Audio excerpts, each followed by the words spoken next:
One prescribed treatment for EPI. Creon may increase your chance of fibrosing colonopathy, a rare bowel disorder. Tell your doctor if you have a history of intestinal blockage or scarring or thickening of your bowel wall, if you are allergic to pork, or if you have gout, kidney problems, or worsening of painful swollen joints. Call your doctor if you have any unusual or severe gastrointestinal symptoms or allergic reactions. Take Creon as directed by your doctor and always with food. Do not chew capsules, as this may cause mouth irritation. Other side effects may include blood sugar changes, gas, dizziness, sore throat, and cough. These are not all the side effects of Creon. You can learn more at 1-800-633-9110.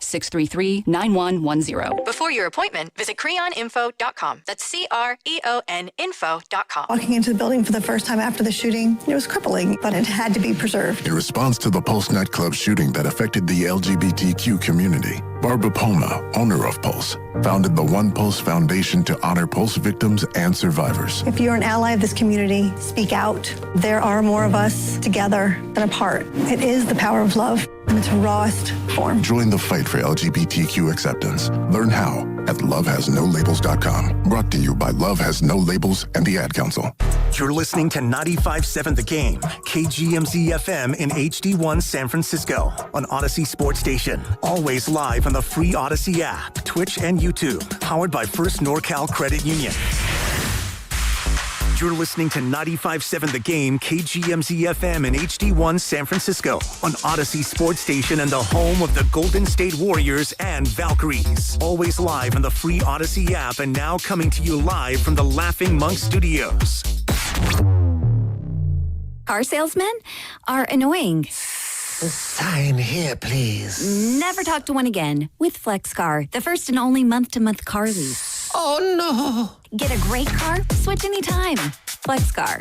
You drive everything. On September 2nd, DraftKings Game Day arrives with massive deals, exclusive deals, and an all-day celebration built for sports fans. The countdown has begun. All roads lead to Game Day. The DraftKings Sports app is now live in 50 states. That means California from Texas to Florida. DraftKings Game Day is the kickoff of a new season, a new era, and the biggest day in sports history. New DraftKings customers sign up with code ALLNEWS, spend $5 to get $150 in rewards within 14 days. In partnership with DraftKings, the crown is yours. Event trading offered by DraftKings Predictions, a CFTC-registered introducing broker. Trading involves risk of loss, market availability varies, eligibility restrictions apply. $50 every 7 days via click to claim issued in non-withdrawable predictions dollars that expire in 1 year. Ends August 23rd. Terms dkng.co/predictions promo. Nationwide based on sportsbook, predictions, and free-to-play sports contest availability varies by state. This is the story of the one.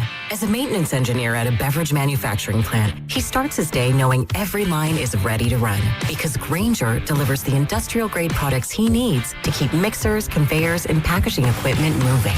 With Grainger's vast selection of bearings, belts, and motors, he keeps operations running smoothly, so nothing grinds to a halt. Call 1-800-GRAINGER, click Grainger.com, or just stop by. Grainger, for the ones who get it done. Giants fans, step up to the plate and hit one out of the park for Bay Area patients in need of blood. Stanford Blood Center and the San Francisco Giants have teamed up to save lives, and you can help. During the entire month of August, everyone who donates blood at any Stanford Blood Center location or mobile blood drive will receive a redemption card for a free Giants jersey. Scoring your jersey is quick and easy. Visit stanfordbloodcenter.org/Giants for all the details you need. Help give your fellow Giants fans more days at the ballpark and schedule your donation today. Do you owe $10,000 or more to the IRS like Mark? I've been doing home remodeling for 30 plus years, but the economy crashed. I wound up losing my home, losing my job, and on top of that, owing the IRS a ton of money. I owed the IRS $114,000. It really, truly was the worst part of my life. Then Mark found tax relief advocates. On news radio, I heard about TRA, and I thought, what's the worst that could happen? So I picked up the phone and I called them. When it was all said and done, TRA settled my $114,000 debt for $100, and I'm telling you, I was ecstatic. Could not believe it. Would recommend TRA to anyone. If you owe 10 or even hundreds of thousands of dollars to the IRS, don't lose hope. Do what Mark did and call TRA for a consultation. But TRA did. They gave me a second chance, and I'm forever grateful. Visit TRA.com or call 800-491-9914. 800-491-9914. That's 800-491-9914. So, how's your research going? Surprising. After I figured out the top-rated TVs in our price range, I went shopping for deals. And who's the best? It wasn't the internet, and it wasn't the warehouse club. But? It was video only. They had better deals on the Samsung, LG, and the Sony TVs that got the highest scores. Better than online and at the club? I know. Video only beat them all. And now we can afford an even better model for the same price. My research really paid off. If we buy it video only. Exactly. Otherwise, we'll be sorry.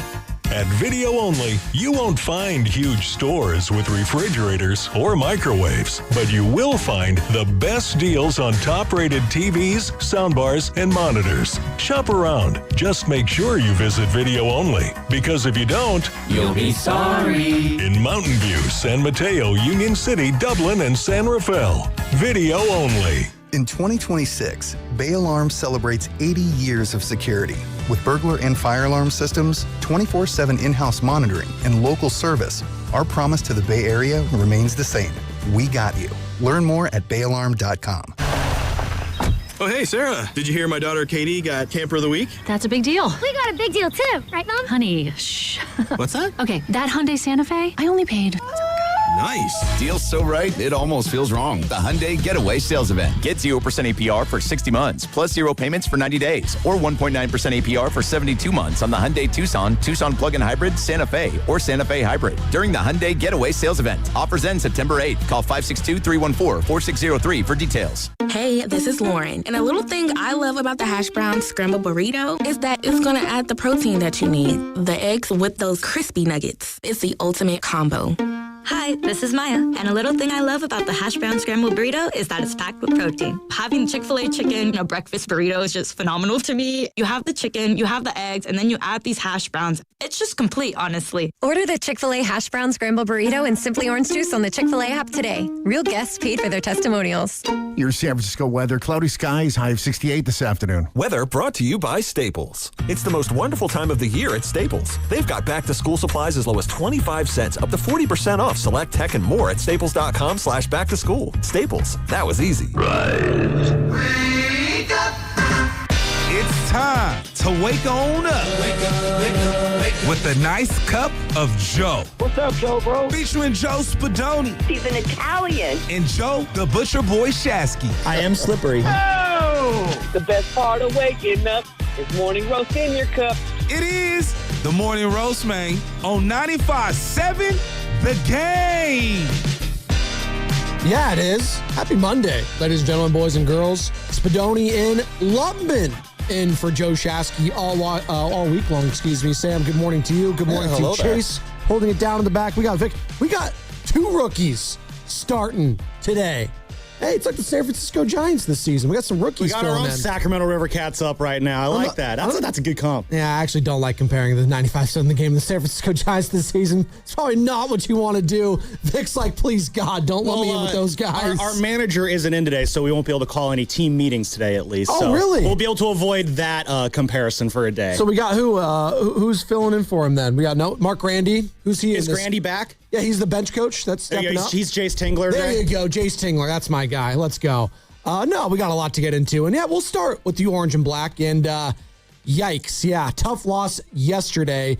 22 games under 500, Sam, as the Colorado Rockies take care of business. 13-7 yesterday. I thought it was going good early on, 1-0. And then all of a sudden, the Rockies put up a 4 spot. Then the Giants battle back. They put up a 4 spot of their own. And then, the pitching. The pitching has just not been there for the San Francisco Giants really all season long. We can talk about the game if you want. I'd rather jump into the big story of the last 72, 100-plus hours, which is this article that was released via The Athletic, and it was written very well, and a lot of good and juicy quotes from Britt Giroli, who is going to be joining us, in about 20 minutes. Yeah, getting her on early here. Yeah, via The Athletic. And if you haven't, stumbled upon it, I would go to her Twitter page. It's Britt_Giroli, Giroli, because the story is unlocked. It's a subscription-based service, The Athletic, but they have some stories that are unlocked. This is one of them. I didn't realize it was a free-for-all story. Yes. Well, that's when you know it's a big-time issue. It is, and it's Buster Posey's Giants legacy is on the line as adulation is shifting to anger.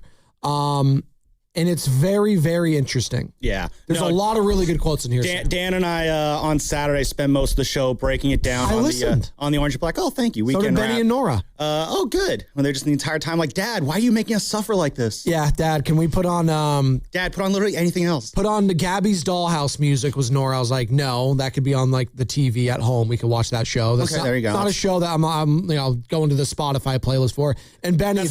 That's not a listen in the car? No, Benny's always in a Daft Punk, but I'm kind of dafted out of Daft Punk right now. So. You're not up all night to get lucky right now? No, not right now. No. One more time is basically... I thought Benny would be like, Dad, why are they talking Giants? Can we get some more Spurs talk going? Oh, God. No, well, his mom's taking him to the Spurs-Warriors game January 30th. Oh, my God. So this Spurs thing is actually happening. Oh, yeah, it's real. Well, for now, until he finds the next best thing. No, honestly, the fact that it's lasted this long, because he's 6, right? He's 6, but you know who we like, Sam? He might be a Giants guy. We'll see. Okay, well, that's good, too, if he's ready to if he's joining right now. If he's ready to get hurt, right? If he's ready to get hurt, I give him props for that. But, no, I commend him for sticking to the Spurs thing for as long as he has. Let's ride this train and see how it goes. So we were listening to you and Dan Devone. You guys sounded great on Saturday. Thank you.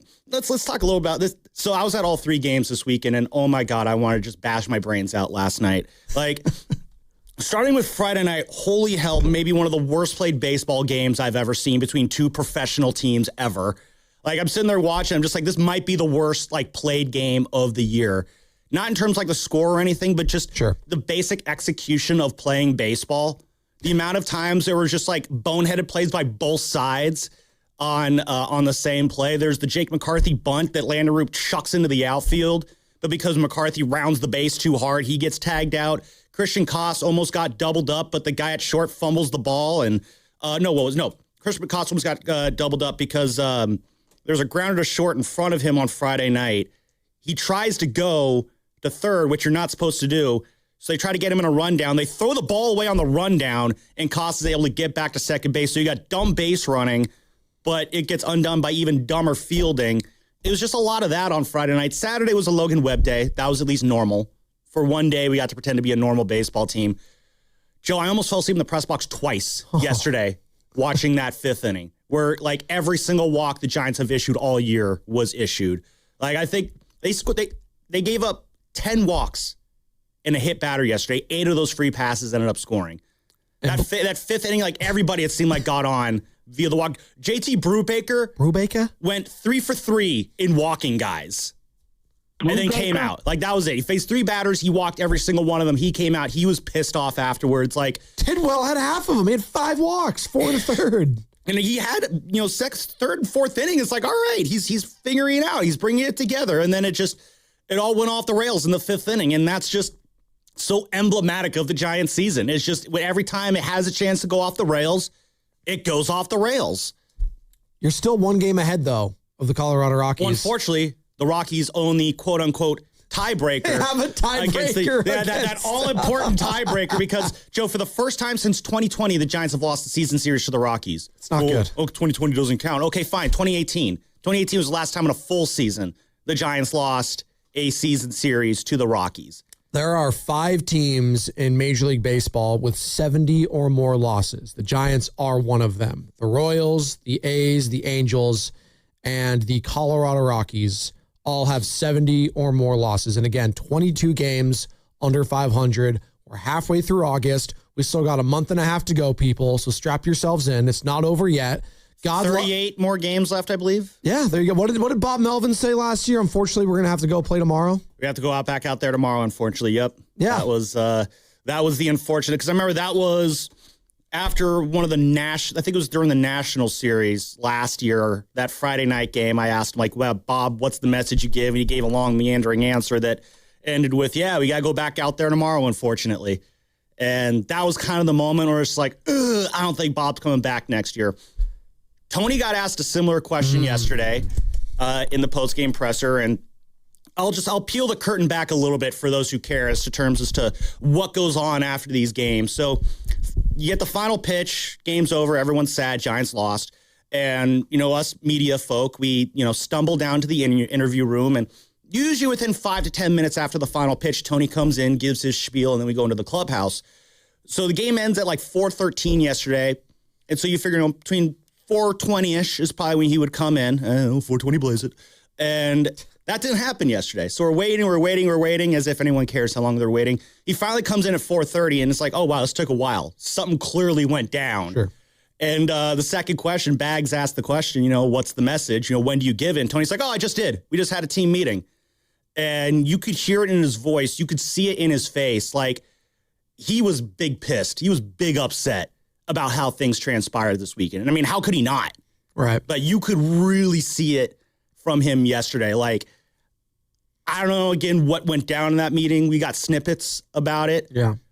But he looked about as angry and as frustrated and as upset with the product on the field as I've seen him all year. And this is a guy, Joe, who throughout the season's done a pretty good job at putting on a good public face when he goes out and faces us. Like, as bad as things have gotten, Fleming has told us numerous times how pissed off Tony's been about the results. Right.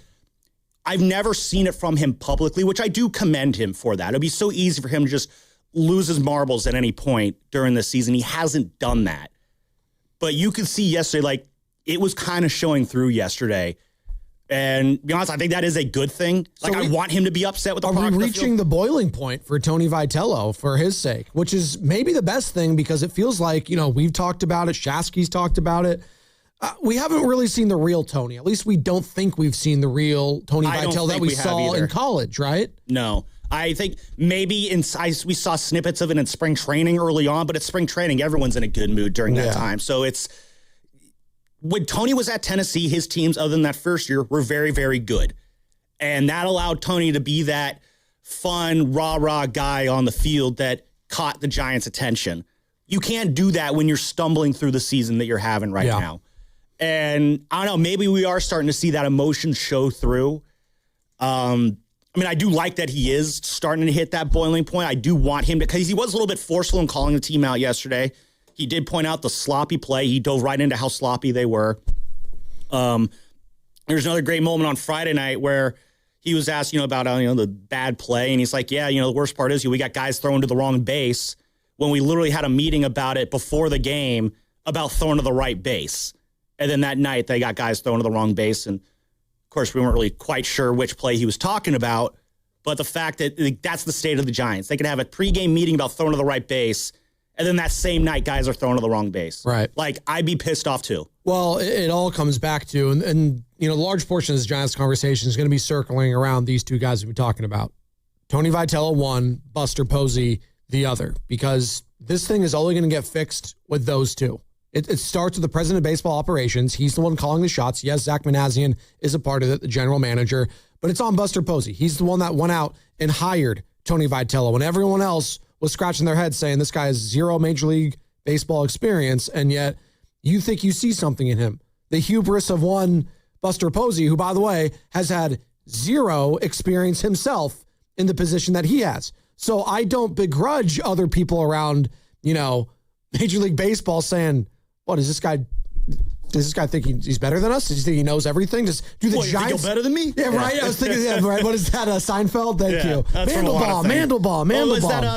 Was that the Jersey Shore thing? Right. Well, there's a From lot that of South Park there's episode. There's a lot of them. I think a lot of people say what you think you're better than me. But I think it is a Jersey thing though. It's a Jersey thing. Thank you. That's the South Park thing for sure. By the way, we are coming to you live from the Laughing Monk Studios, Laughing Monk, Gradually Brewed in San Francisco. But I say all that to say there's a lot of really interesting and eye-opening comments from one Buster Posey in this Britt Garoli article via The Athletic. And again, she's going to be joining us in about 12 minutes. She had a sit down with Buster Posey, I believe in July, she referenced in this. And yeah, it's very kind of introspective from Buster, a lot of looking inward and looking at the totality of the situation as well, and being open and honest, which I will give credit to Buster. Like, he is wearing it, and you can see it publicly when he has to speak to the media, Sam, and you're in these scrums. You can see it on his face that this job is wearing on him. And he's not even 2 years into this thing, 2 complete seasons yet. I remember when Buster was a player. I mean, obviously he was always very stoic and businesslike on the field. And he kind of had this image on the field of just, rock solid, a little bit stone faced, kind of, he was the field general out there. But Buster, you always knew behind the scenes, always was, one of the funner guys and the more fun guys in the clubhouse. He always had that cheerful look off the field. Joe, he looks beyond frustrated and miserable doing this job right now. Like, he looks like me when I walk in the morning and everything here is broken and I got to wait for our tech support to fix it remotely. So I'm just sitting there stewing in my frustration because I can't do my job because everything's broken. Like, that looks like that's like Buster Posey. He's just sitting in his office stewing in his misery because nothing's going right with his job that he's doing right now. And I feel for the guy. I feel bad for him. Like, reading this article, he talks about how he couldn't stand the product on the field. He's driving across the Bay Bridge, wanted to get back in there, thinking that he was the guy who could fix this. I love that energy, but it's just completely blown up in his face. And that's just got to make him so miserable when something that you thought was going to be almost like a dream job for you just ends up being your worst nightmare. So this little excerpt I want to start with, and I think this is going to be a good jumping off point for the entire conversation surrounding the Giants today. And 888-957-9570 is the number if you would like to call or text. It's the same number, 888-957-9570. Things can change quickly, but what if 5 years down the road and it hasn't worked out? Would Posey, who professes to be his toughest critic, know when to pull the plug if the Giants' next chapter still lacks relevancy? And this is the quote. Buster Posey says, I don't think that's a question for me to answer. Ownership knows my intent in this is that I want the Giants to be great. I'm certainly committed to that for as long as they think that I'm the right person. It sounds defensive, and I don't mean for it to sound defensive, but it is still early, question mark. It's my second year doing this. Is it too early to pull the plug on this? I mean, it hasn't been good the last 2 years. I'm struggling to find the good with this team outside of, you saw over the weekend, baseball, what is it? America has them number 4 farm system. All right, great. That means nothing to me when the biggest trade I've seen when you gave up legitimate prospects, right? Because the farm system is good for one of two things. Replenishment, right? And getting young, controllable talent that could be with you for years and years to come if you hit on that at the big league level, or you flip that for proven talent already elsewhere. Well, you tried to flip some of your young talent, Kyle Harrison, right, amongst James Tibbs, amongst others, for one Rafael Devers. Now, I know Rafi had a solid weekend. Has that worked out in the Giants' favor so far, the Rafael Devers trade? And I don't think it has. God loves Steven Risotto, garlic fries and baseball guys. You guys do a hell of a job in the podcast together. Yeah, I think he's more locked in with Willard and Dibbs now. That's fine, but he had a tweet. I think he deleted it yesterday. I'm calling you out, Steven. Oh, no. 6:20 in the morning. You deleted your tweet. You should have stood by it. Oh, Steven, why? What'd he say? Because I think you had a tweet. Screenshots live forever. It was like a splash hit from Rafael Devers. Yeah, he quote-tweeted the station, yeah. He quote-tweeted the station. He said, and yet the Giants are still 32 games under 500 with Rafael Devers. I think he deleted it. Wow, dude. You should have kept it, Steven. Why did he delete it? That's true. Fact. Did he have were the Rafi stands in his DMs? No, maybe he just wanted all 3 of them. Maybe he just wanted to be nice. He didn't want to be negative yesterday. Maybe someone said, "Hey, Mr. Negativity, stop." But it is a reality, though. I mean, ever since the Giants have acquired Rafi Devers, I'm not one of those people who draws a direct A to B line between the trade and why the Giants are where they're at. I think there's a lot of other factors involved as well. But I don't fault Giants fans for looking at it. I do think that Rafi is something to do with where the record's at, but it's a smorgasbord of blame right now. So it's hard for me, I say all I have to say, Sam, to really buy much stock in the number 4 farm system right now because I don't have any confidence in the president of baseball operations and his sidekick, general manager Zach Manassian, to know what to do with these guys, whether that's trading for proven talent or bringing them up to the everyday lineup. Because right now I look at the young pieces on this team to be excited about. Bryce Eldridge, obviously. Yeah. I'm excited about Bryce, legitimately. He looks like he can be a player, like legit, like rookie of the year kind of stuff. Went deep on Friday night. Went deep on Friday night. The future, the present, everything for the next 15 years. He is looking like he may be adjusting back to the league that adjusted to him. It's going to be an adjustment process. I'm not worried about Bryce. Neither am I. He's exciting, right? The future! It sounds like it. Casey Schmidt was an exciting piece this season for the San Francisco Giants. Still relatively young. Okay, that was exciting, right? Who else for the pitching staff young and exciting right now? Landon Roop? Is that story kind of fading right now? Joe, I think I said the other week, like, No, it's just not. It's not. It's not there. Yeah. Trevor McDonald, I mean, he was okay, but then he got hurt. He's going to be out for a year plus. Tidwell shows flashes, but as yesterday showed us, so, Carson Wisenhunt, he was supposed to be the guy. Yeah. I believe he's on the mound tomorrow when they take on Cleveland. Again, shown flashes at times, but not enough for me to feel secure. So, I mean, the farm system's one thing, and that's all you're going to be holding on to.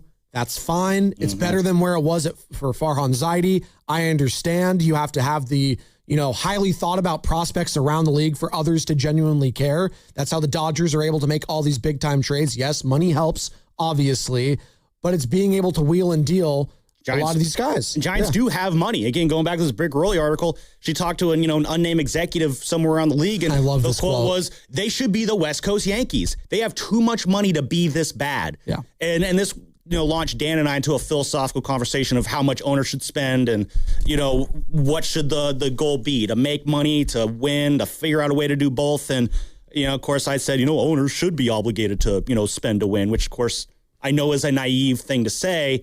But it is also, I think, as a fan, you should demand your owner to spend, go full John Hammond, spare no expense to make your team win. John Hamm or John Hammond? I said John Hammond, right? Oh, sorry. I'm a John Hamm guy, too. Oh, well. God, madman. Yeah. By the way, he didn't spare no expense, though. No. Brittany Garoli going to be joining us in a couple minutes. We're going to take a quick break, come on back, and discuss this really juicy article. Again, if you've missed it, it is free. She has unlocked it via her Twitter page, @Brit_Garoli. And it does a deep dive on Buster Posey. And we'll ask her about her sit down with him over the summer. And it's going to be sponsored by California Office of Traffic Safety. School season is here. Remember your driving ABCs. Stay alert for bicyclists and children crossing. Stop for students getting on or off the bus. Look out in school zones. Follow the posted speed limit. ABC. Go safely, California. A message from the California Office of Traffic Safety and Caltrans. Football season is here, and you know what looks great at your tailgate? A brand new Ford from Ceremony Ford. The summer sales event is on now, and this offer is built for game day weekends, school drop-offs, road trips, and everything else life throws at you. For a limited time, get special 0% APR financing for 36 months, plus $1,500 total cash, no payments for 90 days, and a complimentary 2-year Ford premium maintenance plan on some of Ford's most popular models. That $1,500 total cash includes $1,000 in summer sales event down payment assistance, plus $500 final days mega bonus cash. We're talking the 2026 Ford F-150, Bronco, Mustang, Mach-E, Explorer, and the Mustang, or get up to $15,000 off MSRP on select new 2025 Ford models. Before the season really gets rolling, upgrade your ride at Ceremony Ford, right off the 280 in Coleman, Daly City, or anytime at CeremonyFord.com. That's the winning play call. Ceremony Ford, your Bay Area Ford dealer. I'm Piera Palazzolo, VP of Digital Marketing for the American Management Association, a company focused on the management training skills needed to enhance the careers of business professionals. We did our research when it came to the best companies for website development and chose AmericanEagle.com. And we couldn't be happier. AmericanEagle.com worked closely with us to understand the front and back end requirements needed to launch an e-commerce website that could handle the complexities of running thousands of seminars nationwide. Our robust new website and improved SEO saw immediate increases in site traffic and web revenue. If you're in need of managerial effectiveness and success, visit our website at amanet.org. If you're in need of a website that provides an unparalleled consumer experience, I highly recommend AmericanEagle.com. Transform your business today. Dial 877-WEB-NOW1 for a free digital consultation with AmericanEagle.com. Boxer & Gerson, Northern California's premier workers' compensation law firm, helping injured workers get their lives back for over 40 years. Hey, it's Joe Spadoni. Bay Area homeowners, when you're improving your home, a strong lineup matters. This fall, Ashby Lumber and Milgard Windows and Doors are helping you buy more and get more. From September 1st through October 31st, order qualifying Milgard windows through Ashby Lumber and receive a gift card code by email. Buy 5 qualifying windows and receive $200. Buy 10 and receive $600. Buy 15 or more and receive $1,000. This offer applies to V400 Tuscany Series and V300 Trinsic Series windows. Add a qualifying V400 Tuscany or V300 Trinsic patio door and receive $350 per door. or receive $750 per qualifying VX350, AX450, or AX650 moving glass wall. Lock in rewards while you seal in comfort. Visit Ashby Lumber's Berkeley or Concord showroom for complete promotion details. Ashby Lumber, your local Milgard certified dealer. Reach your saving goals with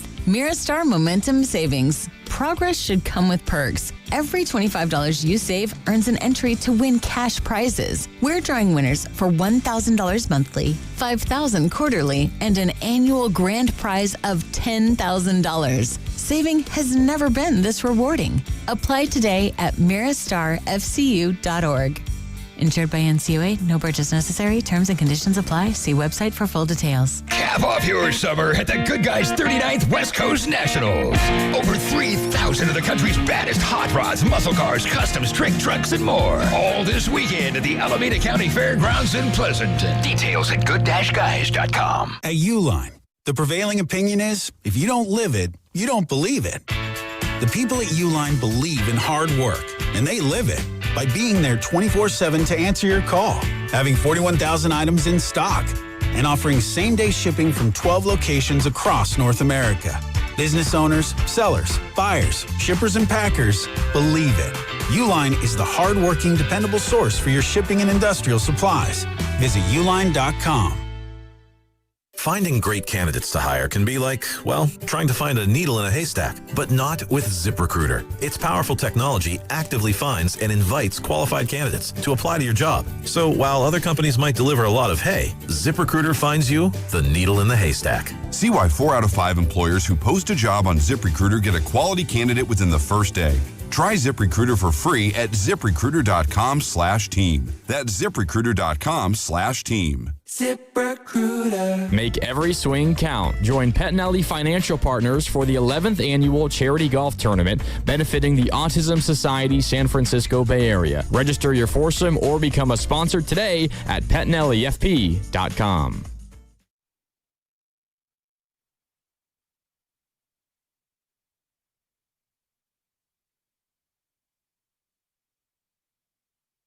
Now back to the morning roast with Joe Spadoni and Joe Shasky. I love bicycles. I love dancing. I love Zubash. I love all music. I love pepper jack. I love crab. I love tomatoes. I love pasta. I love bread. I love rice. I love Marte. I love mayonnaise. You know I love Kyle. On 95.7 The Game.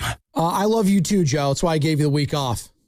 Get some rest. Oh, he's very appreciative. Before football season, we're going to need you rocking and rolling. We got Sam Lubman filling in for him alongside myself, Joe Spadoni. And joining us now on the River Islands guest line, senior writer for The Athletic, covering Major League Baseball. And this article that she has just put out there, Buster Posey's Giants legacy is on the line as adulation is shifting to anger. Brittany Garoli, good morning to you, Britt. And let's start with this article. And again, appreciate you joining us at this hour of the morning. You might be East Coast, so it might be 9:30 for you, but neither here nor there. Have you had or had any interactions with Buster prior to this sit down over the summer? I am East Coast, so it's not that early for me. If you hear my 1.5-year-old in the background, I'm on a family trip, so all the rest of the cousins are on their way to ride rides, and I'm back with the little guys. So if you hear random noises, that's what that is. Oh, that's fine. I got a 3-month-old, a 3-year-old, and a 6-year-old, so I'm right there with you. You know, yeah, the 4-year-old had to leave the house. That was not negotiable. I couldn't be on the phone with the 4-year-old. Absolutely.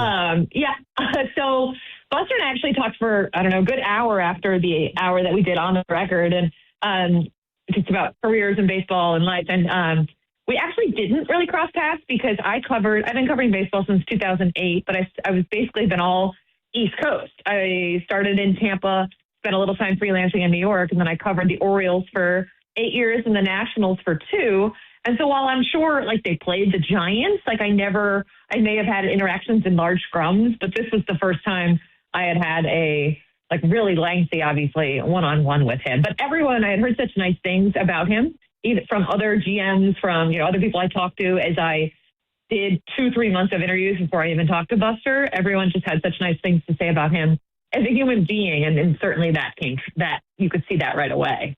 That's interesting there, Brittany. And when you're talking to everybody before you spoke with Buster, I'm just curious, and just from your own opinion too, how much surprise was there that you encountered from people who expressed surprise over the fact that Buster was elevated into this president of baseball operations role right away, rather than kind of do a search and find somebody, else to do the job? I think it was mixed. I think there was some surprise, but other people thought that the second he, got the Chapman deal done, which really made it clear that he wasn't just around by name or face, that he was actually involved on the ground floor. I think once that leaked out, people in the industry were kind of like, he's going to take over. And obviously he did shortly thereafter. So I think it kind of depends on who you talk to and whether or not, was he ready to do that? I don't know. I don't know if he would tell you if he felt ready. I don't know if anyone actually feels ready, even if they have had the time in a front office to work their way up. But definitely people were surprised. And I think people were more surprised, as I wrote in that article, about just some of the personnel decisions he made. People thought he would have had a little bit more experienced GM, things like that. I think people were a little more surprised by as well. Hiring a new manager when you're new, those I think were more universal surprise.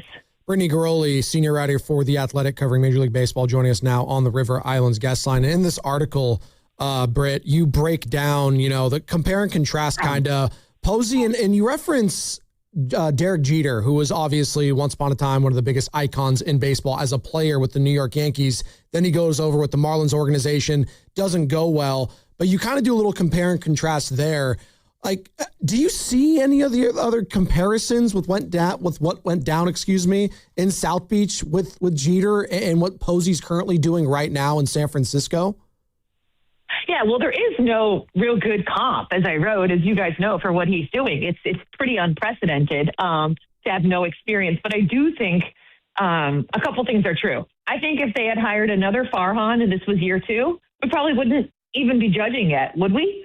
If they had hired another guy, Farhan got 7 years, we'd be like, oh, it's early, let's give this guy time. I think part of the reason people have judged so quickly is because it is Buster Posey, right? And he was seen as this savior. Now, whose fault is that? I don't know. But he was initially billed as like, well, Buster's going to save this organization. And he made some big swing moves that didn't pan out. And so I think part of the reason the Jeter comparison was interesting to me was that Derek Jeter obviously took over Miami. If Derek Jeter had taken over the Yankees, as the article states, totally different scenario, totally different. Like, we have to win in 6 months or you're a failure. You're not good at your job.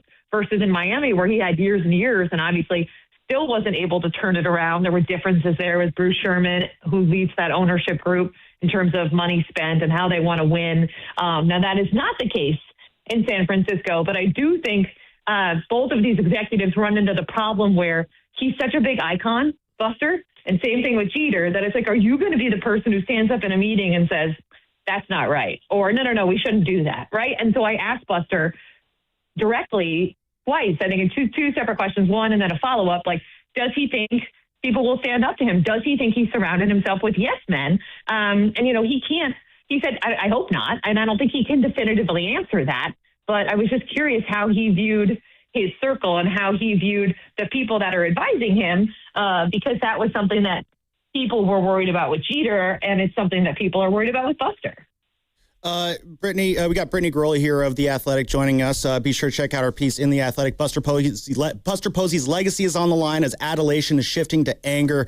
And Brittany, I want to focus on that legacy part there, because obviously this is his second year in the job, and Buster is obviously a very beloved figure with the Giants. He got a great ovation at his Wall of Fame ceremony last weekend. So there's still a lot of Giants fans, I think, are doing a pretty good job as of right now of separating Buster the player from Buster the executive. But you mentioned the legacy there. There's a part of me that thinks if it does keep going south, he would probably step down before it gets, really ugly to the point where it would negatively affect his legacy. I guess just in your opinion, how long do you think things would have to be going like they are, being as rough as they are, before we get to the point where Buster's legacy actually does start to get tarnished in a noticeable way?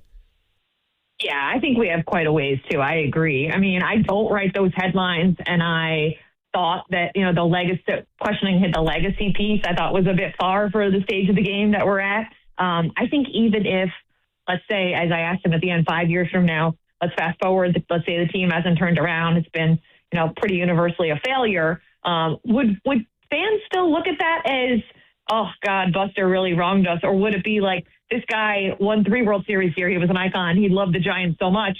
He tried to turn us around and he couldn't do it. I believe that most people would probably gravitate towards that latter sentiment, right? Because as I wrote, he's got nothing to gain here. He doesn't need the fame. He doesn't need the money. He is actually here because he cares so much about the Giants. He wants them to be good. And in some effects, that is a pretty noble thing.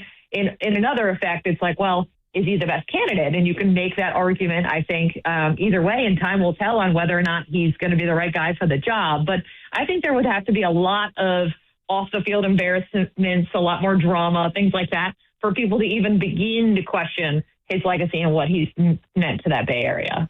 Brittany, if you were to describe Buster's tenure so far, the 1.5+ plus tenure as president of baseball operations, if you were to describe it in one word or 1 or 2 words, what would you use to describe it? Putting her on the spot. Oh gosh, 1 or 2 words. I had like a phrase. I don't know if I want to say underwhelming or a phrase that works too. I would say there's been like big swings and lots of misses.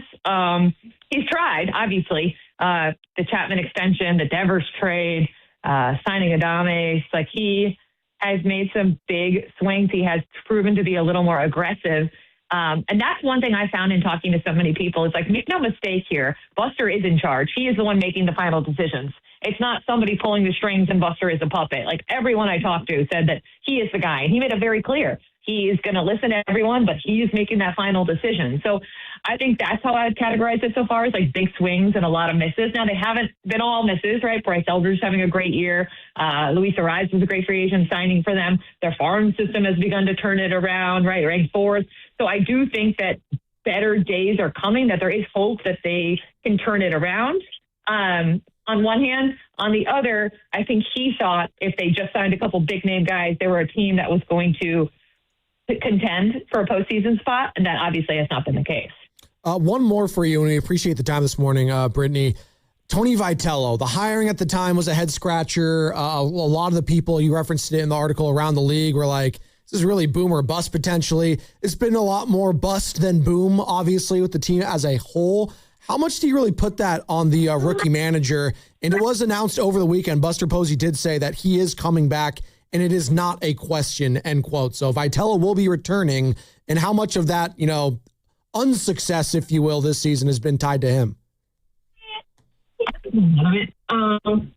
First, I think a lot of it has been roster construction, but I think certain teams really needed to get off to a good start, and I think the Giants were one of them, right? I think if they had had a good April, a lot of this pressure on Tony V would have gone away. A lot of the rookie mistakes that we knew he was going to make as a manager, managing the bullpen, dealing with adversity, a lot of that would have been okay had they gone out and had 20 wins in March and April. But because they started off poorly, everyone was tense. Everyone kind of felt like everything was a big deal. All of a sudden, it felt like games in May really mattered because they were already digging themselves such a hole. So I think if you look at the job that Tony has done, I think he is learning. I think he is getting better. I think he's a better manager now than he was when he started the season. But you're right in that it was head-scratching. It was head-scratching because there were 9 open jobs, and there was so much managerial talent, and because Buster played under Bruce Bochy, so you would have thought that he knew the value of a team, again, that they thought was going to win or compete this year at least. Maybe not win the division, but they were predicted to be like in the wild card mix, right around 500. So there was reason to believe they were going to be good. You fired Bob Melvin because they didn't go to the playoffs, and you said you had high standards.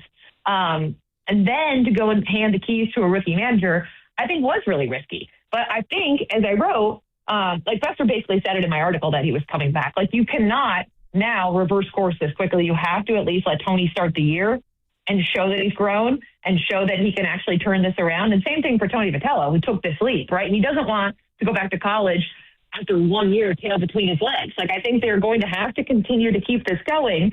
And I think Buster and him, hopefully, are both learning on the job and getting better. But certainly, I don't think Bruce Bochy would have made this team a playoff contender. I don't think any manager would have made this team a playoff contender. There were serious roster construction issues. There were issues in the bullpen, and that didn't help Tony. So he is part of this. But to me, the bigger issue is, and always will be, the personnel that are on this roster and how it was managed during the season. Brittany, great stuff. We've kept you far too long. Go back to mom duty. We appreciate it so much. You're going to Cedar Point today, right, I think guys. you told me, right? Oh, there you go. Yeah, Nice. gotta ride those coasters. Oh, I'm so jealous. Have fun at that. Thanks, I appreciate it. Thanks for having me. There she goes. Courtesy of the River Islands guest line, Athletics MLB senior writer. Catch it and catch her on X as well. Brit_Garoli in the article again is about Buster Posey's From Adulation to Anger. Buster Posey's Giants legacy is on the line. And we're going to peel this onion further on the other side. Tony Vitello was back for another season. Is that the right move? Brought to you by Freon Bank. Here for you, here for good. Jay Vineyards returns as the official sparkling wine of the Golden State Valkyries. As Jay celebrates its 40th anniversary, the team invites all wine lovers to experience the artistry, hospitality, and California soul that defines Jay Vineyards. Every offering at Jay is an invitation to discover the bounty of Sonoma County, where guests explore local ingredients paired with Jay's celebrated sparkling Pinot Noir and Chardonnay wines. Make Jay your next wine country destination, located just 70 miles from Chase Center in Healdsburg. Back to school. The kids are headed back to class, but termites, they've been busy all summer, eating, breeding, and damaging your home 24/7. If you've seen termite droppings, don't wait. Call Pacific Coast Termite at 800-PACIFIC for a free inspection. And if you need treatment, Pacific Coast Termite uses orange oil and Ultraset, so there's no move out, no tent, no poisonous gas, so you don't have to leave your home empty, potentially inviting burglars in. Termites don't take the summer off. Call 800-PACIFIC. That's 800-PACIFIC. PacificCoastTermite.com. Some restrictions apply. If you own a business, you've heard it all. From fast funding to easy approvals, everyone says the same thing. LendSeek is different. We show you what you actually qualify for. LendSeek's AI-enabled platform matches you with funding options with no guesswork. Up to $5 million in as fast as 24 hours. If you've been in business over a year, doing at least $50,000 per month, apply for free with zero out-of-pocket costs and access to over 100 lenders. Start ready, stay ready. Lendseek.com. LENDSEEK.com. Want to talk about low testosterone or impotence? No way, right? But did you know 1 out of 4 men suffer from this condition? Listen to Dr. Robert Rowley from Prime Male Medical. At Prime Male Medical, we specialize in acoustic wave therapy, sublingual lozenges, injectable medications, and testosterone treatments. Get your first visit, PSA test, testosterone test, Doppler ultrasound, and a year of follow-up visits for just $99. Go to PrimeMaleMedical.com or call 415-761-4037. 415-761-4037. When you get injured, you're not just facing pain. You're facing an insurance company. Insurance companies don't send compassion. They send adjusters, a trained pack whose only job is protecting the insurance company. You need a guard dog. When the insurance company unleashes its pack, Habas Law unleashes a pack that's bigger, smarter, and trained to ferociously hunt down every dollar you deserve. And trust me, every insurance company already knows the names of the biggest dogs in the fight. Habas Law. Visit HabasLaw.com. Omar Habas is a California licensed attorney. Offices in Northern California, including San Jose. Past results do not guarantee future outcomes. Thinking about upgrading your sleep? Now is the time to shop Sleep Number. Trusted by millions for nearly 40 years, Sleep Number offers superior comfort, personalized adjustability, temperature benefits, and value that is unmatched in the industry. And right now, during the Sleep Number Labor Day sale, all mattresses are on sale. Invest in your sleep and experience firsthand Sleep Number's personalized comfort. Stop by a Sleep Number store or sleepnumber.com to learn more. Are you interested in being an install or service technician?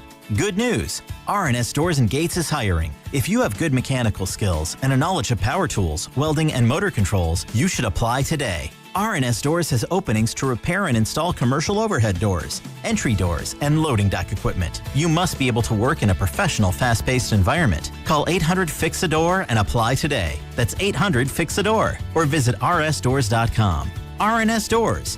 Look for the red truck. Ragnar the Terrible got a job at a big bank. Let's listen. So what's it like being a 5th century warlord? Same as big bank. We conquer and extort gold from conquest. Huh. We just lower our customers' deposit rates and raise their fees. And if they argue, put on their floorboards and crush while dining. So smart. Star One isn't like the big banks. We think banking should be pain-free, with lower loan rates, higher deposit rates, and friendly customer service. Star One, in your best interest. DQ presents the Blizzard Double Flip Deal. For a limited time, when you buy one Blizzard treat, you get a second for just 99 cents. That's 2 Blizzards, 2 spoons, 2 flavors, and 2 flips. So don't miss out on the Blizzard Double Flip deal, available only for a limited time and happening now at DQ. Because the only thing better than a Blizzard treat is a second Blizzard treat for just 99 cents. It's a deal to flip for. The Blizzard Double Flip deal. Get it in the app. Participation may vary. Skechers elite athlete OG Anunoby has been making history on the basketball court. Anunoby tips it in. Unbelievable. What a shot. He's been balling out in Skechers high-performance basketball sneakers, and the world has noticed. But how does OG train off the court to keep in peak physical condition? Hands-free Skechers Slip-ins Aeroburst. They help prepare OG for the physical demands of playing at a championship level. Get your pair of Aeroburst for only $165 at a Skechers store, Skechers.com, or wherever high-performance running shoes are sold.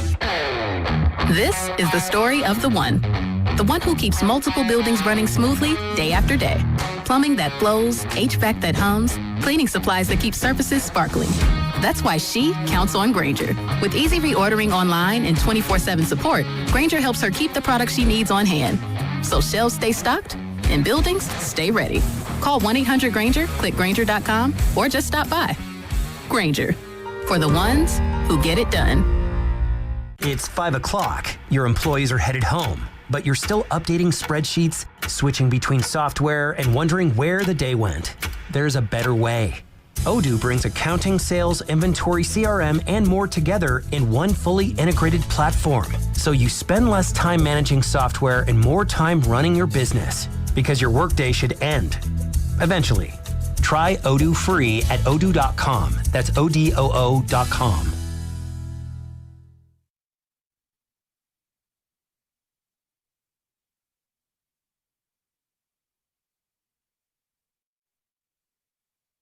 Valhalla, it's Veronica Burton. You're listening to The Morning Roast with Joe Spadoni and Joe Shasky, coming to you live from the Laughing Monk Studios on 95.7 The Game. Speaking of Laughing Monk, I believe I saw Veronica Burton with one Caitlin Chen. This might have been over the weekend with Bonte Hill, our very own. Little sit down, little interview, little meet and greet after, I believe. I think it was at Laughing Monk in Sunnyvale. I don't have the exact location, but it was at a Laughing Monk. And yeah, the Valkyries are back in action tonight, taking on the Dallas Wings. Tip-off for that, 7 o'clock, and it's going to be right here on 95.7 The Game. Like every single Golden State Valkyries basketball game is also on the free Odyssey app. Just search Valkyries. Again, 7 o'clock tip at Valhalla, Sam. So they will be at home tonight. Ooh, yeah. And they've already surpassed their season win total from a year ago. Yeah, they might catch the Giants' season win total. Stop. They won't. You relax over there. It's not that awful for the Giants. Although it feels like rock bottom, right? It feels that way for San Francisco. Against the Rockies. That's not a bad call. Honestly, Joe, I don't like to use the phrase rock bottom all that often because there's always a new low that you can hit.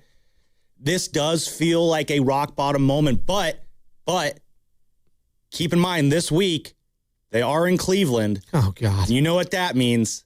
We're going to get the Pat Bailey revenge walk-off home run.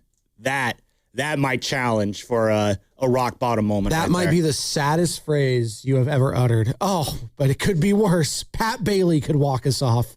Because we really miss Patrick Bailey, right? No one misses him. What better way to have a miserable loss than the catcher no one wanted walking him off? Are there some Patrick Bailey truthers that would have said, like, Pat Bailey's had some big walk-off hits. If Pat Bailey was still here, our pitching staff would not be this bad. Are there some truthers out there that believe that to be the case? I mean, I don't think that's an incredibly inaccurate statement. I mean, the Giants pitchers have started calling their own games. How much better are we talking? Not that much. Not like a full, earned run, better. Come on. Yeah, no, honestly, if Pat Bailey was still here, they'd be 73-50. Exactly. Let's go with that logic. It's not that bad, but, it's going to suck when he does something to damage this team this week. And then we go to Boston this weekend, and so we get the... They're kind of struggling after being super hot, right? They're lost, 2 of their last 5? That's struggling for the Red Sox these days. Whenever you lose a series to the Athletics in recent weeks, that's when you know it's bad. The A's tripped them up. No, seriously, though. Yeah, it's. I think they lost a couple bullpen arms, got hurt. Yeah, it was not a good weekend. They still got Eric Miller. Eric Miller going to get the save this weekend against the Giants. That'll be another fun moment. Possibly. Rafi Devers it's going to be when Eric Miller strikes out Rafi Devers for the sombrero to end the game. That's going to be the new low moment. So it did start with the A's. They lost a series to the A's, the Red Sox. Then they lost another series to the Toronto Blue Jays. And then a third straight series loss over this weekend to the Pittsburgh Pirates. So they have been struggling, Sam. Maybe you're catching them at the right time if you're the Giants. Or maybe the Red Sox are catching the Giants at the right time. I think it's probably that one. It's probably that one. I think everyone's catching the Giants at the right time from where they're standing. Did Buster Posey catch the Giants at a wrong time when he decided to become the president of baseball operations? Well, you'd think he maybe caught the Giants at a perfect time to swoop in and be the hero and save the day. And he was for a little bit. For a brief minute or two, actually. Let me peel that back further. Sam, you're a diehard Giants fan, one of the biggest Giants fans, if not the biggest that I know. Orange and Black Weekend Wrap. You're the only show dedicated to the Giants at this station every Saturday, 9 to 12, you and Dan Devone. What did you initially think of the Buster Posey hire at the time? There's kind of two feelings you have there. On the one, there is that kind of whole, the prodigal son is returning. And I don't know if I go that far with it, but there was that feeling of of course he'll be the guy to swoop in and save the day. He's going to push Farhan out, and everyone was already kind of on board with it after the Chapman signing. But there's also another part of me that is just really, there's a little bit of maybe lack of creativity here. There was a part of me that just felt are they just elevating him to this role because they think that'll kind of act as a shield against criticism? And, I remember afterwards, we're in the scrum after the scrum with Greg Johnson, and one of the first questions he gets asked is, how do you fire Buster Posey? Yeah. And he's like, it'll be a business decision if we have to do it. But I do feel like part of the expectation of hiring Buster was just you can't get mad at us. Buster's running the show. He's a baseball guy. You wanted Farhan out. He wasn't a baseball guy. Now you got him. So there was a part of me that was just you know what? Buster's smart, so I'll see where this goes. But there was another part of me that was just you couldn't have gone and done a search for someone who, has done this job before. Yeah. On a bigger scale. Hire, go throw a big, wad of cash at Cleveland and hire whoever their general manager is, or go steal whoever the Rays general manager or president of baseball operations is. That's what big market teams do. They find a smaller market team with a smart guy running it. They write a fat check. They take that guy and they have him run their own team. That's what the Dodgers did. Yeah. It's worked out pretty well. Yeah. Do that. Right. They didn't do that. And so, they went with Buster. And the rest is history. And they're still writing the history, and they're hoping that it could change for the better. But it's just been 2 seasons now. I know we still have a month and a half left to go. But it's just been 2 seasons that have just been an absolute disaster is strong. But this year was. Last year, you saw the moves being made, and I think Giants fans, most of them talked themselves into this offseason saying, okay, this is a legitimate playoff contender. And it wasn't just Giants fans. Media, Vegas, we talked to a lot of people that around the Giants organization, Dave Fleming being one of them, that were very high on this team, even though there was some questionable depth, we'll say, at the pitching position. Questionable being a very positive word, a kind word. Yeah, there wasn't a whole lot of depth. They didn't have a closer. They did not have a closer. And we tried to talk ourselves into it. And when I say we, I will say we, because the morning show, part of it too. We were higher on, I think, the Giants as a show more than other shows at this station. And I don't think we talked about that bullpen and the lack thereof enough. Well, the inability to shore that up has just reared its ugly head. It reared its ugly head yesterday. It reared its ugly head on Friday. Obviously, there's been bad just fundamentals over around defensively.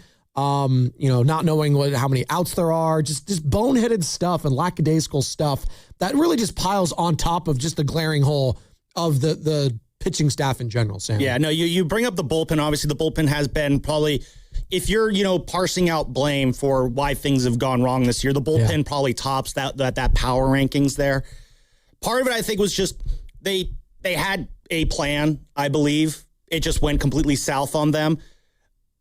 Part of it was, again, once you traded Rogers and Doval, obviously you gutted a big chunk of your bullpen, especially the Tyler Rogers aspect of it. I think we, as a fan base, might have taken him for granted, or some within the fan base might have taken him for granted, because Tyler Rogers is such a rock of consistency in this bullpen. Right. So that really sucked there. But obviously you knew they weren't going to be around because they got traded. I think two things that really kind of kneecapped this team in terms of their bullpen plans was they figured going into this year, they would have Randy Rodriguez available. Obviously, that plan got scuttled in the late parts of last year when he went down for Tommy John surgery. I think another part was losing Jose Buto the way they did. I think he was also supposed to be a big part of the bullpen as well. That obviously didn't pan out. He has the, I think it was a blood clot that kind of knocked him out for the entire year. So that sucked there. But then they had two internal guys that they hoped would elevate into higher spots. One of those is Ryan Walker. That did not work out. No. And then the other was Eric Miller, who is, I think, going to be some sort of late inning guy, potential closer option as well. And I've always been high on Eric Miller because when he's on, he's really, really good. But when he's off, it's really difficult. He's been off most of this season. He's been walking too many guys, unable to finish innings. And so that's essentially four arms that were supposed to be key parts of your bullpen who aren't key parts of your bullpen this year. That's tough for a lot of teams to figure out. And then you put that on top of the fact they did really nothing to reinforce the bullpen beyond those guys. Yeah, it's understandable why you're here with one of the worst bullpens in baseball. And Joe, here's a fun stat for you from yesterday. Yesterday was the Giants' 12th loss this season when entering the sixth inning with a lead, which is the sixth most in the majors. The fact that it's the sixth most in the majors, not the most in the majors, is the shock there.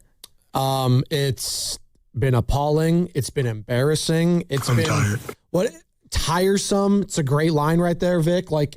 Whatever negative word you want to attribute to the San Francisco Giants is probably acceptable this year for the fan base. And for a fan base, quite frankly, that is probably on its worst decade, going back to the 1970s. No, this is what 1970s baseball was, yeah. We were negative 20 years old during that decade, Sam. So we weren't growing up to see that.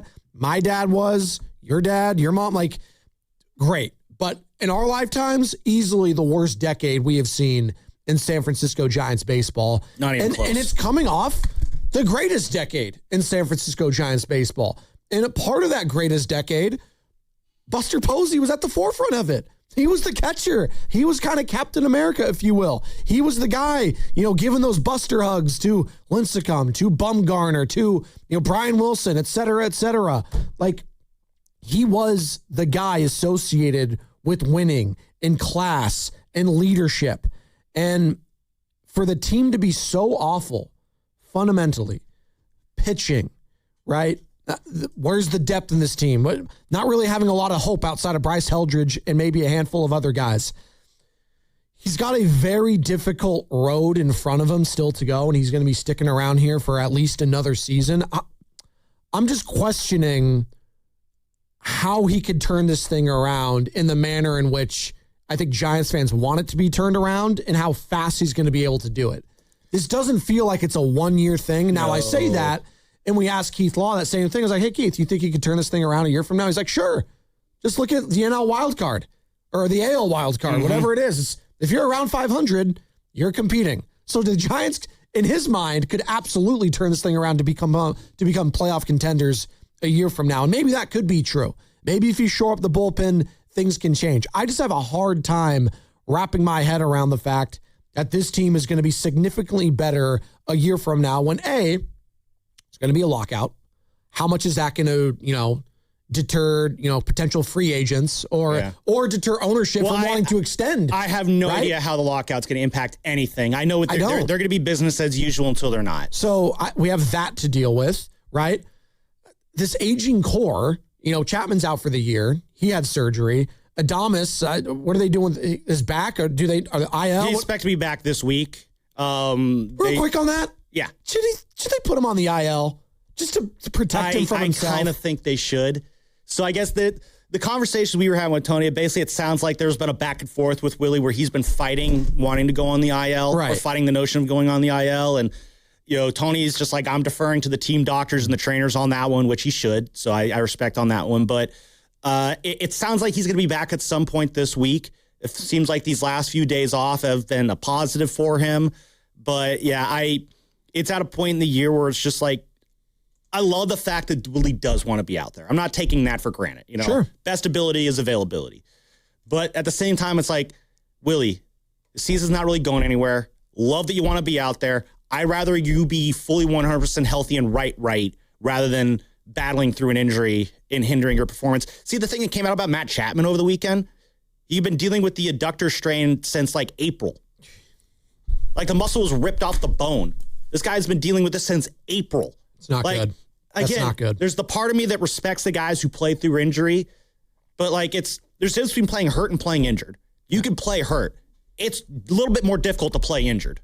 Listen, Buster Posey, he still might turn this thing around. He might. I am allowing for that possibility. Well, you bring up the timeline there, how quickly it could be. And to Keith Law's point, like in theory, yes, they could be back in it next year. Baseball is a weird game that way. I do think a big part of this year is just so much has gone wrong. Coming in the next year, you got to think certain things are going to go right that didn't go right this year. So it's possible. I'm not going to, hold my breath on. I'm not going to suggest that you go out and bet your kid's college fund on a Giants playoff, appearance next year. I would recommend against doing that. But if Buster is going to turn this around, he's already, for the most part, kind of putting in the right steps. He traded away the guys he needed to trade away. You brought in prospects. You're beefing up the farm system. You're doing everything that bad teams are supposed to do to turn this around. The problem with prospects, though, is that they're basically an unrealized gain. Yes. You don't know if they're going to be good or not. So it's like you'd rather have a good farm system than a bad farm system, obviously. But that's step one. You got to develop those guys, and that is the problem, Joe. Yeah. They are not developing guys. The hitters are getting developed. The pitching, though, like I brought this up on Saturday, from Madison Bumgarner's debut to Blade Tidwell's debut this year. The best pitchers that they've probably developed in that time, Logan Webb, obviously. Logan Webb. Landon Root might honestly be up there. Yeah. In terms like the second or third best starter that they've developed in that time frame. Again, Bumgarner's debut to Blake Tidwell's debut. We're not giving them like the Gosmans, the Rodons. No, I'm talking about guys who came up through the farm system. Because people will try to look at those guys. Those were free agents. Yeah. Those weren't, Like you guys had blips on the radar here and there. Like the Derek Rodriguez experience was pretty fun too. Derek Rodriguez. That was really cool. Pudge's son. Yeah, he had the really cool Batman tattoos. Another guy, he had really great cool hair. Yeah. Great hair. Well, you know about hair. Andrew Suarez had a couple starts, but no one even remembers that guy. I only remember Chris Heston. Chris Heston had the no-hitter. That was a really cool moment in time. I think that was, I want to say game 3 of the finals, game 4 of the finals. Look the at Warriors. You. Wow. When that happened too, same night. Look at that. I remember that no-hitter happened when the Warriors were in the finals against the Cavs that first time. So okay. Look at that. Imagine having a no-hitter and the Warriors winning a finals game on the same night. We used to have it all. We really did have it all here. Well, who gets back to finals or a World Series first? The Giants or the Warriors, right? Who plays a playoff game first between the Giants and the Warriors? The Sharks might play a playoff game before those two teams do. Yaxel Lendeborg, Rookie of the Year, book it. Warriors will be fine. All right, don't worry about them right now. Oh, let's clip Actually, that. everyone's let's clip that for our Instagram. Joe Spadoni says the Warriors are going to be fine this year. Everyone's Warriors hating world's them. going to go nuts over that one. Listen, Vic, I zig when everyone else zags when it comes to this stuff.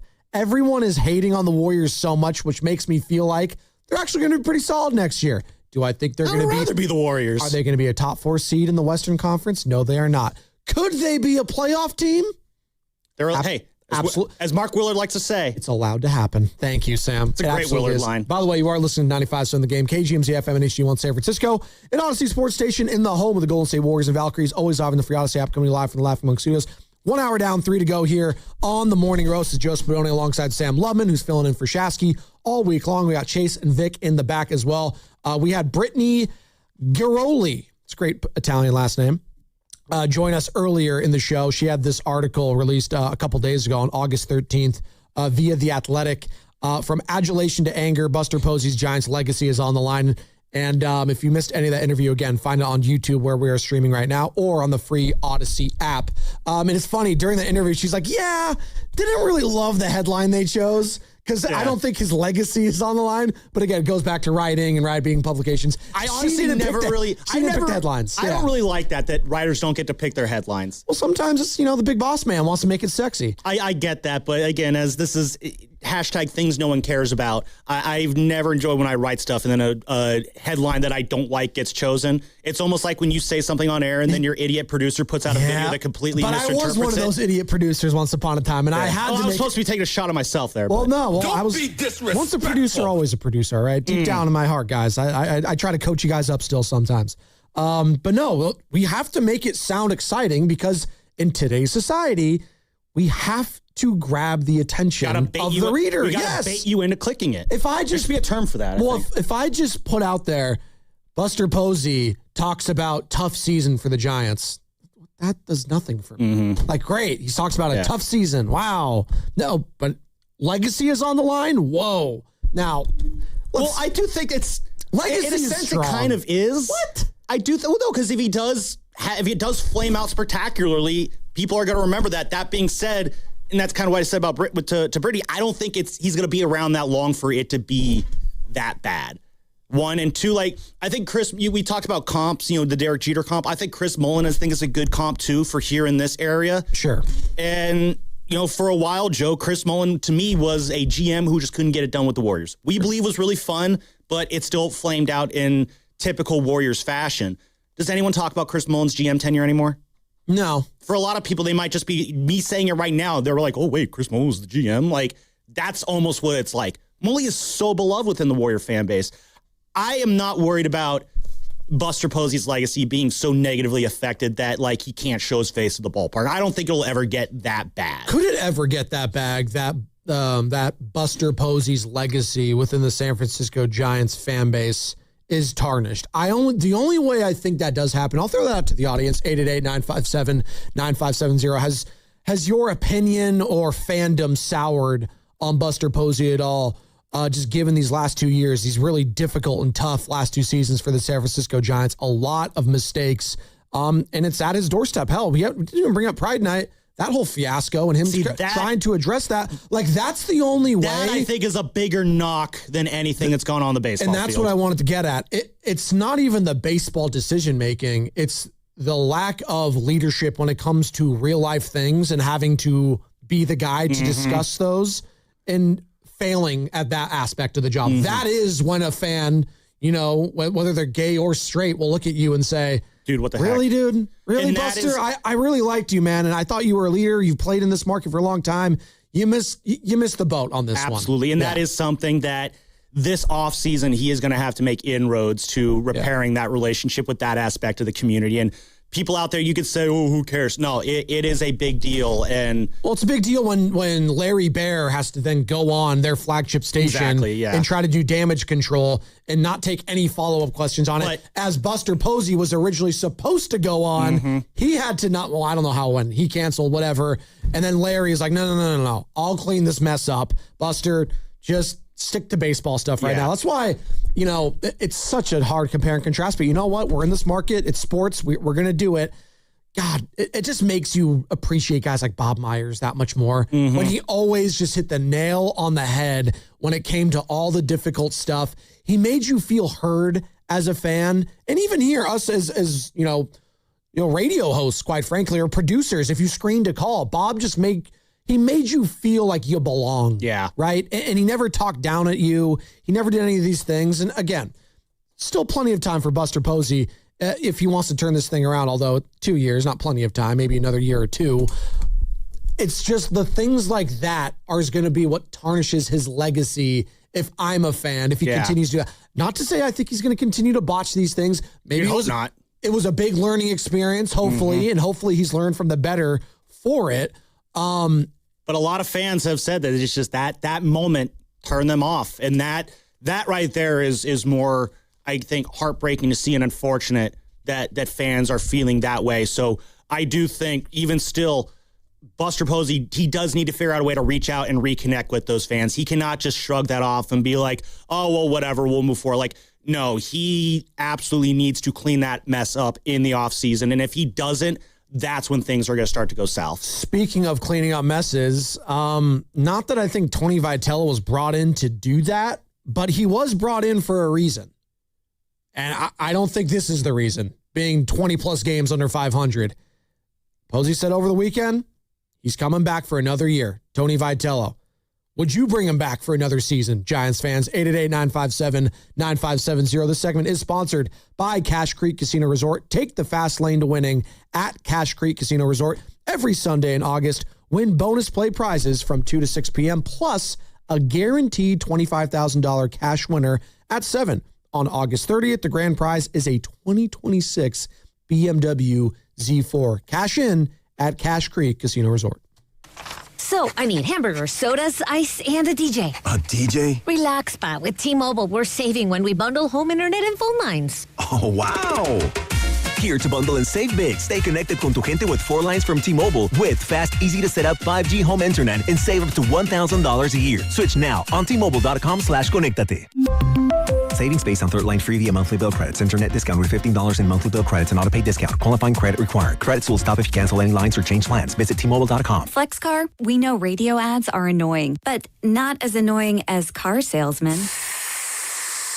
Sign here, please. Never talk to one again with FlexCar, the first and only month-to-month car lease.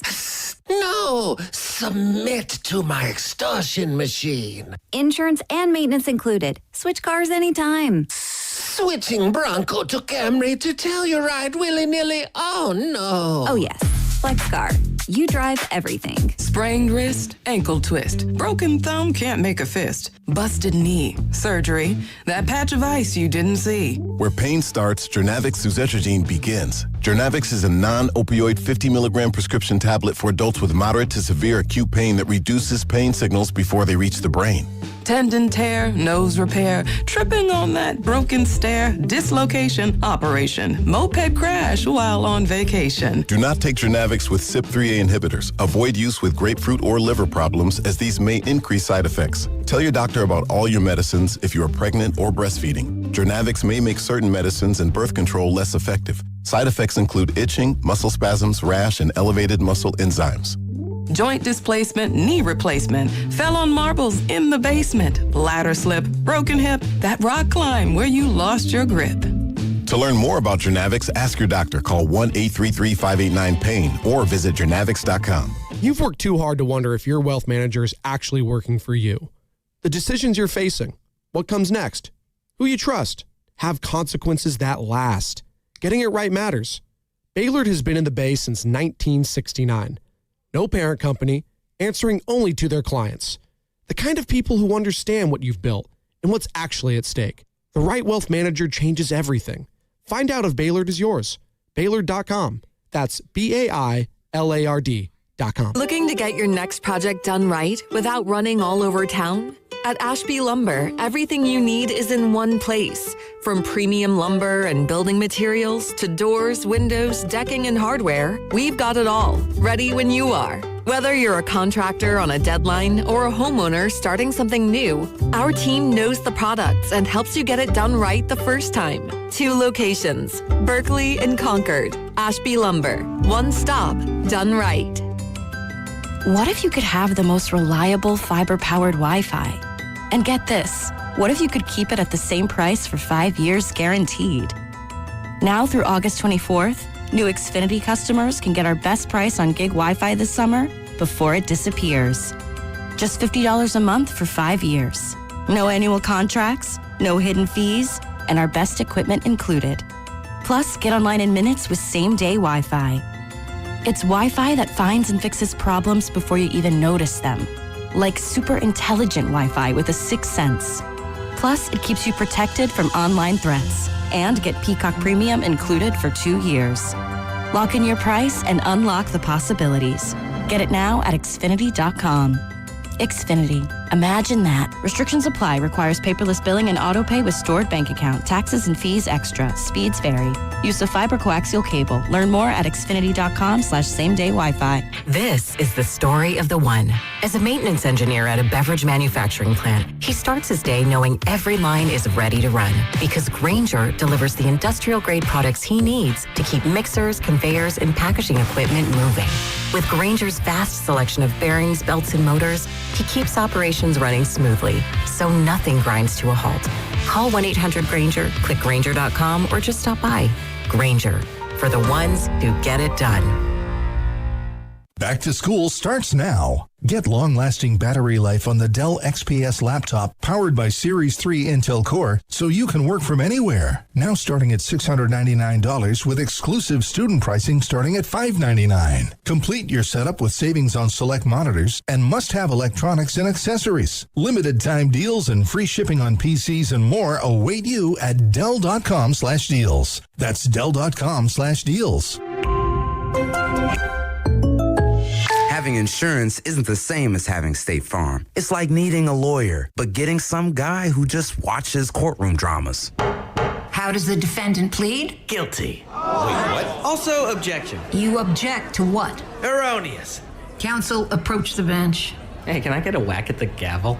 You wouldn't settle for just any lawyer, so don't settle for just any insurance. Get the real deal with State Farm. Like a good neighbor, State Farm is there.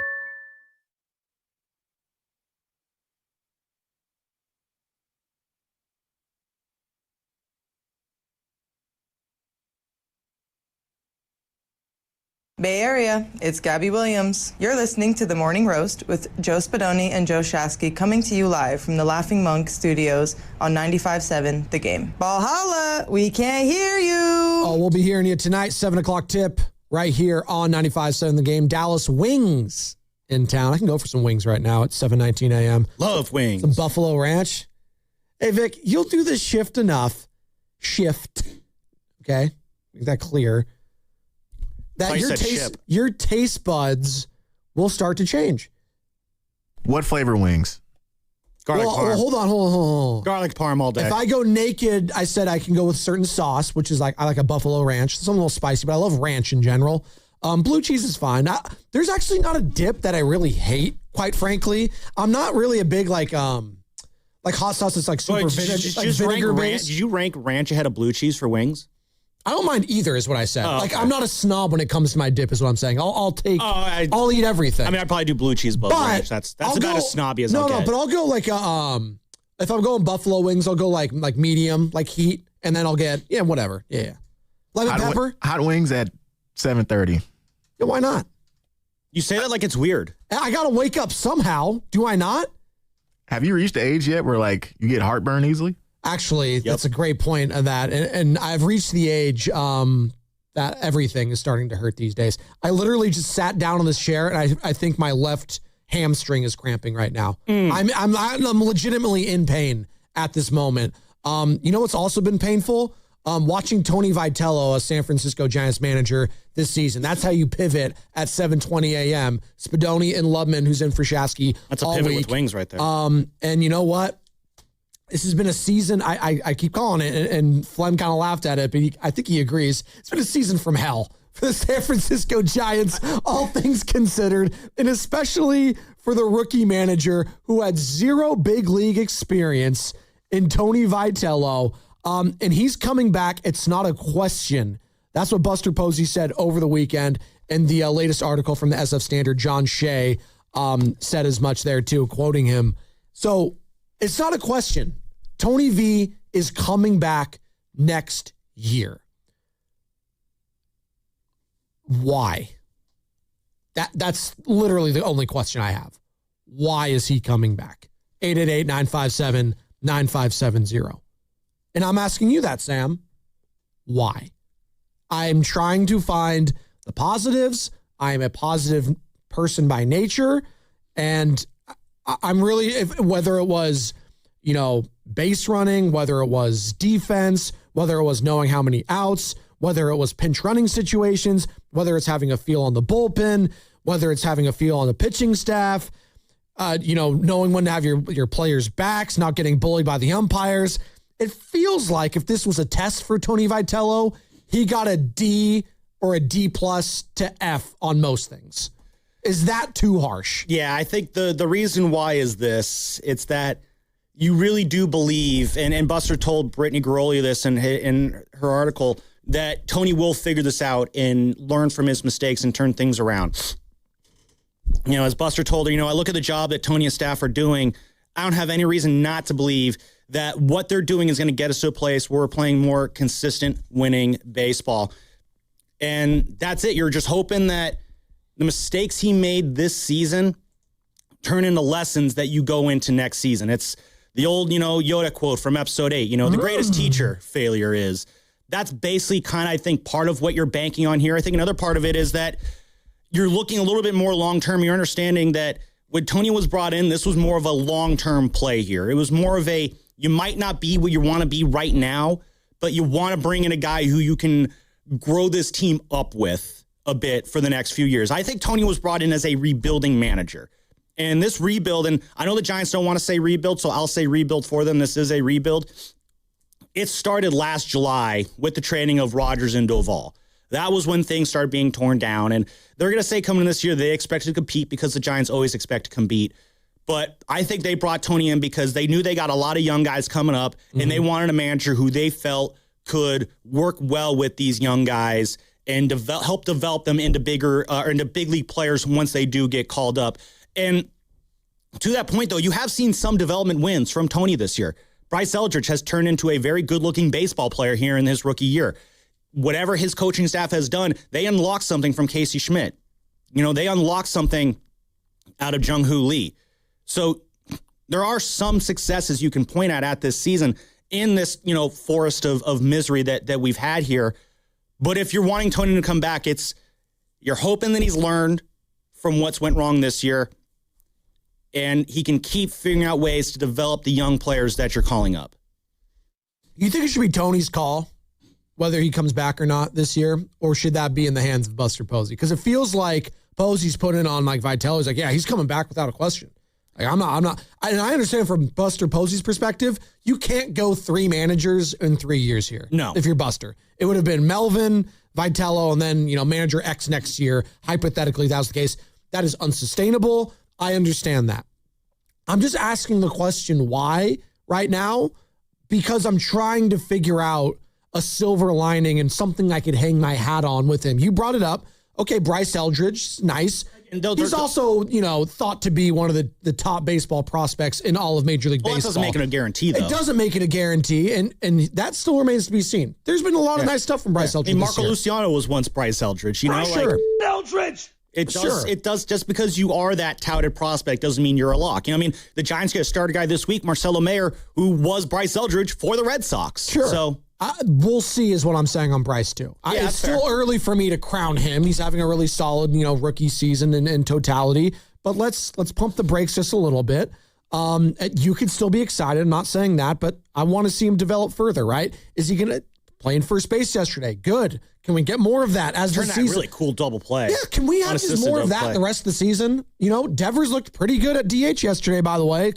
That could just be the tandem going forward here. And there's a larger conversation. I know you and Dan have it every Saturday, probably, whether those two could, coexist on the same squad, one being a DH, one being a first baseman. That's something that'll play itself out. And that's not confident about that. But again, that's a conversation for a different day. And actually, let's have it right now, because that's going to be something that Tony is going to have to figure out if he's going to be, riding on this ship longer, which it seems like it's going to happen. I don't want to sound like a hater this morning on Posey, on Manassian, on Tony Vitello, but how could you not just have, not hatred, what's the word I'm looking for? Just frustration, zero confidence. Anger, I have zero confidence right now in these guys knowing what to do next. Okay, you got the prospects. Now what? What should be, if Tony is coming back, the season's over, Sam, first line of business is what for the San Francisco Giants? Going into next year? Yes. What do you need to do? Well, I think you're going to have to change your coaching staff up a little bit. And, there was a fun little hot mic moment against the Astros last week coming back from break where Dwayne Kuiper was heard on the hot mic, hey, what do you think about Mike Maddox as your pitching coach? And he got because he just got fired, correct? Yeah, yes. And he got cut off there, which, of course, you don't want your broadcaster low-key advocating for a new pitching coach on air like that. So that was a moment right there. But, yeah, if Mike Maddox is available, that's a guy I would probably bring in to coach this pitching staff. Poor Mike Maddox going from the Angels to the Giants. I mean, my God. You need the talent, Sam. But no, their pitching coach staff, the pitching coaches, it's just... It hasn't been great this year. Justin Message, I don't see it. I think I'm cool with Tony keeping Frank Anderson on board just because I think you want him to have, because Tony looks up to Frank as kind of one of his coaching mentors. And so I'm okay with Tony wanting to keep him on board in some sort of role. But the pitching coaches, the bullpen coaches, I think you got to make changes there. So that's one. I think you're going to have to make a change at hitting coach. I don't know if the Hunter Mintz approach is really working for this team. Base coaches, maybe those are up in the air as well. I don't know if you still keep Jace Tingler on as a bench coach, though again, Tingler is a Tony guy. They played together at Missouri, and I do want Tony to have some guys on this coaching staff who he can go to and feel kind of confident in, kind of just you want guys who are in your own orbit who you can lean on and trust. And so I'm fine with Tingler and Anderson kind of being those guys for Tony. But I think first order of business is we need to really overhaul this coaching staff and bring in new guys for this team, because I just don't think this coaching staff was a hit this year. Well, it's interesting you say that, because it's a chicken or the egg situation to me. Was it the coaches, or did they just not have the talent, right? Because it's one thing to be bad at coaching and not putting in your players in positions to succeed. That might well be true. But at the same time, you can't sit here and tell me if I'm, a coach on this pitching staff that's getting, his season-ending interview, like, oh, what did you think you did well this year? What did you think you didn't do well? It's just like, well, I don't want to sound like I'm. You don't want to sugarcoat it? Well, I don't want to throw anyone under the bus, but quite frankly, you gave me a poop sandwich and told me to eat it, Buster. Sorry, you literally were on air saying, oh, well, Edwin Diaz, what's he doing this year? Remember that? Mm-hmm. On a station to be named later? It's like, oh, Edwin Diaz, it's fine, Buster. Like, yeah, we're not saying you have to get Edwin Diaz. There are other relievers that they could have gotten. Just get someone instead of Ryan freaking Walker, who we all knew. The manager even said it before spring training. It's a fluid thing. We'll see. Oh, that's always a nice thing. That's always a nice thing to tell your closer heading into a year. Hey, bud, don't get too comfortable. That's basically what you were saying. I mean, that's what they've kind of said to Ryan Walker the last couple of years. Well, what happened to his confidence this season, Sam? Ryan never Walker's was there. It was just never there. And he tried in the offseason to workshop that. That's a very difficult thing to workshop. God love him for it. He certainly tried. And again, you asked what are the first order of business. So I'm saying, first order of business is that coaching staff. Second order of business is you got to figure out this bullpen. Right. And traditionally, Joe, I'm usually kind of opposed to spending money on a bullpen. I don't think it's necessarily a thing you have to do to get a successful bullpen. Now, I'm going to contradict myself here, because this last offseason, there was a lot of guys who they probably could have signed who would have helped them out. I don't know what the free agency situation for relievers looks like this year. Relievers are also just so fickle. Sometimes reliever can just have a year where just nothing's working. Yeah. And that's frustrating. Remember Tyler Rogers in 2022? Yeah. No one liked him that year. And no one remembers that year anymore, because he's been one of the best relievers in baseball ever since 2022. So it's figuring out the bullpen's going to be tough. You are going to have Randy Rodriguez back. You are going to have Jose Budo back. That's going to help. But, just as we're, the rest of the season going to be trying guys out in the field, trying guys out in the rotation, there are certain guys in this bullpen like Sam Hentges, JT Brubaker. Do we really need to see more from them right now?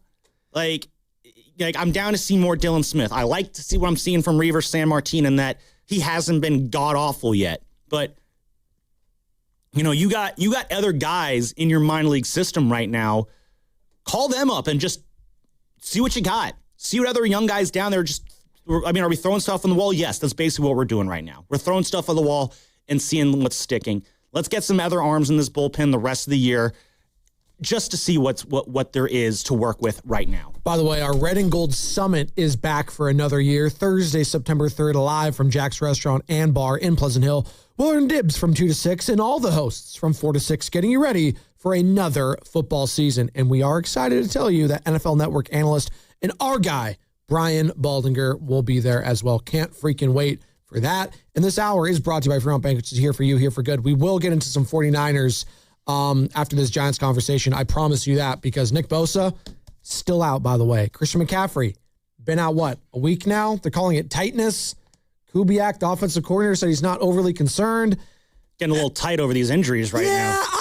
I mean, again, how could you not be concerned? These guys are going to be heavily relied upon. At least it's not the substation. Well, some people still try and tell you that it is. It's not. I'm gutting through this tightness right now in this left hamstring of mine. I don't know if I might have to, call in Vic or Chase to take over. So old. I am. I do feel so old.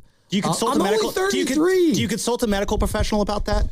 I mean, what do medical professionals know about science these days? I'm not a doctor, so. By the way, this hour is brought to you by Fairmount Bank. Here for you, here for good. Lubman in for Shasky. Spadoni here with you, talking San Francisco Giants, and who apparently had a team meeting, Sam. Now, when was this team meeting? So Alleged this was team meeting. after the game yesterday. Okay. I laid it out in the first hour, lay it out again, just a quick peel back at the curtain. So we go down to the media room, the interview room after the game. Okay. And usually Tony's in within 5 to 10 minutes after the game ends, and he talks to us. And, about 15 minutes have passed. We're sitting down there, and I'm thinking to myself, okay, something's clearly going on because Tony's never this late. If anything, he's always early.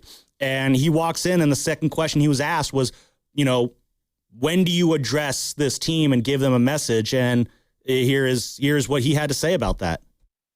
Right now, people paid money to sit through that, and some other people had, Wash has got to sit through that, and so might as well sit through a meeting. I don't know that anything genius was said, and there's no point in putting on a tirade. It's not about, it is about today, and it's not about any one person or any one loss, but it's more about a theme that Susan brought up of clean baseball. That's a touchy subject because that's hard to do, and it's inevitable. Some of the things that pop up in a game go unnoticed when you win or you get out of the jam or something like that. But yeah, the one thing that's unavoidable is usually the team that plays catch is the better team that day, and that includes on defense making the average play or dominating the average play, and on the mound you're playing catch with the catcher. Sounded angry. That's the most you could hear the emotion. Passion I've heard from Tony during a media scrum all season. Can you just replay the first couple lines of that cut? Right now, people paid money to sit through that, and some other people had, Wash has got to sit through that, and so might as well sit through a meeting.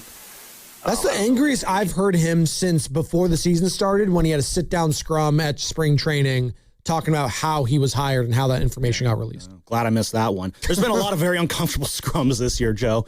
But no, sitting there watching Tony in that moment, and you can kind of hear when he says, people paid money to sit through that. Yeah.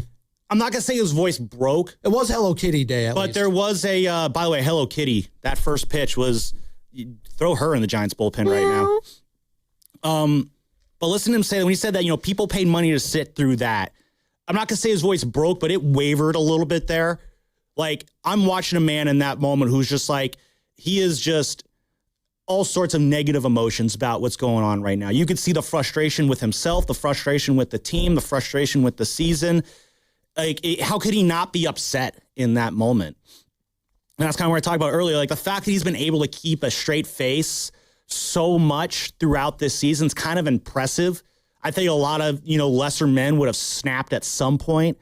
There's times where, I'm asking questions is he going to go off on me for asking this not fun question? At some point, he's got a right to with the way this season's gone. But that was probably one of the most just, maybe for just lack of a better phrase, emotionally distraught I have seen Tony all year long. I felt for him. I felt bad for him. This is a guy who I know how much the fire of winning and the desire to win burns within him. And he's wanted to be himself. He's been unable to be himself. And it sucks that he's been just stuck with this bupkis product and this bupkis roster all season long. And you're starting to see it wear on him. And hopefully now that he does have the security that he's coming back, I do think that maybe this is a younger roster that might be more tailored to him. But I do think just coming in next year with a clean slate and a fresh start could do just wonders for this organization. You know what could do wonders for our show right now? Going to New York, talking with Richie in Queens. Oh, What's thank up, God for Rich? Richie. How you doing? Hey, boys. You know what? Here's something funny. I'm down in AC, Atlantic City, right? Sitting up right now looking at the beach. I'm watching the games yesterday, and they had every game on except they had every game except the Giants. So I asked the bartender, I said, could you put the Giant feed on? He says, with a straight face, he goes, why? It turns out he's a bartender, and he's from Frisco. And he was avoiding putting the game on. I was hysterical. And my brother, too. He says, wow, this is unbelievable, not even to want to watch the game. And so when I did put it on later in the game, the Kavanaugh play look, I couldn't find the ball. I mean, the ball could have been sitting on home plate. That is the closest I've ever seen a guy score where the ball went 11 inches, if that, maybe a foot and a half. It was really right underneath him the entire time, Richie. That was a frustrating moment. I mean, Brubaker, you could see the frustration in his face there at that moment. Yeah, Brubaker, too, is when 0-2 count, he hits the guy. Tidwell's got a lead. And there is nothing positive at this point. And when you look at the bottom of the lineup with Koss and Kennedy and Kavanaugh until he proves maybe he could be a major league hitter. The kid Taylor came up. I don't know what he's going to be. They are so bad. And, you mentioned the coaching guys, and I guess the coaches will go before the players. And I guess they're going to have to make changes. And to think that they're 28 under now? I mean, last year they were 500, the year before 2 under, the year before they were 500. Obviously, the year that they got 103 wins. Since how far we have fallen since then. But it's just a disgraceful exhibition of baseball at this particular point. The bullpen is an absolute shambles. What is our starting staff after Webb next year? Who could you point on and say, well, we got, Roop, who I thought could be a 3, maybe a 2. I think he's a 4. McDonald's hurt at this point. Obviously, we thought Birdsong. So, yeah, I mean, talent-wise, obviously, we're stuck with the 3 guys that we have. We're hoping Eldridge comes along. But it really is, it's been incredible how bad that they've been. You didn't think it was just possible, guys. And and I feel the manager, I think they threw him into the oven and said, okay, dude, it's not his fault. As much as I think at times he's lost, it's not his fault. They have nobody. Every move he makes, nobody comes in. And even Wynn has taken a step back. He had 10 strikeouts for 9. He's down to like 8. He's lost velocity. Thanks, Rich. I appreciate the call. Enjoy Atlantic City. Win some money. Yeah, seriously. I've never been. Don't bet on the Giants. Bet against them. Fade the Giants. That is a hilarious or short story. The Giants. That's a hilarious story. It's like, I'm at Atlantic City on the beach. I tell the bartender, put on the Giants. No one in the history of ever has said, hey, I want to watch the Giants-Rockies game while I'm hanging out in Atlantic City. On a beachside bar. Gross. That is why Richie's an elite Giants fan right there. My God. But again, not even the sportsbook in Vegas had that game on. It was that awful. You asked the question, Spadoni, and again, if anyone else wants to call in and answer it, 888-957-9570 is the number to call or text. Why are you bringing Tony back? I think another reason, again, is you look at the roster, and as Richie said, Tony was thrown in the oven on this. That's Richie's words, not mine. But I do think, Tony was given... You say, when life gives you lemons, you make lemonade. Tony was not given lemons, so how can he possibly make lemonade? Beef stew. Shout out Andy Milanakis. Continue. I don't know that reference, but I'll you don't remember that show, Andy Milanakis show on MTV? Come on. Vic's nodding his head. He gets it. I never watched the Andy Milanakis show. At some point, I want a rejoin of the intro of the Andy Milanakis show. I'm putting that on you right there, Vic. All right, continue, Sam. But a lot of it is you are pointing at this roster, and this is from John Shea's piece in the Standard announcing that Tony Vitello would return. Shea got an exclusive sit-down with Buster because he's John Shea and no one else is. You don't mind that, though. It's the Shea. Shea is a legend. This is what legends do. They get those exclusives. I have nothing but respect for John Shea. I wish I could be John Shea. I'd rather be John Shea. But Buster Posey wanted to make it clear. The manager isn't alone. It's also about players ramping up their performance and playing winning baseball. This quote from Posey. Maybe it's the player in me, but ultimately it's up to the guys that are in between the lines. Can you impact as a manager and as a coach? Absolutely. How much? There are a lot of intangibles there. Can you impact in a front office? Yes, you can try by the type of talent you bring in. And this goes into a battle we had or a conversation we had last year, Joe. Is it the players or the coaching staff that is the issue? And this is where I do see Buster kind of taking accountability for himself on the roster, but also pointing at the roster and saying, this roster does need to play better. And I do agree with him. This roster is full of guys, some guys who are veterans on this team, who do simply need to play better.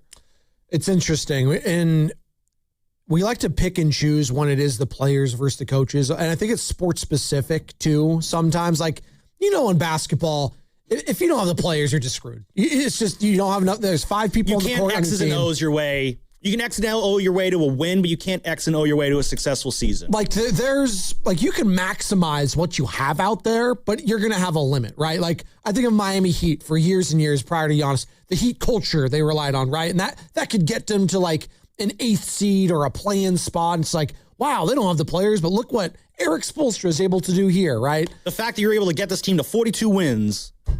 Exactly. And it's kind of like why I defend Steve Kerr a lot of the time, too. And I get it. There's a lot there with the Warriors and Steve Kerr and development and Kuminga and Moody and Pods, all of that. But ultimately, why the Warriors won't win this year if they don't at a high level, it's because they probably don't have the talent. That's ultimately, it's not because of Steve Kerr's coaching ability. The guy's won 4 freaking titles, okay? So people will tell you that Kerr's coaching does play a role, which I do think it does. It does. But if you're, again, power ranking, like roster versus coaching.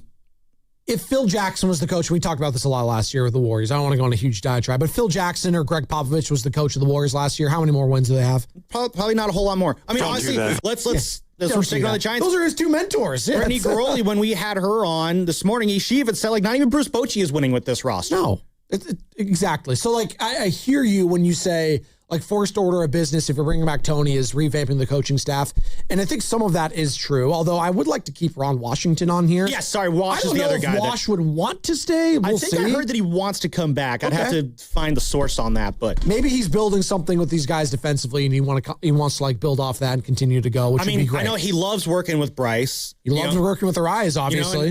He's working with Jesus Rodriguez every day. I saw him getting some work in. Rodriguez currently on the IL right now. He's working with Jonah Cox a lot too. Cox had that great catch on Friday night. I called it the Cox block. There, that's what I like to call it there. Because his name is Jonah Cox, and he blocked that ball from going out. Just let it breathe a little bit. Just let it breathe. Yeah. Here you go. Anyway, I'll be here all week, folks. Yeah, he will be actually. He's not lying. A lot of work with Casey Schmidt. So he's working with these guys a lot. So I would like to see Wash come back, and hopefully he would like to come back too. So players versus the coaches, and then you go to what the San Francisco 49ers were able to achieve last year. This is where I will look at coaching and maximizing what you have and saying, wow, I don't know how many other coaches could have done what Kyle Shanahan was able to do last year, given that he couldn't run the ball. Yards per carry was one of the worst in the NFL. You had Christian McCaffrey, and thank God you had Christian McCaffrey in that he was an elite receiver for you. But your running back was also your best receiver last year. You had injuries galore, no Bosa, no Warder, no Kittle for a majority of the time. Oh, your starting quarterback, who you just paid hundreds of millions of dollars to, was out for a good chunk of the season with turf toe. Bring in Mac Jones. Like, that was a masterclass in coaching last year for Kyle Shanahan.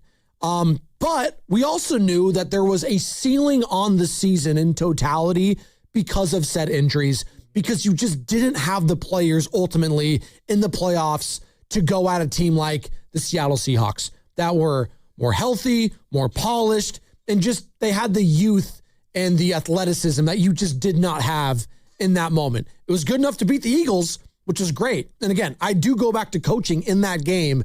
I think that is ultimately what you were able to hang your hat on. Coaching and synergy between the head coach and the quarterback, something that has plagued Philadelphia, even though they won a Super Bowl and been to 2 under Nick Sirianni.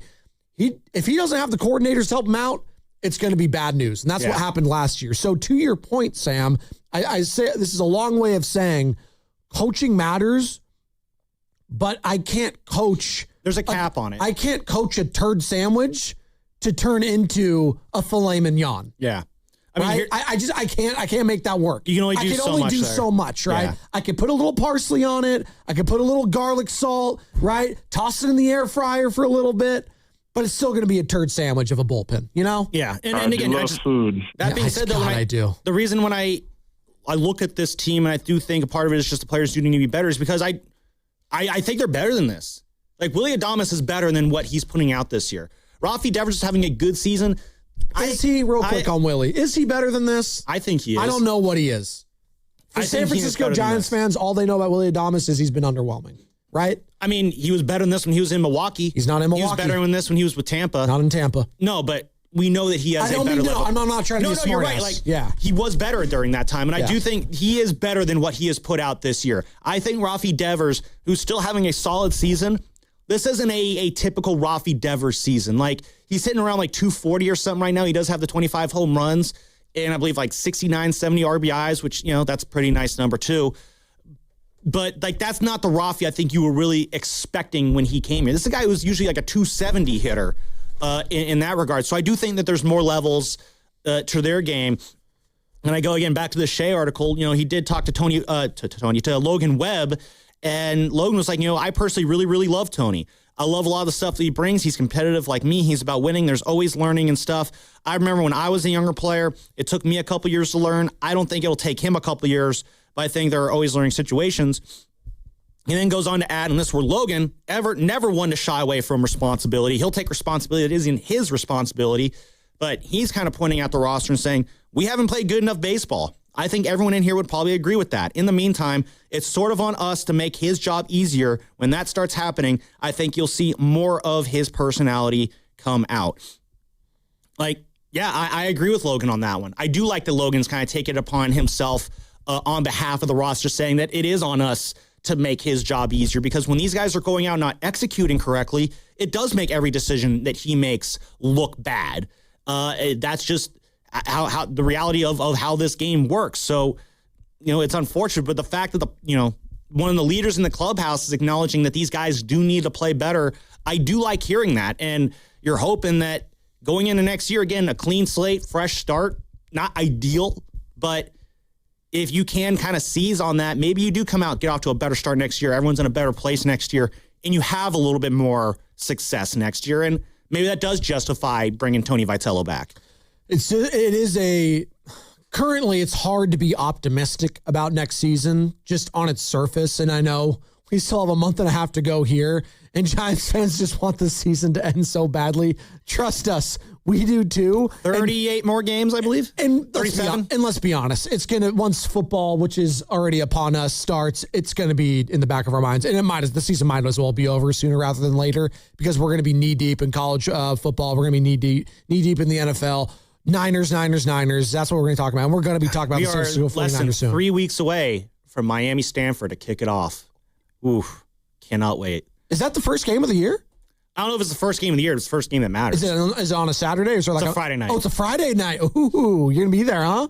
I will be there. My dad and I are going down to be down on the farm to You're go. not going credential. Okay. No. I'm going to be sitting in the stands so I can scream bloody murder. Okay, fun. I think Bonte's going to be there too, so look for the throne on the sideline. That's where he'll be. That is where he is. They actually have a section like roped off for him, those velvet ropes. Yeah, for the King's Court. Yeah, there you go. We had Brittany Garoli on earlier, who had this article that we've been referencing on The Athletic all morning long. And this is what she had to say on Vitello returning next season. If you look at the job that Tony has done, I think he is learning. I think he is getting better. I think he's a better manager now than he was when he started the season. But you're right in that it was head-scratching. It was head-scratching because there were 9 open jobs, and there was so much managerial talent.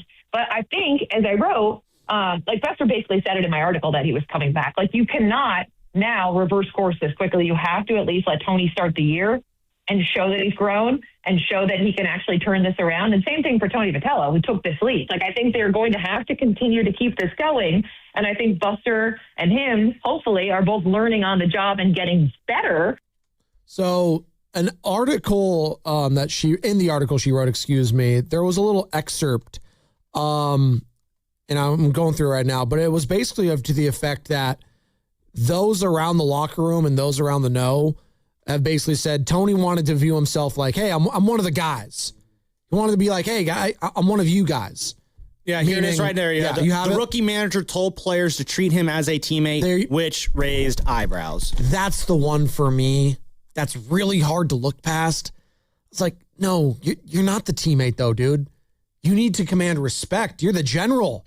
You're leading these guys out to battle. Yeah. No, later in that you got to be viewed differently, man. You're not hanging out like in the locker room with them and shooting the breeze and playing Pasoy with all these guys. They don't play Pasoy anymore, at least. Thank God. Whatever you're playing. Spades, dominoes, whatever. I don't care what you're playing. No limit Texas Hold'em. That's not you, Tony. And I get it. You're coming from a college program where, let's be honest, you might have been a father figure of sorts to a lot of these kids. Well, yeah, guys looking up to him, yeah. Yes, that's not what you're here to do now. You're here to, tell these players what to do. Yes, Obviously, should they look to you for leadership and guidance and all that sort of stuff like a good coach should? Absolutely.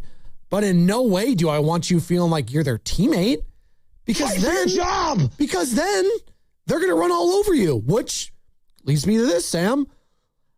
Could he ever truly be the leader of this team with some of those big egos and big contracts in place in Chapman, in Adames, and in Devers? I have my question marks about that. Those are fair questions.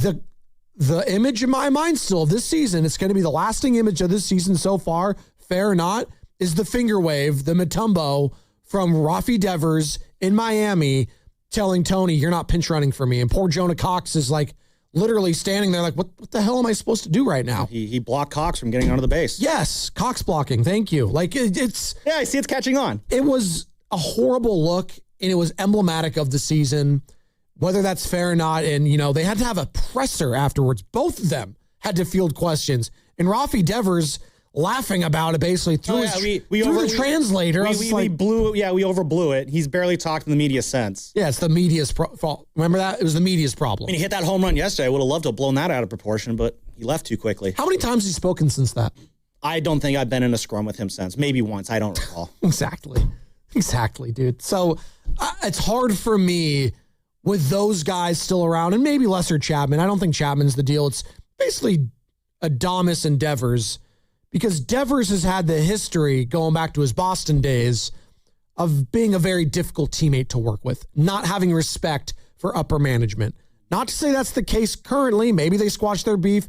Maybe. I just feels like reading through the article, reading between the tea leaves, he's so differential to the veterans on this team. He needs to put his foot down sometimes. And I wonder if he'll ever be able to do that, Sam. Again, maybe it's happening behind closed doors, because one thing we've seen a lot from Tony this year is it's almost like he tries to cover for the players a lot. Like that's just Willie being Willie when he's out there yucking it up on the bases and forgetting the outs.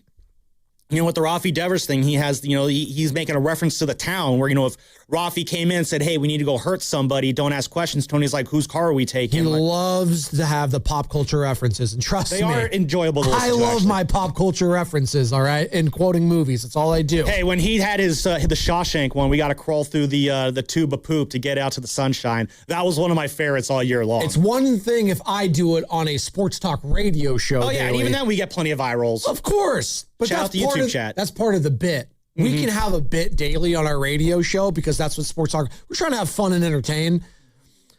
The bit becomes old if you're the San Francisco Giants manager and you're 20 games under 500, and he's trying to stay positive and trying to crack jokes. But at the same time, they don't want that. But he's doing this while also trying to cover for the players. Yeah. And it's on the one hand, I do get why you're trying to do that. Maybe he thinks he's being a player's manager by, taking the heat there to take the heat off of them. But that only works if you're holding things together behind the scenes.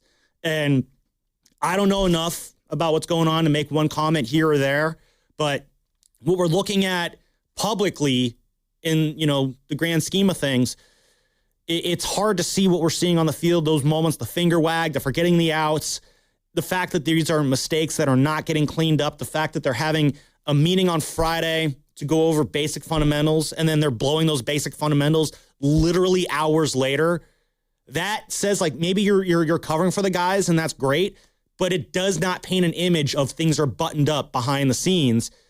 That's on Tony to sit down, identify how all these things went wrong. How did these things get so unbuttoned up?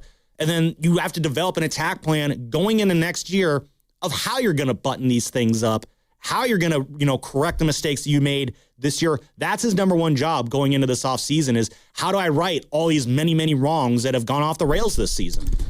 Who do you think has a tougher task in front of them or a tougher rebuilding / retooling in front of them right now? Buster Posey or Mike Dunleavy? I don't know. I feel like that's a question we can maybe answer after the injury report. Oh, wow. You want to do that? Look at this. We got the beach hair thrown to the injury report. That's what happens when your producer is also in here. I just threw Vic on the spot. That is so mean. Vic had it ready. He's good to go. Play it whenever you want, Vic. No, his hand's up because he's saying, oh, he does need a moment. He's giving me a wait. It's time for the injury report. That really hurt. Brought to you by Boxer & Gerson, Northern California's premier workers' compensation law firm, helping injured workers get their lives.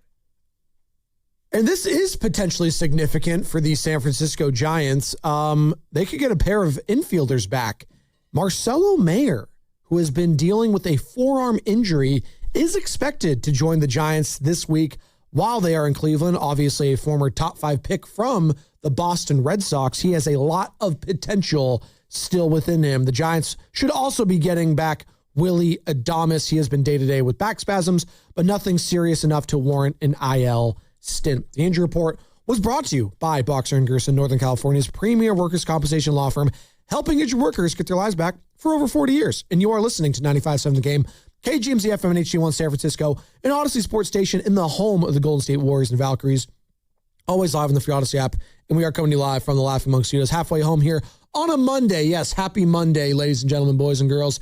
It's Spadoni alongside Sam Lubman, who's filling in for Shasky. We got Vic in the back. We got Chase in the back.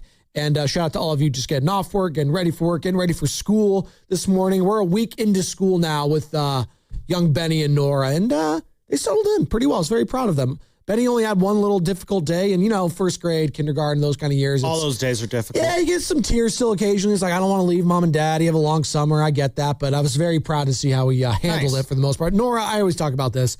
She's the second child, and the second children, Sam, if you have multiple, you'll learn this. They're just, everything's faster with them. It just is. And girls, I guess, in general, because, I have 2 girls now. They do develop faster. They do, faster. Emotionally, everything. Like, they are, social butterflies. It's true. So she is. Well, they're more just overall smarter than men. She sees one friend that she knows. She's going over there, say deuces, mom and dad. You guys, nice. I'm fine. I'm good. And so I have the dynamic of I don't want to leave you, mom and dad, and then I have the I'm good. See, and then we'll see with the third one. Maybe she'll be a mix of both. Yeah. Who the hell knows? But school's starting back. We always went back to school though, like post Labor Day.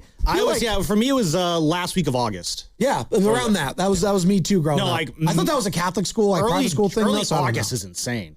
Well, this is the thing. Benny and Nora get off last or second to last week of May sometimes. Okay, so maybe that's why they go back early. Well, yeah. I mean, obviously, not hard to figure out. The earlier start, the earlier finish. And when I grew up, I went to a K through 8th school.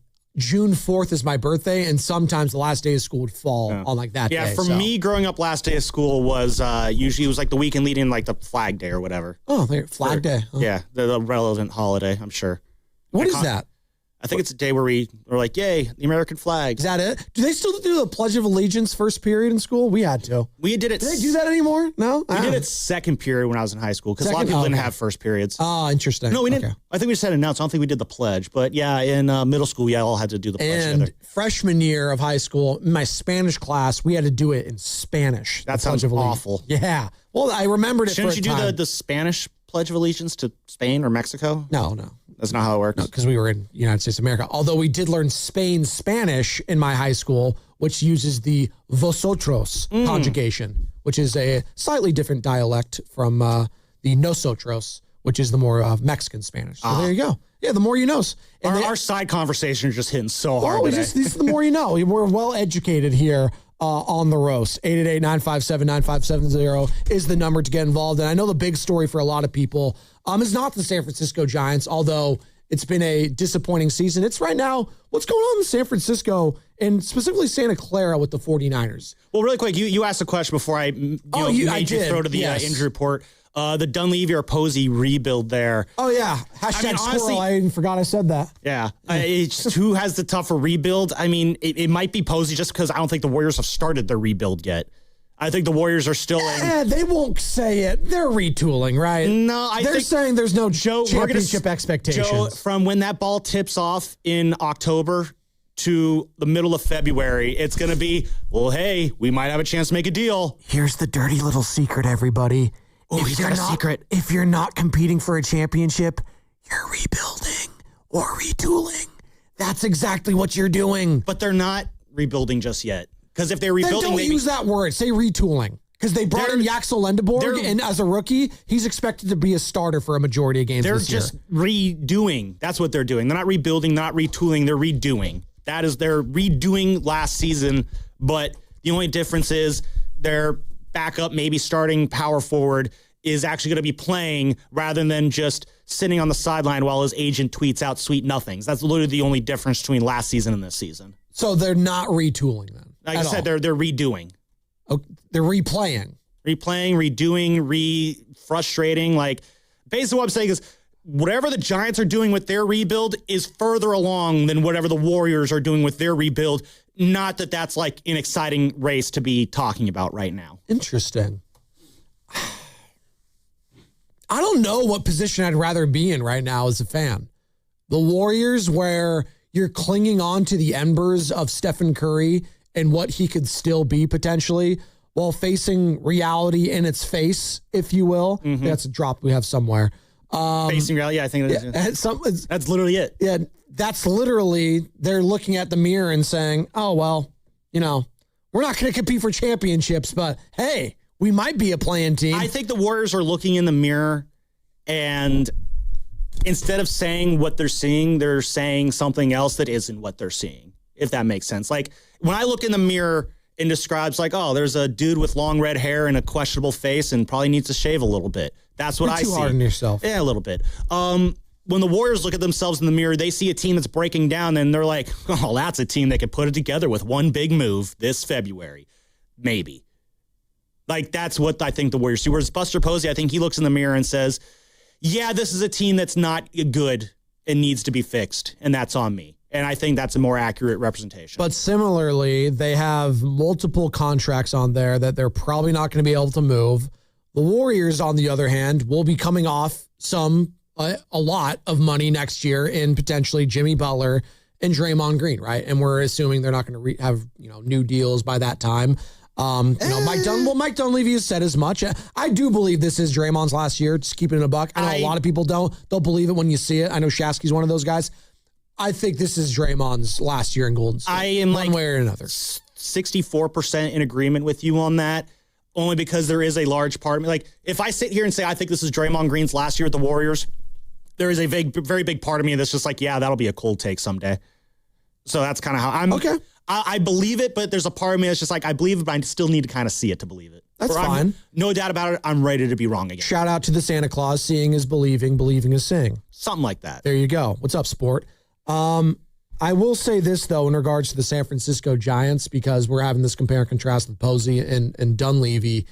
At least you know that they're going to be bad for a while. At least you know that, right? The Giants have a direction-ish, whereas the Warriors, I think they will have a direction, but it's kind of hard to have a direction when you're playing this will they, won't they, compete with Steph, quotes, with Steph. Well, that's the only thing that I think Warriors fans are having a hard time coming to grasp with right now is the fact that this Warriors team isn't going to be very good, and yet they still have Stephen Curry on the team. Now, I said that they have a possibility earlier in the show that as much as we want to be negative about them, maybe, just maybe, I know it sounds insane, they could stay healthy this year. Again, health permitted. And it's funny when we pick and choose this real quick, health permitted. Like, we're not allowed to do it with some teams, but other teams we're allowed to do it with.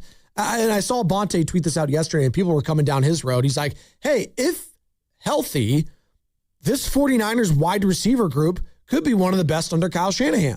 And again, everyone kept rolling their eyes saying, oh, if healthy. I was like, yeah, because that's what it is in sports. If healthy.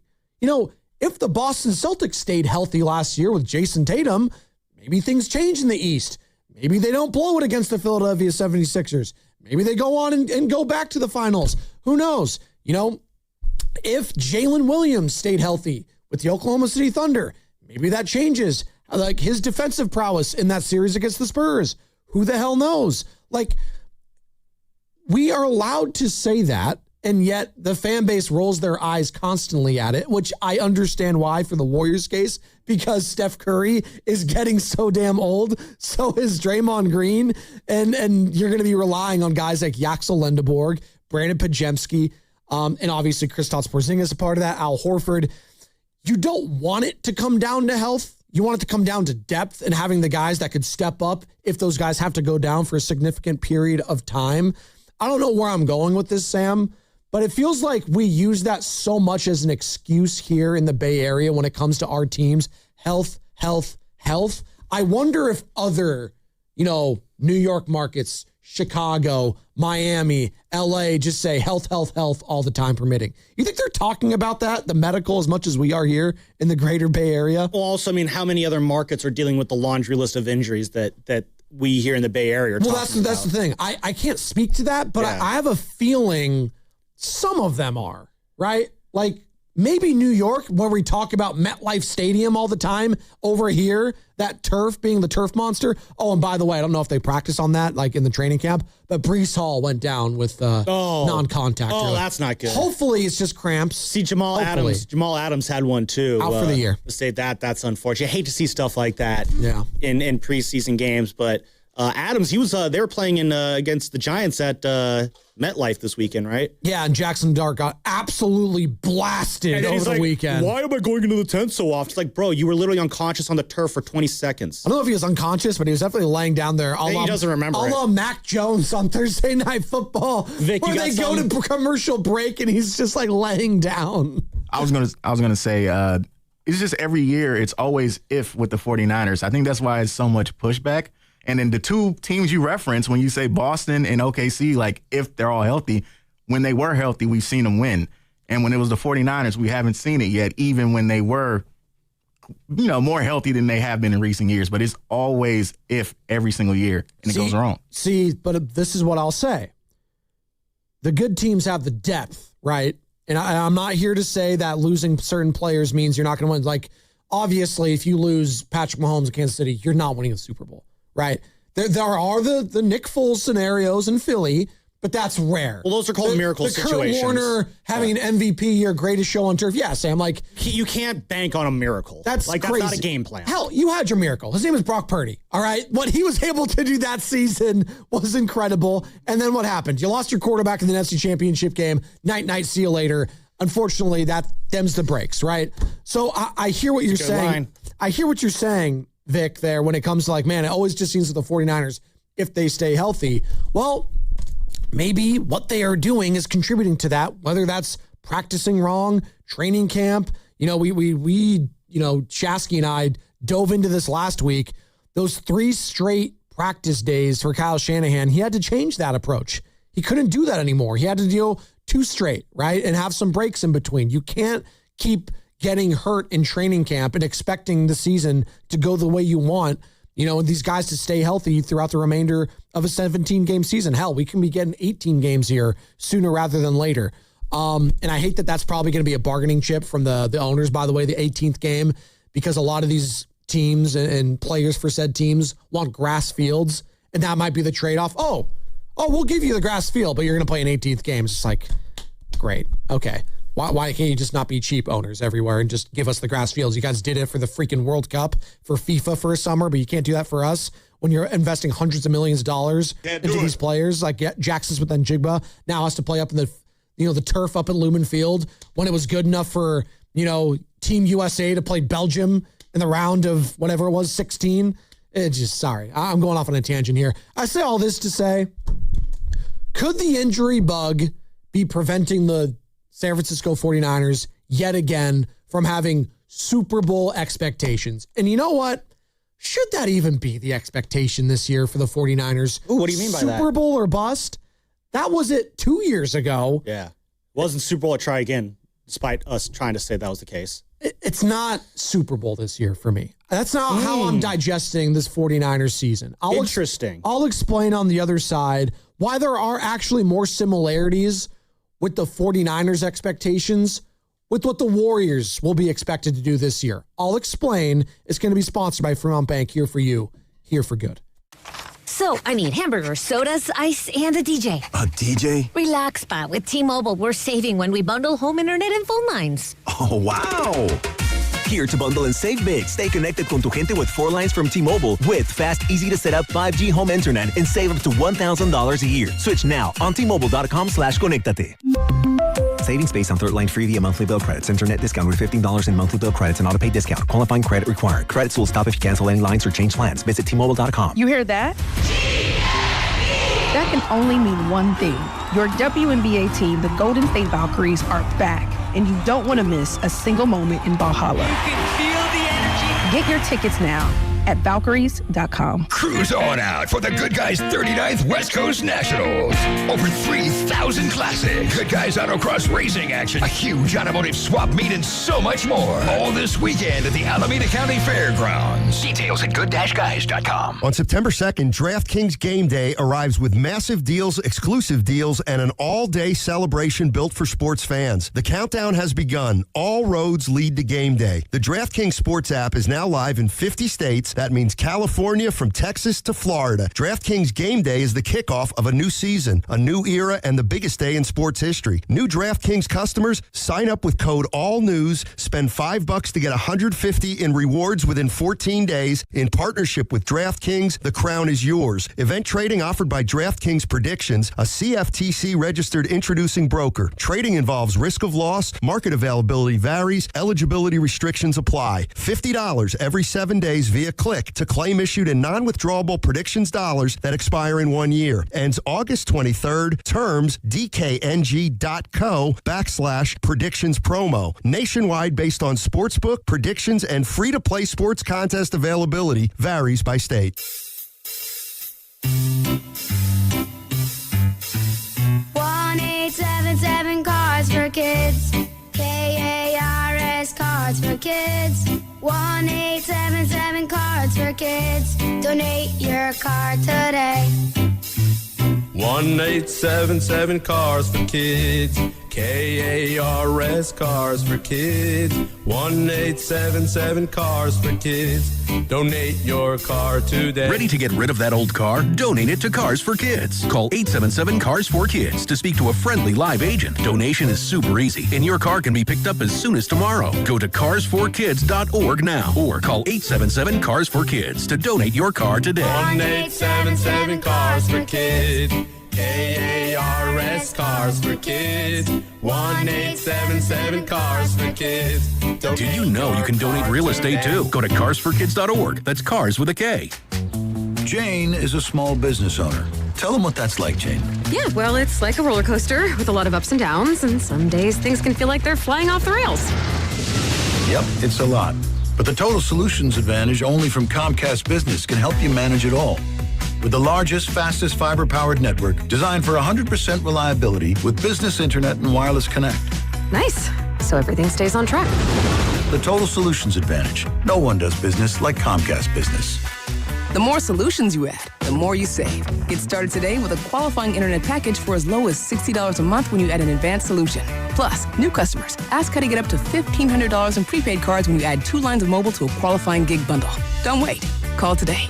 Limited time offer. Restrictions apply. New customers only. 1-year agreement, paperless billing, and automatic payments with bank account required. $60 offer requires 300 meg internet, security edge, and additional qualifying service. Equipment, taxes, and fees extra. Prepaid card offers end 9/13/2026. T-Mobile is launching something no other wireless network offers. Introducing Nothing.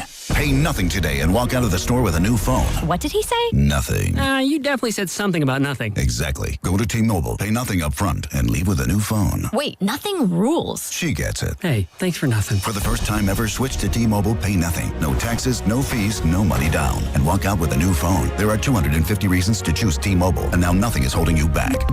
On eligible devices with qualifying credit plan and 36-month finance agreement. You're still glowing, flirting, grooving. You've still got it. But your immune system weakens as you age, making it harder to fight illnesses like pneumococcal pneumonia and RSV.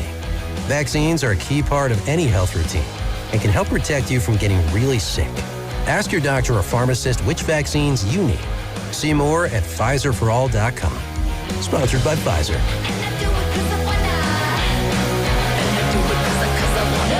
My name is Whitney Allen, and I'm a widow. My husband, Ryan, died. We never thought we'd ever have to use life insurance, but the unexpected happened. With Ethos, signing up was fast and 100% online. You can get a quote in seconds, apply in minutes, and get same-day coverage. No medical exams, and you can get up to $3 million worth of coverage. I'm grateful we were prepared. Get your free quote at ethos.com/radio. That's ethos.com/radio. Paid spokesperson. Time spent on application may vary. Online health questions required. Hey, it's Brew, and I feel like everything in my life depends on being connected. Whether I'm uploading a video, hopping on a call before my show, or video chatting with my family back in Michigan, I never have to think about my Wi-Fi. And that's why Xfinity stands out. You get the most reliable, fiber-powered Wi-Fi with the best equipment at one price for 5 years guaranteed. No contracts or commitments. Plus, you can get online in minutes with same-day Wi-Fi. Restrictions apply. Not available in all areas. Use of fiber or coaxial cable. Learn more at xfinity.com/same-day Wi-Fi. Xfinity. Imagine that.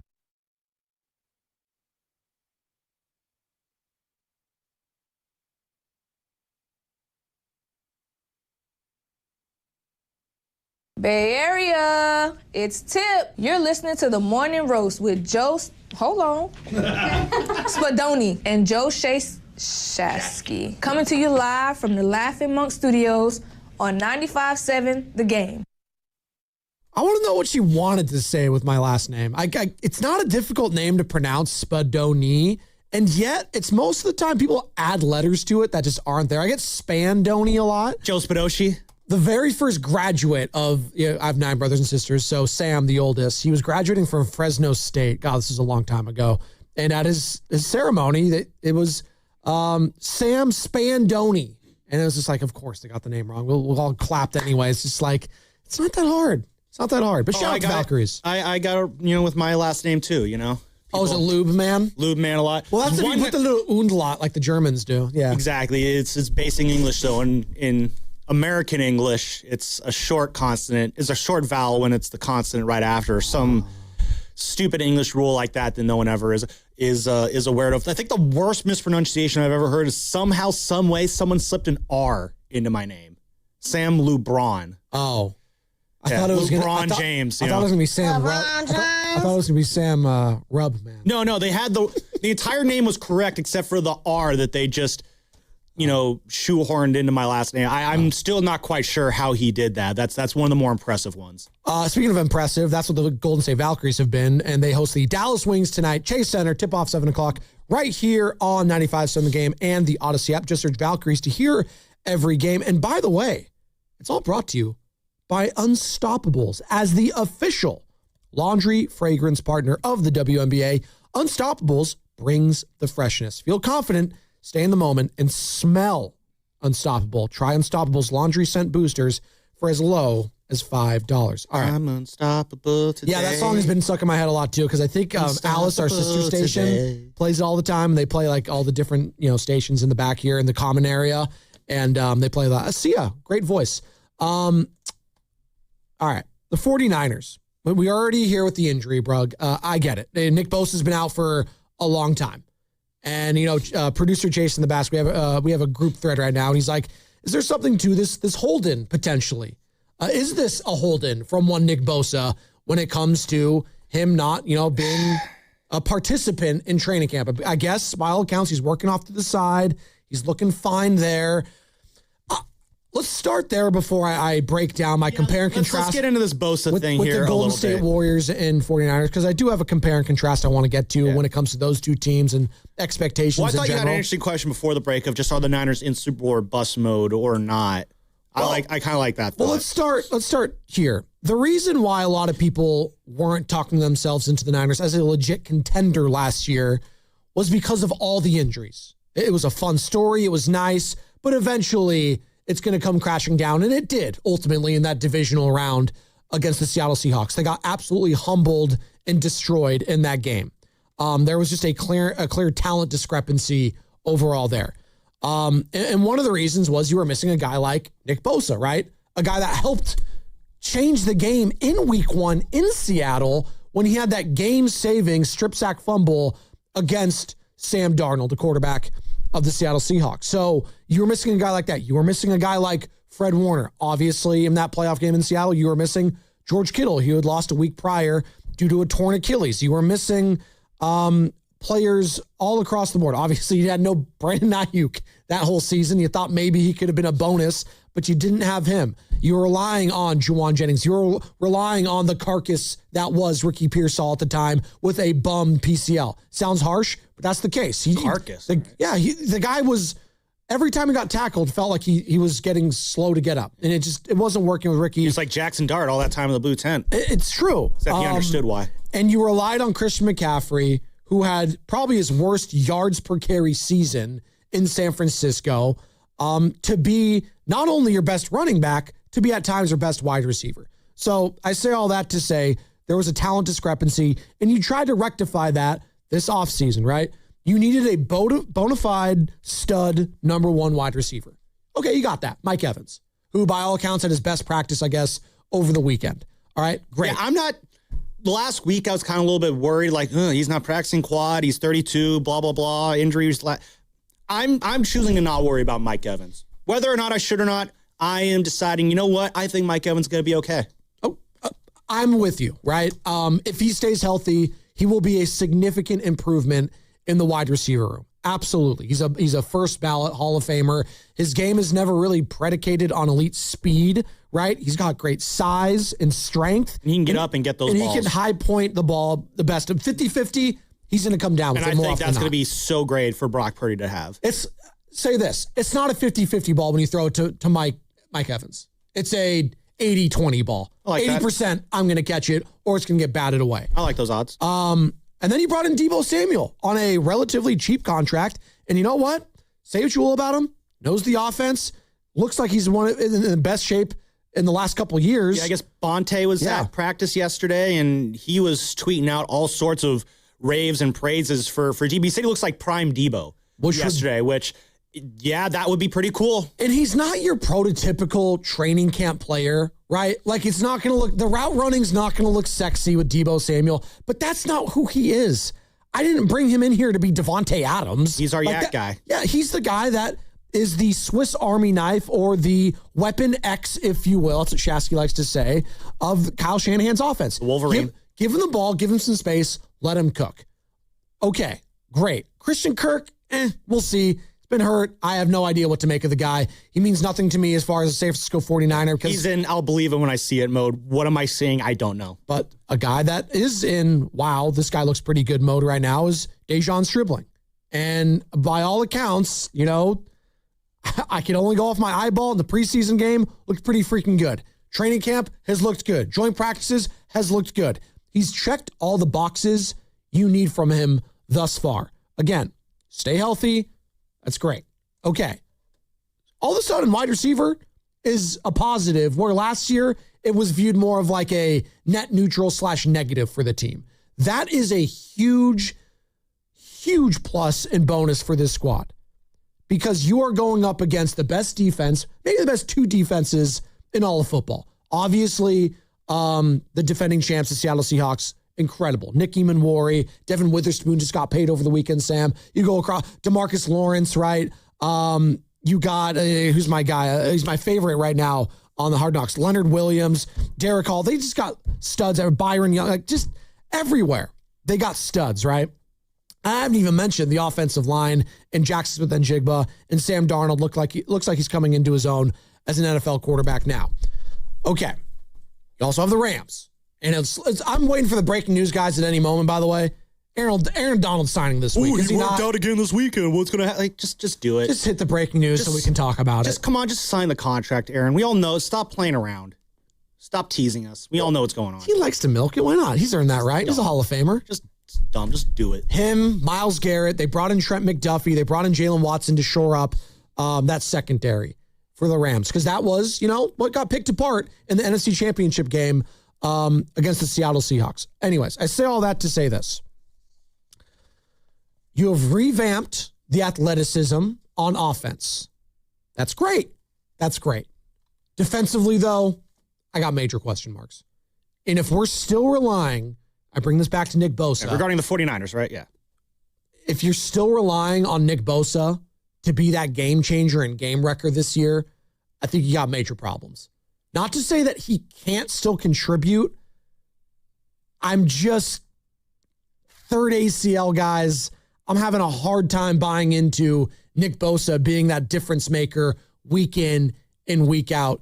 And maybe, just maybe, he might have to be that third down kind of specialist at times so you can preserve his body. Now, this is where it gets interesting. Who's going to step up alongside him, right? You're hoping in the interior, right? It's Osa Odigizua, who you brought in via trade. You're hoping it's going to be that guy, right? You're hoping Alfred Collins can make another jump. You're hoping CJ West can make another jump.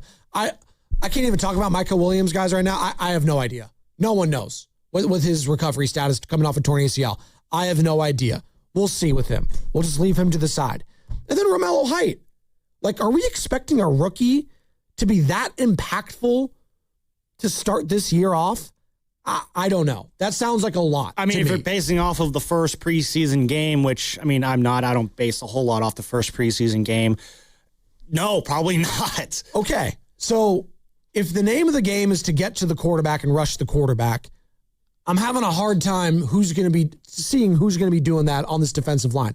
I love the linebacking core. I love Dre Greenlaw. I love Fred Warner. Hell, this guy, Jaden Duggar, again, teach me how to Duggar. We'll see. I like their depth there all of a sudden now. Secondary, again, that's a we'll see for me. I love Deommodore Lenoir. I love Deommodore Lenoir. I think he's one of the most underrated corners in the NFL. Jair Brown, though, Malik Mustafa, He's good when he doesn't miss tackles. Renato Green, getting chewed out by Kyle Shanahan in the biggest game of the season. He'll grow up. Okay, Upton Stout, solid at times. Solid, make some plays last year. Again, we talk ourselves into some of these guys. And I know Shasky loves to bring up Marquis Siegel. We talk ourselves into some of these guys like they were really good last year. No. They made plays on a secondary that was god-awful. They made some plays at times. Now it's not about just making plays. It's about being consistent and consistently good. And I don't know who could be consistently good on the secondary outside of Deommodore Lenoir. I say all that to say, though, Sam, and I have a point, I promise, and I appreciate your patience here. How can I expect this team to be a Super Bowl or NFC contender when the two best teams are not only in their conference, but directly in their division, in the Los Angeles Rams, who are a better version of who they were last season, top to bottom? I believe that. And they were still one of the best teams in the NFC. They were in the top two, obviously, in that NFC Championship game going to Seattle. And then, obviously, the defending champs, Seattle Seahawks. How can I sit here with a straight face and tell you and the people that they're a Super Bowl contender or an NFC contender when those two teams are just clearly better than you right now? They're better. Yeah. No, they do. Not just better. I think they are significantly better than you right now. No, Do I sound like a hater? No, I think you sound like a truther. And there's a very wide gap between these two teams right now on paper and on the field. It's with the Niners, that gap probably disappears if everybody's healthy and plays up to expectation, which, yeah, is very possible. I think, listen, if you're asking me who's going to be the healthier team this year, the Warriors or the Niners, I'd probably put my faith in the Niners to be the healthier of those two teams. Well, yeah, if you're relying on Al Horford and Kristaps Porzingis to stay healthy. That sounds wild to say that I say the Niners are the healthier team, but it's the world we live in. Let's look at the Nick Bosa aspect of this first, because I do think a big part of the Niners' ability to compete is going to be built on his ability to get to the quarterback. Scares the hell out of me that they're relying on him this heavily. I'm not that worried because I know when Bosa's healthy, he's as dominant as he can be. He takes care of his body. He didn't rehab with the team, which makes me think that his rehab went pretty well versus other guys that rehab around the team. Like, Bosa has a benefit of the doubt that I'm willing to extend to him and see what he can do with it. Him working off on the side on the baby field, doing what he needs to do to get ready. I mean, he is coming off the ACL. He is also a guy who I don't need to see him in any preseason games. In fact, I don't think he's ever played in a preseason game, if I'm not mistaken there. Bosa has enough equity that he's built up on the field that I'm willing to give him the benefit of the doubt that when he does get out there, he will be the Nick Bosa that we expect him to be. Now, if he gets out there and he's not, that'll suck. But we'll cross that bridge. So I'm not tripping out over Nick Bosa right now. Now, What is he doing on the baby field? Is he getting his work in, or is he just there because he's doing a hold-in? I'd be kind of surprised if he actually was trying to do a hold-in because, like, he doesn't have the leverage to do a hold-in here. And, like who's trying to do a hold-in to get a new contract coming off of a third ACL? That doesn't make sense to me either. No, maybe he's crazy like a fox and doing that. I don't know. But let's just say I would be blown away and a little disappointed if we get, breaking news sounder week 1 of the season. Nick Bosa's been extended. I am not extending him past this year at all right now. How big is the gap right now with the San Francisco 49ers and the top 2 teams in the NFC West, the Rams and the Seahawks? Do Niner fans view a significant gap between them like I do? I almost view the same gap with the 49ers and the rest of the NFC and those top 2 teams like I do with the Warriors in the Oklahoma City Thunder and San Antonio Spurs. Now, there's a lot better collection of talent in between those teams and the Warriors as well, where I still would put the 49ers, with teams like the Packers, teams like the Lions, teams like the Bears. I think they're in that mix right now, but I think they're a tier below those top 2. I think the Golden State Warriors are like 2 or 3 tiers behind the Spurs and where the Thunder are. Oh, no, the Warriors are in the you might get into the play-in game tier. The Niners are in the, you're probably maxing out of the division round. Like, they're what I call a stepping stone team in that those are the teams that win the championship step on their way to a championship. That's no one likes hearing that as a description, but like every league has those teams. The Blazers were that for years. Yeah. The Pelicans were that for a minute in the playoffs. The Utah Jazz. The Jazz are that team. The Rockets were the personal stepping stone for the Warriors for many, many years. So it's every year there's, the Buffalo Bills are essentially a stepping stone team for the Kansas City Chiefs. Yeah. So like you don't want to be that, which sucks. But I think right now that's kind of what the Niners are right now is they are the team that the eventual Super Bowl winning team or the team that's going to go to the Super Bowl beats in the playoffs and they'll, hopefully push them more than they did against the Seahawks. And, oh, God, that's so depressing to say out loud, though, because that's what happened last year. They were the stepping stone. You don't want to be the stepping stone, unfortunately. But, you don't want to be that. Hopefully you can be the stepping stone that, falls out from underneath that team. You end up getting the upset on them. That's pretty cool, which is what they did to the Eagles. But am I being too hard on the 49ers right now, saying there's a significant gap between them and where the Seahawks and Rams are at? No. I think if you're basing off last season, no. There's an optimistic Niner fan in his car right now that's screaming bloody murder at you right now. Well, I'd like to hear the more optimistic Niner fans. Call in 888-957-9570. Call in and instead of screaming bloody murder at your radio, scream bloody murder at us as to why we're wrong. I don't think, though, that a lot of the Niner fans feel that way. I think most Niner fans are in kind of my line of thinking in that let's wait and see how the season plays out. Mm-hmm. I think a lot of Niner fans are in wait and see mode. They were pleasantly surprised that they were able to contend last year, given all the injuries that they had, but they knew there was a ceiling on it. Now, the players are coming back. We'll see if they're all healthy week 1. I know George Kittle spoke to the media, and he said there's potentially plays in week 1 in Australia, which would be crazy to me. He sounds pretty confident that he's not going to be on the PUP list to start, which I think it would be huge for them. That means he'd have to miss the first 4 games if you're on the PUP list, Sam, the physically unable to perform list. Which again, just adds another element to the offense. The offense I'm not worried about, quite frankly. At least wide receiver and the pass catching ability. We'll see with Christian McCaffrey and the running backs. But you got Brock Purdy, you got Kyle Shanahan, you'll figure it out. It's really the defense for me, which has me scratching my head about the gap right now in the NFC. Not to say that the Niners can't do some things and be a playoff team. I just don't know if that's going to be what I'm hanging my hat on after the season's over. If they don't win it, I still think it could be viewed as a success if you were able to develop some of these young guys, like a Kalen Black, like a Romello Height, right? If Dejon Stribling ends up being your wide receiver 1 after this season, he has a huge rapport. I see, with Brock Purdy. If you fall short of an ultimate goal, if you're seeing a roster that's projecting out or suggesting that better days are ahead. Correct. And I'll agree with that because my take, and it, not a great take, but if you're not going for the championship, the next best thing is you're doing things that are progressing things forward towards a championship. Like, now a lot of athletes probably don't like that. I asked Logan that last year, Logan Webb. It's like, hey, do you feel like you're at least moving closer? He's like, no, it doesn't matter. If we're not winning, it doesn't matter. It's like, oh, okay, well, I'll just go over here and not be around here.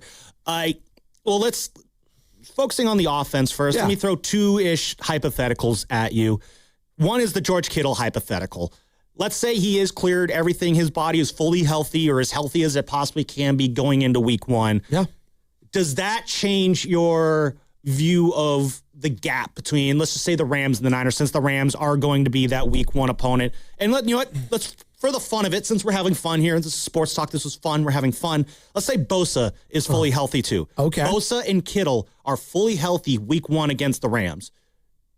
Do you feel any different about the gap between the Niners and the Rams in this hypothetical situation? If they are fully healthy and contribute and look like the George Kittle that we've grown accustomed to the last handful of seasons in the Hall of Famer, and Nick Bosa looks like, one of the Bosa best from week 1 last year. Okay, if they look like that, potentially. See, I'll say, since this is my second hypothetical, the impossible hypothetical, if you could toggle the Madden switch and turn injuries off. They're not going to be those same versions because there's no one that could be that version after a third ACL injury, and George Kittle's that doesn't mean they still can't be productive players out there. But I'm questioning how productive. I think you said it before the show. You want Kittle to be in his Travis Kelce area where he's basically a receiver more than a blocker. Antonio Gates or Jimmy Graham. Jimmy Graham was basically a receiver at the last few years of his career. I think if Kittle's doing more lining out wide and not blocking as much, I think you can get a little bit more offensive production out of there. What that means for the run game, I don't know. Luke Farrell was not the blocking tight end that I thought he would be last year. He needs to be better this year. Bosa, listen, yeah, the third ACL is concerning there, but I'm not writing Bosa off until I absolutely have to, and I don't think we absolutely have to yet at this point. And so I'm willing to put my faith in Bosa being on the field week 1, healthy, ready to go, as healthy as he can be ready to go. And in that situation, yeah, I do feel confident that he will produce in that game. Same thing with George Kittle. I'm not going to pencil in George Kittle for 2 touchdowns and 100 yards, but being Brock Purdy's kind of escape outlet in that week 1 matchup, with taking that pressure off of Evans, Debo, and Stribling down the field, yeah, I absolutely believe that's possible too. And if that's the case, I think the Niners can actually march into Melbourne week 1 and come away with a win there that no one expects them to get. What is the gap right now in the NFC West comparing the Rams and Seahawks to the 49ers? I'll give you a couple options. Is it a small gap? Is it medium? Is it Grand Canyon-esque? Is it large? Is there no gap? Do you view the 49ers on the same level as the Seahawks and Rams? Football is interesting because it's not like for like with the NBA. The reason the Warriors are not beating the Oklahoma City Thunder and Spurs, it's not because they can't beat them in one game. Steph drops 50, he could beat anyone in one game. We've seen that, right? Playing game against the Clippers, right? Draymond, maybe he has a great game, and we've seen it against Wemby one game, and they win a game in the series. Totally could happen. But it's a series, like I just said. You're not winning 4 against either of those squads as currently constructed. And God love Mike Dunleavy. He could feel like when Jimmy comes back healthy, or semblance of health comes back and he contributes, him and Moody, maybe they could take anyone on a given series. I don't buy that. But in a winner-take-all, one-game scenario like the NFL playoffs is, sure. You could have a scenario like you had last year, going to Philadelphia against a relatively healthy Philadelphia Eagles squad at Lincoln Financial Field in Philadelphia and come away with an upset. Like, that can happen. So I'm not here to say that there's no scenario in which the Niners can't go into, Levi South at SoFi Stadium and beat the Rams in a playoff game when I just saw them win on Thursday Night Football, for God's sakes, right? Down there with no one, throwing a Kendrick Bourne, and Mac Jones was starting in that game. If you got Shanahan, you got Brock, you got a chance. But can you do that the week after against the Seahawks? Could you do that another week against the Chicago Bears? See, that's where I do view them similarly to the Golden State Warriors. I don't know if they have the depth to be able to win 1, 2, and 3 against the top teams in the NFC. I do think there is a medium to large size gap right now between where the Rams are at, where the Seahawks are at, and where the Niners are at. Still think the Niners are a playoff team, but there's levels to playoff teams as we're discussing. Like the Lakers. Lakers were a playoff team last year. Beat the Rockets in round 1. Then what happened in round 2? Got swept against the Oklahoma City Thunder. They were a legit playoff team. Stepping stone team. But they were a stepping stone team. Is that how you're viewing the 49ers? 888-957-9570. Plus, we will hear from George Kittle. I think fans want to hear from Kittle. Sounds like There's a strong possibility he's back week 1 in Australia. I don't know how I feel about that. By the way, football coverage on 95.7 The Game is presented by Xfinity. Score the most reliable Wi-Fi, one price, 5 years guaranteed. Xfinity, imagine that. It's Spadoni, it's Lebanon for Shasky. It's the Morning Roast, sponsored by Ceremony Ford. The summer sales event is happening now, and Ceremony Ford has incredible offers built for game days, school drop-offs, and road trips. Hurry in and upgrade your ride at Ceremony Ford, right off of 280 in Coleman and Daly City, or visit ceremonyford.com. What if you could have the most reliable fiber-powered Wi-Fi? And get this, what if you could keep it at the same price for 5 years guaranteed? Now through August 24th, new Xfinity customers can get our best price on gig Wi-Fi this summer before it disappears. Just $50 a month for 5 years. No annual contracts, no hidden fees, and our best equipment included. Plus, get online in minutes with same-day Wi-Fi. It's Wi-Fi that finds and fixes problems before you even notice them. Like super intelligent Wi-Fi with a sixth sense. Plus, it keeps you protected from online threats. And get Peacock Premium included for 2 years. Lock in your price and unlock the possibilities. Get it now at Xfinity.com. Xfinity. Imagine that. Restrictions apply. Requires paperless billing and auto pay with stored bank account. Taxes and fees extra. Speeds vary. Use of fiber coaxial cable. Learn more at Xfinity.com/same-day Wi-Fi. Hey, it's Brew. Between my radio show, filming content, editing videos, and trying to stay connected with family, reliable Wi-Fi isn't really optional anymore. I just need it to work. That's why I like that with Xfinity, you get the most reliable fiber-powered Wi-Fi with the best equipment at one price for 5 years guaranteed. No contracts or commitments. Plus, Xfinity makes getting connected simple with same-day Wi-Fi so you can get online in minutes. Restrictions apply. Not available in all areas. Use of fiber or coaxial cable. Learn more at Xfinity.com/same-day Wi-Fi. Xfinity. Imagine that. What do parents think of back to school at Staples, where supplies start at just 25 cents?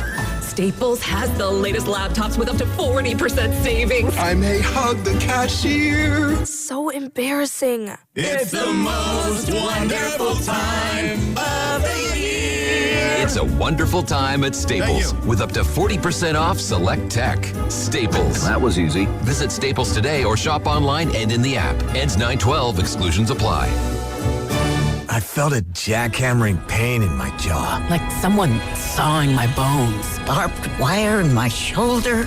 Like a cattle prod in my hip. Like I put my foot in a blender.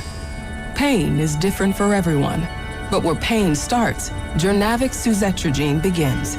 Jurnavix is a non-opioid 50 milligram prescription tablet for adults with moderate to severe acute pain that reduces pain signals before they reach the brain. Before those signals tell the brain to feel like I punched an angry beehive. And pain reduction can finally begin. Do not take Jurnavix with CYP3A inhibitors. Avoid use with grapefruit or liver problems, as these may increase side effects. Tell your doctor about all your medicines if you are pregnant or breastfeeding. Jurnavix may make certain medicines and birth control less effective. Side effects include itching, muscle spasms, rash, and elevated muscle enzymes.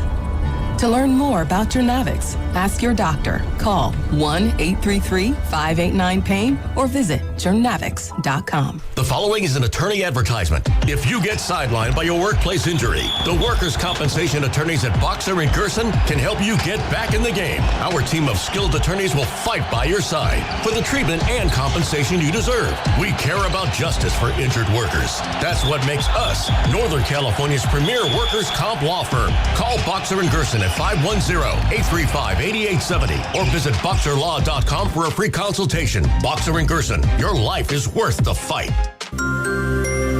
Hi, I'm Richard Estrada with Atco Pest Control. What's bugging you at home? You can grab a spray or set a trap, but real pest control starts with identifying the source of the problem and keeping them out of your home. Atco has been servicing Bay Area homes since 1985. We take the guesswork out of it so you can move on. Go to atcopest.com. Trust Atco for the solution. In 2026, Bay Alarm celebrates 80 years of security. For the Bay Area, that means local service including burglar and fire alarm systems, 24/7 in-house monitoring, and custom security designed to work with business operations. Bay Alarm has real people rooted in your community looking out for your business. After 8 decades and 3 generations of family ownership, our promise is still the same. we got you. Learn more at bayalarm.com. The burrito is fire. Hi, this is Maya. And I'm Antonio. And the little thing we love about the Chick-fil-A hash brown scrambled burrito is that it fuels our morning. It's the full package. You have the chicken, you have the eggs, and then you add these hash browns for a nice little crunch. The chicken's always nice. It's crispy, it's juicy. And the cheeses, they melt together in a beautiful way. And it gives me energy. It's perfect. Order the Chick-fil-A Hash Brown Scramble Burrito and Simply Orange Juice on the Chick-fil-A app today. Real guests paid for their testimonials. This is the story of the one. As a maintenance engineer at a beverage manufacturing plant, he starts his day knowing every line is ready to run because Grainger delivers the industrial-grade products he needs to keep mixers, conveyors, and packaging equipment moving.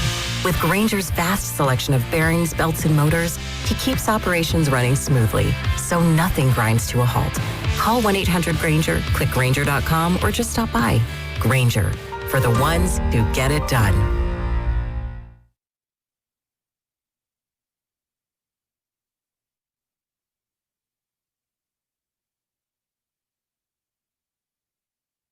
Bahala, it's Kia Stokes. You're listening to The Morning Roast with Joe Spadoni and Joe Shasky, coming to you live from the Laughing Mark Studios on 95.7 The Game. Valkyries, they're feeling themselves. 7 o'clock tip tonight right here on 95.7 The Game, taking on the Dallas Wings. And the Valkyries have already surpassed their season win total of last year, where it was 23, and their inaugural season, Sam, they've already won up to, they have 24 wins on the year. 3.5 back of the Lynx for the top seed. It's pretty incredible, right? I mean, maybe at some point we will have a full segment on the Golden State Valkyries because they deserve more than one freaking segment, but it just is an incredible just display of winning. For a franchise that wasn't even around a couple of years ago, they have a Vegas Golden Knights feel to them. Now, the Golden Knights went to the freaking, all the way to the Stanley Cup. What, the first season? First season, yeah. That's insane. Yeah, they got to a great start. And just getting my favorite Valkyrie stat right now, you look at opponent points per game, 76.9 points allowed per game. The next best, Spadoni, is the Washington Mystics, who, if the season were over today, that would be the Valkyries' opponent. Would be those same Mystics, 82.4 points per game allowed by up to their opponents. The Valkyries' defense is averaging about 6 points better points per game allowed than the next best. Like, Natalie Nakase's crew is absolutely shutting teams down. And I love that line from earlier in the year, if we can't score, well then fine, we just won't let you score. That should be the mentality. Absolutely. That is a swaggerish mentality to have right there. That is a team that has a culture, has an identity, and is rolling with it, and it is absolutely working right now. So shout out Natalie Nakase and them girls down there. Is that how you say it instead of them boys, them girls? Is that appropriate? Whatever. Yeah, whatever. That is faux pas there? We get canceled for everything these days. It's fine.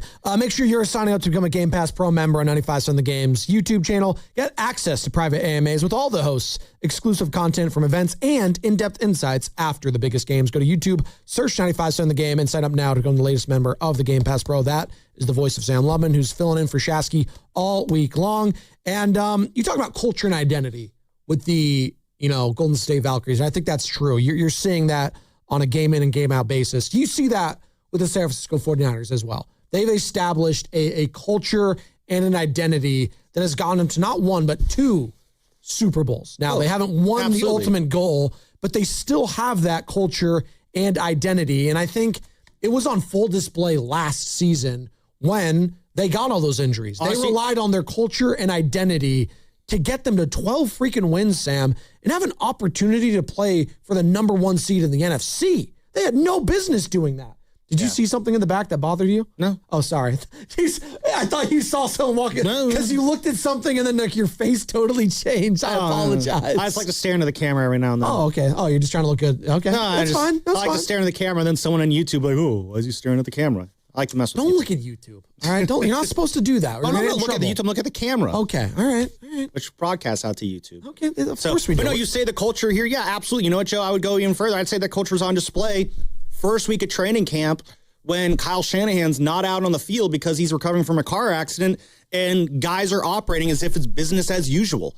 That is a culture. That is when you have a set mentality in your organization of how things go. Yeah, that was absolutely the culture at work there for the 49ers in that first week of training camp. Do you view a small gap, medium gap, large gap between the 49ers and the two top teams in the NFC West last year who you finished behind? That being the Los Angeles Rams and defending Super Bowl champions, Seattle Seahawks. 888-957-9570 is the number. And one of those players that you did not have for that game up in Seattle against up in Lumen Field, for the divisional round, Sam, was George Kittle. Yeah. Well, really, before you hear from Kittle, just to answer the question there, I look at it as like a medium gap. Okay, small, medium. Okay. Like the shirts he wears sometimes, drop the guns. Sure, let's go with that. Yeah. I don't think it's a disastrously large gap. I don't think it's a cavernous gap or a Grand Canyon gap. I think the 49ers are probably a little bit closer to these teams than most people would be willing to say. Like, again, you look at this talent that this team has on paper, like, I think they're not that far behind. I don't think they're probably a little bit further behind the Rams than they are the Seahawks. But, no, I do like the talent on this team. And I think all things being equal, this team could do some, great things this year. It's the health aspect of it. The health gap is much lighter, I think, between the Niners and those two teams than just the overall gap, if that makes sense. That might be a contradictory statement, but that's where we're at these days. Speaking of health, George Kittle, can you play week one? Like I've said, I have a chance. We're running around a lot, hitting top speeds. Hopefully we're back in pads practicing sooner than later. Just trying to check the boxes and not be a dumbass is what I would say. That's good. Maybe a subtle shot to a guy like Cam Scatterbo. Just saying. Not saying Kittle said that. Not saying that. What did Cam do to be a dumbass? Did you see what he did? Also, he's recovering from that foot / whatever injury he had. No, I missed this one. He did a backflip. You guys remember that? He did that a couple weeks ago. Oh. And people are like, yeah, don't do that. Don't. Yeah, like he was doing a standing backflip and he was being he was being a knucklehead. And he's not already at risk enough having to play on the MetLife turf, I think the New York Giants are going to stink this year. There's just that's a hot There's take. so much toxicity around that team right now, from the Abdul Carter stuff, from Jackson Dart, from Cam Scatterbo being a knucklehead. Good luck, John Harbaugh. That's all I'm going to say. Good luck. But hey, at least the good news for them is they'll have a very measured media presence there to watch over it there in New York. Of course. They also have the Jets there too. So that's good. It takes away some of it with that dumpster fire. When you have that shield to hide behind. It's true. All right, there's a chance Kittle plays week one. Telling me there's a chance. Again, I'm viewing Kittle this year how I viewed Ayuk last year. Now, Ayuk ultimately didn't play at all, and there was more drama there than we realized. Stop being a little cat. Thank you. Raise hail. But also I'm viewing it in that if you get anything from Kittle this year, I think it'll be gravy. The guy back in January, it's still 2026. This is January 26th. Tore his Achilles, man. I get it. Here, okay? Yeah, modern medicine is incredible. I mean, when Dr. Nirav Pandya, UCSF Health, comes on our airwaves saying, hey, it is a possibility he could play week one, that makes me a little happy that maybe we'll see him sooner rather than later. But still, I would say, let's pause this thing. Maybe I don't want him traveling all the way to Australia in his first game of the season. Can we have a softer landing spot, not going balls to the wall against the LA Rams? And I know you're not going to half-ass it against the Arizona Cardinals. That's not what I'm saying. The stress involved in week one with all that flight travel, and all, I'd rather him, play at home in his first game. Am I asking too much, Sam? Am I being a worrywart here? Maybe you are too worried because... they have the ability to... It's the Shasky. I work with them too much now. Yeah, from one Joe to another. That's how it works here. I think it's possible for him to fly across the entire Pacific Ocean on a plane and not have it mess up his Achilles at all. It's not like they're going to be hanging him outside the plane or anything like that. These planes that they fly on are pretty comfortable. They're not, squishing onto a Southwest Airlines flight like us here in the masses would do to get over there. So he'll be traveling pretty comfortably, and on top of that, they're going to be there for a week before that game, getting acclimated. So he'll have time to get more whatever preseason work he needs to do. He'll have time to do that prior to that week one game in Melbourne. So honestly, if he's healthy enough to travel, yeah, George, get on that plane. Down under. Go down under. Let's get you on the field down there. Nicole's actually going on her first flight with the baby this upcoming week. She's going to North Carolina. It's like a 5.5 hour. It's East Coast, right? Oh, what's going on in North Carolina? One of her good friends is over there, so they're going to visit. But Is it Tim and Raleigh? No, it is near, I think, Raleigh. I don't know the exact I haven't heard from Tim and Raleigh in a while. He's, he's more of a warrior caller, right? Yeah, so. He might be, yeah. That being said, she's all nervous. Like, I don't want the baby to cry during the flight or anything. I was like, well, if you're living in 2026 and you don't have noise canceling headphones on a flight, I don't know what you're doing. I have zero sympathy for the people. Oh, I had this crying baby near me.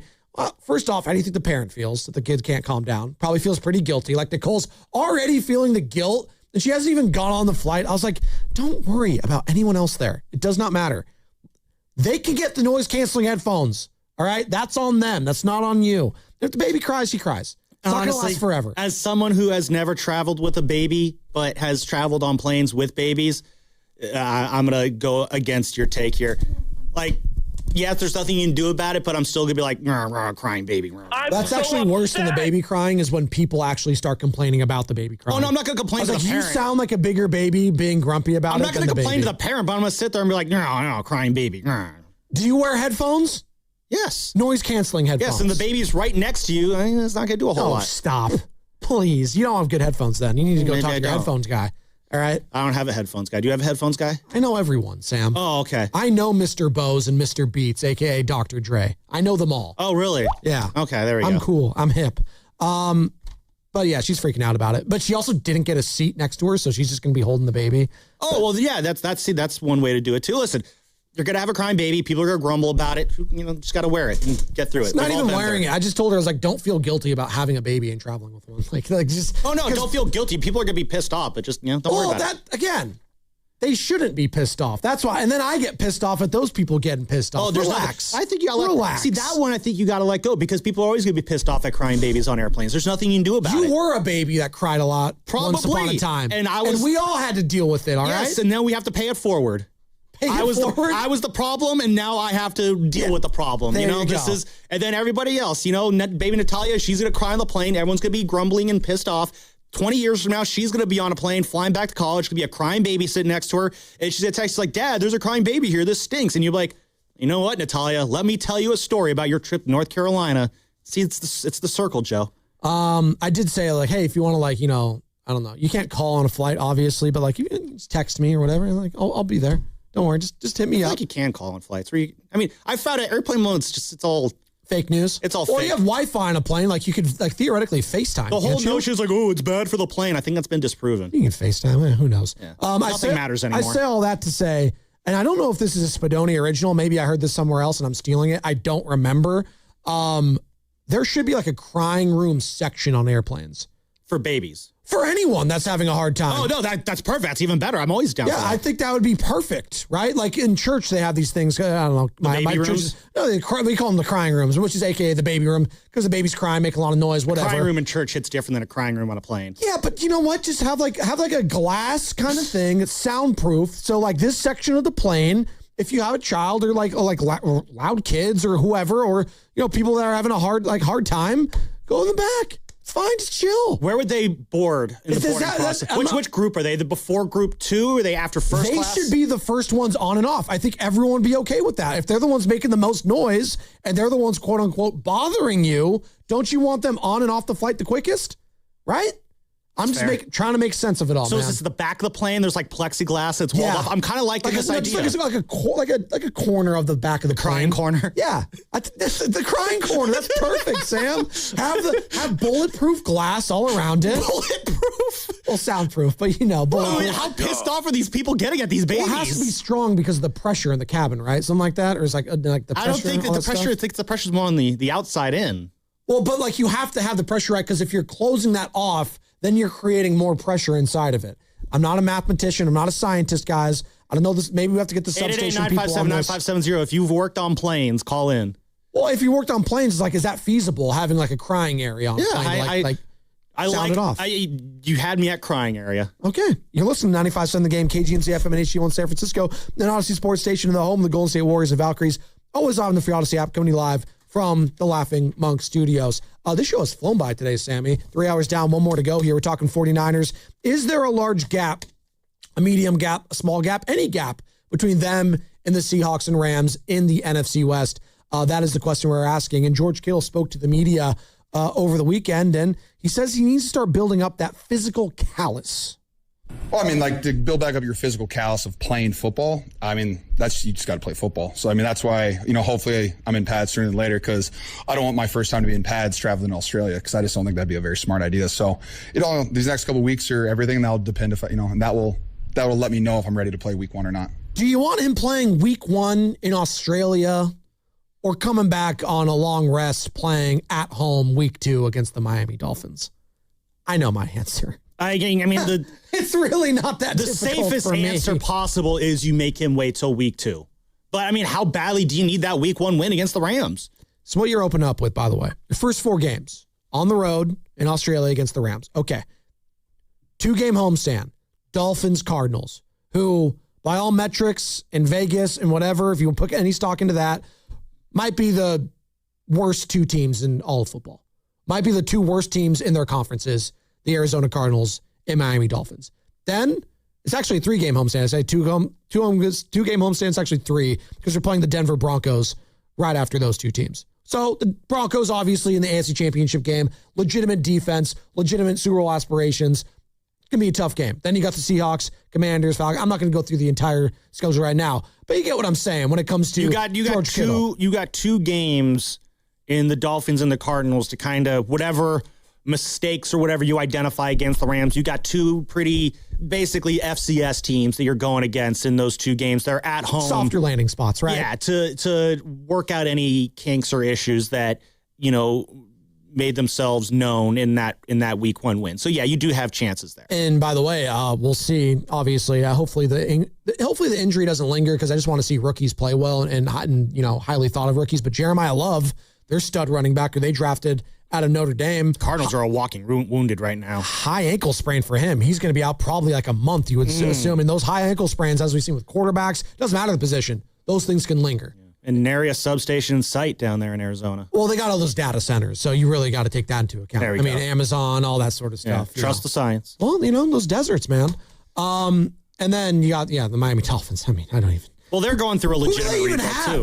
Achane, that's it? Malik Willis. Well, we're going to be doing our 95-7 the game draft for fantasy in a couple weeks here. Got to start, scouting out who do these guys have. I don't think the Dolphins have really much. They are doing a legitimate rebuild right now down in Miami. They got the 2 new guys in from Green Bay that are revamping everything. And Achane Halfley, right? Halfley, and then John Eric Sullivan as well, the general manager there. So the Dolphins are doing a planned rebuild. Like, they need to do it. They're going through it. The Cardinals are the Cardinals. I mean, their season was toast once Carson Beck got injured. Kittle also spoke about Mike Evans and how this wide receiver core can help impact and contribute to the running game, which, as we know, Kyle Shanahan loves what? A blocking wide receiver. Loves him. Brandon Ayuk would do it. By all accounts, Dejon Stribling can do it well. Mike Evans is a willing blocker. He's a big boy. I'm assuming he could pancake some people if he wanted to. That's what Kittle had to say about that.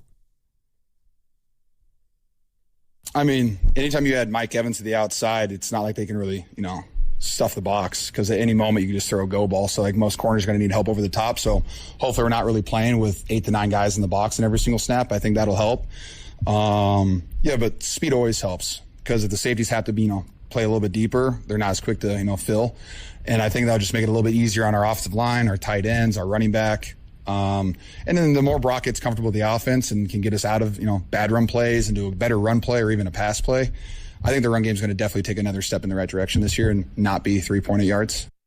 That would be a massive development. If somehow, some way, the wide receiver core can contribute to the run game even more and you can get more creative, like, I don't care what it takes. You can't be the worst rushing attack yards per carry in the NFL. Like, a Kyle Shanahan team cannot be that horrible running the ball. It was almost unfathomable how awful they were last year. It's not how bad they were at running the ball, but they were bad at running the ball, but still somehow got yards too. Yes. Like it was well, they had to it was just like, we're just going to keep doing this thing no matter what. Wear you down essentially. Yes. But so, I mean, if the receivers could, so how's that looks? I mean, if your receivers are producing, it makes it harder for you to stack the box if you're on the defense because you actually got to cover these receivers downfield.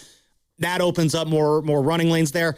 Do these guys block more? Stribling, I think I've heard, has been pretty solid when it comes to blocking. Mike Evans, is he going to be a good blocker here? So, yeah, absolutely. That is one of those things where it just the improved performance of one position group, opening things up for another position group, absolutely is possible there. What do we get to see from this offensive line, too, when it comes to the running game? Question. You know, Trent Williams, you know what you're going to get from him. All 14 out of 17 games a year. Legit. Yeah, you're going to miss him for 2 or 3 games. That's so fine. That'll suck. Jake Brendel might be one of the best mediocre centers in the NFL. Like, every year I feel like we're like, well, this has got to be Brendel's last year, right? And then every year he comes back and, you know, he's all right. He's all right. We're not going to be singing any songs about Jake Brendel. Dominic Pooney, if he's healthy and locked in, I feel very good about him. You know who? Colton McKivitz. I was not a Colton McKivitz guy going into last year, and then he had a season that just made me take that not trusting McKivitz energy I had and just shoved it back into my face. Colton McKivitz, I believe in you. That left guard spot, though, and we know how much they love running that left side. Robert Jones and Connor Colby, yikes. There was no inspiration there in that first preseason game. Back? Where's Burford at? I'd love to have Burford back, except Burford wasn't that much better either. He looked scary getting off the bus. That's about it. So he's a large human being. That left guard spot there, whether it's Connor Colby, whether it's Robert Jones, I don't know if, again, maybe you go into your other places on your bench. I mean, Vidarian Lowe, you put him at left guard? Probably not. Nick Zakel is gone. Ugh, thank God. I don't know what you do at left guard. And when we know how much that left side, they like running to it. Yeah, I got a little bit of concerns there with the run game. But again, let's see if they can kind of work some of these issues out here in these next 2 games. I think Bonte brought it up last week. The preseason game. Do you go after a guy that's a veteran that's available? Like, who knows your system? Lakin Tomlinson is a guy that was available still? Yeah, he's out there. He's a free agent as currently, according to, the internet, and the internet never lies. Internet is never wrong. He was a Texan last year. They think they cut him, and then he was on the Ravens practice squad. How old is he now? He's old. He's 34. Yeah, it's probably going to keep him from doing it. So it's just, Listen, if they want to bring him in just because, why not? I'm willing to listen to anything right now at this left guard spot. Jake Brendel, though, as we know, he's the Aaron Donald stopper. So Aaron Donald shakes his little boots whenever he sees the 49ers on the schedule. Stop it. He cannot go at Jake Brendel. He's had his way multiple times, Jake Brendel, that is, with Aaron Donald. Myles Garrett. I don't know if you're being serious on that or not. No, I am serious. Okay. No. Like regular season, look at some of the numbers. The Aaron Donald, obviously, he affects in different ways. Brendel has held his own against guys like Aaron Donald. I don't know if I've paid attention to that matchup maybe as much as I should, so good on you for identifying that. Now, I didn't say anything about Myles Garrett, guys. Don't tell me on Myles Garrett. That's Trent and Colton's job, so. Are they you, Joe. Do you remember Myles Garrett doing anything in that Browns game last year? He got a sack, I think, once on Purdy, didn't he? Am I tripping? Maybe. You can look that up. Again, we were all worried about going against Myles Garrett in that Browns game last year. The Browns are the Browns. Yeah, he might have had a moment, but he did not, wreck shop in that game, if I remember, in a way that we know he's capable of doing. So, 49ers game, he had 1 sack. Yes. And he had 1.5 run stuffs. Okay. So, honestly, if you hold Myles Garrett to that, yeah, you'll take that. So 23 sacks last season, just incredible. Granted, yeah, it's going to be a little bit harder to stop him on this Rams defensive line versus that Browns defensive line where you could focus on him more. But if I'm basing it just off that Browns game, which is totally something you could stake all your hopes into, I'm not going to finish that statement because I don't want to sound like that much of an idiot. No, you're not.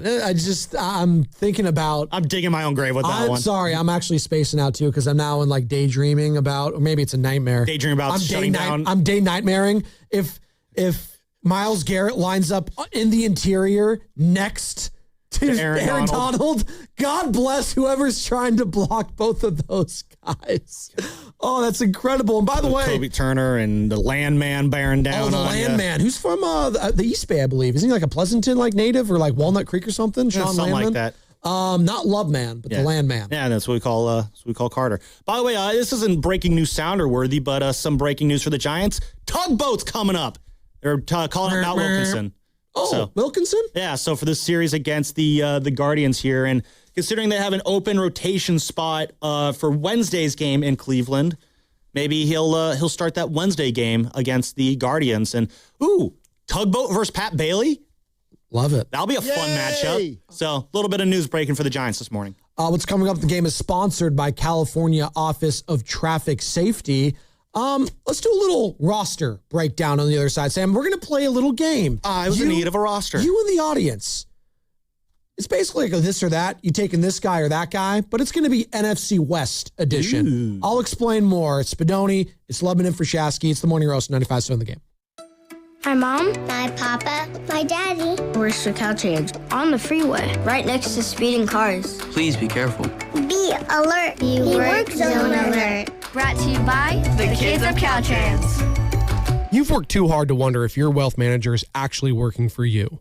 The decisions you're facing, what comes next, who you trust, have consequences that last. Getting it right matters. Baylord has been in the Bay since 1969. No parent company, answering only to their clients. The kind of people who understand what you've built and what's actually at stake. The right wealth manager changes everything. Find out if Baylord is yours. Baylord.com. That's BAILARD.com. Thinking about upgrading your sleep? Now is the time to shop Sleep Number. Trusted by millions for nearly 40 years, Sleep Number offers superior comfort, personalized adjustability, temperature benefits, and value that is unmatched in the industry. And right now, during the Sleep Number Labor Day sale, all mattresses are on sale. Invest in your sleep and experience firsthand Sleep Number's personalized comfort. Stop by a Sleep Number store or sleepnumber.com to learn more. Toyota's national sales event is on now. Summer isn't over yet, and neither is your chance to explore California in a Toyota. Get 3.99% APR plus $500 finance cash on 2026 Tacoma SR5. Or get 2.99% APR on 2026 Tundra. Time's running out to take advantage of Toyota's national sales event before summer ends. Visit your local Toyota dealer today. Toyota, let's go places. Offers available through TFS to buyers with premium rated credit. Cannot be combined with other offers. Cashback offer excludes Tundra TRD Pro. Ends 8/31/26. When you get injured, you're not just facing pain. You're facing an insurance company. Insurance companies don't send compassion. They send adjusters, a trained pack whose only job is protecting the insurance company. You need a guard dog. When the insurance company unleashes its pack, Habas Law unleashes a pack that's bigger, smarter, and trained to ferociously hunt down every dollar you deserve. And trust me, every insurance company already knows the names of the biggest dogs in the fight. Habas Law. Visit habaslaw.com. Omar Habas is a California licensed attorney. Offices in Northern California, including San Jose. Past results do not guarantee future outcomes. 1877 Cars for Kids. KARS Cars for Kids. 1877 Cars for Kids. Donate your car today. 1877 Cars for Kids. KARS Cars for Kids. 1877 Cars for Kids. Donate your car today. Ready to get rid of that old car? Donate it to Cars for Kids. Call 877-CARS-4-KIDS to speak to a friendly live agent. Donation is super easy, and your car can be picked up as soon as tomorrow. Go to carsforkids.org now or call 877-CARS-4-KIDS to donate your car today. 1877 Cars for Kids. KARS Cars for Kids. 1877 Cars for Kids. Donate your car today. Did you know you can donate real estate too? Go to carsforkids.org. That's cars with a K. Jane is a small business owner. Tell them what that's like, Jane. Yeah, well, it's like a roller coaster with a lot of ups and downs, and some days things can feel like they're flying off the rails. Yep, it's a lot. But the Total Solutions Advantage only from Comcast Business can help you manage it all. With the largest, fastest fiber-powered network designed for 100% reliability with business internet and wireless connect. Nice. So everything stays on track. The Total Solutions Advantage. No one does business like Comcast Business. The more solutions you add, the more you save. Get started today with a qualifying internet package for as low as $60 a month when you add an advanced solution. Plus, new customers, ask how to get up to $1,500 in prepaid cards when you add 2 lines of mobile to a qualifying gig bundle. Don't wait. Call today.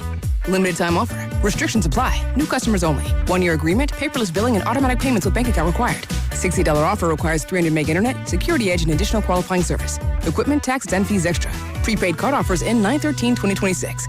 Stand Up to Cancer with support from American Airlines is charting a course towards a cure.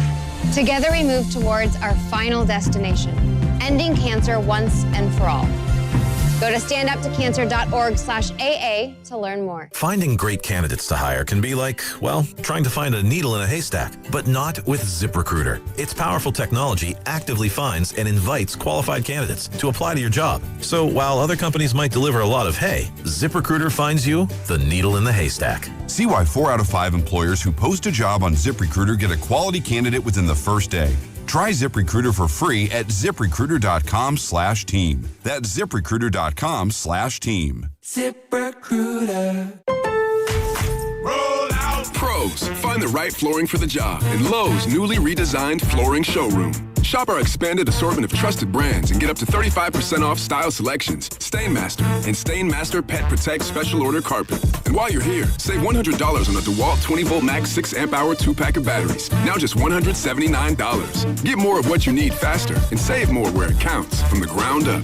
Our best lineup is here at Lowe's. Valid through 8/26 while supplies last. Selection varies by location. Did you know Skechers makes high-performance footwear for almost every sport you play? Here's what our athletes are saying. Hi, I'm pro basketball player OG Anunoby. I dominate in Skechers basketball. Skechers delivers championship-level performance. I'm WNBA star Jackie Young. Skechers keeps me quick, comfortable, and ready for anything. And you can get high-performance Skechers and hands-free slip-ins technology. Just step in and perform. I'm pro golfer Matt Fitzpatrick. I play in hands-free Skechers golf slip-ins. Find yours at a Skechers store, Skechers.com, or whatever high-performance sports shoes are sold.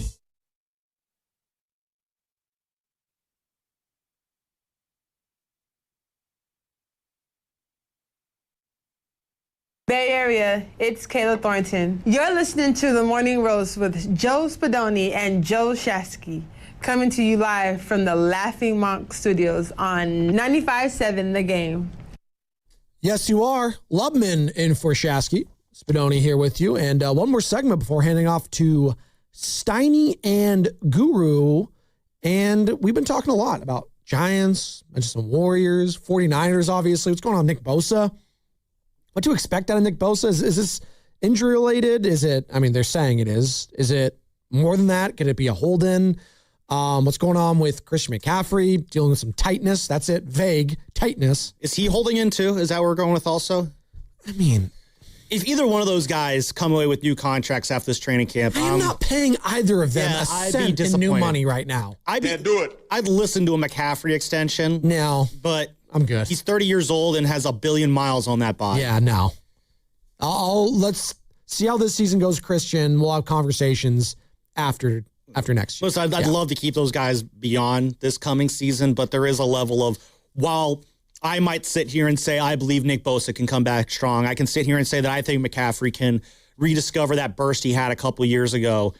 Like, me saying it doesn't make it so. You know, I don't have the power, so let it be said, so let it be written, so let it be done. It'd be cool if I did. Trust me, if I did have that power, I'd utilize it in a very judicious way. What does that mean? Where did that come from?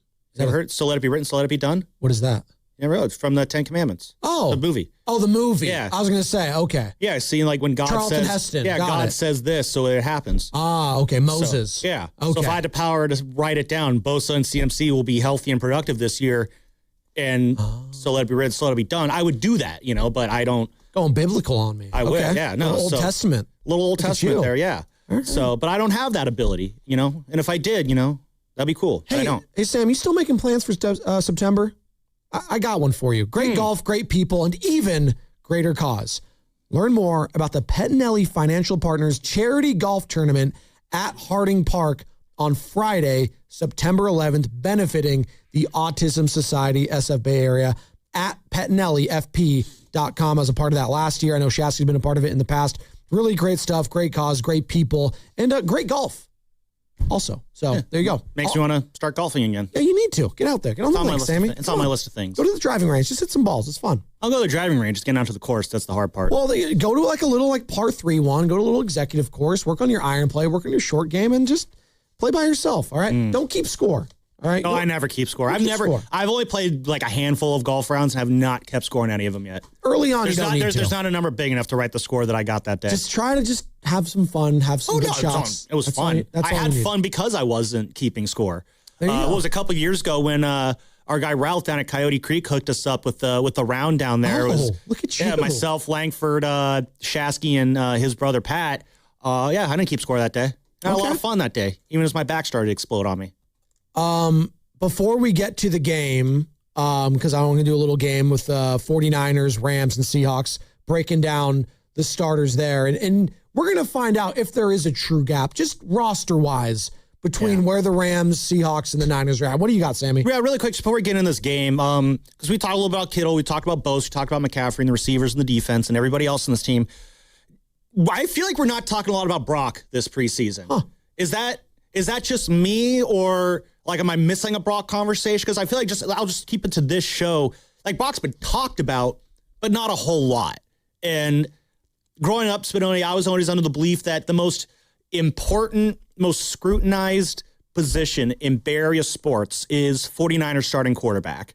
And like, yeah, I feel like not a whole lot is coming out on what's going on with Brock, other than, he's looking good in camp. He's building chemistry with Evans. And maybe that's a good thing. Is it one of those things like no news about Brock is good news? I find it interesting when, I'm not saying this is a bad thing, by the way, but like for years we're banging on the table, get me a franchise quarterback. Sure. And now we have one, and, guy in somewhere saying he's not that good, and maybe that's a part of it. But yeah, I just feel like we finally got their franchise quarterback, and it's like, okay, cool. Let's complain about everything else on the roster now. Because I think we realized, even with good quarterback play last year, the bugaboo on why this team ultimately did not go where they needed to go, because offensively, they couldn't run the ball. If you can't run the ball in a run-first offense, I don't care how good your quarterback is. It could be Josh Allen, it could be Patrick Mahomes. We had this conversation, Jazzy and I.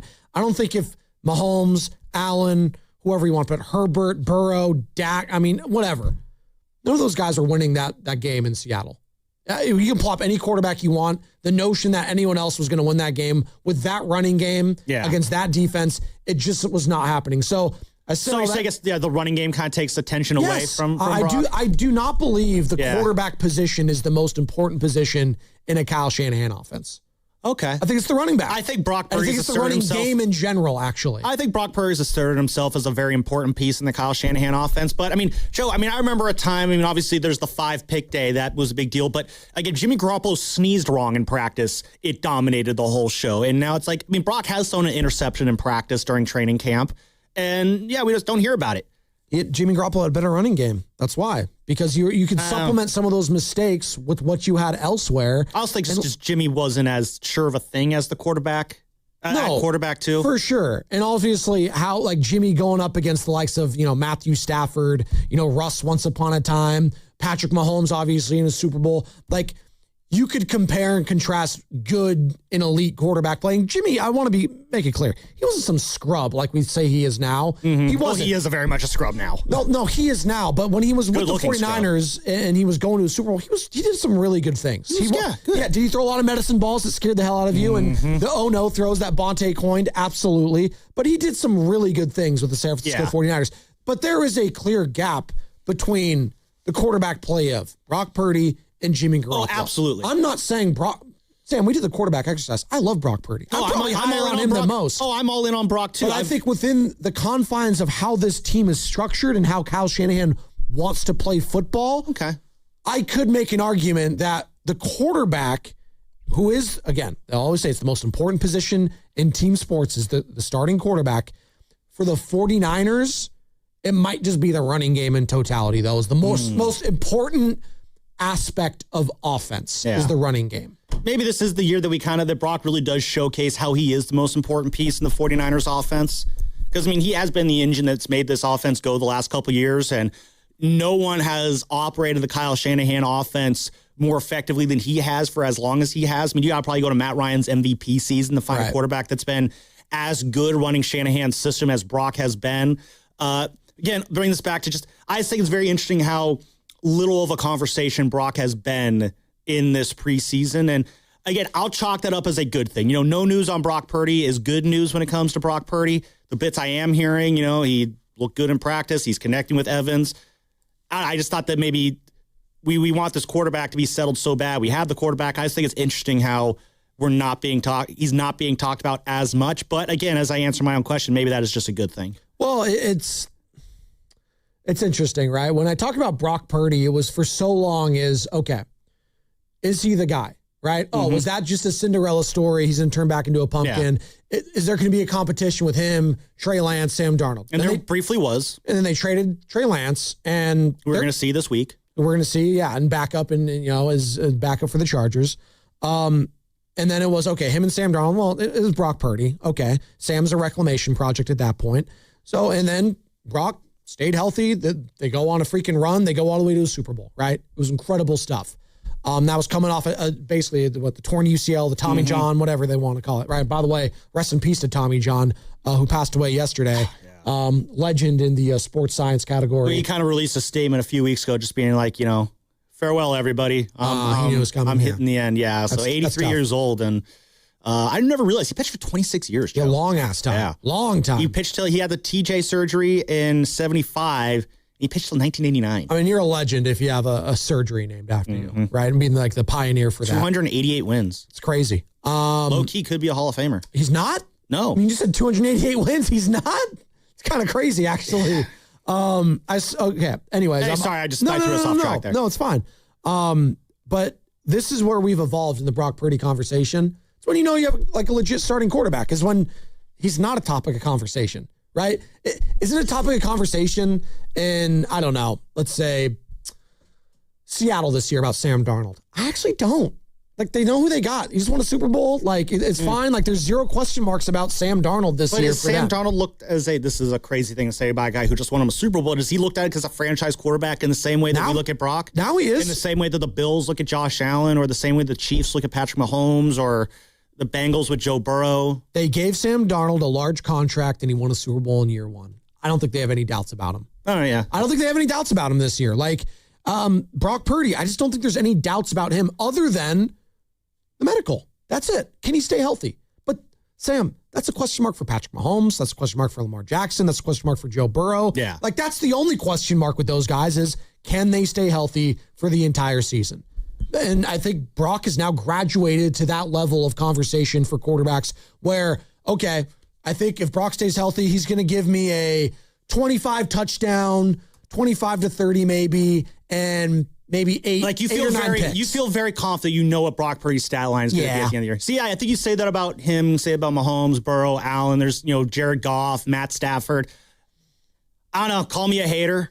I don't know if Darnold's in that category yet, even though he's done it 2 years in a row. There is, I still think, a level of, can you keep it going with him? Which I guess to the degree every quarterback has. But, like, just be like, there's been lots of teams that have won Super Bowls with quarterbacks, and then a few years later, that quarterback is playing somewhere else. Like, so I don't know if it's that set in stone with Darnold, but maybe I'm just splitting hairs, getting nitpicky with that one. Might be, and that's fine. Again, Sam, I was his number one hater last year. Oh, no, I'm up there too. Yeah, I was like, keep proving it to me, Sam Darnold. No, I'm right there. I'm still, and he still needs to prove it to me. I would not be shocked if he regressed into some sort of a pumpkin this year. Well, let's be honest. I'm kind of also maybe saying that as wishful thinking.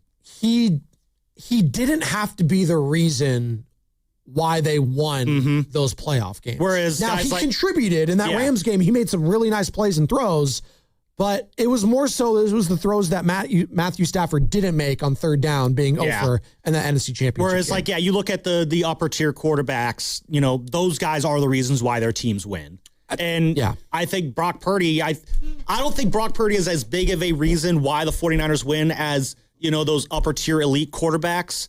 But I also think he's more of a reason why the 49ers are going to win football games more than like Sam Darnold is. Let's get into some little game show here. But it's going to be NFL primetime music. Not really, Price is Right. But I want to start ranking the NFC West. I do think there's a gap.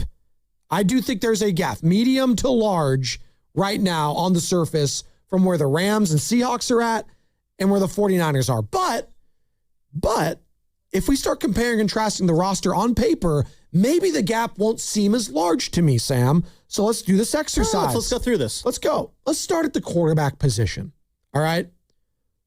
Rank these three quarterbacks: Matt Stafford, Brock Purdy, Sam Darnold. What's the ranking based off of what we expect right now in the future, Just what they've done? However you want to rank them. Right now. Heading into the season.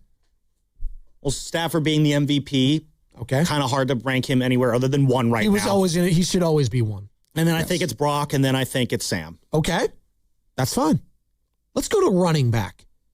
All right. Christian McCaffrey, Jadarian Price, and Kyron Williams / Blake Corum. But you can go running back room in general. Yeah. Running game. I mean, I know Sharp's still Go running injured. game. But, How about that? I know. Sharp and Price, Kyron and Blake, CMC, and Kalen Black. I think it's the Rams running game there. Okay. Kyron and Corum. I do like Kyron a lot. And then I think right behind them is the CMC Kalen Black pairing. Okay. And then I'm going with the banged up Charbonnet with Jadarian Price. Okay. So that's Rams getting 1-1, Niners getting 2-2 here. Mm-hmm. Seahawks defending champs getting 3-3. Wow. Maybe the Seahawks are the third team in this division. We'll see. All right, wide receiver room. That's where it gets a little interesting, huh? All right. We got Puka Nacua, Devontae Adams for the Rams, amongst others. And then you got in Seattle, Cooper Kupp, and obviously Jackson Smith-Njigba, Rashid Shaheed. They got a plethora of guys. 49ers, Mike Evans, Deebo Samuel, Dejon Stribling, Demarcus Robinson, Christian Kirk. I mean, who are you taking in the wide receiver room within these three teams, Sam? 1, 2, 3. Boy, that's a good question. I think I'm going to give an edge to Seattle on this one. Really? Okay. Yeah. Only because I think there's a lot of question marks around Puka Nacua right now. That's a fair point right there. Yikes. Vic, he's talking about off the field. Puka's got a lot of question marks. Is this guy going to be able to keep his nose clean? A lot of bite marks, too. Yeah. Ooh, Take but a bite off the that one, Rams Chase. and the Niners, though. Can I use my phone a friend lifeline? Sure. Vic. Rams or Niners? Which wide receiver core would you take here? I mean, look. I mean, come on, man. It's Devontae. Yeah, thank you. Come on. They got to be two. Don't overthink I'm going to this. use Vic's answer there. All right. So you're going Seahawks 1. See, I'm shocked you're going Seahawks 1. I would go Rams 1. I'd go Seahawks 2. I'd go Niners 3 in the wide receiver. Not going to lie. Wild card, if Stribling continues to look the way he does. Can we see him on the week 1, please? We'll wait. Come on. We're getting a little overzealous. Exactly. It was We one are. preseason game. You're I right. guess we're in agreement the Niners have the third receiver core out of these three? Yes. Okay.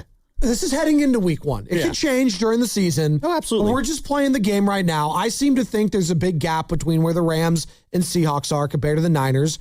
And we're just going on paper with these guys. All right. So you're going Seahawks 1, Rams 2, Niners 3 in the wide receiving room. Yes. Okay. So far, the Niners do not have a number 1 in these rankings. We'll get there. Okay. Tight end position. We're on offense right now. Tight end position. We got Colby Parkinson, Tyler Higbee, Terrace Ferguson. God, they got a lot of tight ends. They do a lot of 3 tight end sets with the Los Angeles Rams. For the Seahawks, all right, A.J. Barner, Barner. So they call him. I'm not going to go any of these. Oh, Saubert, remember him? Former Niner. But it's really A.J. Barner. Yeah. Elijah Royal, solid Canes legend. Sure. Oh, you did know him. See, I didn't even know if you knew who that was. And then you go to the 49ers, and again, we'll see with Kittle. Expected to contribute this season. But George Kittle, Jake Tonjes, Luke Farrell. Tight end position, who you taking? If everyone is healthy and playing up to their expectation, I'd probably go Niners, Rams, Seahawks in that ranking. But if Kittle is hobbled, Niners might fall to third on that one, and it'll be Rams, Seahawks, Niners. But we're gonna go with the let's go with the homer aspect of it here. Let's put the Niners in their tight end. All things being equal, number 1. George Kittle coming off an Achilles. We'll see. I actually like the Rams tight end room to be the best and most deepest. Rams tight end is definitely the deepest. Most deep. There you go. Yeah, I think the Rams got the deeper tight end room, but the Niners got the best tight end in the division. I got major question marks with Kittle right now. Hopefully he can prove me wrong. But that's the first one to the Niners so far. Yeah, even that feels like a reach. Oh, all right. How about offensive line? Oof. This is where it starts to get interesting here. Offensive line rankings within the NFC West. We're not including the Arizona Cardinals. God love them. We're just not doing it right now. I think they're 4 in all these things. All right. We got the Seattle Seahawks. You got the names of Charles Cross, Gray Zabel, Anthony Bradford, Abe Lucas. See, I'm going to throw a lot of offensive line names. Most fans right now listening in the cars, these guys mean nothing to me. Just as a unit, how you feel about them, Sam, heading into the season. The Rams O-line, Niners O-line, Seahawks O-line. I might do Seattle, LA Niners on that Seattle, LA Niners. So you're, okay, putting the Niners third there for offensive line. Interesting. Obviously, who was it? Alaric Jackson had like the off the field domestic violence stuff. I guess that got dropped, those charges. Listen, it always comes down to offensive line at the end of the day. It just does. Talk to Tom Brady, talk to Patrick Mahomes, talk to the greatest quarterbacks of all time. If you don't have an O-line, you are not going to win the ultimate prize. And ultimately, if you can't block for your running game in your Kyle Shanahan system, you're not going to win the ultimate prize. And this is a fluid thing with offensive lines too. So I'm with you. I'd probably rank the Niners third in here. I don't know whether to put the Rams or Seahawks. I think the Rams-Niners gap is on the offensive line. I think they're very similar there. But no, the Seahawks. But the big gap is with the Seahawks. The Seahawks have the best offensive line in the division. Okay. All right. So if we just look at offense right there, you have one area of strength compared to the Seahawks and Rams for the 49ers. And that's at tight end, a question. And that's a which has its own questionable starting tight end. And that's literally, I'm throwing a lot of different asterisks on that ranking there. All right. And even then, you had a lot of third place finishes for the 49ers. It's looking like my gap between the NFC West might be right now. All right, right now. All right. Defense. You want to start here? Where do you want to start with defense? Start with the D-line. Start with the defensive line. How are we feeling about, the likes of Myles Garrett? And again, we're going on paper currently. Can't put Aaron Donald. He's not here. There's no Aaron Donald yet. I don't think it matters. It's working out. Well, it might. But you got, Myles Garrett. You got, Braden Fisk, amongst others. Poona Ford, Kobe Turner, solid players. Byron Young, you going to put him on there too? Yeah. Then versus, again, Jaron Reed, DeMarcus Lawrence, Byron Murphy the second, Leonard Williams. I'm telling you this, the Niners are third here. I think it's Rams, Seahawks, Niners on this one. Rams, Seahawks, Niners. I might put Rams first because Myles Garrett's the DPOY, man. He's so good. I might put Rams in it. I know that they're going to get Aaron Donald, but maybe on paper I'll stick to the defending champs. Can't use Aaron Donald. That's the rules. I know we can't, so I'm going to stick to the Seahawks here. I'm going to give the Seahawks their respect because that D-line earned a lot of respect last year. Yeah. They deserve it. They're the Super Bowl champions.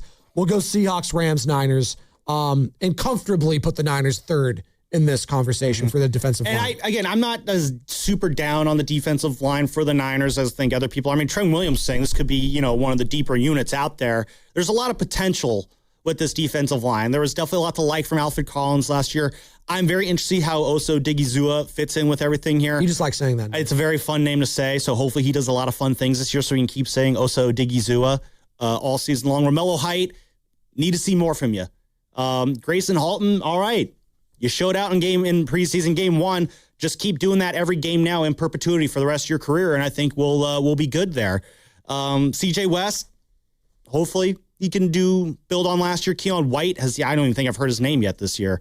What? And then hopefully Mykel Williams. I mean, that Mykel Williams coming back and being anything, it would be like found money right there. Linebacker room. This one I'm probably giving the Niners. Nate Landman, Byron Young for the Rams, amongst others. And then the Seahawks, obviously, go across that. DeMarcus Lawrence. See, this is interesting, though. You got Drake Thomas and Ernest Jones, some of these other guys.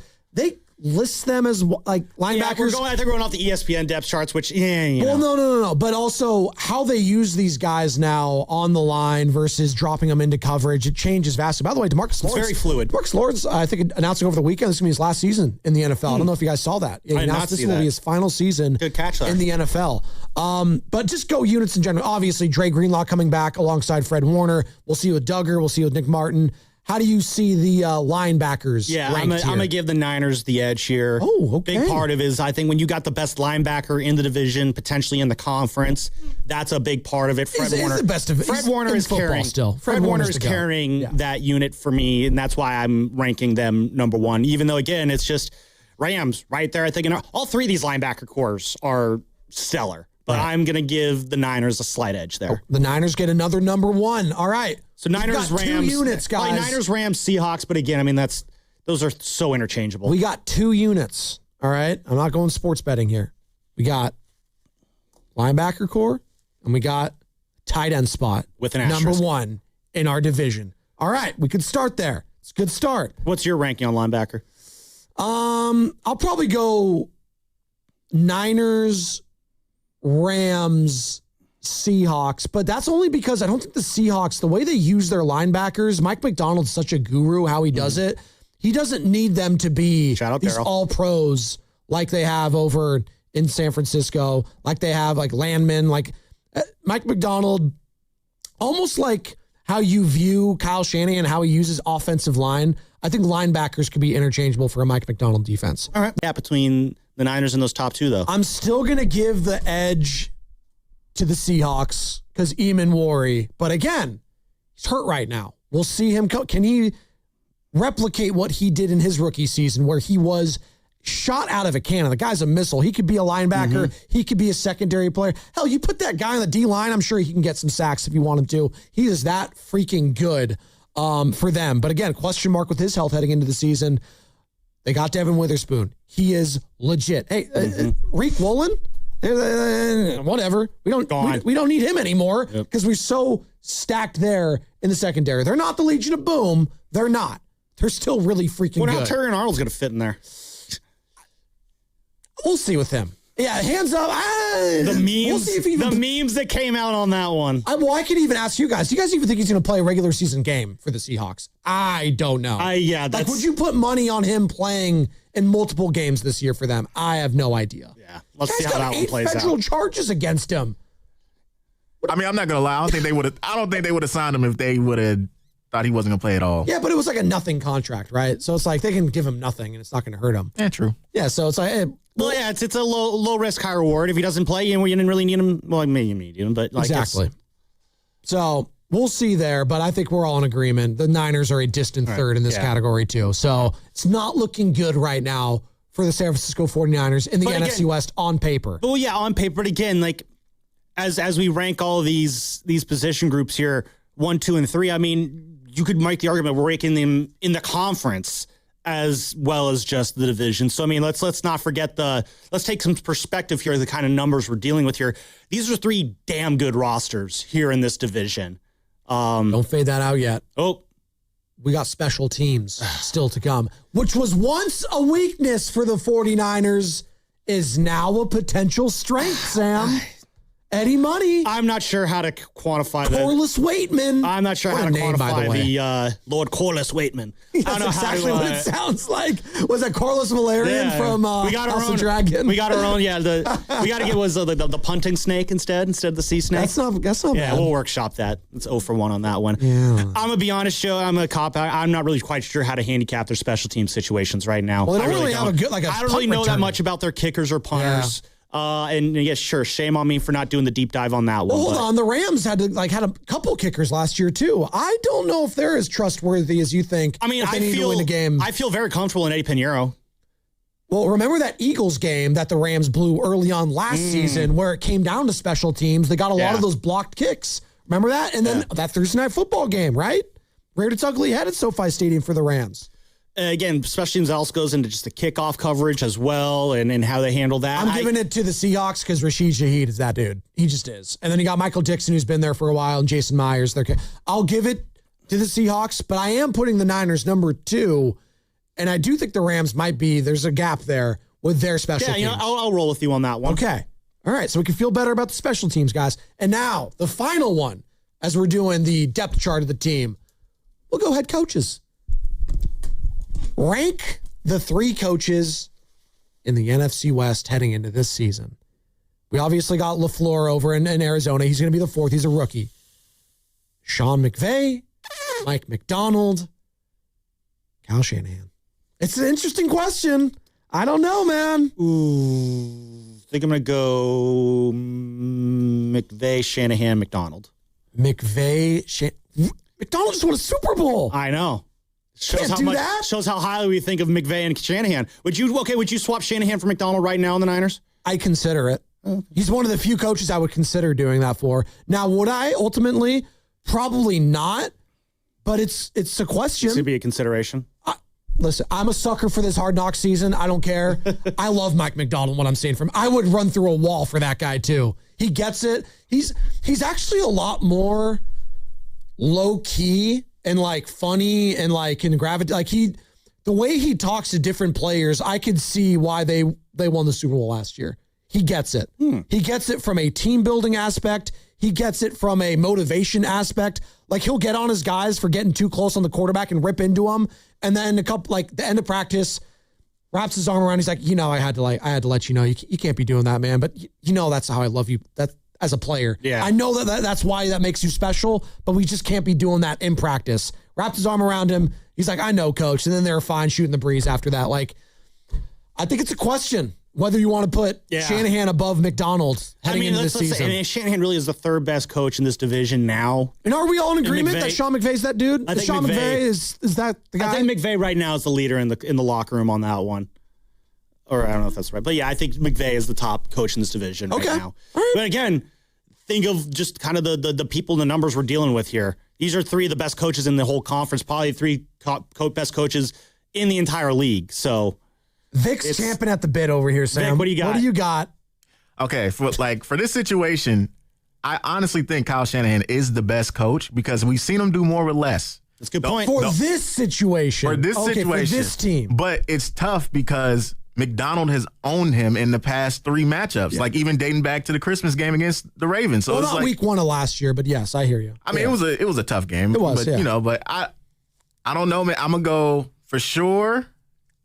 You know what? I'm going to give McDonald. I'm going to give him his flowers. I'm going to go McDonald 1, Shanahan 2, McVay 3. Okay. Did not see McVay being third on this list. It's interesting how he's viewing this, though. He's saying for this Niners team, and my question was just coaches in general, the top 3 in general. Like, it doesn't have to be that they're coaching this Niners squad. I get what you're saying, but like how they're viewed around the league, I do think it would be McVay 1. And then I do think it's interesting how coaches would view if both those guys became available, Mike McDonald and Kyle Shanahan. It is an offensive-driven league, so I think most teams would say, I'd rather have Kyle Shanahan, but I think that highly of Mike McDonald as a defensive guy. He's one of the rare occasions where I might take the defensive guy over the offensive guy. Hell, we all thought Sam Darnold was a lost cause. Lost cause, Chase. You look like you want to jump in. That's why I just said your name.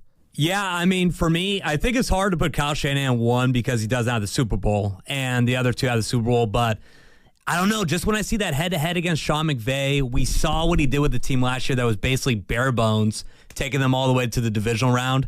I would go Shanahan 1 as well. I'd go McDonald 2 just because he just won the Super Bowl. And, yeah, I mean, it's tough that McVay's at 3, but I think in that group, he's just the third best coach. That's interesting because McVay's had more success. He's been to 2 Super Bowls. He's got one of them. And even last year, it's funny you bring that up in the regular season. Are we just forgetting what that regular season game at Levi Stadium looked like for the Rams? I mean, how many points did they put up? And it could have been worse. Well, I mean, if they were coaching the injured and battered Niners team last year, who do you think would have done better, McVay or McDonald? I don't think either one of those two are taking that battered Niners team to the second round of the playoffs. Tough to say, but again, it speaks to how good these coaches all are. That we're comparing and contrasting them. It's also this is easily the best coach division, right? Yeah, Shanahan and McVay are great X's and O's offensive players. McDonald's more of a defensive coach, too. I think we could explore this even more tomorrow, Sam. We could, yeah, with Baldy. Final thoughts? We got that? Let's do that now. Yeah.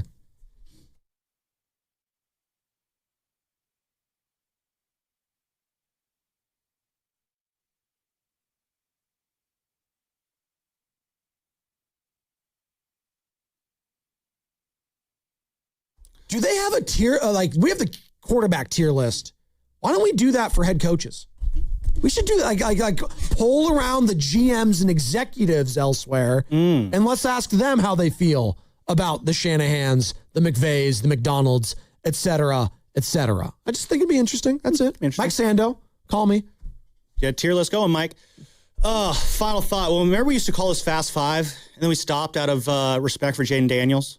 Oh, my God. I've been looking for a way to squeeze that joke, Jaden Daniels joke in all morning. That was the only one I could think of there. So explain to the audience what that means. So Jaden Daniels doesn't want LSU to use his number 5 for anybody because he thinks it's disrespectful that they're giving his number to another player. And it's just led to at least you can't use that drop anymore. It's just led to a slew of memes. Is it copyrighted saying, now? He owns the number? That's what he says, but I'm saying that's not how numbers work. And the memes have gotten so great. The Mets won a game 4-1 this weekend, then tweeted out, stopped at 4 runs out of respect to Jaden Daniels. Oh my. The Mets are making fun of this guy. That's why I love it. Anyway, my actual final thought is got a couple rest in peace. Rest in peace, Tommy John. We mentioned that already. Again, 26 years league, 288 wins. His, the surgery named after him has saved, many, many, many pitching careers over the past, 20, 30, 40, 50 years. So rest in peace to him. And then a very shocking one overnight. Hayden Panettiere passed away at age 36. That was a sad one, too. Yeah. Obviously, a lot of us were first introduced to her when she played Cheryl Yost in Remember the Titans. Played the angriest 8-year-old girl that you're ever going to see. Then she went on to a bunch of other movies, a few that I saw. She was in that show Nashville, I guess. Also Heroes, I think. Heroes, a lot of people. Yeah. But, just very couple heartbreaking people we lost over there. Or some heartbreaking losses over the weekend. No, absolutely. Going back to the Jaden Daniels thing. I'm of the, if you're a college program like LSU, there's a few programs where, you don't need to retire any numbers. Don't do that. You have on most college rosters have anywhere from 80 to 100 guys on it too. So you can't not take numbers out of road. That's not how it works. USC, LSU, Alabama, Oklahoma, Georgia, the blue blood, Ohio State, Michigan. You don't need to do any of that stuff. Retiring jerseys. The Cowboys don't do it. The Raiders don't do it. There's certain teams where it's you don't need to do that. And this is one of them. And also, Jaden, this is not what you want during training camp into preseason. This is not the conversation storyline you want. Stop being a little cat. No, it's a bad look. No, it is, ultimately. And there's a lot of pressure on Jaden Daniels to stay healthy this year. We're talking about whether or not Brock can stay healthy. Jaden Daniels, you can't stay healthy this year, then, dude, I don't know if I want to bring you back if I'm the Washington Commanders. I don't know if being a little cat. Yeah, exactly. Right as hell. Take him in. Kids in the back, what do you got? Yeah, so my final thought, I need a new TV show. I was getting set up yesterday. I was having dinner, and I was thinking, okay, 6 o'clock, we got House of the Dragon coming on, but season finale was last week, so I'm in need of a new show. Anybody got any ideas? There's this really cool show that's starting up in a couple weeks. It's called the NFL season. Oh, yeah, I think that's the one that you're going to go for. College football, too. Ooh, college football, yeah. AP pull out. Miami 7. Oh, wow, you guys are top 10, though, huh? Yeah. Behind Indiana. All right, there you go. What you got, Vic? Real quick, WNBA front, big week for the Valkyries. They got Dallas today, and then they have Minnesota on Wednesday. I think they're going to find out a lot about themselves. Minnesota being fully healthy now with Nafisa Collier back. They're going to find out if they really have what it takes to make a deep playoff run this week, I think. Valkyries, I know the franchise has only been around for a year and a half, have yet to beat the Minnesota Lynx. They have never had a win against the Minnesota Lynx in their franchise's history. So there you go. Maybe they could change some things and for the better. Vic, Chase, thank you. Sam, we'll do it again tomorrow. And it's all going to be sponsored by Front Bank. Here for you, here for good. So, hamburgers, sodas, ice, and a DJ. A DJ? Relax, Pa. With T-Mobile, we're saving when we bundle home internet and phone lines. Oh, wow. Here to bundle and save big. Stay connected con tu gente with 4 lines from T-Mobile with fast, easy-to-set-up 5G home internet and save up to $1,000 a year. Switch now on T-Mobile.com/conectate. Savings based on 3rd line free via monthly bill credits. Internet discount with $15 in monthly bill credits and auto-pay discount. Qualifying credit required. Credits will stop if you cancel any lines or change plans. Visit T-Mobile.com. Hey, Bay Area sports fans. Get ready for game day with Laughing Monk Brewing. Whether you're watching with friends or heading out after the final whistle, Laughing Monk has the perfect beer for the moment. With locations in Sunnyvale, Scotts Valley, and Bayview in San Francisco, there's always a Monk nearby. And now, check out their newest San Francisco location in Nopa. From crisp lagers to bold IPAs, every beer is righteously brewed in San Francisco. Grab a pint, grab your crew, and make game day better at Laughing Monk Brewing. Righteously brewed in San Francisco. Cap off your summer at the Good Guys 39th West Coast Nationals. Over 3,000 of the country's baddest hot rods, muscle cars, customs, trick trucks, and more. All this weekend at the Alameda County Fairgrounds in Pleasanton. Details at good-guys.com. From carriage house to glass aluminum doors, R&S Doors has a full line of commercial and residential garage doors and gates to suit anyone's taste and budget. Visit rsdoors.com. R&S Doors. Look for the red truck. What if you could have the most reliable fiber-powered Wi-Fi? And get this, what if you could keep it at the same price for 5 years guaranteed? Now through August 24th, new Xfinity customers can get our best price on gig Wi-Fi this summer before it disappears. Just $50 a month for 5 years. No annual contracts, no hidden fees, and our best equipment included. Plus, get online in minutes with same-day Wi-Fi. It's Wi-Fi that finds and fixes problems before you even notice them. Like super intelligent Wi-Fi with a sixth sense. Plus, it keeps you protected from online threats. And get Peacock Premium included for 2 years. Lock in your price and unlock the possibilities. Get it now at Xfinity.com. Xfinity. Imagine that. Restrictions apply. Requires paperless billing and auto pay with stored bank account. Taxes and fees extra. Speeds vary. Use of fiber coaxial cable. Learn more at Xfinity.com/same-day Wi-Fi. Hey, it's Brew. Between my radio show, filming content, editing videos, and trying to stay connected with family, reliable Wi-Fi isn't really optional anymore. I just need it to work. And that's why I like that with Xfinity, you get the most reliable, fiber-powered Wi-Fi with the best equipment at one price for 5 years, guaranteed. No contracts or commitments. Plus, Xfinity makes getting connected simple with same-day Wi-Fi so you can get online in minutes. Restrictions apply. Not available in all areas. Use of fiber or coaxial cable. Learn more at Xfinity.com/same-day Wi-Fi. Xfinity. Imagine that. What do parents think of back to school at Staples, where supplies start at just 25 cents? Staples has the latest laptops with up to 40% savings. I may hug the cashier. So embarrassing. It's the most wonderful time of the year. It's a wonderful time at Staples with up to 40% off select tech. Staples. That was easy. Visit Staples today or shop online and in the app. Ends 9/12. Exclusions apply. Do you owe $10,000 or more to the IRS like Mark? I've been doing home remodeling for 30 plus years, but the economy crashed. I wound up losing my home, losing my job, and on top of that, owing the IRS a ton of money.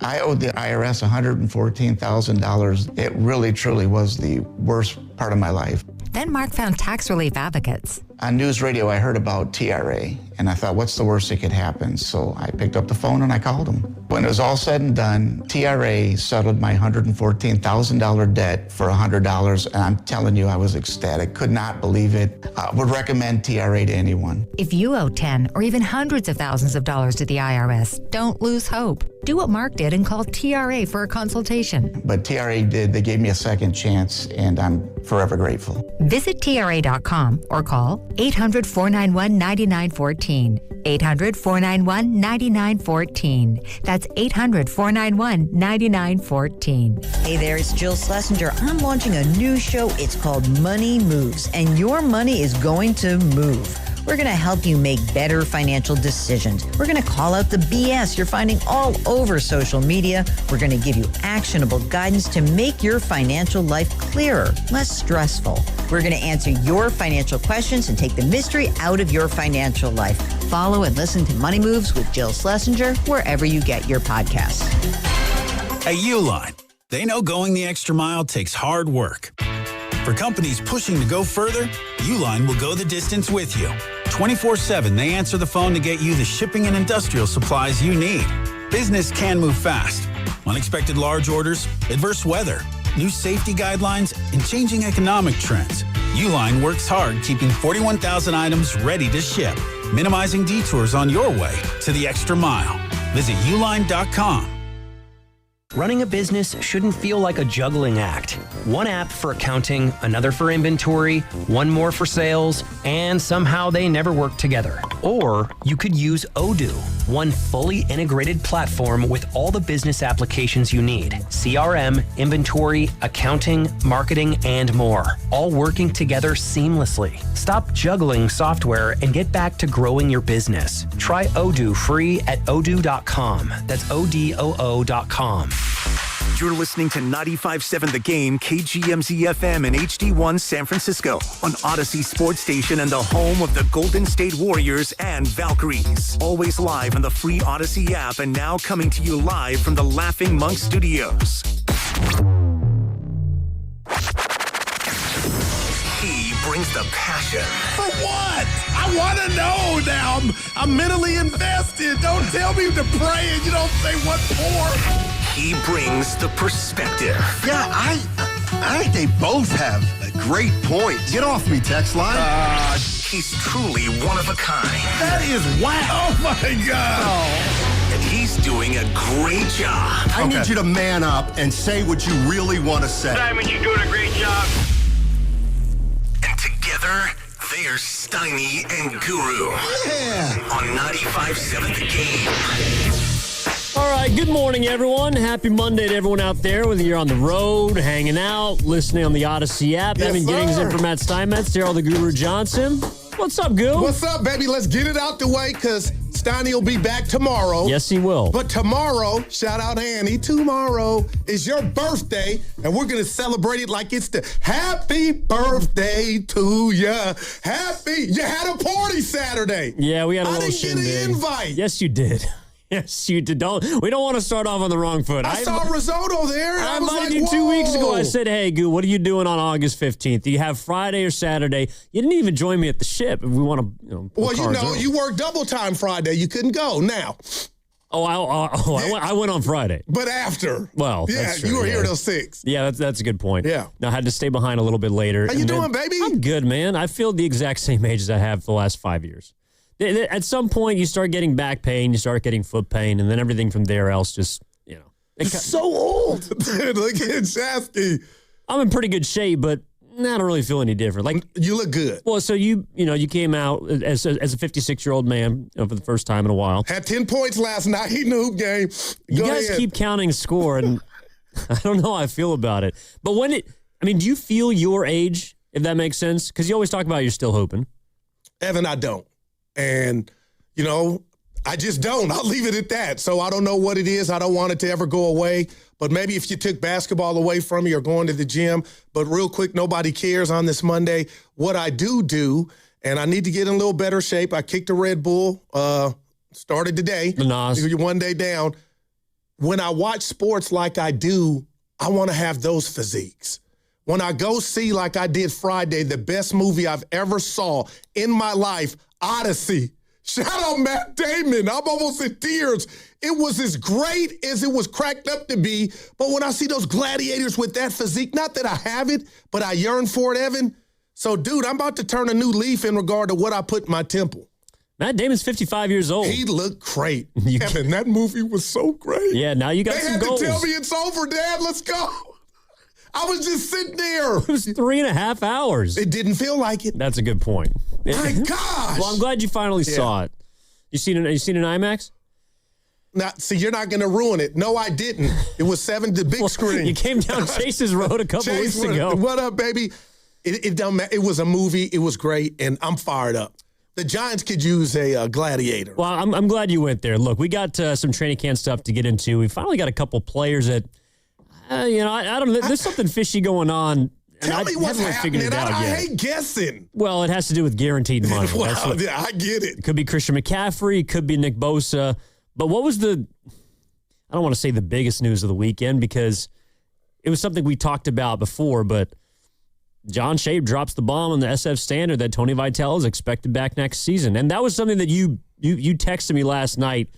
I couldn't really tell if you were excited or a little bummed out. No, listen.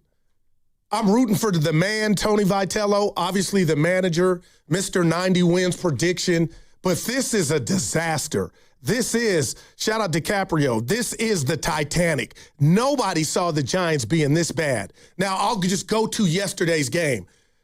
Am I here to blame Tony Vitello, Evan? Is it fair? He didn't walk 10 guys, but just the way that they don't use their challenges, when they use their challenges, the errors, the miscommunication has been that's the word I'll use for the 2026 Giants. But I will say this, I have no dog in the fight, but Buster, this has been a bad Michael Jackson bad season. What would it look like if he just said, you know what, from the top rope, I'm going to fire the manager that I shocked the world with hiring, so he's going to be Calipari one and done. And about Shea and this report, or the reports, as you let me know, about him coming back, Tony V. How about if I say this real quick? Melvin got that stamp of, he'll be back, and he didn't come back. Well, I think that's, in a way, why you can't fire Tony Vitello. You cannot afford to be paying 4 managers over 2 years. You're paying Melvin this season, you're paying a buyout to Tennessee, and you're paying Tony Vitello $3.5 million. If there's anything that's going to prevent them from moving on from him, it would be a money decision. But the point that I think, look, when Buster Posey, who again, after they walked 17 in 2 games, They officially have lost a season series to the Colorado Rockies after yesterday's 13-7 They're one game defeat. ahead of them. And that hasn't happened since 2021 or 2022, I believe. They've lost the season series to the worst team in the division. And now the question is, will they be the worst team in the division by season's end? And that, to me, is where Tony Vitello's got to look himself in the mirror, because we see the product. It's not good enough. And Buster Posey this weekend said he's sticking with his guy. Do you have a problem until Buster improves this? For me, Darrell L. Johnson the first, I'm calling him Gerald. He was Buster on the field. You're Gerald upstairs. Like, this thing has to get fixed. And, you know, I'm watching Tony yesterday after the game. I'm waiting. It went a little long. We find out why, a team meeting, Evan. And for him to say, and I'm not saying it's wrong, it's just my ears took it the wrong way. Yeah, that was hard. This was a JUCO product. And he said, I got nothing against JUCO. I'm a JUCO guy. But, Evan, for him to say or allude to, yeah, this was a bad watch, if, you know, from Ron Washington's standpoint, my thing is, Tony, you're really Ron Washington. You're the skipper of this ship. Shout out Odyssey. You're the captain. Yes, Ron Washington, he delegated, but this is a reflection of you, man. So I just don't know if you can truly expect Tony Vitello to, and you're going to call me crazy, Evan, early. Is he ever going to have a 500 record as a skipper of the Giants? And I know it's just one season, but this thing might get to 100 or 90. I don't know. But I guess if it's all about the Benjamin, it's about money, and you don't want to be paying all this to managers that have left, I get it. He's coming back, but he will still have, on my watch, it looks like, Adames, Devers, and my man that tore some muscles off the bone, Chapman. Well, and I realize that people are wondering at 51 and 73, how can you consider bringing a guy back? But to me, this was always about the future. If you hire someone with no experience in an unprecedented fashion, you're looking to give him some time. I mean, I know that people aren't going to like this news that Vitello will be the manager next season, especially on the heels of what's been one of their worst years in recent memory. But this was always to be expected, in my opinion. Buster Posey was never going to come off his guy. He can't, because the team's not great. It feels unfair to make a sweeping indictment about Vitello and his ability to be a major league manager as a result of that. And now the question is, can you do enough to give this guy some pitching, to give him some players, to give him a chance? Because at the end of this season, and we're sitting here talking about it on August 17th. Wow. It never really felt like Tony Vitello had a chance. And while I don't think he's been perfect by any means, can I just? And there's a long list, but Goo, the thing is, I don't feel like he was given a fair shake. That's what I was going to ask you. When you say he wasn't given a chance, what do you mean by that? Because Buster knew you had a veteran-laden team. This is not Union City Little League. So just with that, and I mentioned the three guys here, when you say he wasn't ever given a chance, can you elaborate on that for your boy? Yeah, Drew Kavanaugh, Trevor Hill, Buddy Kennedy, Christian Koss. Well, that's recent. That's recent, though. That's not why you're in this mess. You're in this mess. Those dudes were nowhere to be found. They're here now, but that ain't why you're almost, it feels like 30 games under. That's a good point. Okay, then we can just go down the list of guys as to why. And they're all pitchers. Well, I mean, that's a Buster. That ain't a Tony problem. Adrian Hauser, Tyler Mahle, Trevor McDonald, Caleb Killian, Keaton Wynn, Sam Hentges, Matt Gage, Blade Tidwell, Ryan Walker. You go down the list of guys, and some of them have been here, some of them have been more recent, but they have not put this team in a position to succeed. Do you remember Ryan Barucki? Yes. Yeah, he was one of the big offseason pickups, a former Pirate, lefty. Like, that guy's not going to help you win 90 games. And so, again, Tony Vitello, the announcement that he'll be back for next season is something to me that should have been expected, because how are you going to actually figure out if this guy could be a big league skipper without a couple seasons? I hear you, and that's fair. And again, as passionate as it sounds like I am, I'm not saying he should be fired. I would understand it, but there are politics in this. And again, Buster put this roster together, and he had the time, the resources, and intel to know, okay, if I'm going to pluck Tony Vitello from Tennessee, I think he can be the skipper of this ship as it's currently constructed. And obviously, Evan, as I look at you right now on this Monday, maybe Tony Vitello is the least of their problems, and it's up to Buster and company to go get some talent, mainly in regard to that rotation. But as far as, and this is what I've always hated in regard to the Giants is, oh, he's a veteran. Tony can't talk to him or, help him out. It's got to be youngsters. Those guys are going to be on the team, the big dogs, next year, I believe. 888-957-9570 is the number. Evan Giddings in for Matt Steinmetz alongside Daryl the Gruber Johnson. When you hear the news that Tony Vitello is expected back, what's your reaction? Again, 888-957-9570. We also got some Niners to get into coming up in just a bit. Nick Bosa back at practice. Christian McCaffrey is not. And is there a reason, perhaps, why? All that coming up, brought to you by Fremont Bank, here for you, here for good. The Valkyries also back in action tonight after the All-Star break. They're taking on the Dallas Wings at Chase Center at 7 o'clock. Listen to it right here on 95.7 The Game and the free Odyssey app. Just search Valkyries for all the action. Brought to you by Unstoppables. As the official laundry fragrance partner of the WNBA, Unstoppables brings the freshness. So feel confident, stay in the moment, and smell unstoppable. Try Unstoppable's laundry scent boosters for as low as $5. Back after this on Steiny Goo, all brought to you by the California Office of Traffic Safety. My mom, my papa, my daddy. Where's the cow change? On the freeway, right next to speeding cars. Please be careful. Be alert. Be work zone alert. Brought to you by the kids of Caltrans. On September 2nd, DraftKings Game Day arrives with massive deals, exclusive deals, and an all-day celebration built for sports fans. The countdown has begun. All roads lead to Game Day. The DraftKings Sports app is now live in 50 states. That means California from Texas to Florida. DraftKings Game Day is the kickoff of a new season, a new era, and the biggest day in sports history. New DraftKings customers sign up with code ALLNEWS, spend $5 to get $150 in rewards within 14 days in partnership with DraftKings. The crown is yours. Event trading offered by DraftKings Predictions, a CFTC-registered introducing broker. Trading involves risk of loss, market availability varies, eligibility restrictions apply. $50 every 7 days via click to claim issued in non-withdrawable predictions dollars that expire in 1 year. Ends August 23rd. Terms dkng.co/predictions promo. Nationwide based on sportsbook, predictions, and free-to-play sports contest availability varies by state. Sprained wrist, ankle twist, broken thumb, can't make a fist, busted knee, surgery, that patch of ice you didn't see. Where pain starts, Jernavix suzetrigine begins. Jernavix is a non-opioid 50 milligram prescription tablet for adults with moderate to severe acute pain that reduces pain signals before they reach the brain.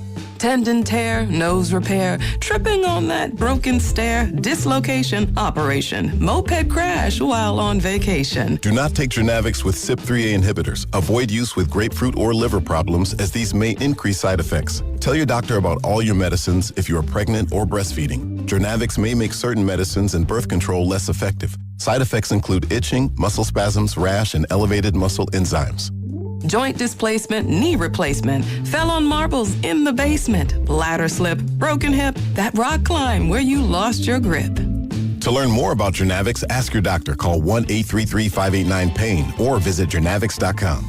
I think we should have an open relationship. Yeah, I was thinking the same thing. Let's definitely do that. With our cars. Oh, Flex Car. Yeah, that's what I meant too. Flex Car is the first and only month-to-month car lease. Swing from a Wrangler 1 month to a Prius the next. Flex Car. You drive everything. Injured at work? Don't wait. Every day you delay can mean lost wages, delayed medical care, and more stress for your family. At Boxer & Gerson, we fight for people just like you. Construction workers, delivery drivers, factory workers, restaurant staff, hardworking folks who get hurt just trying to earn a living. We won't back down. We get results. You work hard, you deserve real help. Call Boxer & Gerson now at 510-835-8870 or visit boxerlaw.com. The consultation is free, but waiting could cost you. Boxer & Gerson. Justice for workers.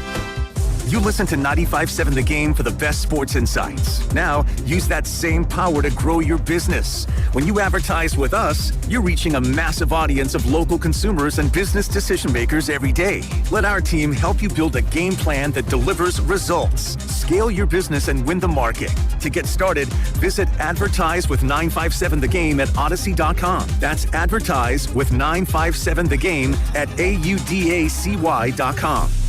Get in the zone, AutoZone. John's day is off to a slow start.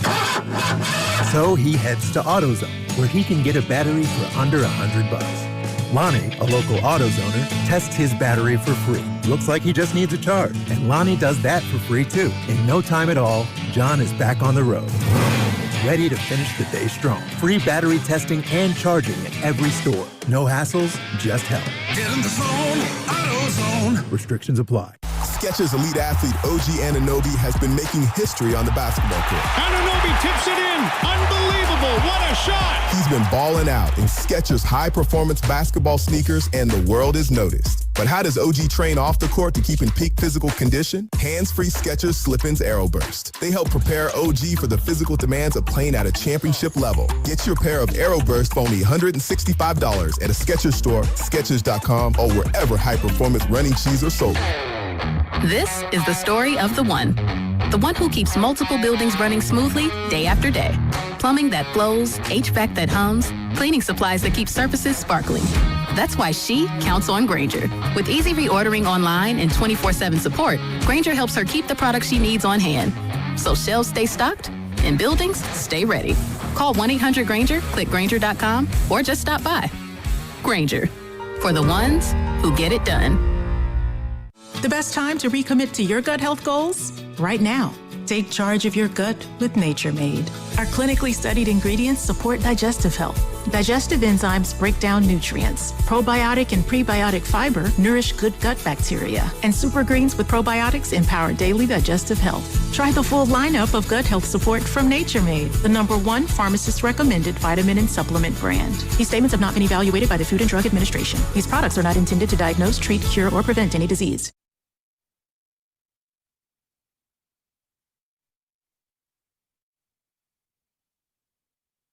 Now, back to Steiny and Guru on 95.7 The Game. No, don't worry, Goo. Kawhi Leonard's innocent.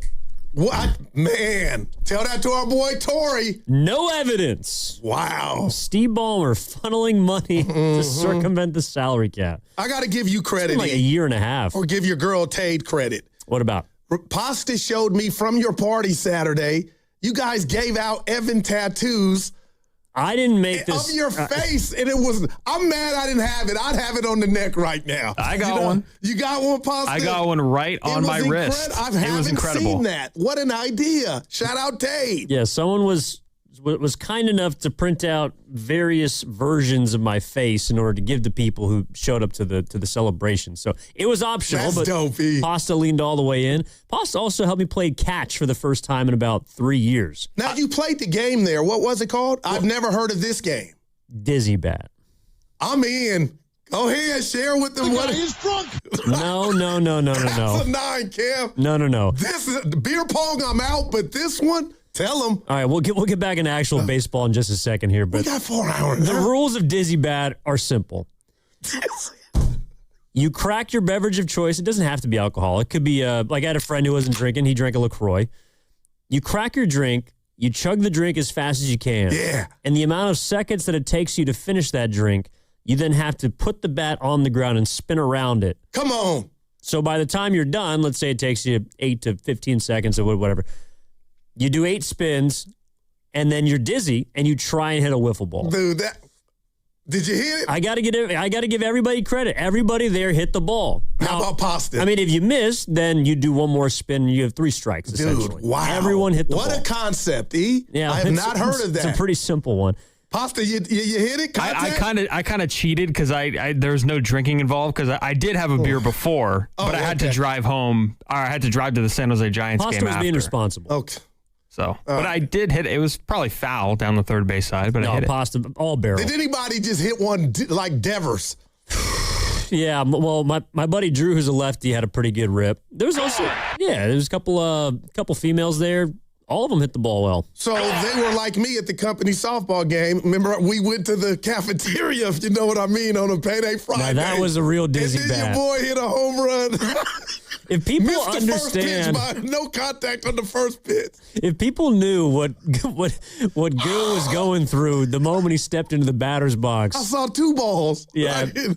You were like LeBron, where you aim for the one middle in the rim. middle. There you aim go. for the middle rim. Happy birthday, baby. I appreciate it. I'm going to bring you something. It's not my birthday yet. Tomorrow. I know, but it's not I don't like doing that. Like, it's not about, it's about everyone else. Well, they got a sign on the building, happy birthday, Dibs. It's like that was last week. It's still there. I wasn't going to say anything about it. It's in the bathroom. You can't escape it. Shout out, Dibs. Yeah, Pasta does a lot for people's birthdays. Were you the one that wrote Dibs' number next to his name? His phone number? No. The age. Oh, yeah, I did put 58. Okay. That sign was originally on a box of donuts. Okay, gotcha. For Dibs. And I put on Twitter for Dibs, the legend. Happy birthday, Dibs. I caught some flack, but he is a legend. And by the way, playing catch with Evan felt like the Field of Dreams scene at the end. So you brought your mitt, huh? I did, which, by the way, so last week was the Field of Dreams game. Nothing screams capitalism more than Kyle Schwarber hitting a home run into a field of corn over a DraftKings sign. No, that's, man. DraftKings, other betting Phillies commercials. And, Twins. Yeah, that was crazy. But, Pasta, I appreciate it. You got a good arm. So, Goo. Well. Oh, where was I going to go? Well, I'm scared. I'm not helping you. No, and I got a Jim Olay, one of our favorite P1s. Took his family and his kids to the Giant game yesterday, last one of the season. Text me saying the Rockies couldn't get out. Oh, that's what it was. Yeah. The pigeon Shout out to Jim Olay. Jim Yeah. Olay hooked us up with a couple tickets for Friday. That's dope. Yeah, so me and the lady and my buddy went. Did a bird go number 2 on you? Because it caught him yesterday at the yard. What? Yeah, he said, all I could do was laugh. He said, this is so bad. And then the bird dropped number 2 on him. I've had that happen at the Warrior Parade. Shout out Durant. A seagull went Normandy on Jim Olay? He was paratrooper? Yes. Aye. Yep. What do you do? I had to get out of Dodge. Well, he was in the middle of watching one of the 17 walks this weekend. He wasn't exactly going anywhere. 2 hits. That might have been one of the worst innings I've ever seen. I'm talking about the 6th inning yesterday. Giants lost 13-7 to the Rockies. Here's how it went. Walk, sack bunt, walk. They got 2 outs with 2 on. Okay. Wild pitch for a run, which, by the way, was incredible. The guy scored with the ball going he stole that no base. further than 4 feet beyond home plate. Walk, hit by pitch, single error. 4 runs on 1 hit and 1 error. It was one of the worst innings I've ever seen. And Tony, to his credit, called a team meeting after. What do you think that went? How do you think that went? I don't know. Anybody got anything else? Well, this is what I love him. This is apparently what he said yesterday. Now, did someone ask him if he called a team meeting, or did he just impromptu volunteer that information? Oh, he always brings it up, his own. Okay. And that's what happened. All right, Tony. How'd the game go, and what'd you think? Right now, people paid money to sit through that, and some other people had, Wash has got to sit through that, and so might as well sit through a meeting. I don't know that anything genius was said, and there's no point in putting on a tirade. It's not about, it is about today, and it's not about any one person or any one loss, but it's more about a theme that Susan brought up of clean baseball. That's a touchy subject because that's hard to do, and it's inevitable. Some of the things that pop up in a game go unnoticed when you win or you get out of the jam or something like that. But yeah, the one thing that's unavoidable is usually the team that plays catch is the better team that day, and that includes on defense making the average play or dominating the average play, and on the mound you're playing catch with the catcher. Obviously not a good day. We're finally beginning to see a little bit of who I think Tony Vitello is.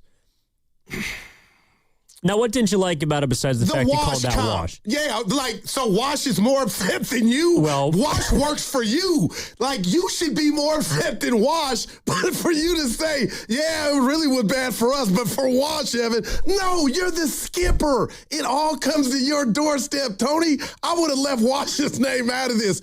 Or was that a little get back from Wash talking to Apple TV a couple weeks ago? That was the first thing I thought about. Seriously? Well, maybe he didn't like Washington doing all this. Washington quietly has been on the media tour more than any assistant coach of a baseball team I've heard of. Gosh, man. I love Rod Washington. He's awesome. But I did think that was interesting. Why not Jace Tingler? Right. Both of them have been managers somebody, before. Right. So pick a random bench coach that you wanted to sit through that team meeting. I don't know if it's because they were kind of kicking the ball around as usual, and Washington's the infield coach. But that steal home was embarrassing. I thought it was embarrassing, but the catcher, we see it a lot. He didn't know where the ball was, but shout out to the runner on third. Like, I'm going for mines. I said, that didn't just happen. And poor Kruko, man, we know it's his last, but they're working hard, Evan. I'm sorry. That was a great base running play by Zach Veen. No one knows who he is. No one necessarily should. It was great. But that was it. Like, they showed the replay at the third base line. His secondary lead into an immediate sprint, he said, bleep it. That was a green light like no other. I got to give him credit. Yeah, me too. I know people thought they were down, but everybody looked around to me in the Giant uniform like, we almost got to tip the cap to the dude. I lost the ball for a second, and he was moving. There was about 7 things that happened this weekend that were worse than that, but I can understand why people are wondering how the ball doesn't get picked up in front of home plate. All right. Or maybe, I don't know, someone doesn't communicate. It was just, like, that inning was bad, and it just goes to show you can't walk guys in the big leagues. You walk 10 batters on Sunday. You walk 7 batters on Friday. The bats are alive, too. They've been coming alive. And coincidentally, when you walk nobody on Saturday, you walk away with the win. Yeah, speaking of which, and I know I'm by myself with this. Tell me if I'm nitpicking. But you can do a case study on the Giants when they use their challenges. We've seen Ramos do it in the first. I mean, he's struggling in New York, but we've seen Ramos blow it in the first inning using one. Like, I don't feel like Vitello has any type of script on when you use it. But young Kavanaugh's behind the plate Saturday. They win the game 7-1, Webb's pitching. But he was in a jam, and there was a clear strike called the ball, and Webb I felt like he was hot. Like, he had to do the thing to the head, waiting for the catcher to do it, who wasn't going to do it. And to Webb's credit, he did it, but you could tell Webb was kind of pissed off, like, what's going on with this outfit? Help me. But he did it, got it, and it was a strike, and they're out the inning. But, man, it's just lack of communication, this kid. Like, that's what I'll put it. You could say, hey, I don't have this, I don't have that. Evan's this old, Evan's this young. The bottom line is the lack of communication with the Giants, going back to, I need a lefty or righty in the bullpen. Evan, that's on the skipper, man. I'm sorry. But it's interesting because in John Shea's piece in the SF Standard, which, again, he talked to Posey. Posey said Vitello is going to be back next season. He also talked to Logan Webb, who says he loves Tony. Yeah. And obviously, relationships are, publicly, Webb's not going to bash anybody. That's not who he is. But I kind of believe him. Like, I just think it's been so difficult to figure out what to do with Vitello because he's the fourth or fifth issue with this team. And also, too, Gui, as much as there's been some times where I've wondered if he knows what's going on. All right. I mean, him talking about Ron Washington or not knowing how to use an extra spot for a doubleheader earlier this season. Forgot that. That's all a part of the learning process. And a lot of people are thinking, well, you shouldn't have to. You should be a Major League Baseball manager. But he's closer to being a college head coach than he is a Major League manager right now. And the only way that's going to change is if you give him time. And I think that's what Posey was willing to give him when he signed into a 3-year contract. And I think that's why, as much as this year will be remembered for being an absolute dumpster fire, you're hoping that this can be the start of what gets Tony Vitello and the Giants on the right track. Now, Evan, I didn't hear you mention, and I'm asking because I think this is the one thing it boils down to in that is talent. I mean, this outfit was 81 and 81, and I felt like Bob Melvin had the Giants. It just felt like they were dead men walking. 81 wins. This team's not even going to sniff that. Again, they're one game over the Rockies for the worst team in the National League. My question to you is, okay, Tony gets seasoning by the calendar. Okay, I got experience. I got that bad first year out of my system. But what about talent? How do we know this won't repeat itself? Well, that's a question for Buster Posey because Tony Vitello is not responsible for the talent on his team. That would be the man that hired him. And that's where I think a lot of the ire that has been set at Tony's his feet, it kind of should be above him. Like a lot of the frustration with the Giants this year, some of it on the field, it is Vitello, but your players can make you look a lot better. And his players have not helped him out so far this season. 888-957-9570. Again, we got some Niners news coming up in just a little bit. Got to get into some stuff from the weekend. But right now, talking about Tony Vitello in the news from the weekend, Buster Posey telling John Shea at the SF Standard that Tony Vitello is expected back next year, kind of confirms the report that Brittany Giroldi of the Athletic of the Athletic talked about last week in her piece on Posey, and we'll get into it. Let's talk to Dwayne, who's in Stockton. Wants to get in on the conversation. What's up, Dwayne? How you doing? Hey, good morning. What's up, the homies? Hey. Yo. Hey, listen, Goo, I think you feel like me, man. I think Vitello got to go, man. You can't run this back. Wow. And I'll tell you why, bro. Everything's getting soft, bro, these days. It's getting softer and softer. It's affecting sports. In my day, when the team was playing well, the coach got the credit.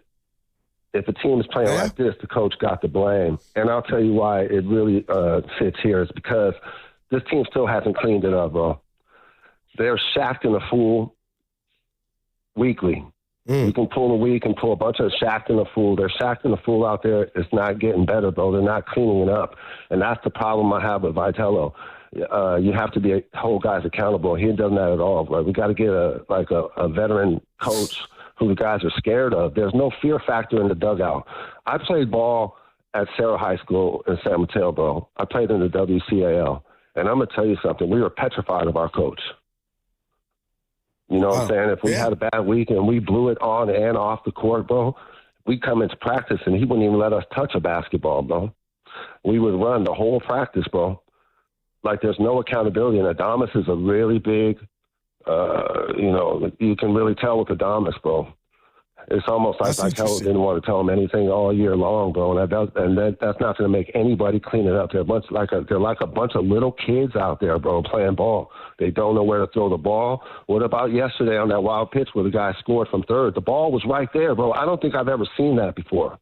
So because the play is so sloppy, bro, it's the players and the coach. It's everything, and Vitello got to go.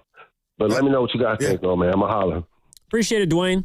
Real quick, Sarah High, Craig Jeffries, former Met. Remember, he left side, he could hit. That was for you, or probably in Pampers. Barry Bonds and Tom Brady. Yeah. Yep. I think Lynn Swan, too. Good call. Yeah. I love that, though. I'm hugging him through the phone. Like, I feel you never, you never stood up to Adamas. You never stood up to Devers. And when I say stand up, Evan, okay, it's 101-62. If Evan is putting his finger, being insubordinate, your ass is sitting the next day. That happens in high school and college. Oh, you can't do that to Adamas. It's like you created Frankensteins. Like, he is right. There's never been one example of Vitello using, you know what, Evan, you're playing the field. It's not cutting it. And for today, you're not in the lineup. I don't feel like we saw that all year, to his point. But how can he have a voice when he doesn't have a background? You're the manager. You don't need to fill out an application. You already got the job. You're the skipper. Yeah, but Goo... Quit judging me on my past. But if somebody walks in here right now and says, hey, Goo, I want to tell you how to do radio, and they've never done radio before, well, you going to listen to them? Well, that's different, but... Now, someone who's stepping into a first-time radio gig might give him the time of day. Now, what if That's the Drew Gilberts. Those are the Blade Tidwells. I got you. I think he stinks. Your Devers. What if that person is the program manager? What if he getting left and we got a new programmer manager, and then he says that? That hits different. No, you have to give him a level of respect, but at the same time, if there's somebody that hasn't been in your shoes and is not getting off on a good... Like, if we start losing immediately, it's going to be really hard for me to believe that when you want to rip me, that you're coming from a place that is of the same respect, I guess. And that's what I think that Vitello this season was about. And it's tough because I don't know how much he's earned from the veterans, but it's been about earning respect. And that would be the only part that troubles me going into next year is I don't think you can fire a manager based solely on the record. To me, it has to be if they've lost the locker room. Maybe head coaches in football the same. If you've lost the locker room, you got to go. Okay. And when I hear Logan Webb say we're backing Vitello, when you hear the confirmation from the front office, clearly he has not lost this team yet. And now the question is next year, which there is going to be more of a hot seat. What do you got? Yeah. And how is this team going to get better? Now, it's interesting. So, I mean, his call, was there any validity? Can you see how anybody, or myself, Evan, could have this take? I'm not saying fire Tony, but I'm just like, there are that report card is not great, and it has nothing to do with talent. You've never dropped that. You are not the Thor. You have not dropped the hammer when I feel like there were times to drop the hammer. How can he? He doesn't have a hammer. Buster Posey didn't hire him because he had a hammer. He hired him because he thinks that Tony Vitello can one day grow into a manager that can do that. But right now, that's not the... Well, let me ask you this. Yeah. So I just brought up a couple numbers. Okay. Bruce Bochy, his first 2 seasons with the San Francisco Giants, won 71 and 72 games. Those are 2 90-loss seasons. Now, that's not headed for the way that this season's going. Right. But by those metrics, would you think about firing him after his first 2 years? It's kind of a loaded question. No, just on the losing. I think of Kyle's first couple of years with the Niners. But the bottom line, Evan, talk to me about the Tuesday, Wednesday night pressers after the game. Evan, making bad blunders on the base pass or just doesn't know how many outs are. I believe a Bochy type of manager would have addressed that even at the microphone, which Tony's never done. Even after I felt like a player was trying to embarrass him, you go up there and you're talking about, we text all the time and play Tetris. Like, nobody cares about that, dude. It's okay, just me, never been a manager, to use the mic to let Evan know that ain't cutting it tonight. Not that I hate you, but I feel like a Bochy type of manager would have passed those tests. Well, the reason why you would have never thought about it is because Bochy had a background. He'd been to a World Series before in 98 with the Padres. He'd been a longtime manager, multiple stops. And so you knew what you were getting with him. Nobody knows what to expect from Tony Vitello in his first season managing professional baseball. And we don't like it because the team's not good. And he's not standing up to players. And he's not the same fiery guy he was on the sidelines as a volunteer. But maybe he can one day become one.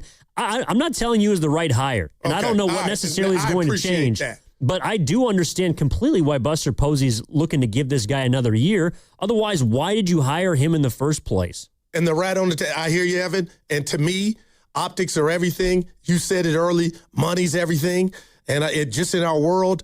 But there are optics to this that are playing in Tony Vitello's favor. Tell me if you agree with that or not. Because from a Buster Posey standpoint, it's not pretty outside of Tony Vitello. But if he were to run him after this big risk, Evan, you got to give me everything you have in your wallet. That would be monumental bad for Buster. That would be an admission of fault.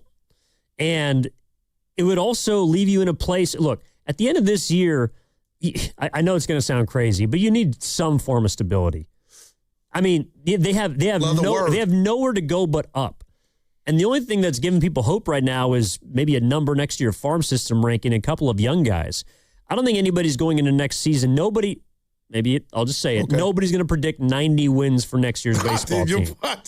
I ain't making a prediction. And so if you're Buster Posey, I think this is what you hired Tony Vitello for. Not necessarily to lose as many games, but to hopefully establish a culture.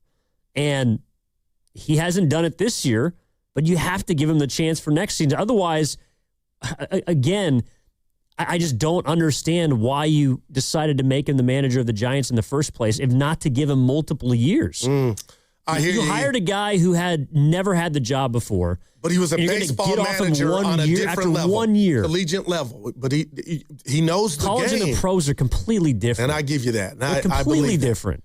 Well, listen, for people out there and yourself, Evan, this is more than just 22 games under. Is it all Tony's fault? No. But just tell me when that magical day is going to come. Is it going to be the first month of the season? All-Star break next year, assuming he's back, and he's probably will be back. When does he get that license to check a Evans, Giddings, or Guru if they're not acting right or they're showing out? Or, you know what I mean? Like, to that caller's point, it's bigger than just the record. And I feel like, to me, and I'm a passionate guy, I feel like Tony's failed in that category the worst. And maybe you're right.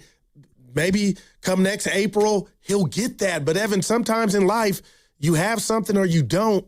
And I don't know, and it sounds like you're saying, give Tony a little time. He'll grow in to be able to get that hammer. No, I don't know if he's ever going to grow into that person. I don't know if he's the same manager he was as a head coach in college because he seems like a different guy. Outside of his podium game, he hasn't lost it on the field. He hasn't blown up an umpire. He hasn't ripped any of his players. He's been a different people manager than he was in college by my eyes. I'm not telling you that he's going to turn into Bruce Bochy. He might not even be Gabe Kapler. But if you hired this guy, you have to give him a couple of years just to find out. And I know that's not what fans want to hear, but I think that's why they made the hire in the first place. 888-957-9570 is the number. Evan Giddings here in for Matt Steinmetz alongside Daryl the Guru Johnson. News of the weekend, Tony Vitello looks like he's going to be back next year. What's your reaction to it? We also got training camp storylines coming up in just a little bit. Nick Bosa back at practice, Christian McCaffrey not. Is there something more kind of beneath the surface there? We'll talk about it coming up later on 95.7 The Game. All right, our baseball coverage is presented by Xfinity. Score the most reliable Wi-Fi, one price, 5 years, guaranteed. Xfinity. Imagine that. That segment also sponsored by Serramonte Ford. The summer sales event is happening now, and Serramonte Ford has incredible offers built for game days, school drop-offs, and road trips. Hurry in and upgrade your ride at Serramonte Ford, right off of 280 in Coleman and Daly City, or visit SerramonteFord.com. There are things the insurance company hopes you never find out, like how quickly they try to close your case, how they look for anything you say to use against you, and how the first offer is almost never the full value of your claim. Because the faster they settle, the less they have to pay. That's not a coincidence. That's their strategy. So before you call them back, call Beam Law. From the first call, they'll take over. They handle the pressure, the negotiations, and the legal fight so you don't get pushed into a decision you can't undo. Beam Law has recovered millions for clients across the Bay Area and has been named Best of the Bay by SF Weekly 4 times. So if you've been injured or lost someone due to someone else's negligence, don't wait. Call Beam Law now at 415-523-5555. 415-523-5555. That's 415-523-5555. Or visit hurtinthebay.com. That's hurtinthebay.com, because it's not whether you get knocked down, it's whether you get back up. Beam Law, they've got your back, Bay Area. T-Mobile has an exclusive bundle for customers 55 and up. I'm Sarah Bowl. Yeah, I'm Frank Bowl. A reliable network is key for us. And with T-Mobile, it's been wonderful. And going to the 55 plus plan saved us so much money. A lot. And that's important. Trying to keep costs down. The home internet's been perfect. It's fast, it's quick. The setup was so easy, it took less than 15 minutes. It was like, If you want simplicity, coverage, reliability, you want the whole package, T-Mobile has it. Right now, T-Mobile customers 55 and up can get 2 phone lines on America's best network, plus America's fastest 5G home internet for just $30 each. $30 per month each line with autopay plus taxes and fees. Minimum age 55. Pricing for home internet rely on 2 lines of essentials. Choice 55. $35 connection charge per line required. Best mobile network and fastest 5G home internet based on analysis by Ookla of Speed Test Intelligence data 2H 2025. All rights reserved. In 2026, Bay Alarm celebrates 80 years of security. With burglar and fire alarm systems, 24/7 in-house monitoring, and local service, our promise to the Bay Area remains the same. We got you. Learn more at bayalarm.com. What if you could have the most reliable fiber-powered Wi-Fi? And get this, what if you could keep it at the same price for 5 years guaranteed? Now through August 24th, new Xfinity customers can get our best price on gig Wi-Fi this summer before it disappears. Just $50 a month for 5 years. No annual contracts, no hidden fees, and our best equipment included. Plus, get online in minutes with same-day Wi-Fi. It's Wi-Fi that finds and fixes problems before you even notice them. Like super intelligent Wi-Fi with a 6th sense. Plus, it keeps you protected from online threats. And get Peacock Premium included for 2 years. Lock in your price and unlock the possibilities. Get it now at Xfinity.com. Xfinity. Imagine that. Restrictions apply. Requires paperless billing and autopay with stored bank account. Taxes and fees extra. Speeds vary. Use of fiber coaxial cable. Learn more at Xfinity.com/same-day Wi-Fi. When selecting a financial institution, how do you know you're making the right choice? As Bay Area bank customers find themselves at a crossroads, maybe it's good to consider if you want your bank to be community-oriented or corporate-minded. Fremont Bank has grown by providing stable, consistent service to the region, its families, and its businesses for 60 years, all without a single merger. And we intend for more of the same for the next 60. Fremont Bank, here for you, here for good. Sometimes historic events suck. But what shouldn't suck is learning about history. I do that through storytelling. History That Doesn't Suck is a chart-topping history-telling podcast, chronicling the epic story of America decade by decade, from the 18th century to the 20th. Original music and immersive sound design accompany us on our storytelling journey. Listen to and follow History That Doesn't Suck, an Odyssey podcast, available now on Apple Podcasts, Spotify, or wherever you get your podcasts. This is a special alert to all Americans who own a vehicle with less than 200,000 miles with an auto warranty about to expire or with no warranty coverage at all. Due to a decline in the economy, CarShield is announcing a low-cost month-to-month vehicle protection plan that is now available to the public to save any driver out-of-pocket expenses on future auto repairs. Call now to find out how you can pay almost nothing for covered auto repairs. Yes, you heard that correctly. Pay almost nothing for covered auto repairs. An open phone line has been established for all drivers to call for a free quick quote. Call 800-210-4471 now. Drivers who are covered will not have to pay for covered repairs again. This protection plan is at an all-time low. Additionally, drivers who activate this vehicle protection today will also receive free roadside assistance, free towing, and car rental options at no additional cost. Call us for your free quick quote today. 800-210-4471. That's 800-210-4471. What do you have to lose? Call 800-210-4471. Again, 800-210-4471. Make every swing count. Join Pettinelli Financial Partners for the 11th Annual Charity Golf Tournament, benefiting the Autism Society San Francisco Bay Area. Register your foursome or become a sponsor today at PettinelliFP.com.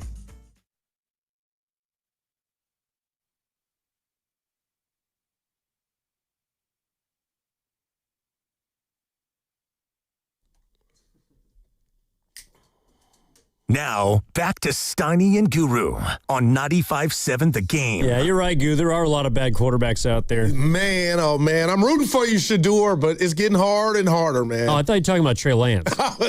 He threw a pick. It was early in his preseason. Threw it right to the Texans. He did. No, I think they won their first preseason game. Yeah. I love Trey. Well, we'll see him tomorrow and join practice. And then on Thursday. Can you back me up on this take real quick? It's about life. I've told you I want to get in touch with nature more and use the city at my disposal more than I do. Yeah. And that stems from you walking Rosie, your dog, through Golden Gate Park. That's Steiny's dog. What's your dog's name? Tuna. Rosie's a retriever. But it's in the family. Tuna's a spaniel. I got two dogs. Okay. That's what life's about. And Tuna. Thank you. Yesterday, Public Enemy, my era, Fight the Power, was in what Grovey? Stern Grove. And I'm looking at the videos on the couch like a bump on a pickle, like, get out there and live. But how would I know? Where do I go to know what's going on in the park? I thought yesterday was Al Green and Goapele. Saturday was, you're right, that hurt more, but Saturday was Public Enemy. So they had 2 days. Yeah, Al Green's 80 years old. Stern Grove? It's a lottery system. You got to apply to get in. You got to apply to get in. Oh, so I couldn't have just walked up? Well, you could, but they wouldn't let you in. Yeah, you need to apply. It's like 6 weeks in advance. Now I don't feel bad. Okay. Oh, but it is a free event. You know, you get there early, and it's a beautiful natural amphitheater. Yeah, man. Yeah, it is pretty cool. I need more of that in my life, man. No, I'm jealous. Whoever got to see Al Green yesterday. Hope everyone enjoyed. 888-957-9570 is the number. Evan Giddings in for Matt Steinmetz. I'll be back tomorrow alongside Guru. Let's kick this segment off with Oscar, who's in Marin. Oscar, what's going on? How you doing? Oh, I'm doing great. You know, I think a lot of this, Tony Vitello shenanigans, Buster Posey should have made himself the manager. He should have done that instead of hiring another guy to mysteriously do what he can do and see what he can see and who has done what he has done, because Tony was a Division II baseball player that transferred to Missouri, and then his coaching career took off because he had plenty of connections. His dad is a Hall of Famer in Missouri, okay? So Buster Posey hires a guy who's had everything given to him. He's got tons of cash. He's not here to tell people how to play the game. He's like, give me my check and get out of here. Buster should have hired Mark Hallberg, his buddy from Florida State. And then Buster should have got in the dugout and put a uniform on and been the sergeant at arms and said, anybody that messes around is ghost. That's what's going to happen. You don't listen, you're out. You don't hustle, you're gone. You got a problem? Peace. That's how it's going to be. This dude is the leader. You disrespect him, you disrespect me, and it's over. Get that through your head. Let's make that crystal clear. You know what I'm talking about? I love it. No. He hires he doesn't want to hire his friend because people will make fun of him. So he hires whoever. He didn't even interview one college coach. I said, I didn't interview him. I just met him and liked him. I didn't hire that. He did not interview a general manager. He just hired Zach Manassian.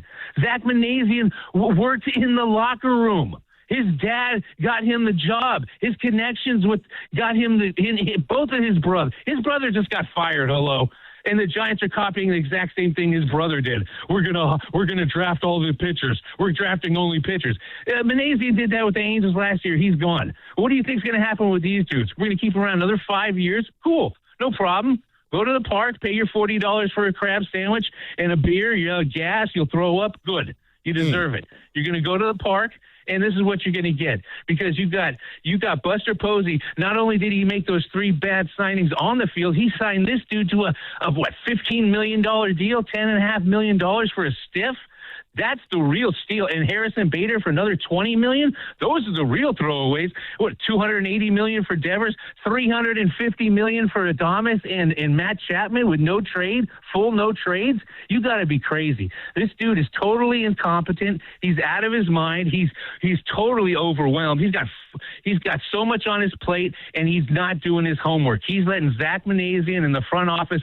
You listen to him on his interviews. He said, "Oh, well, all the people in the front office told me these are the best guys available." Yeah, he didn't watch no video on anybody. And then he says, "Oh, and everybody in the front office is telling us these are the best signings, these are the best free agents, and these are the guys we should go with." So he's basically deferring to everybody else. He gets to take all the cash. He doesn't want to do none of the homework.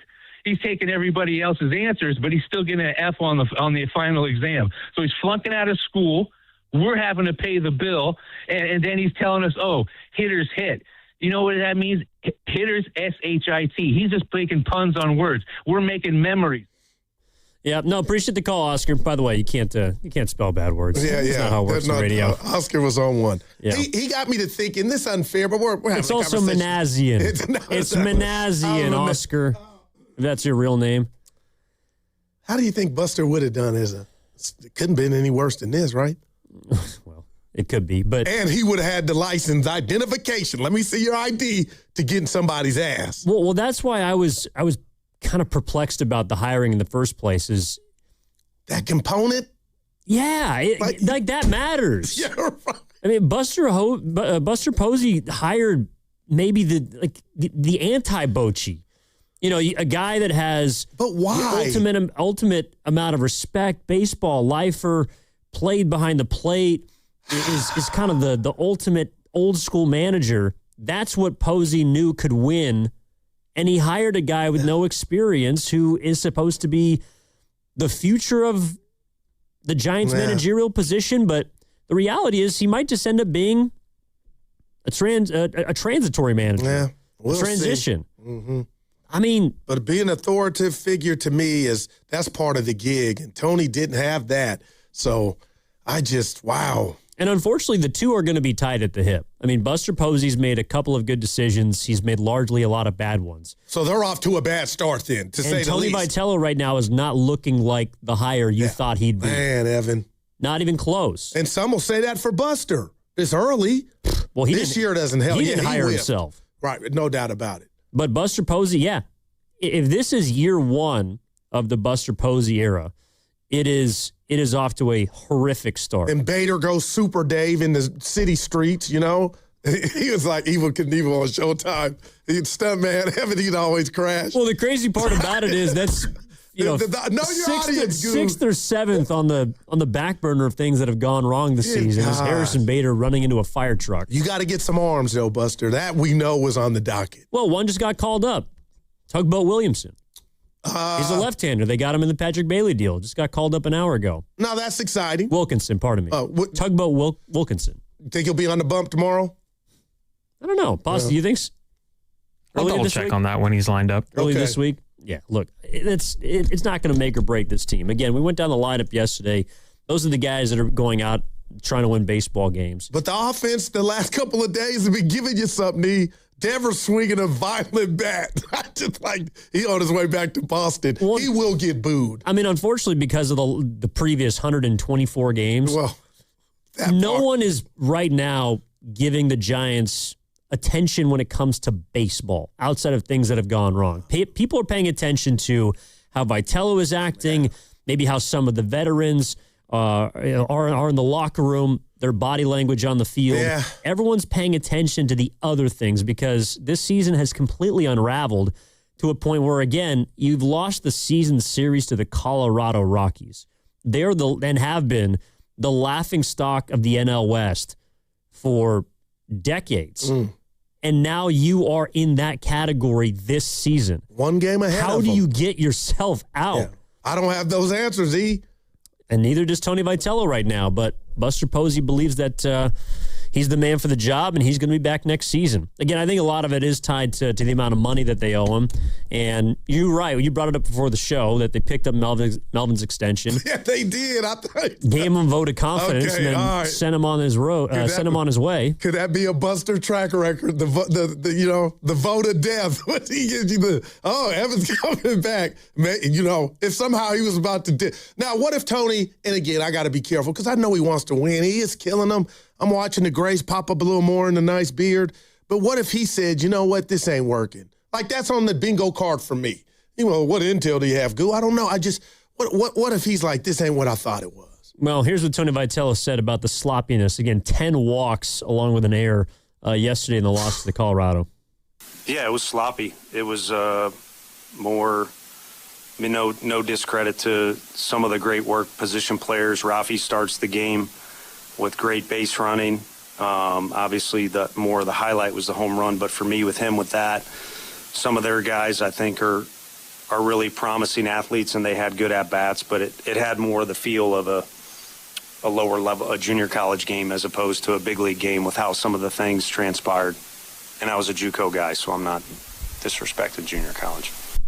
No, you're not disrespecting junior college, but you're disrespecting your players. They're pros. They're not JUCO guys. Apology. Just let it go and let it just breathe, man. I get it, man. I know that he hasn't flipped the spread and cussed guys out. And that's not his style. You told me he doesn't have that identification. He don't have that license. Well, not yet, but he just called his team a JUCO team. Does that register on your radar at all? Had he just left it at that, but then when he went and said, I'm a JUCO guy. There's a disclaimer. Yeah, right. Exactly. Just let it breathe. So that took a little steam off of it. I mean, I think that's as close as he's been this season to calling out his squad in a kind of a disrespectful fashion. Oh, man. And I don't want to call anybody out because I can't. There are a couple JUCO guys, though. But he said a word that's starting to bother me with the 2026 Giants from announcers, guys and gals. Evan, this team is so bad, but I continue to hear the word great. I see good plays, but people are telling me they're great plays. And there's nothing wrong with saying it's a good play. But to say that was great base running on the double it was good base running. By Devers? Yes, he hustled. But everybody keeps using, and I know we're starving for just something good to happen, but damn it, I'm just sitting on the couch like, that wasn't great. Great. That's the greatest play ever. No, it was a good play, Evan. Not a great play, but I guess when you're watching bad baseball, you throw the G word around a little too much for me. And the G stands for giant, but man. Maybe that's why Devers didn't want to come out of the game in Miami, because he's ready to unhook the trailer. I'll never unforgive him for that, man. Why? Because that was he was telling us something, Evan. Never unforgive him? Yeah, thank you. I was waiting for somebody to get that one. Dude, he hit a ball. Dude, which one? The one he hit into the water was about an inch off the plate. He did it twice. Inch off the ground. Foul? Yeah, he hit the first one foul. I mean, Rafi's, I know we've been hard on him on this show. He's having a pretty good season, though. Right. Look, I know the Giants are having a bad season, but I mean, that's the tough part with a guy like Devers is that he's not playing poorly, and he's right around his kind of career marks. Maybe not the average, but the extra base hits. He's going to be around 30 homers. But you're getting them all during seasons that are non-competitive. You hired, you traded for him and then acquired his contract to be good now. And I'm just afraid that that's not going to coincide with where the Giants are at in their timeline. Yeah, and, I keep asking you, Evan, just help me out. Am I being unfair? But I look at mannerisms. Like, I'm a big mannerisms guy, and I feel like if Devers threw a party, Evan, I don't know if the whole team would be there, and that could be so unfair. But the stats are there. But what if I told you, just watching him in this 1 year, the year and a half that he's been with the Giants, he feels like more of an individual. And I guess I'm holding what happened in Miami when the coach tried to tap him on the ass and he looked like a little spoiled brat.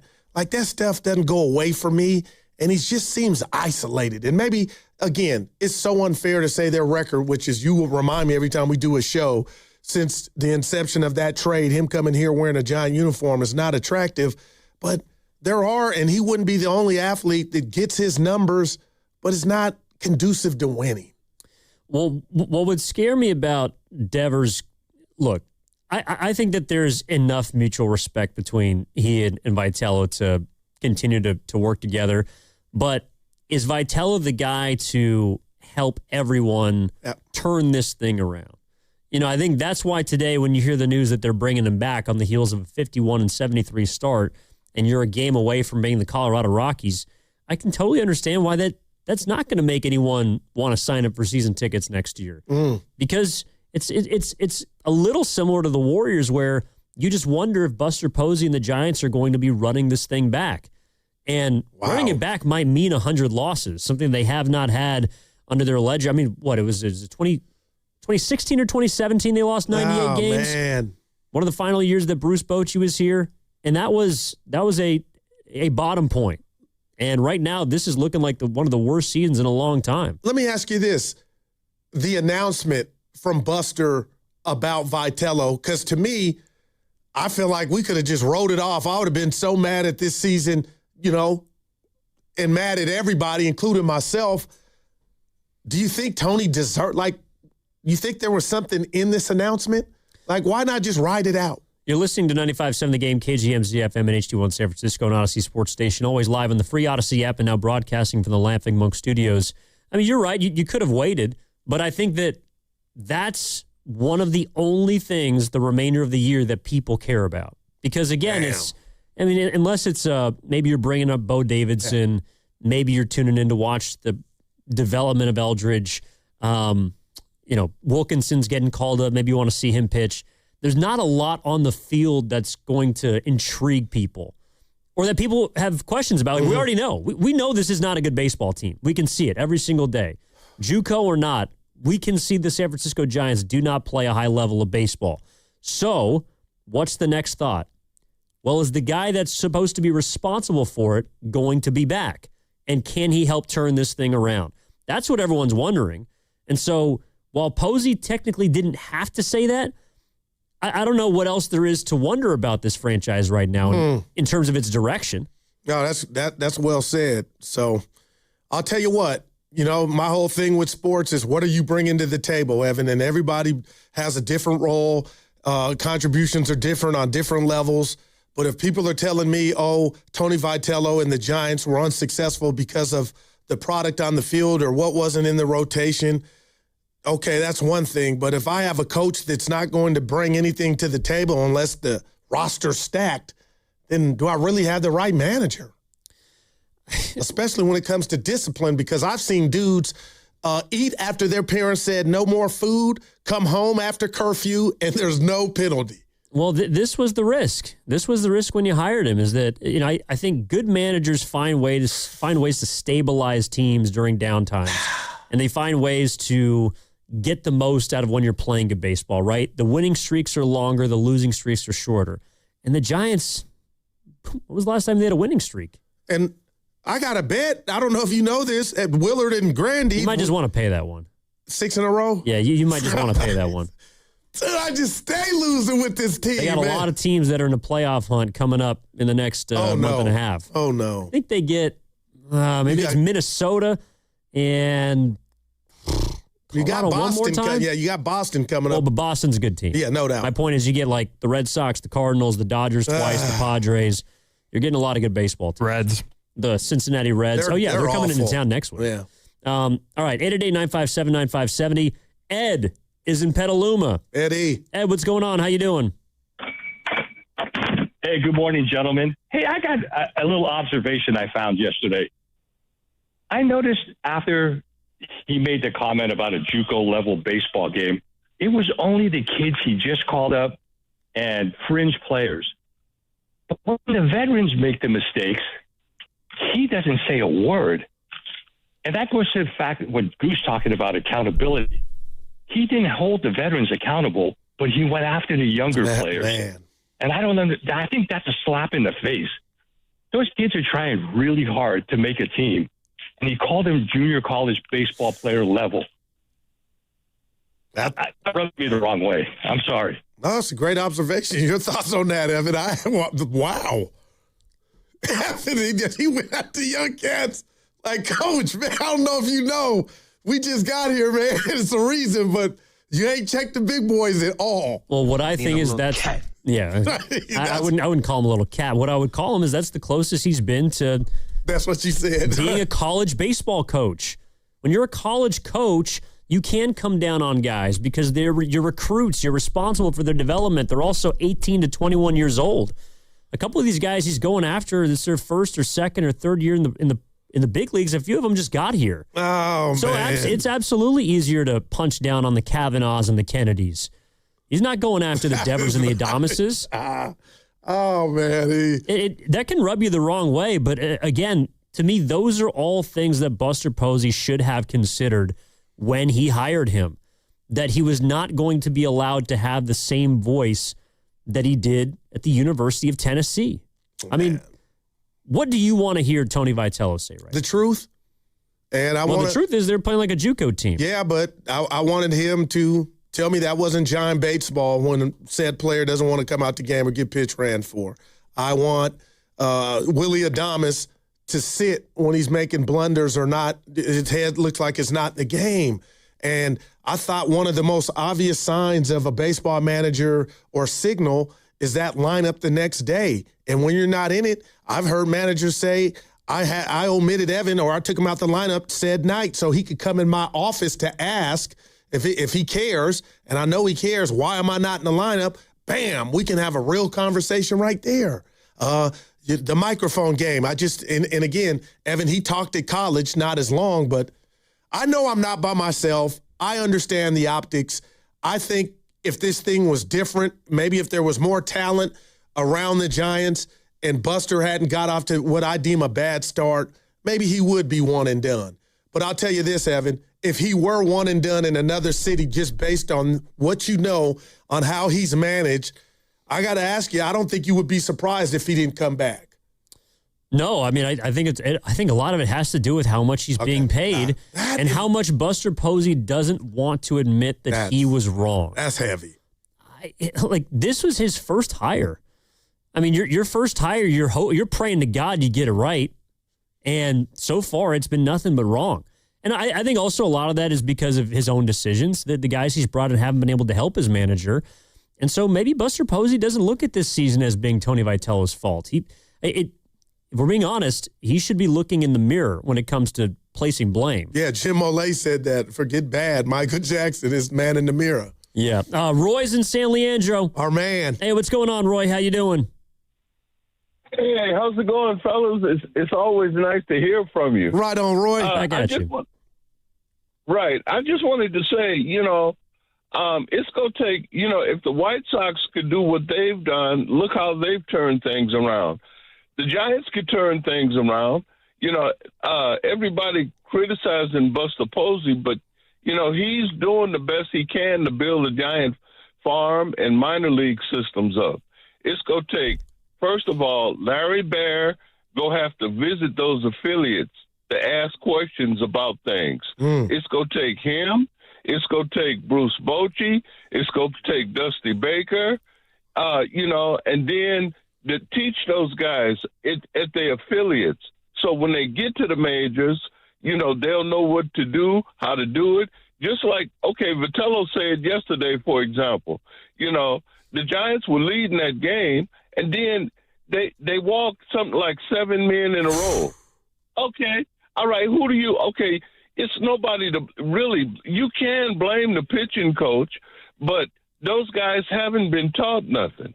And what I'm saying, Chapman and Adames and Devers, they just going along with it because, they veterans, but they figured they got them big contracts, so it's only so much they can say.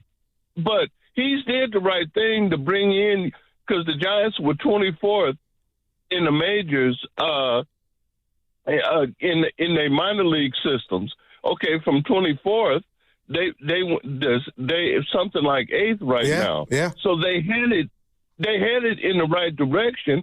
But I still say, I don't care what nobody say, they need to teach those guys how to hit, how to feel, and how to run those bases.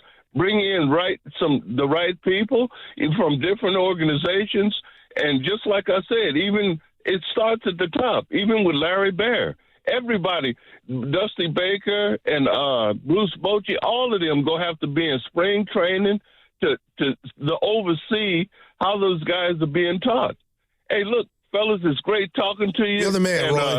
It's all, and I always love both of you, the way you guys talk, man. You guys have a great one. You too, Roy. Appreciate the call. Sounds like the late, great Willie Mays to me. I love hearing his voice. Well, they could use Willie Mays right Does he now. sound like a do-over, start over? I know that wasn't what he was putting They're down. about to lose 100 games, Goo. They might have to start over. Give it to me one more time. Blow it up! It's the future! Well, the future next season looks like it's going to be Tony Vitello. All right. Thanks, Jasky. On the other side, we're going to dig into some of the 49ers stuff, and there's really, I don't know, like, mystery. Yeah, there's. I don't know. It's a mystery, but Guru and I are going to try and get to the bottom of it. 888-957-9570 is the number. Again, Giddings in for Stymex alongside Guru. Hey, if you're looking for a win-win, spend a day golfing with friends at Harding Park on Friday, September 11th to help support local families through the Autism Society San Francisco Bay Area. Go learn more at PettinelliFP.com. Earn up to 6% on gas and EV charging through September 7th, 2026 with Stanford Federal Credit Union's Rewards Credit Card. Make the most of your miles. The Rewards Credit Card offers low rates, no annual fee, and get 25,000 bonus points worth $250 cash back when you open and use your new credit card. Visit sfcu.org to apply online. All credit cards are subject to credit approval and membership eligibility. Terms apply. sfcu.org. Hi, I'm Richard Estrada with Atco Pest Control. What's bugging you at home? You can grab a spray or set a trap, but real pest control starts with identifying the source of the problem and keeping them out of your home. Atco has been servicing Bay Area homes since 1985. We take the guesswork out of it so you can move on. Go to atcopest.com. Trust Atco for the solution. This is Vanessa Deniston, senior attorney at the Dolan Law Firm. The Dolan Law Firm handles a diverse line of cases from personal injury to employment law. We're proud to say the Dolan Law Firm is just as diverse in our attorneys and staff. The Dolan Law Firm consistently achieves outstanding results with over $1 billion in verdicts and settlements. The Dolan Law Firm, the best, most diverse personal injury and employment law firm we hope you'll never need. Contact us at dolanlawfirm.com. Cruise on out for the Good Guys 39th West Coast Nationals. Over 3,000 classic Good Guys Autocross racing action, a huge automotive swap meet, and so much more. All this weekend at the Alameda County Fairgrounds. Details at good-guys.com. J Vineyards returns as the official sparkling wine of the Golden State Valkyries, continuing its mission to uplift women across industries. J Vineyards and the Valkyries share a commitment to female leadership, ambition, and breaking barriers to support women who raise the bar in sports and beyond. So Valks fans, join us at the game, at home, or at Jay's Tasting Room in Healdsburg for a memorable experience. J Vineyards, raise a glass to excellence, on the court and in every bottle. Giants fans, step up to the plate and hit one out of the park for Bay Area patients in need of blood. Stanford Blood Center and the San Francisco Giants have teamed up to save lives, and you can help. During the entire month of August, everyone who donates blood at any Stanford Blood Center location or mobile blood drive will receive a redemption card for a free Giants jersey. Scoring your jersey is quick and easy. Visit stanfordbloodcenter.org/Giants for all the details you need. Help give your fellow Giants fans more days at the ballpark and schedule your donation today. Looking to get your next project done right without running all over town? At Ashby Lumber, everything you need is in one place. From premium lumber and building materials to doors, windows, decking, and hardware, we've got it all, ready when you are. Whether you're a contractor on a deadline or a homeowner starting something new, our team knows the products and helps you get it done right the first time. 2 locations, Berkeley and Concord. Ashby Lumber. One stop, done right. When you get injured, you're not just facing pain. You're facing an insurance company. Insurance companies don't send compassion. They send adjusters, a trained pack whose only job is protecting the insurance company. You need a guard dog. When the insurance company unleashes its pack, Habas Law unleashes a pack that's bigger, smarter, and trained to ferociously hunt down every dollar you deserve. And trust me, every insurance company already knows the names of the biggest dogs in the fight. Habas Law. Visit habaslaw.com. Omar Habas is a California licensed attorney. Offices in Northern California, including San Jose. Past results do not guarantee future outcomes. From carriage house to glass aluminum doors, R&S Doors has a full line of commercial and residential garage doors and gates to suit anyone's taste and budget. Visit rsdoors.com. R&S Doors. Look for the red truck. If life is a game to be won, then every child deserves to play on a level field. Children International is empowering young people in poverty on their journey by giving them the tools, the training, and the skills to shape their own futures. From the early days of development through all stages of growth and into employment. This is how, together, we can help end poverty for good. Learn more at children.org.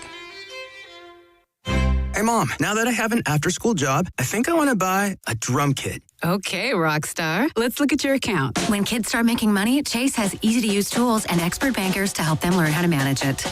And next month, I'll buy the bass drum and the cymbals. Oh, and maybe some noise-canceling headphones for you. Aw, you've thought of everything. Help kids save, budget, and build financial independence, all with Chase. That's good for kids and good for parents. Visit your local Chase branch and get started. Accounts subject to approval. J.P. Morgan Chase Bank and a member FDIC. This is the story of the one. As a maintenance engineer at a beverage manufacturing plant, he starts his day knowing every line is ready to run because Grainger delivers the industrial-grade products he needs to keep mixers, conveyors, and packaging equipment moving.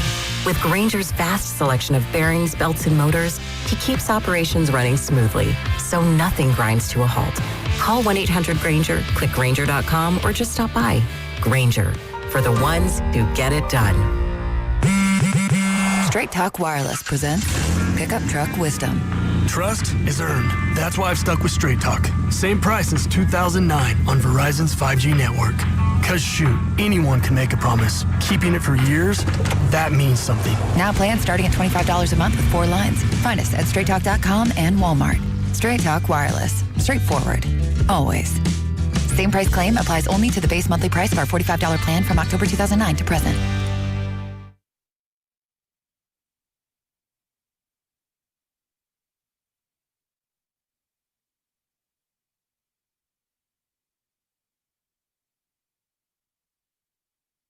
Now, back to Steiny and Guru on 95.7 The Game. All right, getting set for Steinmetz alongside Goo. I got to say, before we get into the 49ers, take your time.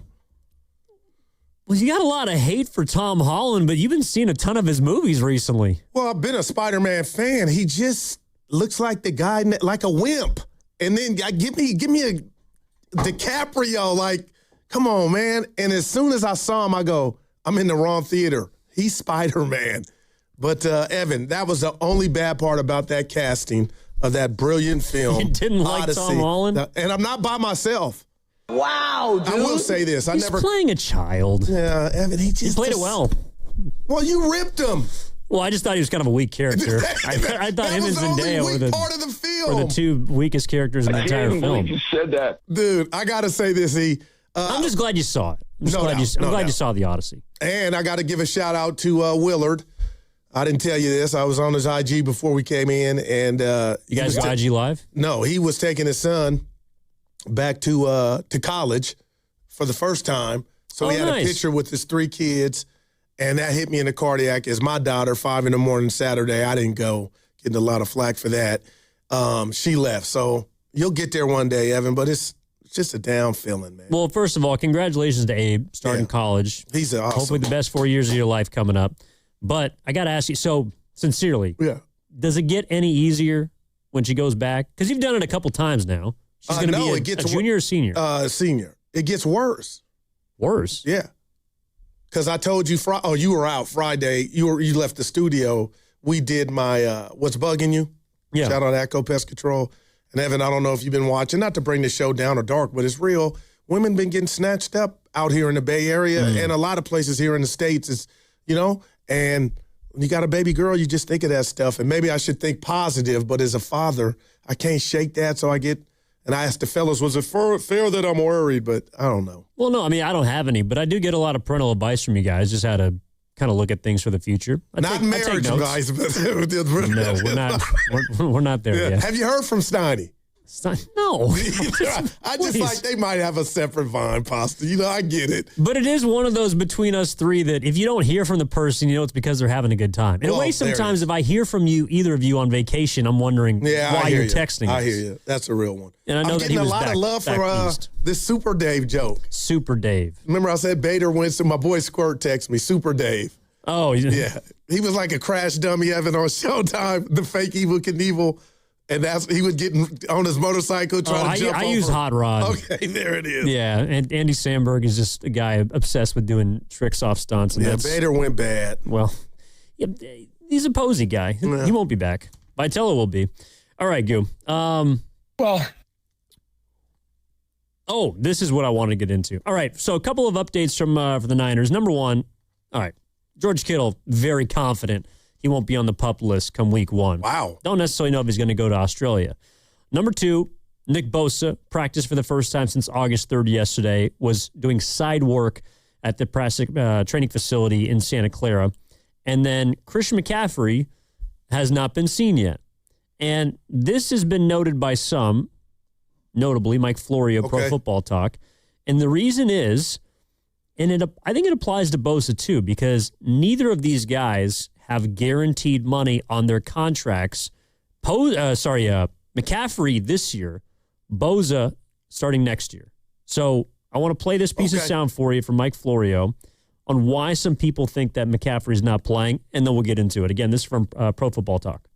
Sometimes when you try to understand things happening in the NFL, you need to look at the timeline. For example, Falcons running back Bijan Robinson gets a big contract. A couple of days later, Lions running back Jahmyr Gibbs gets a big contract. A couple of days later, 49ers running back Christian McCaffrey starts missing practice due to tightness. He's now missed a week of practice, and some are wondering whether or not his tightness, whether his absence from practice relates to a desire to get an adjustment to his contract, given what Robinson and Gibbs are being paid.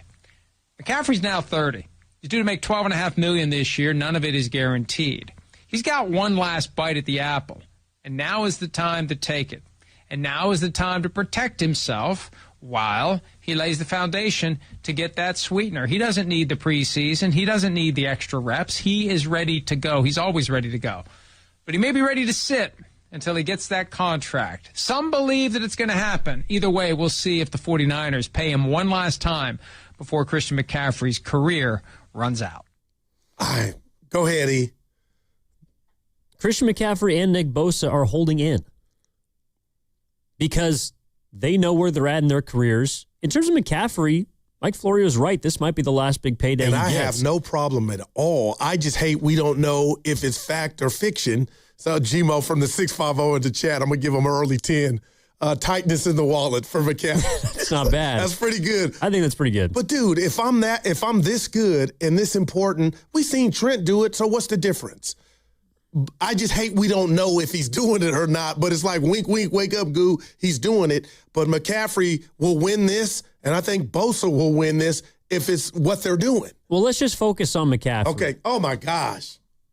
His absence, and you could call it precaution.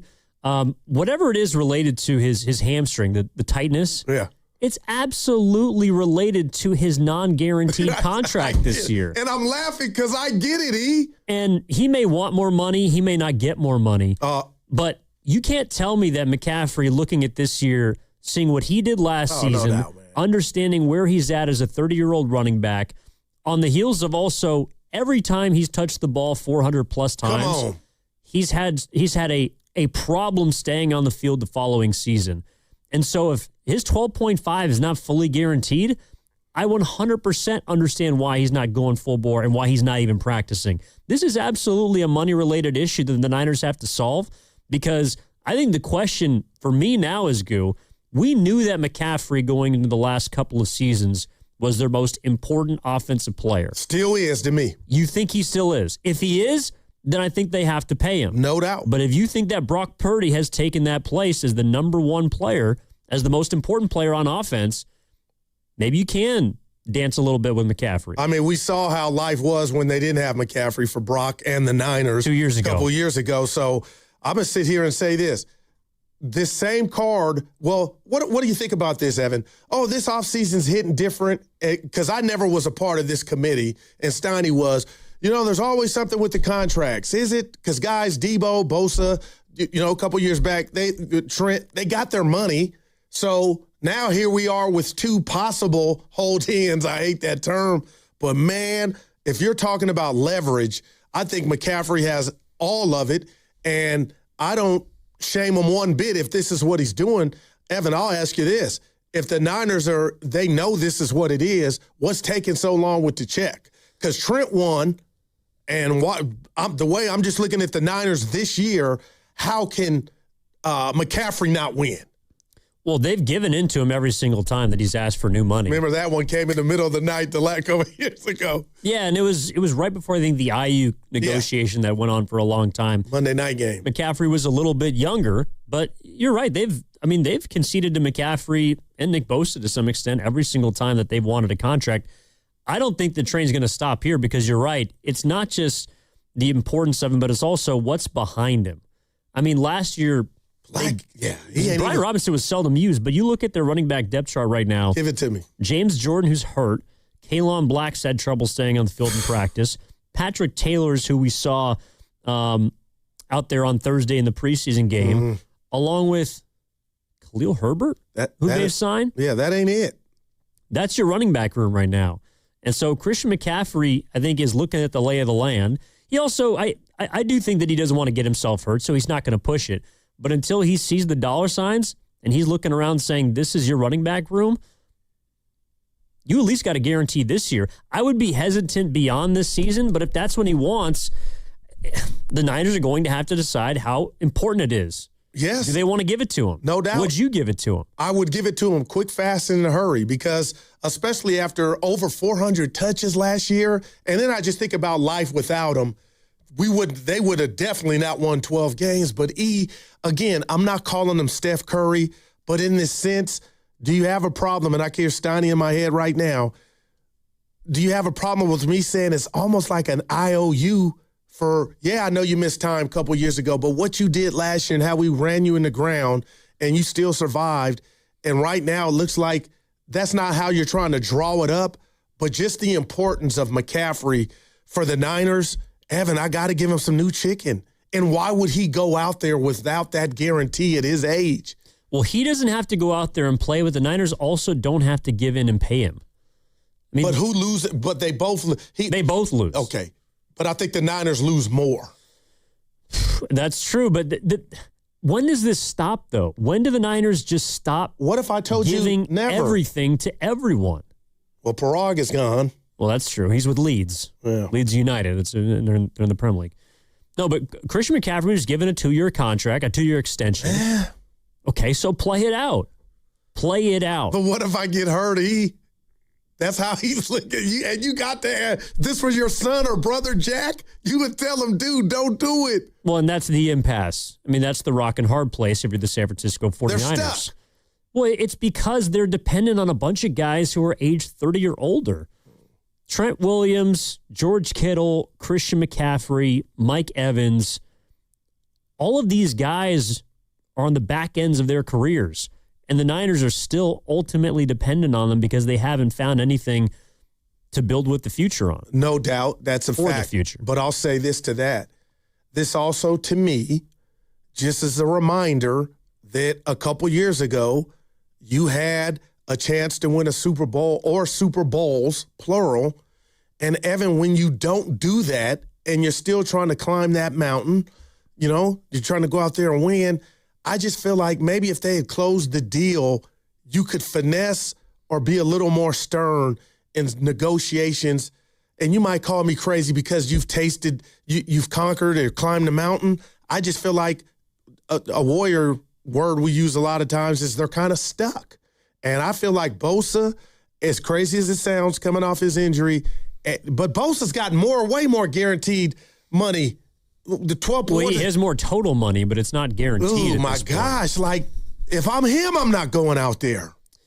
Yeah, and if the Niners, if you're the San Francisco, I could understand them giving in to Christian McCaffrey, but Nick Bosa, because partially of how much money he makes and just the history that he's dealt with, numbers were going down before. Then he tears his ACL. Oh man, I don't know how you can give Nick Bosa a new deal right now.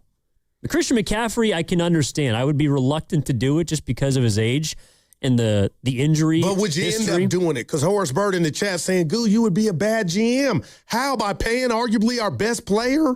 No, or not risking losing them at the start week 1 against the Rams? But to me, it's why you're paying him. Are you paying him for the future or the past? Because the Niners have repeatedly paid players for what they've previously done, not what they're going to do. And I think that, look, they made a wise investment with McCaffrey a couple of years ago by giving him that extension. And I understand why he wants to cash in on it now. Number one, because he's getting older. Number two, you just saw what the AAV went to. Bijan Robinson, along with Jahmyr Gibbs, both got paid over $20 million. They say that's when the tightness start happening in Florio, when he said that Bijan got that contract. Yeah, like this is the time to capitalize if you're McCaffrey. And if you're the 49ers, you have to decide whether you want to give in to him again or not. All right, so for the people calling me soft or saying I'm giving in, I am taking all and every bet, Ev. Tell me if you want action. I still owe you something. There's no way Christian's not getting new money before week 1 against the Rams.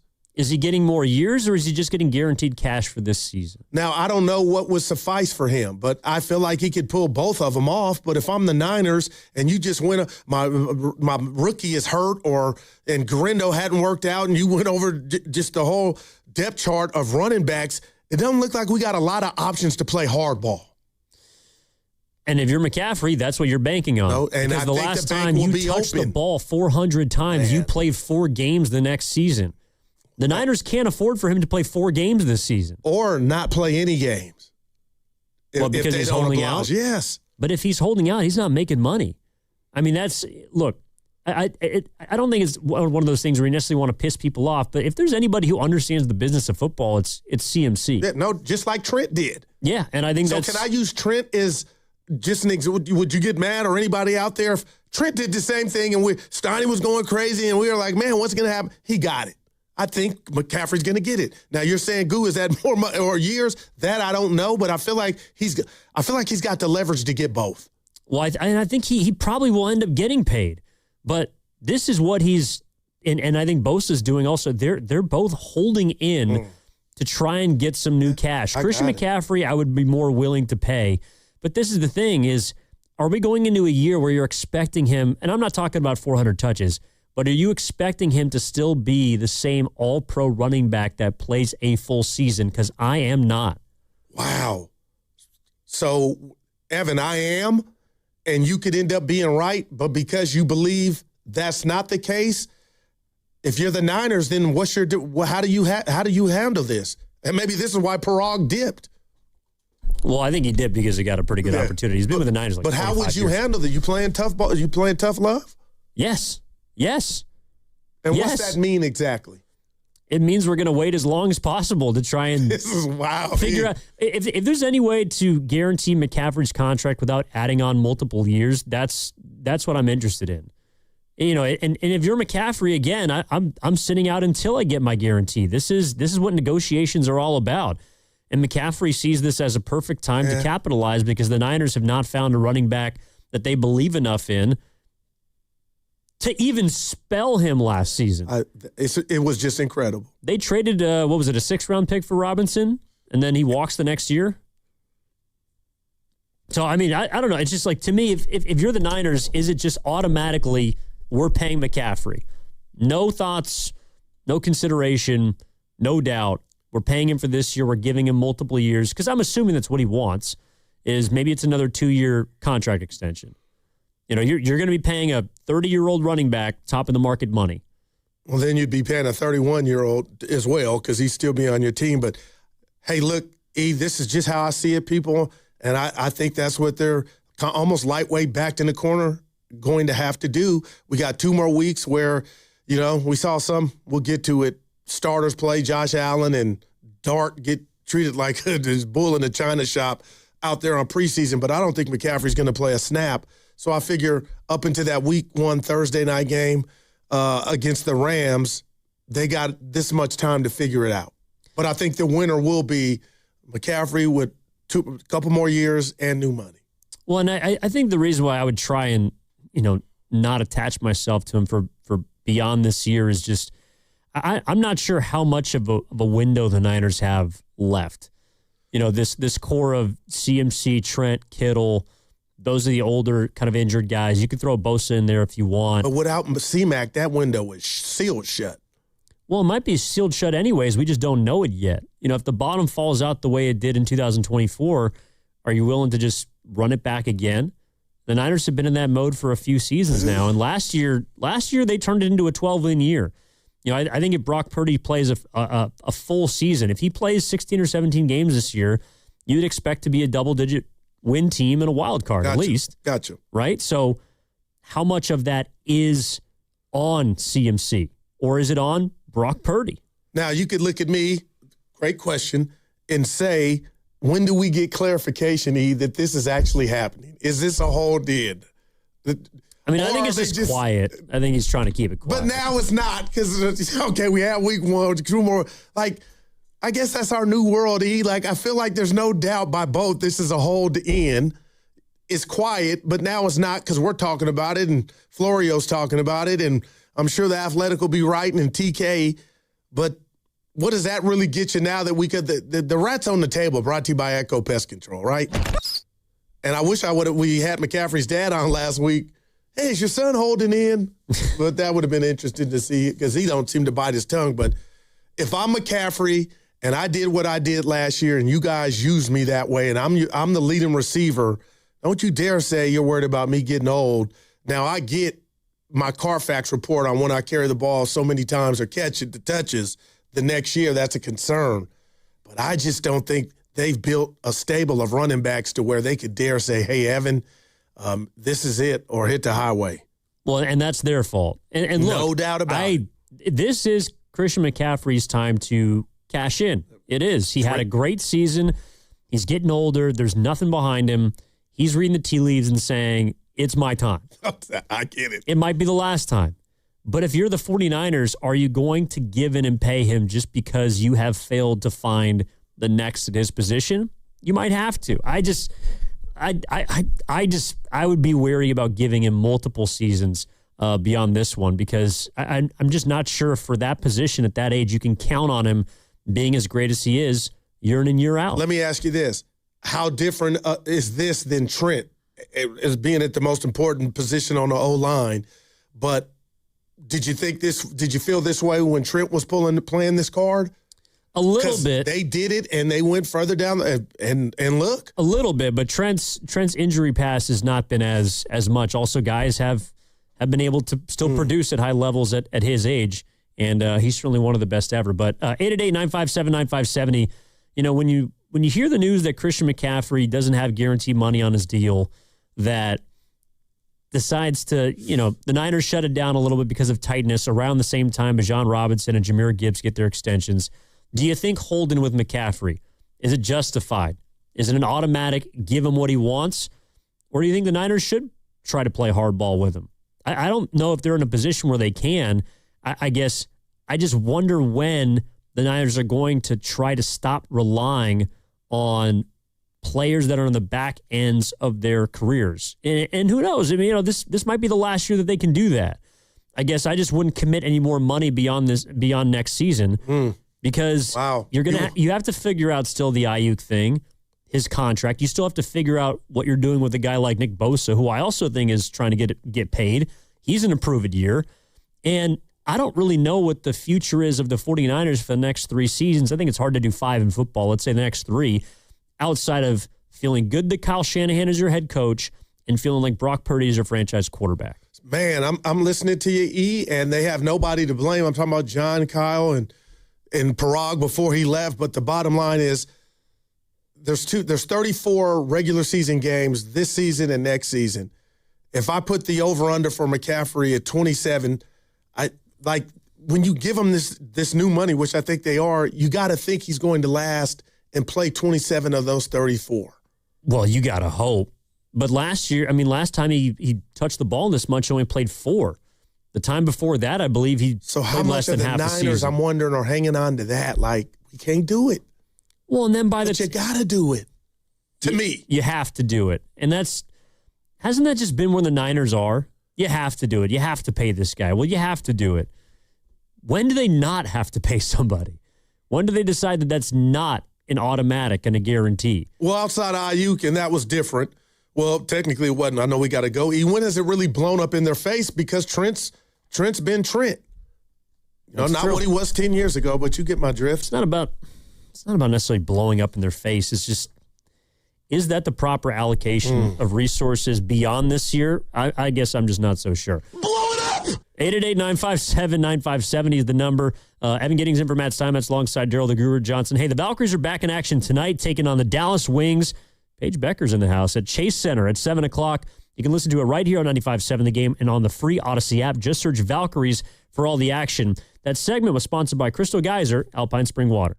What makes Crystal Geyser Alpine Spring Water different? We always bottle our Alpine Spring Water less than 1.5 miles from the spring source, and all our bottles are made with 50% recycled plastic from our own recycling plants. Crystal Geyser, bottled at the spring source. On September 2nd, DraftKings Game Day arrives with massive deals, exclusive deals, and an all-day celebration built for sports fans. The countdown has begun. All roads lead to Game Day. The DraftKings Sports app is now live in 50 states. That means California from Texas to Florida. DraftKings Game Day is the kickoff of a new season, a new era, and the biggest day in sports history. New DraftKings customers, sign up with code ALLNEWS, spend $5 to get $150 in rewards within 14 days. In partnership with DraftKings, the crown is yours. Event trading offered by DraftKings Predictions, a CFTC registered introducing broker. Trading involves risk of loss, market availability varies, eligibility restrictions apply. $50 every 7 days via click to claim issued in non-withdrawable predictions dollars that expire in 1 year. Ends August 23rd. Terms dkng.co/predictions promo. Nationwide based on sportsbook, predictions, and free-to-play sports contest availability varies by state.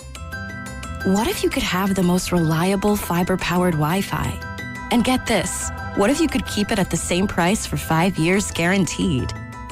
Now through August 24th, new Xfinity customers can get our best price on gig Wi-Fi this summer before it disappears. Just $50 a month for 5 years. No annual contracts, no hidden fees, and our best equipment included. Plus, get online in minutes with same-day Wi-Fi. It's Wi-Fi that finds and fixes problems before you even notice them. Like super intelligent Wi-Fi with a 6th sense. Plus, it keeps you protected from online threats. And get Peacock Premium included for 2 years. Lock in your price and unlock the possibilities. Get it now at Xfinity.com. Xfinity. Imagine that. Restrictions apply. Requires paperless billing and auto-pay with stored bank account. Taxes and fees extra. Speeds vary. Use of fiber coaxial cable. Learn more at Xfinity.com/same-day Wi-Fi. Toyota's national sales event is on. Save big on Toyota's 21 hybrid and electrified models. Score deals on the 50 MPG Corolla Hybrid and 51 MPG Camry. Get 1.99% APR on the all-electric 2026 CHR. Or get 0% APR plus $500 finance cash on that fully electric 2026 BZ and the BZ Woodland.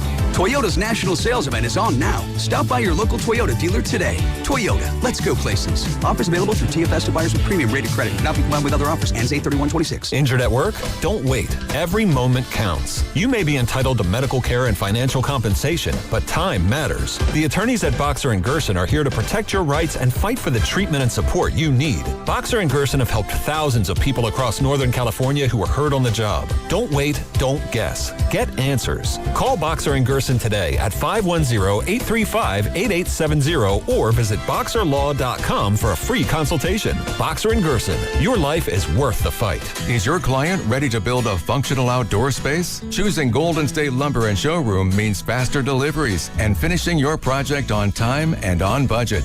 When it comes to decking, TimberTech stands out. It's trusted by contractors for its unbeatable quality, and with industry-leading warranties, it's clear why TimberTech is the top choice. TimberTech, the #1 brand in premium decking. Start at goldenstatelumber.com. Golden State Lumber and Showroom. When you succeed, we succeed. Want to talk about low testosterone or impotence? No way, right? But did you know 1 out of 4 men suffer from this condition? Listen to Dr. Robert Rowley from Prime Male Medical. At Prime Male Medical, we specialize in acoustic wave therapy, sublingual lozenges, injectable medications, and testosterone treatments. Get your first visit, PSA test, testosterone test, Doppler ultrasound, and a year of follow-up visits for just $99. Go to PrimeMaleMedical.com or call 415-761-4037. 415-761-4037. Ready to get rid of that old car? Donate it today to carsforkids.org. Call 1-877-CARS-FOR-KIDS.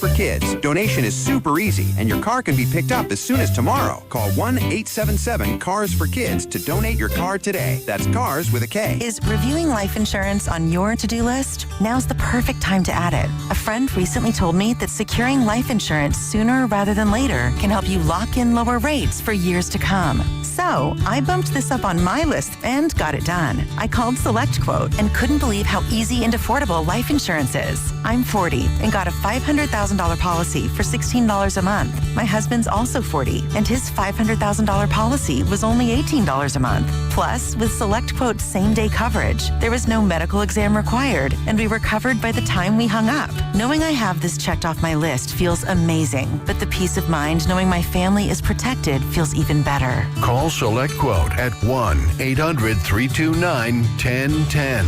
That's 1-800-329-1010. Or go to SelectQuote.com to get your free quote today. That's 1-800-329-1010. Details on example rate at SelectQuote.com. San Francisco weather. Expect sunny skies this afternoon, high of 66. Weather brought to you by Staples. It's the most wonderful time of the year at Staples. They've got back-to-school supplies as low as 25 cents, up to 40% off select tech and more at staples.com/back-to-school. Staples, that was easy.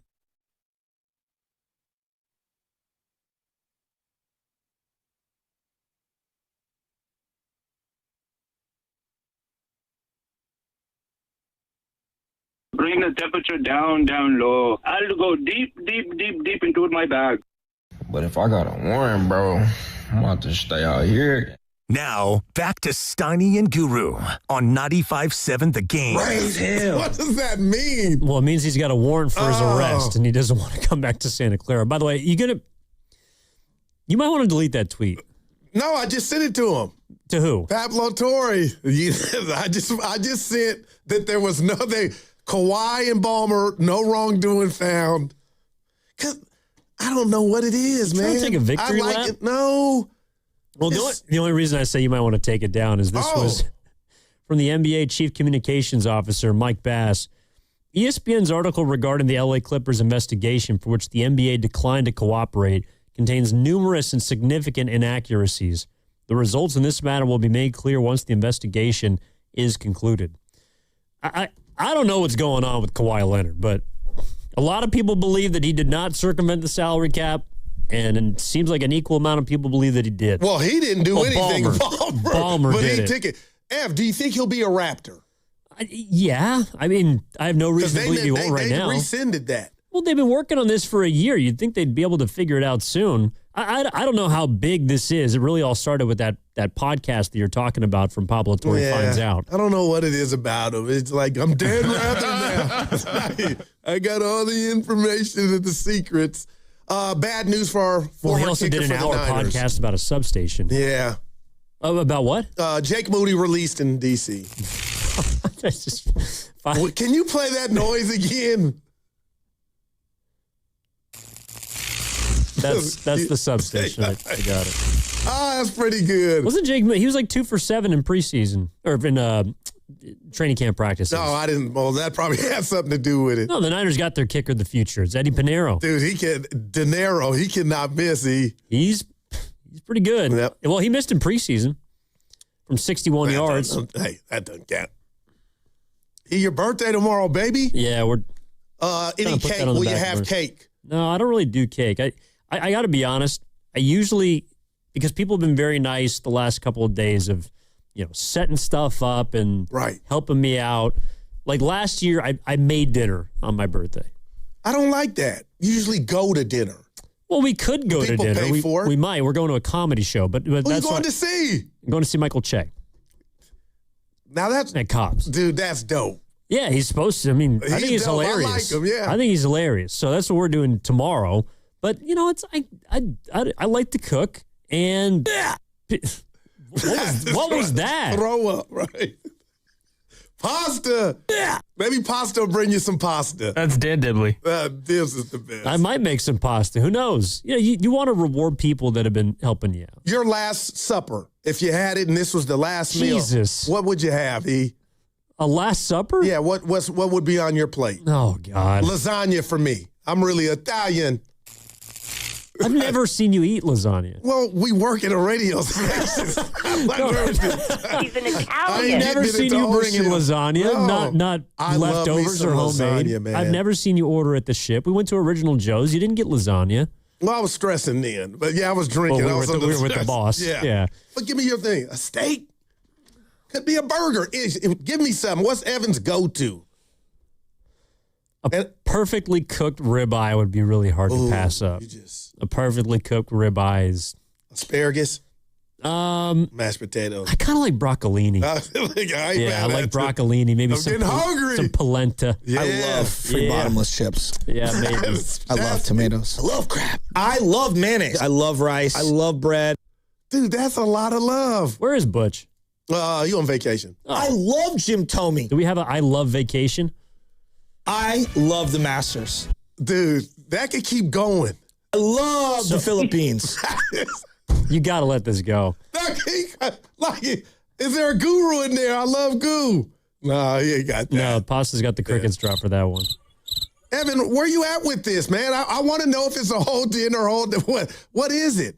It's a hold-in. Is it a hold-in? Is it a distraction? I've never thought it's not a distraction. Well, but Steiny was like, that's not good. That's my I'll tell you what's a distraction is not having a backup running back because he's hurt with a broken forearm. That's real talk. Your number one or number two wide receiver going out with a PCL injury for the year. Yep. What else is a distraction? Bosa's got ACL tendonitis. So I don't think that anything's happening with McCaffrey. To get some new bread. Yeah, good luck with that, buddy. I think McCaffrey can get a new contract. Nick Bosa, I don't see that happening. Well, then there's an iceberg right in front of the Niners FO to get that done if he plays his card. And I know his brother's been in the league, Pops. So I'm just saying they know what time it is, man. And we'll see how this transpires. But I don't expect any of those two to play in the next 2 preseason games. And, Evan, that's how close we are from real football. But now this offseason or preseason for me with the Niners has taken a turn. So when do we find, who's the Pablo Torre of the Niners? Where's Grant at to tell us it's actually, we heard from the horse's mouth, McCaffrey wants new bread before he gets back on the field? Well, I don't think he'll ever come out and say, I need a new contract. I think he did this quietly a couple summers ago. It just got done earlier. It went smooth early. It was after 2023. 12:01 a.m. Boop, here it is. Okay, so let me ask you this. If 2 seasons ago on the heels of a Offensive Player of the Year campaign, one of the most efficient seasons by a running back we've seen in San Francisco 49ers history, Christian McCaffrey gets his contract in the middle of the summer. Just not even a question. Trent also got paid that offseason too. Trent gets his restructured, because he doesn't have guaranteed money. Okay. Why would Trent Williams get his restructured earlier this year and not Christian McCaffrey? I live in no world where the answer to that question, my friend, would be no. There's just not. And again, you could give me 30 all day, however old Christian McCaffrey is. I mean, man, he looked 21 in regard to being able to be an Iron Man with all those carries last year. And again, I guess the Niners, they're at the crap table, and you got to roll the dice, and hopefully you get 15, 14 games from McCaffrey. But, Evan, in no world do I believe he's not going to get new money before week 1, that ball's kicked off. Where they at? They're in Australia. Yeah, help me out. Yeah. They're in Melbourne. Down under. Yeah, taking the Rams. And by the way, I do think McCaffrey will be in Australia. I don't think this is going to extend into the beginning of the NFL season, if it is indeed a hold-in, which it appears to be. But McCaffrey had 1,500 yards, 21 total touchdowns in 2023. He gets a 2-year extension, gets paid right off rip that summer. Last season, he played one more game, got nearly 80 more touches than he did 2 seasons ago, and he still had 2,100 yards from scrimmage and 17 touchdowns. What is the difference? The difference is age. Yeah.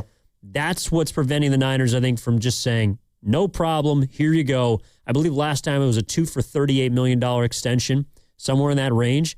This time, I think they are reluctant because they see the writing on the wall for this position at that age.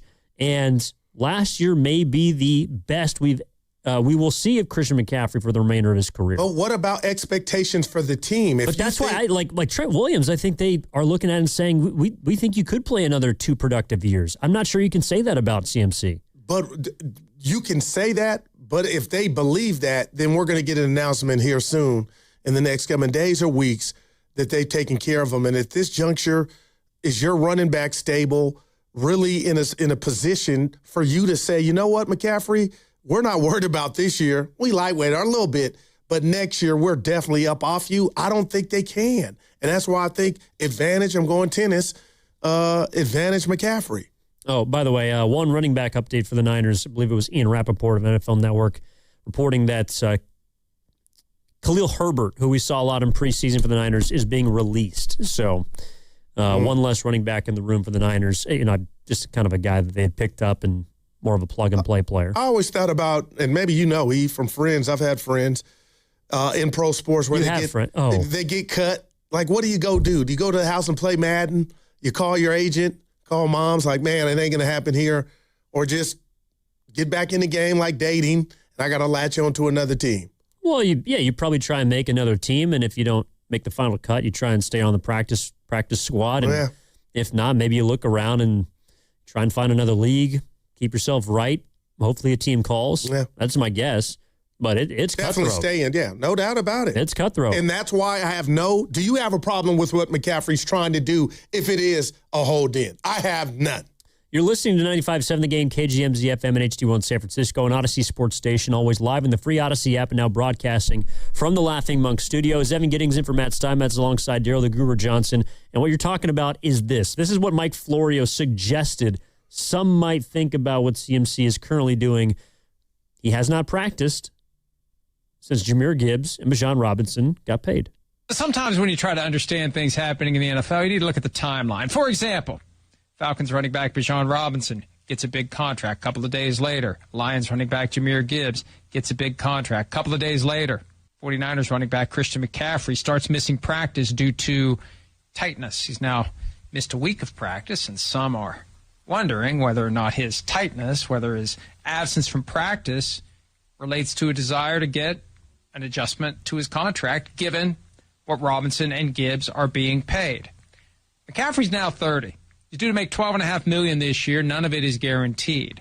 He's got one last bite at the apple, and now is the time to take it. And now is the time to protect himself while he lays the foundation to get that sweetener. He doesn't need the preseason. He doesn't need the extra reps. He is ready to go. He's always ready to go. But he may be ready to sit until he gets that contract. Some believe that it's going to happen. Either way, we'll see if the 49ers pay him one last time before Christian McCaffrey's career runs out. And it sounds like you not only believe it's going to happen, but you would pay him one last time. And I wonder, Evan, if we could just take the temperature, even Posse could share with us his thoughts. How many people just here at the station, and we'll get the guys, Willard and Dibbs, when they come in later, but how many people would look at this like, oh, we're not going to do it? I think the Niners are backed up in a corner because of the poor drafting or bad luck in regard to this position. How you so just rely on him so much to his total output usage rate last year. Oh, my God, Evan, I feel like 2 years is incoming. Well, I know that McCaffrey was healthy last season. That was a big reason why their offense could stay afloat. But we give a lot of credit to Kyle Shanahan, right? Is Kyle Shanahan more dependent on CMC than he is his quarterback? Because that's interesting. Well, it's like he didn't have Brock Purdy for 8 games last year. They won 5 of them. But who did he go to without Brock? Mac Jones.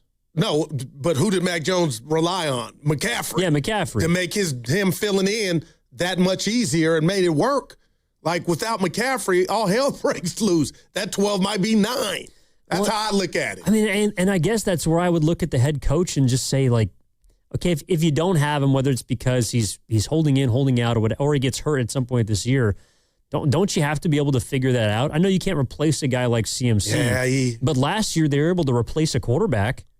But tell me if I'm doing too much. The most important position in sports. How did Steve Kerr do, or the Warriors trying to, and I'm being real here, replace Curry? It was one of those, like, yeah, we can draw all we want. We can get out the lead. It ain't happening. We're hurting, and we're done because we're missing him. I feel like that's lightweight the case with McCaffrey in this offense. And you could be right. But I think if you pay him and give him multiple years, if you just give him what he wants again, to me, you are admitting that McCaffrey is Curry. Like, he could be, but that means that he is more important in a way. He's not making as much money. Yeah. But Kyle Shanahan, is he just as dependent on McCaffrey as he is his quarterbacks? He might be more. And I think that's crazy to think about, especially nowadays with how much the quarterback has to do with how replaceable around the league some running backs have been. Christian McCaffrey is the most valuable player on the 49ers to Kyle Shanahan. Evan, I guess regardless of the answer, and I'm about to give it to you, and you pretty much know what it is, I don't think that's a bad thing. We're talking about the modern-day Marshall Faulk, McCaffrey. He's already made his imprint on what he is, and last year was just impressive because I think there was a lot of doubt. So to me, Evan, what if my answer is yes? How bad do you think that's crippling to the team? I don't. Well, it's not that it's crippling to the team, but it's what separates them from other offenses. It's what separates them from the top 2 teams in their division. Well, let's put it right on the table. Brought to you by Echo Pest Control, real quick. Yeah. Somebody, you're interrupting Evan. If you're a defensive coordinator, McDonald in Seattle, you're playing the Niners. Let's be honest. Who you more worried about, Purdy or McCaffrey? I'll sit back as I listen to the answer. It's probably CMC on last year's team. And that ain't even a shot at Brock. But this year, you should have a better receiving core. You have Mike Evans. DeJon Stribling looks like he could be a dude. And I love him. He's a rookie. Debo Samuel, if he's your 3, you might be in a good place. You let go of him a couple years ago, but okay. So there should be less pressure on the running back position this season when last year you were throwing to Kendrick Bourne and Demarcus Robinson. I mean, that's the way that I'm looking at this. Is the only way the Niners can take a step offensively to a point where they could actually score a touchdown against the Seahawks, something they didn't do 2 out of the last 3 weeks of the season. You have to have a better aerial attack. And I think that's what they tried to identify this offseason. That's interesting. And maybe that does take pressure off the running game. Maybe that takes pressure off of McCaffrey. Maybe that means he is less important. Not that he, again, is not a great player, but if the Niners are as reliant on Christian McCaffrey this upcoming season as they were last year, I think you are in for trouble. And I'm signing my John Hancock on that. Like, he was their leading receiver. Just think about that. There, in no world can that happen to me in regard to his usage. But as far as the Niners figuring out Seattle, it starts with, obviously Brock, but McCaffrey's a big part of that, man, just as that threat. And I just don't see right now with where they're at health-wise as well, you could say, you know what, I can envision a scenario to where we can move on and still be productive and scare defenses without McCaffrey. Do you think that Kyle Shanahan would rather have, if he gave the choice, Brock Purdy or Christian McCaffrey, you can have one of those guys, healthy and upright. Which would it be? I love it. I really do. And I'm being so real. And it might come off as fake. And the only reason it might come off as fake is the reason my answer is McCaffrey is because I saw what one Mac Jones did with Kyle. I don't think in the running back, I know in the running back stable, Black included, they don't have Mac Jones to keep it afloat, if you catch my drift.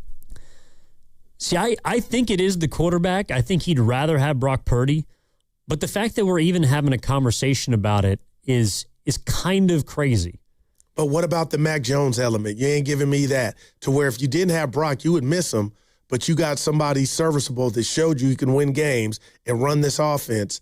You don't have that in a running back. You don't have a Mac Jones after McCaffrey. I don't believe. No, that's true. But I'm just look at let's say Seattle. Okay, who was their running back last season? He's gone. Yeah, he was the Super Bowl MVP. Yeah, they just moved on from Kenneth Walker. The Rams, they got kind of a stable of guys, but Sean McVay would never think about having Kyron Williams on the field as opposed to Matthew Stafford. And Kyle Shanahan, you're right. His offense is very much CMC dependent and has been since the moment he stepped onto this team via trade back in 22. But it is always about the quarterback, except in San Francisco. That's what's hitting me in the face, and that's why I wonder if the Niners still feel that way, because otherwise, I think they might have already paid Christian. I think might have already given McCaffrey the money, because they did it with Trent. They did this last time. Maybe this is the year where the Niners, I'm not going to say make them work for it, but if we're getting towards September and Christian McCaffrey doesn't have a new deal, that's absolutely going to be a storyline. No doubt, and it's one that you don't want, right? Because I don't want to use the word or the term giving up, but if the Niners are going to do anything and duplicate getting back to the playoffs and winning 12 games or more, my gosh, there's no scenario any football pundit could tell me is going to work without McCaffrey not being a part of it for the Niners. And to me, that's all the leverage in the world. And I get, Evan, there's been some misses, and maybe they're too codependent on him. I get that, but this is what it is right now, is your reality. And let's just say, who's to say, and I understand the odds might not be, they may be stacked against me on this take. If he gives you another 17, 15 games played, and then gives you next year the same, it was totally the right decision.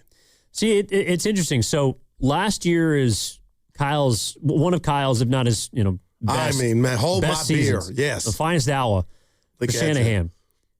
Why isn't that also applied to Brock Purdy? Is it just because he missed games? When he was out there, he was pretty efficient. I know he turned the ball over a lot, but he threw 20 touchdowns in 9 games. He was still hovering at a pretty good completion percentage. The team went 7-2.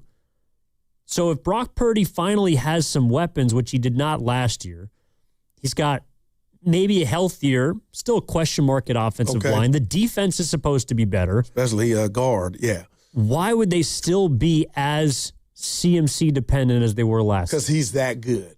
Would you like, if you're a teacher, like, come on, I need more than that. Because he's a game changer. Well, he's a Hall of Fame talent. There's no doubt about it. You can get me on yards per carry last year, still a mystery. We don't know. But, Evan, if you don't have McCaffrey, I don't care. I'm not dissing Brock Purdy. It takes away from Brock being the best version of himself. Well, but that's why I think that this year Brock Purdy has to establish that he's more valuable as a player than the running back. That's interesting. And you're saying now why they went and got new weaponry and even drafted Stribling is because they know we got to be more dynamic on the outside. Yeah, and you hope that someone like Evans can stay upright and Kittle returns and looks like his former self. There's a lot of things that depend on health, but if Brock Purdy has serviceable weapons around him, I don't understand why he can't win football games if McCaffrey has to miss a few, which based on his track record, he probably will. If this was the same cast as 24, I think it's a different story. They also all drop like flies. Right. But Brock Purdy has a much better situation 2 years from then, and I'm talking about now, to the point where I do feel like going into his 5th year with Kyle Shanahan, 4th of this as a starter, he's got to establish that he is the most valuable player unequivocally on this football team. I love that. And I caught hail, from the guys in here during the, crossover. When I use what you're saying, I termed it as, can he take his game up a level or two? Brock. And that was just natural progression. But I guess it came off as if I was saying what he had done thus far wasn't sufficient enough. But, Evan, it's time, man. And this is so symbolic of if the Niners are really close to thinking like you're thinking in regard to Brock doing more. But, man, I see Brock doing less if he doesn't have the benefit and luxury of using McCaffrey. And that's not even a dig at him. Well, he'll have to do more without CMC. I think Christian McCaffrey's going to be out there, and the question is he going to have any guaranteed money next to his Evan, name? he is. Who wants to bet me? Well, just pay the man. Yeah. Just pay the man. All right, 888-957-9570 is the number. I see you, Joel in Berkeley. We're gonna get to your call on the other side. McCaffrey's holding in. Justified, yes, but should the Niners just give it to him? And I guess I would wonder why they haven't done it already. Could just be a timing thing. Could be an issue of the running back room itself with guys getting hurt. Does Christian see an opportunity to pounce, especially after the running back market was reset earlier this offseason with the Falcons' Bijan Robinson, the Lions' Jahmyr Gibbs? Is he trying to get his last big check, and do the Niners just want to give it to him? 888-957-9570. Again, Evan Giddings in for Matt Steinmetz alongside Daryl the Guru Johnson. We also got some kind of some miscellaneous subjects coming up in a little bit. Goo, you actually threw a good question out that I want to dig into about benefit of the doubt along with Grace. All right, all that coming up and more on 95.7 The Game, brought to you by Fremont Bank. Here for you, here for good. You only get one shot at this. One chance to handle your injury case the right way. One chance to get the compensation you actually need. And one chance to protect your future. And once you make the wrong move, you don't get a do-over. Sign too early, it's final. Say the wrong thing, it's recorded. Take a low offer, you can't go back. Before you make any decisions, call Beam Law. They'll step in immediately, guiding you, protecting you, and making sure every move is made with your best outcome in mind. Beam Law has recovered millions for clients across the Bay Area and has been named Best of the Bay by SF Weekly 4 times. If you've been injured or lost someone due to someone else's negligence, don't take that risk. Call Beam Law now at 415-523-5555, 415-523-5555. That's 415-523-5555, or visit hurtinthebay.com. That's hurtinthebay.com, because it's not whether you get knocked down, it's whether you get back up. Beam Law, they've got your back, Bay Area. Hi, I'm Chuck McDowell, the timeshare cancellation guy and founder of Wesley Financial Group, and I want to set the record straight. I am not an attorney. I've never wanted to be an attorney, and the truth is I really don't even like attorneys. If I sound like an attorney, I'll apologize. But what I've learned in my 15 years in the timeshare cancellation business is you don't need to be an attorney to get folks out of their timeshare. After 15 years and over 50,000 cancellations, I can tell you with confidence, we know how to get you out of your timeshare. Call us today and we'll send you our timeshare exit guide absolutely free with all your options for cancellation. Attorneys, this was meant to be funny, so please don't sue me, especially my friend Kenneth from Black River Falls, Wisconsin. Call now for your free timeshare exit info kit. 800-856-4300. That's 800-856-4300. 800-856-4300. Cap off your summer at the Good Guys 39th West Coast Nationals. Over 3,000 of the country's baddest hot rods, muscle cars, customs, drink trucks, and more. All this weekend at the Alameda County Fairgrounds in Pleasant. Details at good-guys.com. Buy more and get more this fall at Ashby Lumber, your local Millgard certified dealer. From September 1st through October 31st, purchase qualifying V400 Tuscany or V300 Trinsic windows and receive a gift card valued from $200 to $1,000. Plus, earn bonus gift cards from $350 to $750 on qualifying patio doors and moving glass walls. Visit Ashby Lumber's Berkeley or Concord showroom for complete details. Millgard Windows and Doors at Ashby Lumber. Ragnar the Terrible is interviewing at a big bank. Let's listen. Everyone, this is 5th century warlord Ragnar the Terrible. He killed it in his first interview. Not literally, but close. Ragnar, what would you do if a customer complained about high loan rates? I make video presentation.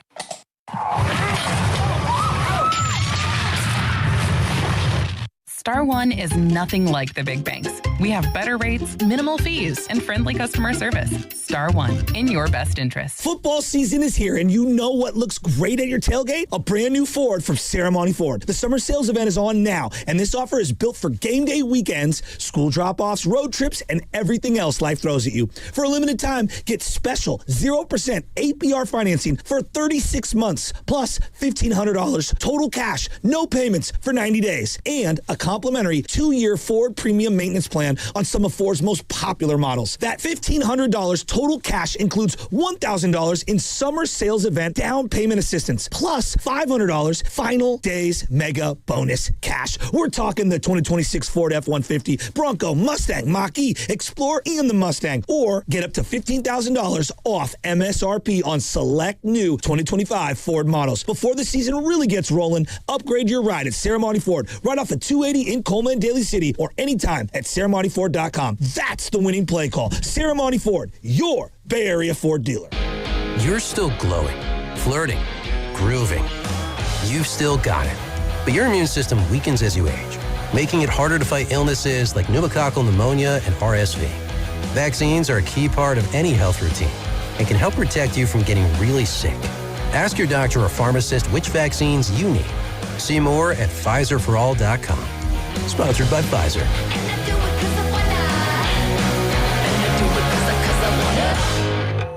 My name is Whitney Allen, and I'm a widow. My husband, Ryan, died. We never thought we'd ever have to use life insurance, but the unexpected happened. With Ethos, signing up was fast and 100% online. You can get a quote in seconds, apply in minutes, and get same-day coverage. No medical exams, and you can get up to $3 million worth of coverage. I am grateful we were prepared. Get your free quote at ethos.com/radio. That's ethos.com/radio. Paid spokesperson. Time spent on application may vary. Online health questions required.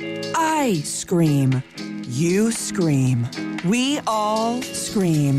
Because Wendy's famous small classic Frosty is just $1 for a limited time. More screaming, happy screaming, summer screaming, dollar small classic Frosty screaming!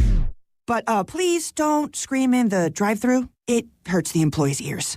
Get a $1 small classic Frosty for a limited time, only at Wendy's. U.S. price and participation may vary. A la carte only, not valid for delivery. Limit 10 per transaction. Price may be higher in Alaska and Hawaii. Did you know Skechers makes high-performance footwear for almost every sport you play? Here's what our athletes are saying. Hi, I'm pro basketball player OG Anunoby. I dominate in Skechers basketball. Skechers delivers championship-level performance. I'm WNBA star Jackie Young. Skechers keeps me quick, comfortable, and ready for anything. And you can get high-performance Skechers and hands-free slip-ins technology. Just step in and perform. I'm pro golfer Matt Fitzpatrick. I play in hands-free Skechers golf slip-ins. Find yours at a Skechers store, Skechers.com, or whatever high-performance sports shoes are sold.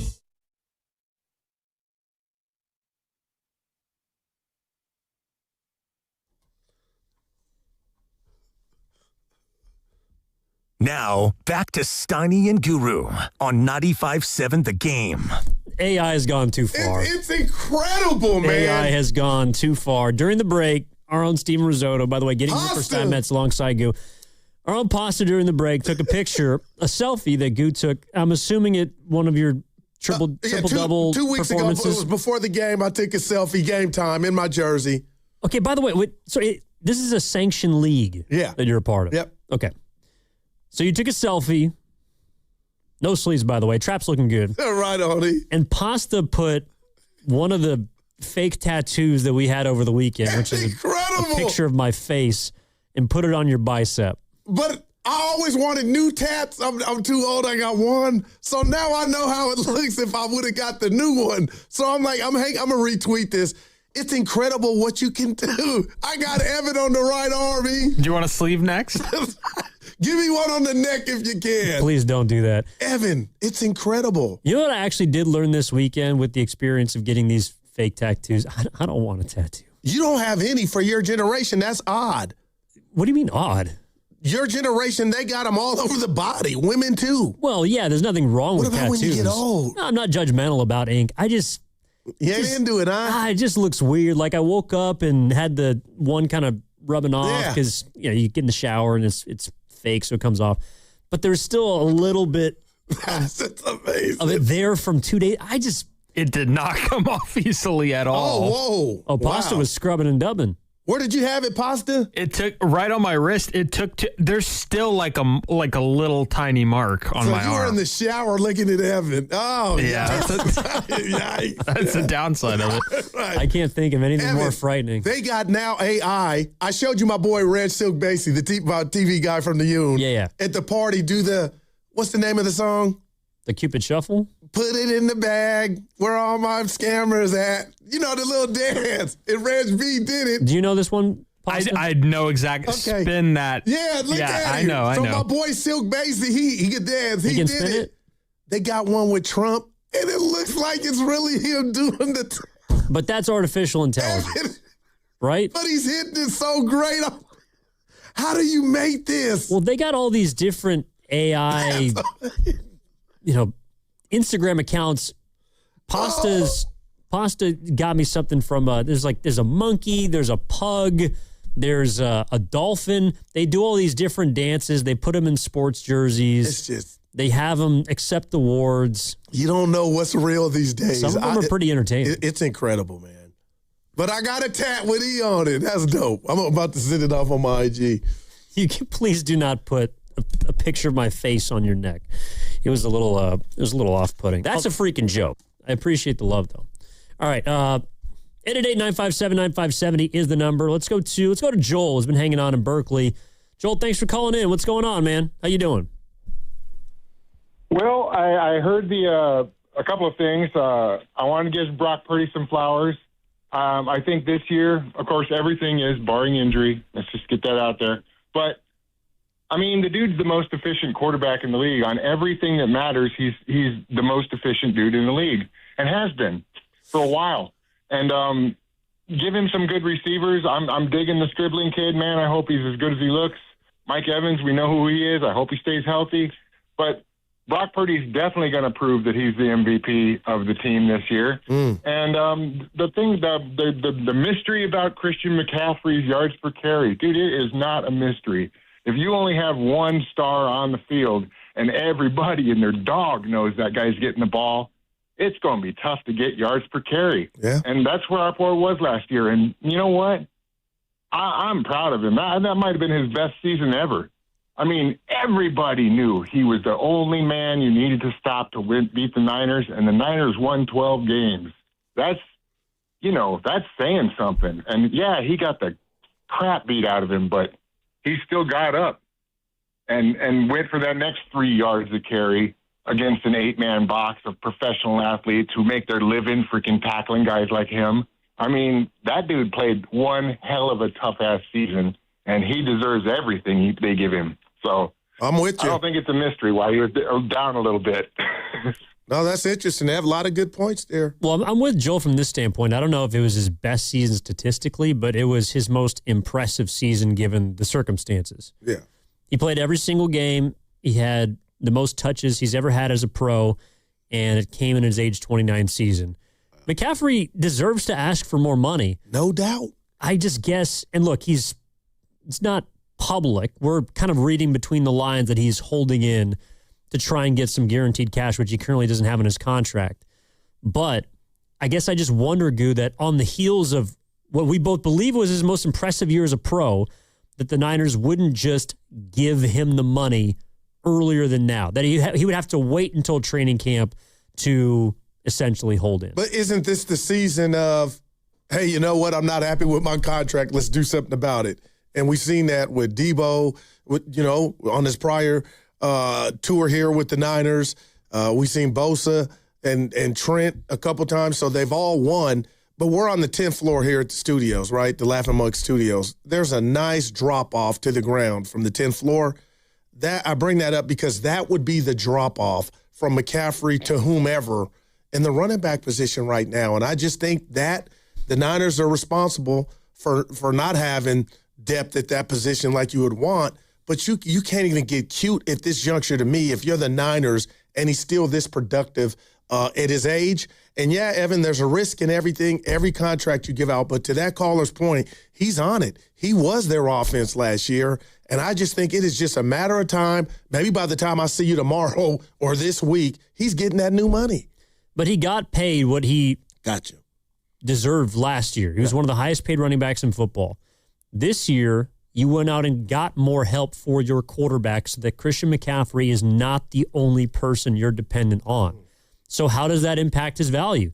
I understand why Trent Williams is saying, dude, restructure my deal, give me some more guaranteed bread. There is nothing you can do at left tackle. And I'm not telling you that Kalon Black is going to step in and be McCaffrey, or perhaps it's Jordan James. I don't know. Right. But you have other things now around him that, to the caller's point last year, were not available. Mike Evans, Stribling, Samuel. Those three players were not 49ers last year.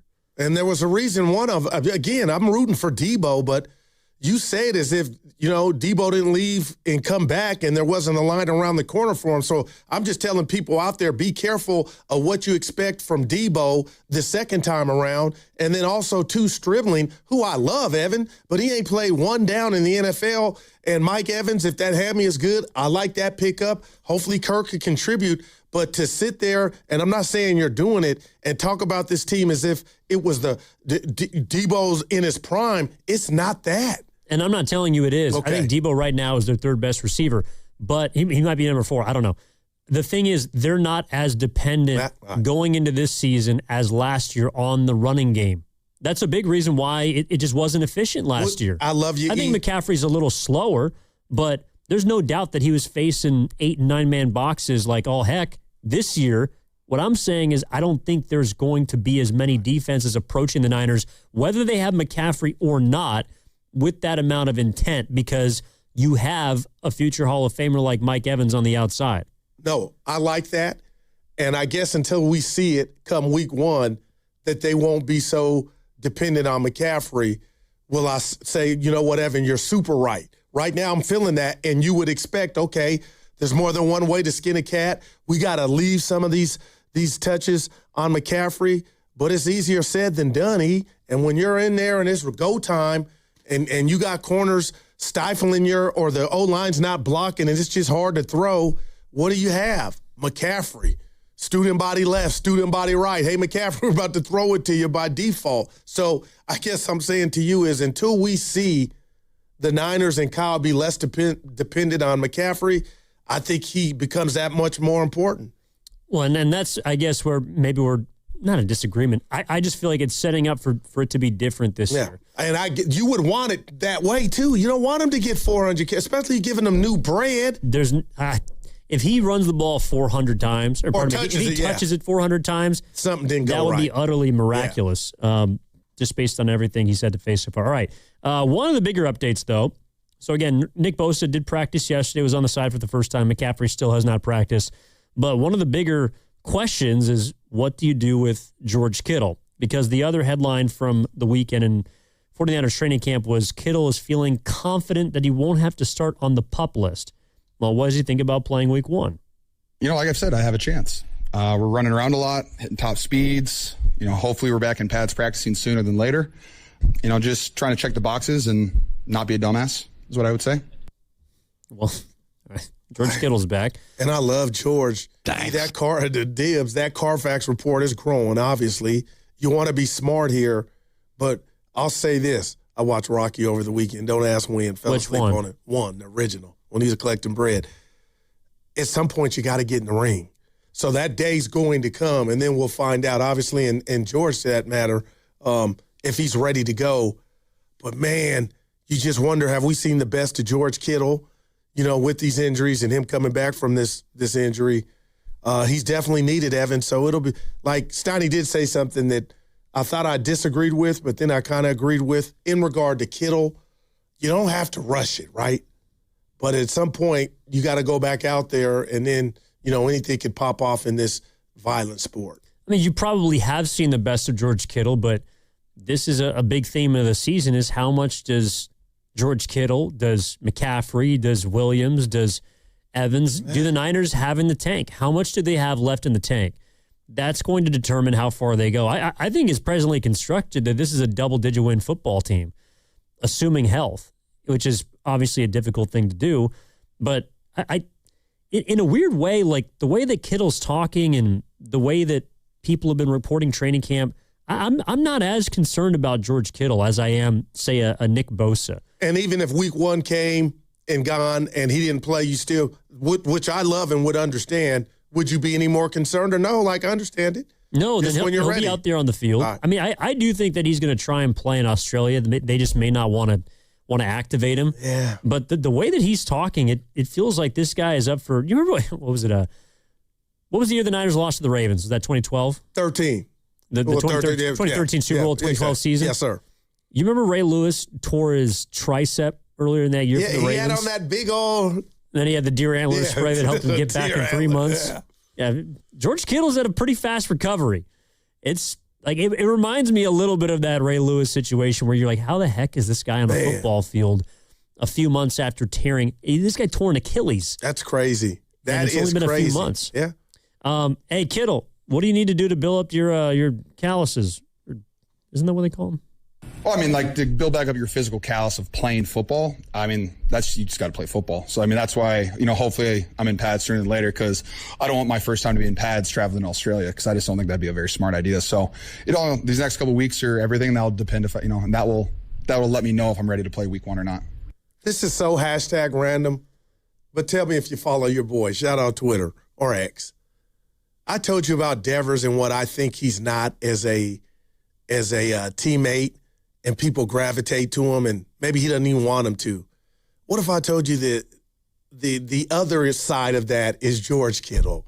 Like who doesn't love him, Evan? Even teammates and actors and singers and rappers. He's just a cool, down-to-earth dude.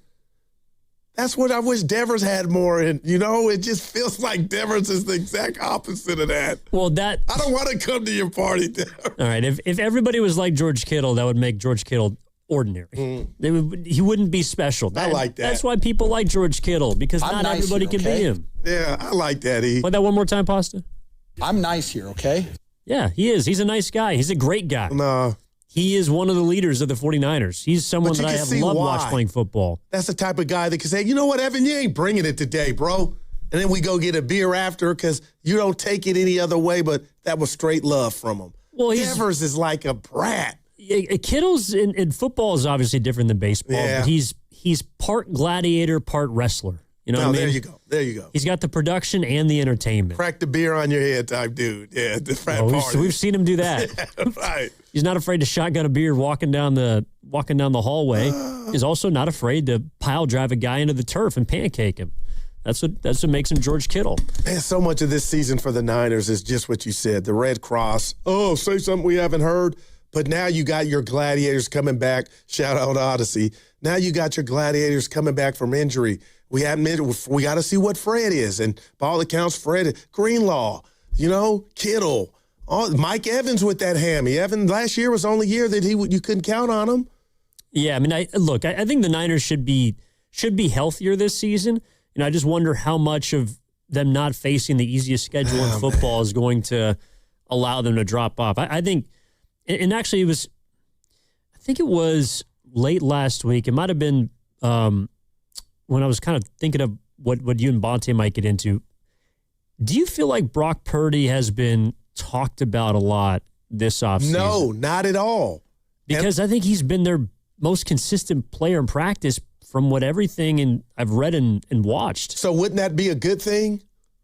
Yes, but because of all these other storylines, people are just kind of dismissing the quarterback. Until week 1 against the Rams, then it's like we hone in on, let's see if he could take it up a notch. And maybe he doesn't even need to take it up a notch. Can you stay par for the course? Can you be steady Freddy? Like, I can't wait. But I think, Evan, you hit the nail on the head, and people came down my road, and I guess I didn't phrase it wrong, and I won't take it back. When you're paying a guy that amount of money, who's earned it, and now guys are getting older around you, because let's be honest, right on the table, brought to you by ACCO Pest Control. Could a rookie quarterback have inherited an offense where the Niners were at like Brock Purdy did? And he mastered it. I mean, all the keys were like he got a Ferrari and drove it well around the track. But now, I got a couple leaks with the oil transmission or what have you. Now we need to see, can you take it up a notch? And I think he's naturally facing that, and it's coming. I think he should be. I think he's been diminished in certain ways. He hasn't been given a ton of credit, but he also doesn't take a ton of blame. And I think that's where people are, trying to figure out how to evaluate Purdy. I think it's because he has, since the day he's taken over, what was it, against the Miami Dolphins? Good call. He's lived in Kyle Shanahan's shadow. And what I'm curious about, and again, I mentioned it with McCaffrey, but I just wonder if this is the season where Brock Purdy can step out of that shadow, because I thought last season Kyle Shanahan got the majority of the credit. And the only thing that was preventing Brock from getting in on that slice of the pie was the amount of games that he played and how well Mac Jones did. But if I asked you, what are the expectations for Brock Purdy this season? Do you just think about the record? Do you think about statistics? Do you think about the skedaddle, the late game plays? Do you think about the playoffs last year? I just wonder, because by all accounts, he's been their most consistent performer in training camp. That's what you want from your quarterback. Joint practice last week, was reading about how he diced up the Titans. He may not play a snap in the preseason, but he walks into week 1 in Australia, and people are all of a sudden going to be looking at him, even though we haven't talked about it. So what are Brock Purdy's expectations? To be the soul, not soul, because that means only, but I feel like, Evan, the way you just set that up, the league has caught up with Kyle's offense when they didn't have Debo in that window dressing, which is back, and I believe going to help the Niners running game. But can Brock Purdy, outside the hashes, with 4 receivers that he did not throw to last year, with Striblin, Debo now being back, Kirk, and, I'm going the top 4, and Evans, can they add something to their repertoire to where we're not just McCaffrey or bust? I can throw it outside the numbers. We can be more explosive on the outside. And that's a hell of a, I don't want to say change, but it is a philosophy change in the sense that I don't remember that being the case anymore. And when I watch those Seattle games, those 2 games, the one for home field advantage in the playoffs, Evan, it was apparent to me that teams did not respect the Niners' outside passing game. So to me, that's got to change. And Brock's a big part of that. Well, and hopefully having 3 new guys that, in an ideal world, are ahead of the number 1 you had by the end of last season, being Demarcus Robinson. Evans should make you better. Stribling should make you better. Debo should make you better. That should make Brock Purdy better. So that's why, if I'm thinking about Brock and what he's going to do this year, some people may not care about the numbers, but to me, I think slightly lesser.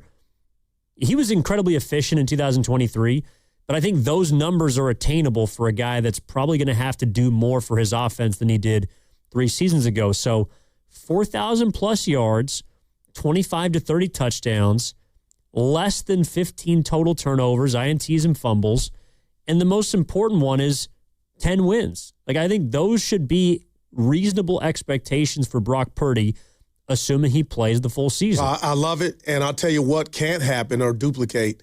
You can't have duplicated is him and that touchdown to interception ratio. He has to be cleaner on throwing those almost picks or picks, Evan. That's something I'm really watching. Well, last year he threw a lot of them in a short period of time. Man, and that's concerning. But again, like you said, he didn't have Evans. He didn't have Striblin. And he didn't have Kittle. But now it's like, okay, you know what I mean? Well, and even for a lot of last season, he didn't have Ricky Pearsall. Man. Brock Purdy was thrown into a bunch of different dudes. That part. So, yeah, I think Brock Purdy, this. Where do you got him in the pantheon of, is he top 15, 12, 10 for you? Yeah, I think he's a borderline top 10 guy to me. But for the Niners, he can help them win games. And it's just interesting to me that there's been a ton of talk still around guys that are a part of that older core, that star core, but he's going into year 5 and year 4 as starter. And it just feels like he's the most under-talked about part of this football team, despite him playing the most important position. But I think you figured it out, Evan, because of the silhouette of Kyle Shanahan, the brilliance, he's part of the story, right, when it comes to the Niners offense, and it could be unfair. But as far as you didn't mention this, but I took it as an umbrella or getting out of the wings or shadows of Kyle, that 2023 season, he went into that damn near last game against the Ravens, and he was an MVP candidate. Regardless if you like it or not, for the people out there, can he get back to that? That's the question. 888-957-9570 is the number. Oh, you also asked how that aerial attack can impact the running game. George Kittle actually talked about that in regard to Mike Evans. Anytime you add Mike Evans to the outside, it's not like they can really, stuff the box, because at any moment you can just throw a go ball. So like most corners are going to need help over the top. So hopefully we're not really playing with 8 to 9 guys in the box in every single snap. I think that'll help. But speed always helps, because if the safeties have to be, play a little bit deeper, they're not as quick to, fill. And I think that'll just make it a little bit easier on our offensive line, our tight ends, our running back. And then the more Brock gets comfortable with the offense and can get us out of, bad run plays and do a better run play or even a pass play, I think the run game is going to definitely take another step in the right direction this year and not be 3.8 yards. And it doesn't even maybe need McCaffrey to be as healthy as he was last year. But just by virtue of having more guys available, George Kittle is saying the passing game can basically help the running game. Let's go. All right. 888-957-9570 is the number. Again, Evan Giddings in for Matt Steinmetz alongside Daryl the Guru Johnson. Goop, there was... You're laughing. Well, there was a story I saw this week, and now we got like a minute here. Yaxel Lendeborg cries before games. Did you read that? He cried before his first Summer League game. Now, usually I come down Guys Road. I get that. Like the finality of I'm finally here. My dream and trek is about to start. I'm a warrior. I get that. Well, I don't have a problem with him crying, but do you think that means on opening night we're going to see tears? I would hope not. But I think I disappointed you because you thought I was going to be hotter out of him crying. And I didn't tell you. I'm going, damn, Evan, you wanted me to come down this road. Well, you come down Sirianni's road. You can't. You come down No Sean Moreno's road. Yeah, you can't. But Sirianni. Sirianni didn't like him. He didn't like him crying before the game. Come on. But, Evan, don't you you can't do it before opening. You already did it. We did it before a Summer League game. Yeah, when he actually makes the NBA, it's going to be bawling. Yeah, I hope not. I mean, it'll be an emotional night. By the way, it'll be in LA. Yeah. So we won't get a chance to see him up close and personal until a couple of days after. All right, we got to hit a break. A reminder: the Valkyries are back in action tonight, taking on the Dallas Wings at Chase Center, 7:00 Pacific Standard. Listen to it right here on 95.7 The Game and on the free Odyssey app. Just search Valkyries for all the action. Giddings in with Guru. We're back after this on Steiny and Guru. That segment sponsored by Safeway. Head to Safeway this week for Signature Select Chicken Boneless, Skinless Breasts or Thighs Value Packs, just $2.99 per pound. Clip coupons from the weekly mailer or download them from the Safeway app. Visit Safeway.com for more details. See you in the aisles. On September 2nd, DraftKings Game Day arrives with massive deals, exclusive deals, and an all-day celebration built for sports fans. The countdown has begun. All roads lead to Game Day. The DraftKings Sports app is now live in 50 states. That means California from Texas to Florida. DraftKings Game Day is the kickoff of a new season, a new era, and the biggest day in sports history. New DraftKings customers, sign up with code ALLNEWS, spend $5 to get $150 in rewards within 14 days in partnership with DraftKings. The crown is yours. Event trading offered by DraftKings Predictions, a CFTC-registered introducing broker. Trading involves risk of loss, market availability varies, eligibility restrictions apply. $50 every 7 days via click to claim issued in non-withdrawable predictions dollars that expire in 1 year. Ends August 23rd. Terms dkng.co/predictions promo. Nationwide based on sportsbook, predictions, and free-to-play sports contest availability varies by state. The following is an attorney advertisement.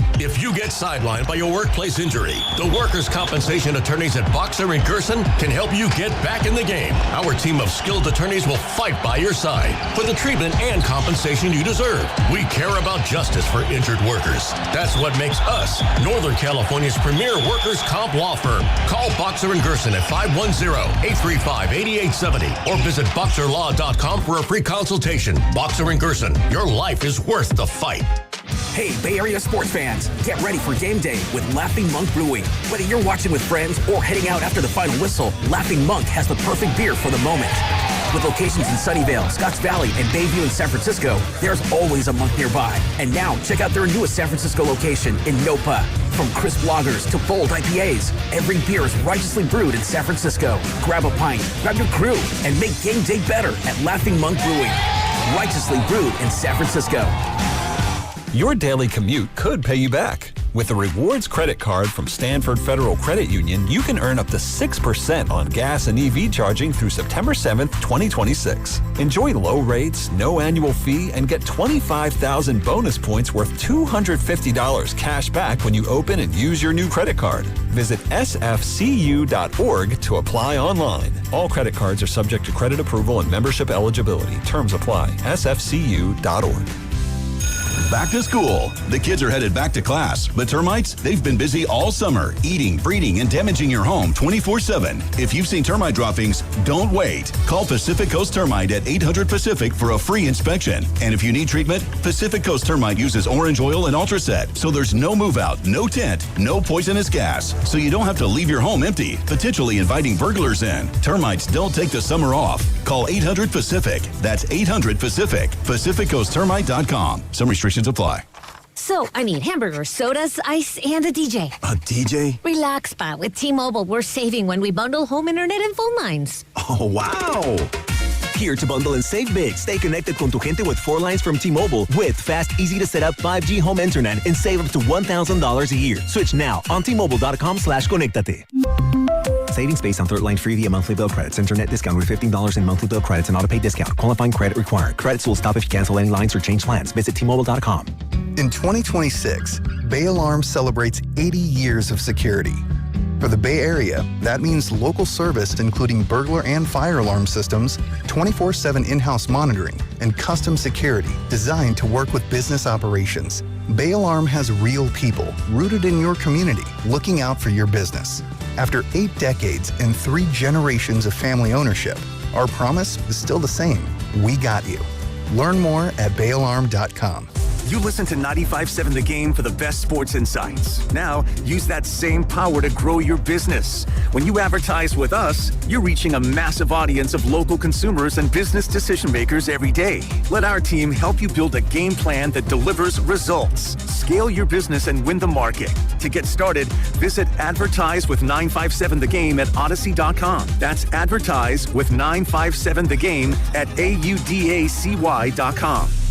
Hey, Mom, now that I have an after-school job, I think I want to buy a drum kit. Okay, Rockstar. Let's look at your account. When kids start making money, Chase has easy-to-use tools and expert bankers to help them learn how to manage it. And next month, I'll buy the bass drum and the cymbals. Oh, and maybe some noise-canceling headphones for you. Aw, you've thought of everything. Help kids save, budget, and build financial independence, all with Chase. That's good for kids and good for parents. Visit your local Chase branch and get started. Account subject to approval. J.P. Morgan Chase Bank, N.A. member FDIC. This is the story of the one who keeps multiple buildings running smoothly day after day. Plumbing that flows, HVAC that hums, cleaning supplies that keep surfaces sparkling. That's why she counts on Grainger. With easy reordering online and 24/7 support, Grainger helps her keep the products she needs on hand. So shelves stay stocked and buildings stay ready. Call 1-800-GRAINGER, click Grainger.com, or just stop by. Grainger, for the ones who get it done. Make every swing count. Join Pettinelli Financial Partners for the 11th annual charity golf tournament benefiting the Autism Society San Francisco Bay Area. Register your foursome or become a sponsor today at PettinelliFP.com.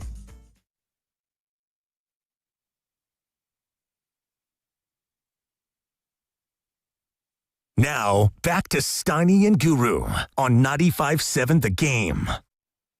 You got to let Stephen A. go.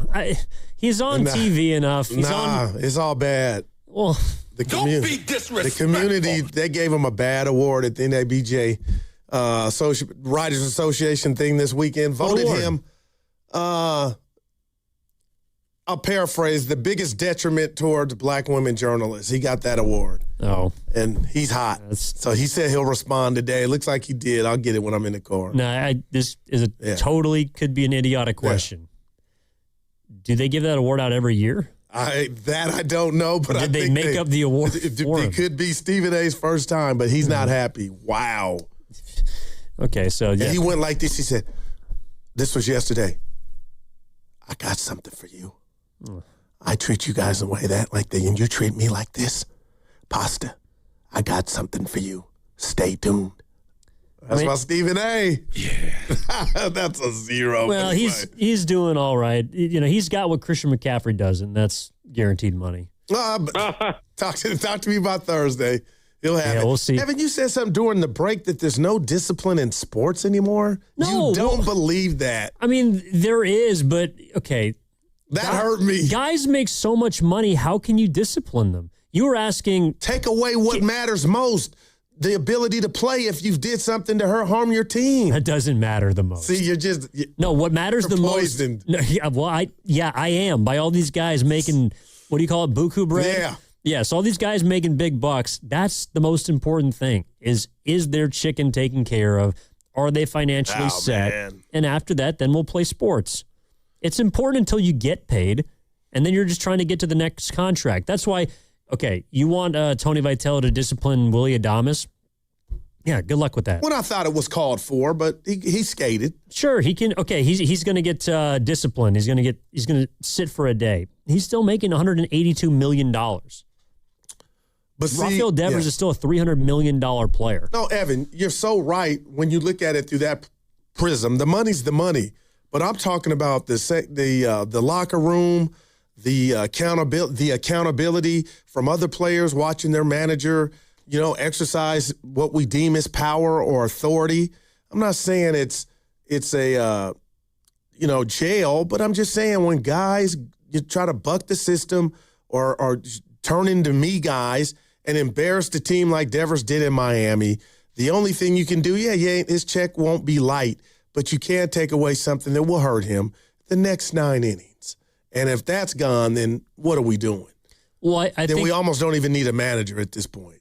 Well, the manager is an extension of the front office, and then largely it's been in question this entire year. But I think that Vitello being back next season, that was what Posey said this week in a John Shea of the SF Standard, that Vitello is going to be back.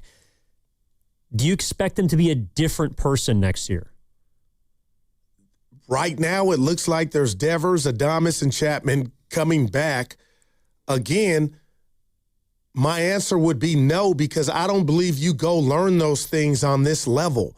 You are who you are. It's part of your DNA, your personality. Now, if he was just starting out in A-ball, okay, you can go develop that. So to me, Evan, I don't think he can go get that hammer that you say he doesn't have now. But I hear writers and people talking about the Giants that love the team. Oh, if they go young, then Tony can drop the hammer on those young guys. And I'm just like, I don't know why that bothers me, because that means that Tony didn't go through the rough terrain that was getting through the OGs of, hey, dude, I'm the manager. You do as I say. And I thought the fact that Buster put him in position to be the skipper, that came with it. Well, he's trying to figure out ways to earn respect amidst one of the worst seasons in recent memory for the team. And I think that's a nearly impossible task. He's responsible for some of it, but the players are responsible for most of it. Trying to beat guys over the head with this theoretical hammer of yours, I don't know if that's the best way to... When it's warranted, not all the time. I'm not saying pressure, Bobby Knight. I mean, he can go after Gilbert. He can go after Kennedy and Koss and Kavanaugh, the young guys on this team. But what's that? That's not going to do much either, because those are not going to be your breadwinners in a year. But the three are, it looks like Chapman, Adames, and Devers. And you said something phenomenal that we've been talking about on this show all year. Do the veterans respect Tony V? That's an answer. Some can say you're being nosy, you'll never know. But that's still... on my giant bingo card, I want that question answered. I don't know if you're going to get it this year. I think that there are guys on that team who have... side eye? Well, they have respect for anybody. I do think that Adames respects him to some extent. I do think that Logan Webb is... I think he respects him. But do they respect him the way they would respect a 5 or 10 year manager that comes in? I think it's hard to expect that. I mean... these guys have been playing Major League Baseball for the better parts of a decade, if not more. And this guy steps in, and you give him the respect immediately. But when you start to lose, when you start to notice little things about your leader, your skipper, and I just feel like it's been difficult for both sides, the veterans and Vitello, to meet halfway when this team is just not very good. To me, the best hope that Tony Vitello has is that between now and next spring training, And the team has improved through free agency or trades. A couple of these young guys improve and get better to help you next season, and you get off to a good start. To me, that's the only way that you can empower him, because like if they have another year like this next season, then I think it's absolutely fair to try and get off of Vitello. But you had to know that coming in, this was going to be a multi-year affair.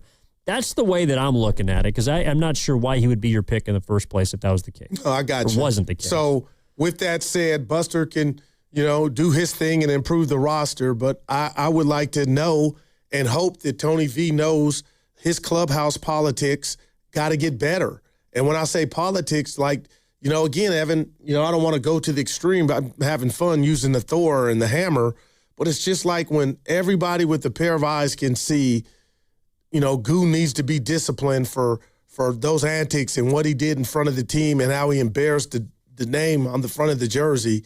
I don't think that's hard. That's not a hit and run. That's not, do we bunt? That's just like, policing your own clubhouse.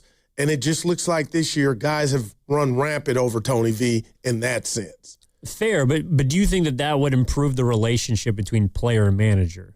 I would hope. Because if I were a player and I saw one of my, coworkers getting away with something or taking advantage of a situation, I would lose respect for, my manager, knowing you kind of let that go.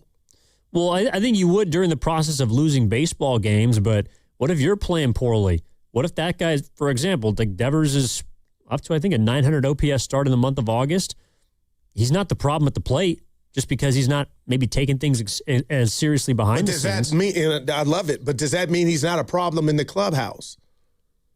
Is it just all about, just based off that premise, okay, it's just how you perform, nothing else matters. I think stuff is sacred and how you are, and that's why I was just questioning, and I could be off, how Devers is as a teammate, and we'll find out in Boston what the fans do there. But, Evan, I think that stuff matters to me, man. Well, I think it does too. Chemistry as a group, I understand baseball is different than football and basketball, but chemistry and locker room camaraderie is important. But Tony Vitello did not trade for Rafael Devers. And you can say that it's his job to figure out that relationship. Right. You can say that that's his job, but he doesn't have a whole lot of ammunition to throw at Rafi. And that's because? Because he's never been a manager before. Oh, man. And that's why, to me, I put this back to Buster's doorstep. You would have never got the job. Just forget Tony Vitello. That's the name. If that mechanism you don't have in your utility belt is because of inexperience, we'll call it. Some people don't get jobs. You didn't have the experience. That's why I was blown away that Buster would sign off on that hire, knowing that maybe that could resurface and be a problem. Well, it was a bold decision. Like him choosing to do something as his first manager as president of baseball operations for the Giants is an unprecedented hire, especially when I think there were 9 vacancies. And there was a lot of guys that you could have gone out and hired that were more well-established, that were more traditional, that were more like the skippers that Buster Posey played for. But he chose to choose the complete opposite guy. And in that, you got to lay in the bed you made. And that is why I would ask you and any Giant fan or baseball fan from a Buster Posey standpoint or binoculars, is there anybody walking this free earth right now that could say, just predicated on the 2026 Giants record under Tony Vitello and what they look like and what they are and what you think of them, that was the right choice? Like, it just looks blatantly wrong right now. I mean, I thought it was a risky choice to choose a guy like that. And who knows, maybe in a year, maybe next season they turn it around, but it ain't looking good. This is on track to being one of the worst seasons in recent memory for the San Francisco Giants. Facts, man. If they lose 100 games, that is bottom of the barrel. That is an official failure, and they're headed that way because I appreciate the honesty. Their roster's not going to get any better outside of maybe some September call-ups. Yeah. Maybe it'll be Tugboat. The guy Wilkinson will probably pitch. Might be actually coming out of the bullpen. And Pasta was at single A over the weekend. You saw some guys running, and I'm like, okay, because after the trades, Baseball America, whoever, they graded the rankings for the farm system. The Giants, you got to give them credit, went up. What that means, talk to me when they come up. But Pasta, I got to be honest, I was like, oh, he's at AAA. And then you said it was single A. I was like, San Jose single A. Joshua Gonzalez is down there, and Luis Hernandez, number 1 and 2, according to MLB.com. What positions? Both shortstops, but they both play on the same night. They alternate. One day, one guy plays short. The next day, another guy plays second. Even sometimes a guy plays third. So it's kind of all scattered. You're listening to 95.7 The Game, KGMZ-FM and HD1 San Francisco, and Odyssey Sports Station, always live on the free Odyssey app and now broadcasting from the Laughing Monk Studios. That's all well and good, and I think they have 5 guys in the top 100. But A-ball, they're a little far away. Marco Luciano is also a top 100 prospect at one point. No, you're right. Joey Bart was. There are guys that haven't panned out yet, so we gotta wait and see. But I guess this does kind of lead us into our next subject, and it was a question that you threw out earlier, which I thought was really good. Which team between the Niners, the Giants, and the Warriors deserves the benefit of the doubt? Because wow. What we've been talking about with Posey and Vitello and the players and that sort of relationship that hasn't produced much this season. They're 51-73. I can understand why people don't want to give them the benefit of the doubt. And it's because they haven't been good for the better part of a decade. Outside of 2021, they just have been an afterthought. Terrible, man. But this is also the beginning of that relationship. And I don't like it. I know, and people are already done with it. People don't want to find out 6 years from now if Buster Posey is a good president, if Tony Vitello is a good manager. That's what they did the entirety of the Farhan Zaidi era. You went through Kapler, and they bought themselves some time with a 107-win season. That was amazing. And went to the offs, yeah.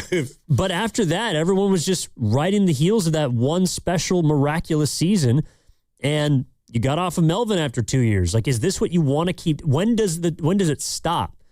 I don't know. I think you could look at it as Buster Posey, he doesn't know what he's doing. Vitello knows what he's doing.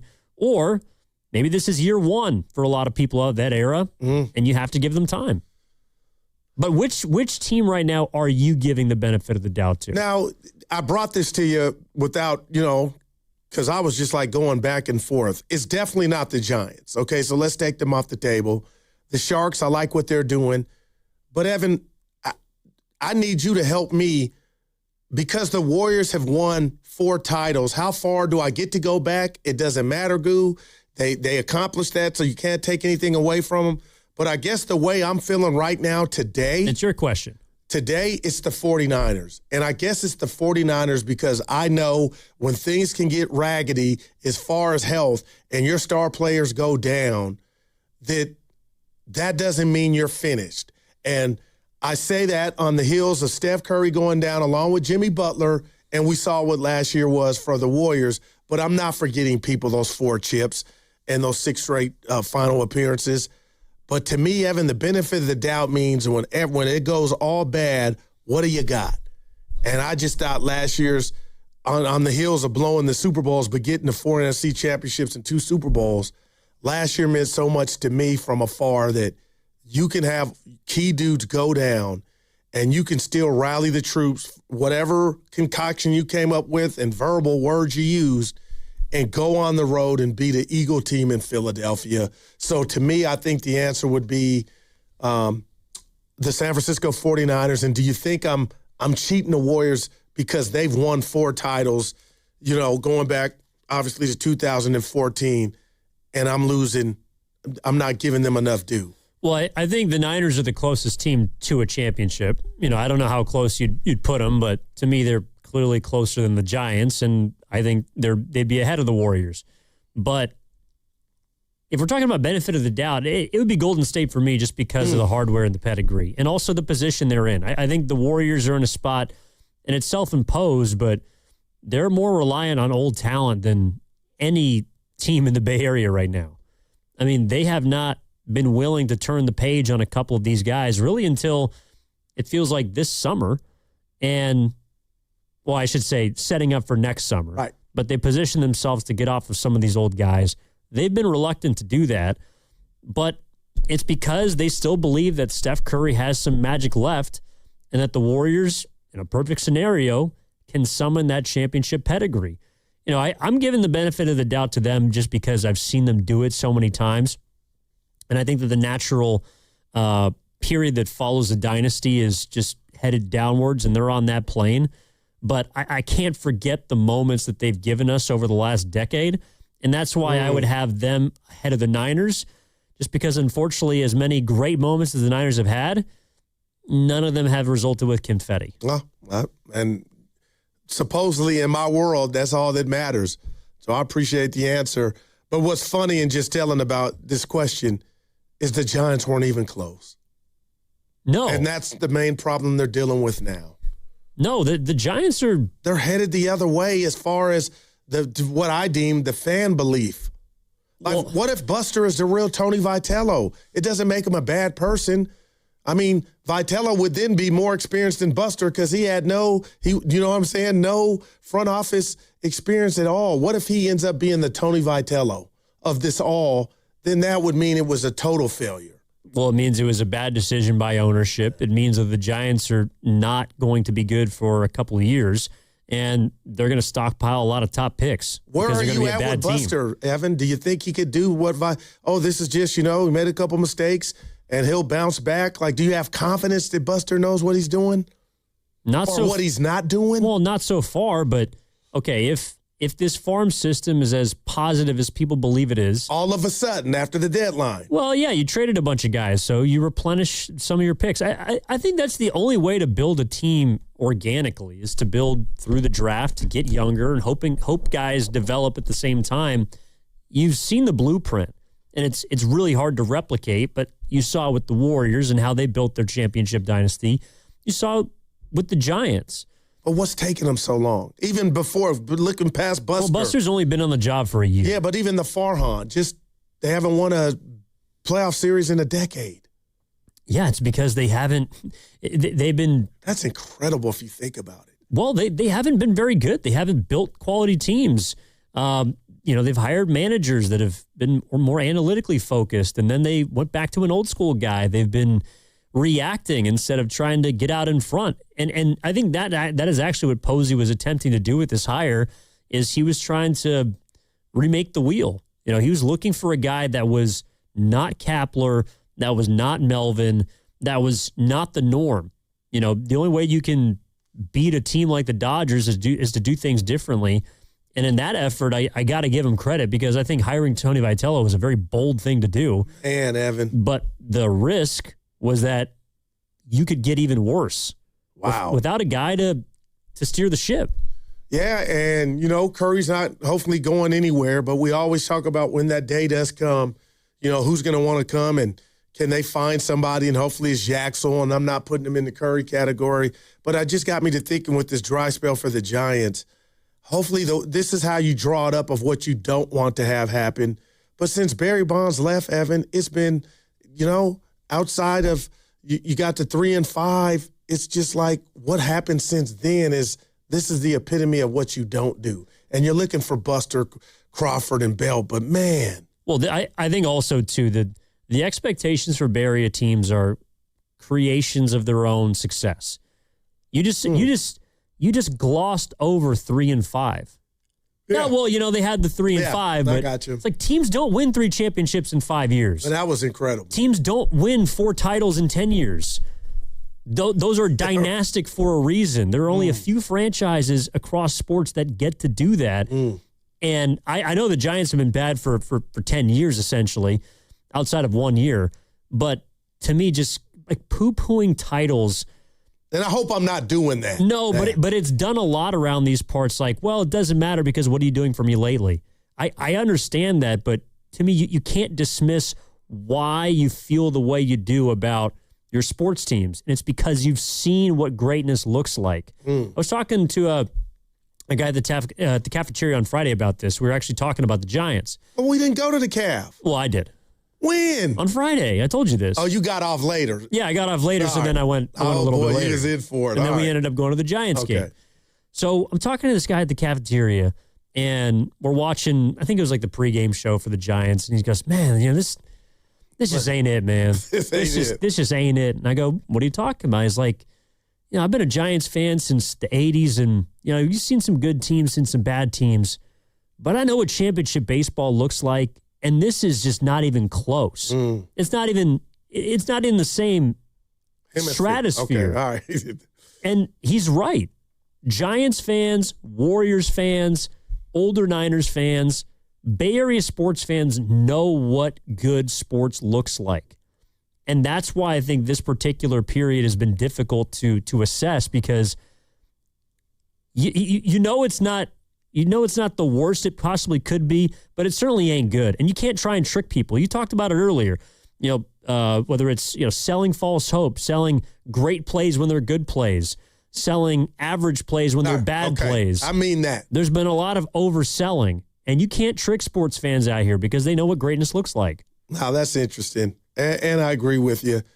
But I know we're coming up against it, but on this next segment, the one we have before the guys come in for the crossover, we got to get to what the Morning Joes threw out in regard to the 3 head coaches in the NFC West, Evan. I need your thoughts and answers on McDonald, McVay, and Kyle. I think we might actually butt heads on this. Okay, well, let's do it. Well, it's just the way that we look at success. It's just the way that we look at this. Shut up, Evan. It sounds like it's going to be a little different. Right. It sounds like we're going to have a differing of opinions. The one thing we can connect on is the fact that Telemachus, Tom Holland, was the worst character in the Odyssey. It's free. I want a remake. That's the one thing we can't all agree on. Okay. Where are we at here? 112. The Valkyries are back in action tonight, taking on the Dallas Wings at Chase Center, 7 o'clock. You can listen to it right here on 95.7 The Game and the free Odyssey app. Just search Valkyries for all the action. 888-957-9570. Coming up on the other side, I think it was Sam and Spadoni who brought this up. Who wants to get into it? The 3 head coaches in the NFC West: Mike Macdonald, Sean McVay, Kyle Shanahan. Which one you taking and why? All that ahead on 95.7 The Game. Giddings in for Steinmetz alongside Daryl the Guru Johnson. That segment, it was all sponsored by Safeway. You're still glowing, flirting, grooving. You've still got it. But your immune system weakens as you age, making it harder to fight illnesses like pneumococcal pneumonia and RSV. Vaccines are a key part of any health routine and can help protect you from getting really sick. Ask your doctor or pharmacist which vaccines you need. See more at PfizerForAll.com. Sponsored by Pfizer.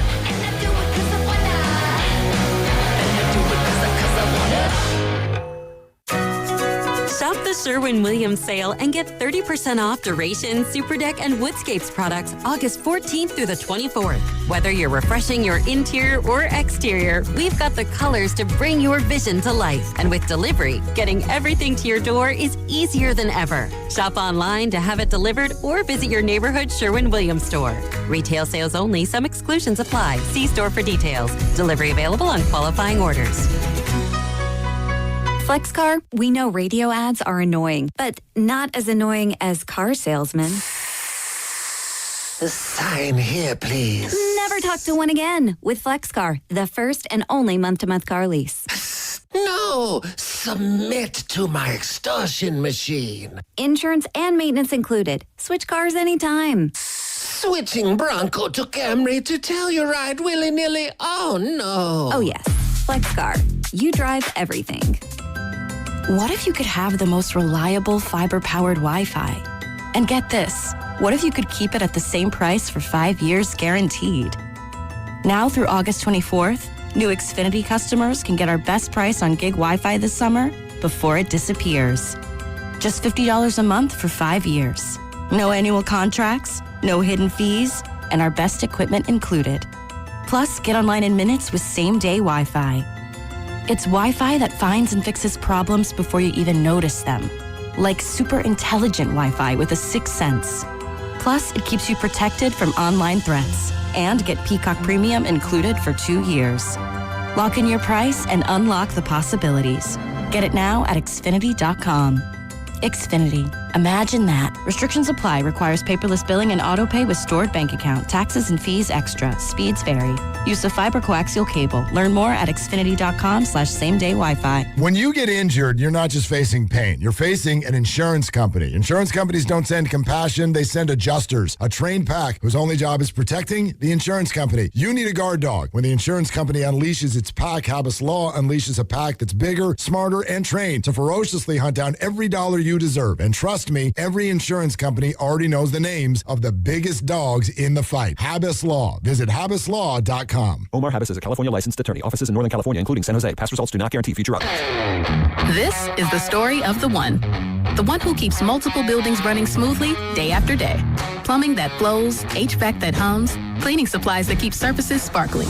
That's why she counts on Grainger. With easy reordering online and 24/7 support, Grainger helps her keep the products she needs on hand. So shelves stay stocked and buildings stay ready. Call 1-800-GRAINGER, click Grainger.com, or just stop by. Grainger, for the ones who get it done. Cruise on out for the Good Guys 39th West Coast Nationals. Over 3,000 classic Good Guys Autocross racing action, a huge automotive swap meet, and so much more. All this weekend at the Alameda County Fairgrounds. Details at good-guys.com. Neuropathy is a debilitating condition that is sometimes misdiagnosed. Symptoms can include pain, numbness, and tingling in your hands, legs, and feet. Neuropathy is a progressive condition that only worsens unless you get effective treatment. SF Bay Wellness is a leader in neuropathy reversal and uses FDA-cleared, non-invasive electric cell therapy to restore nerve function with no injections, no drugs, and no surgery. The treatments have a 95% success rate. If distance is a factor, ask about our virtual consultation option. Call SF Bay Wellness at 844-94-NERVE for the $99 neuropathy evaluation and receive a personal treatment plan that is tailored to your needs. Don't wait another day. Call 844-94-NERVE. That's 844-94-NERVE. Why keep suffering with the painful symptoms of neuropathy? You deserve to live a pain-free life. Start getting the treatment you need for your neuropathy symptoms. Call today. If life is a game to be won, then every child deserves to play on a level field. Children International is empowering young people in poverty on their journey by giving them the tools, the training, and the skills to shape their own futures. From the early days of development through all stages of growth and into employment. This is how, together, we can help end poverty for good. Learn more at children.org. I have a dare for you. After you use your old mop and bucket, put on your whitest socks and walk across the floor. Now look down. What's that gray stuff on your socks? I used to have that too, until I switched to Swiffer Power Mop. Swiffer Power Mop breaks down and locks away tough messes. Take the dare. Try Swiffer Power Mop. White sock approved. The smarter way to clean your floors. It's time to make the swap. Swiffer Power Mop. Oh, hey, Sarah. Did you hear my daughter Katie got Camper of the Week? That's a big deal. We got a big deal too, right, Mom? Honey, shh. What's that? Okay, that Hyundai Santa Fe, I only paid... Nice. Deal's so right, it almost feels wrong. The Hyundai Getaway Sales Event. Get 0% APR for 60 months, plus 0 payments for 90 days, or 1.9% APR for 72 months on the Hyundai Tucson, Tucson Plug-in Hybrid, Santa Fe, or Santa Fe Hybrid during the Hyundai Getaway Sales Event. Offers end September 8th. Call 562-314-4603 for details.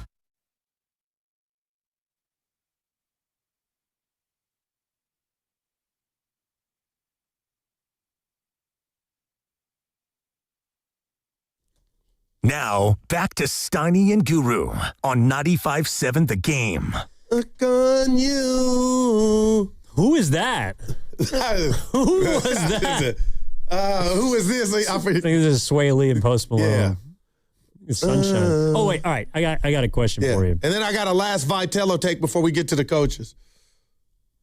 Well, mine's kind of off the beaten path. You want to go first? What if this is the Guru computer thinking now?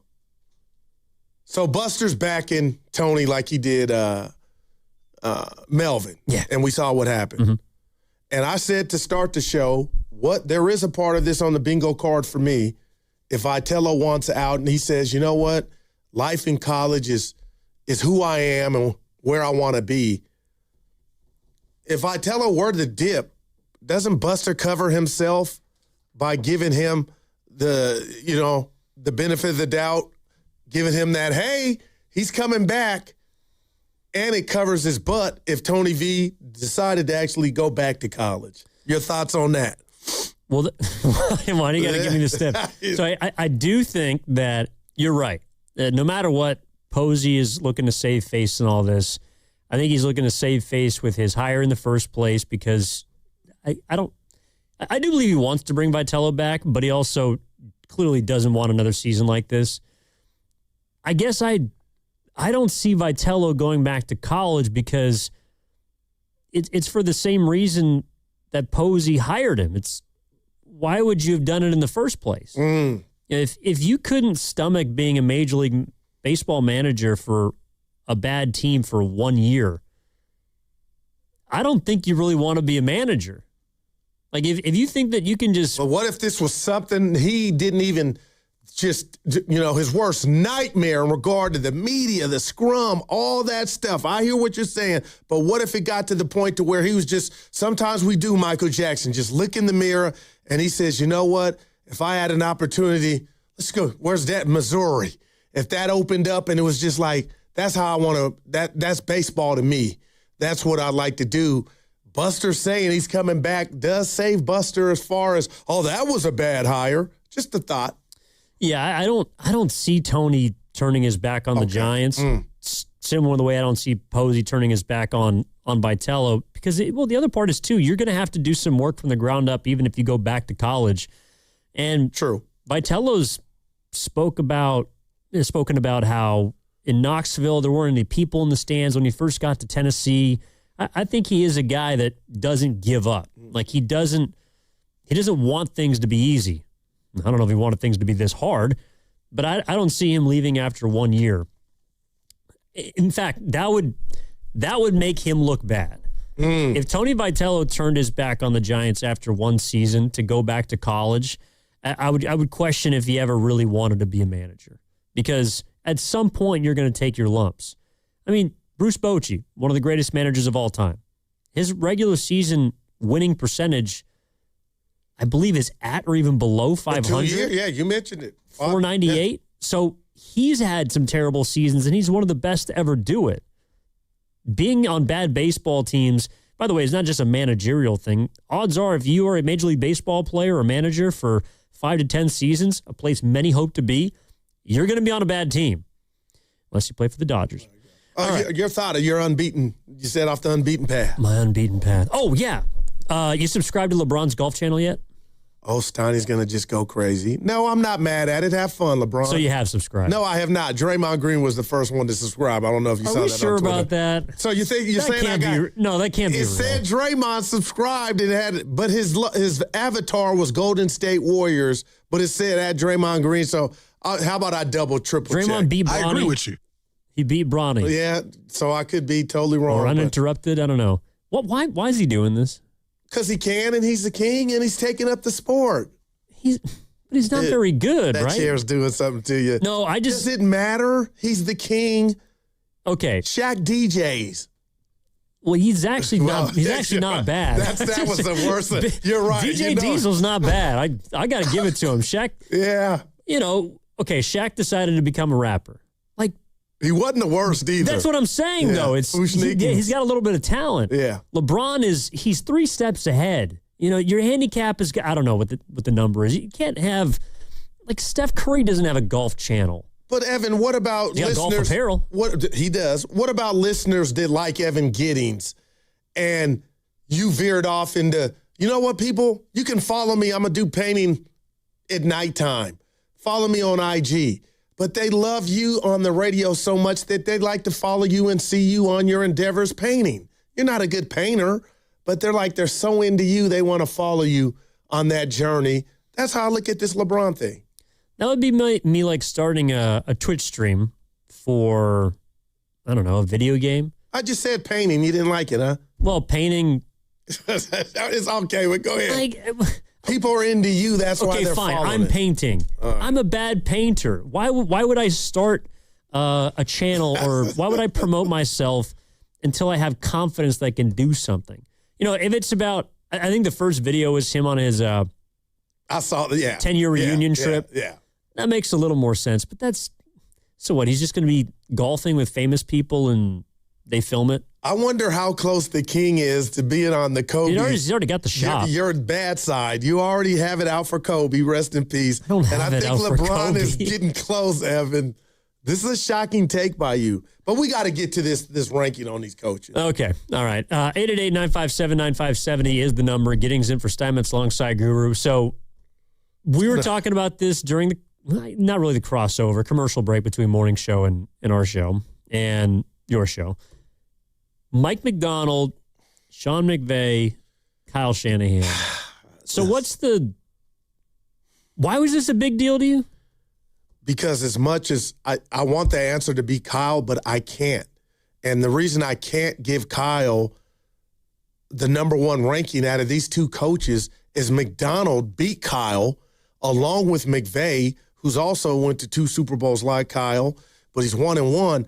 How can any metric, and I'm not a homer, how can anybody come in here and say Kyle is ahead of those two when it comes down to the bling?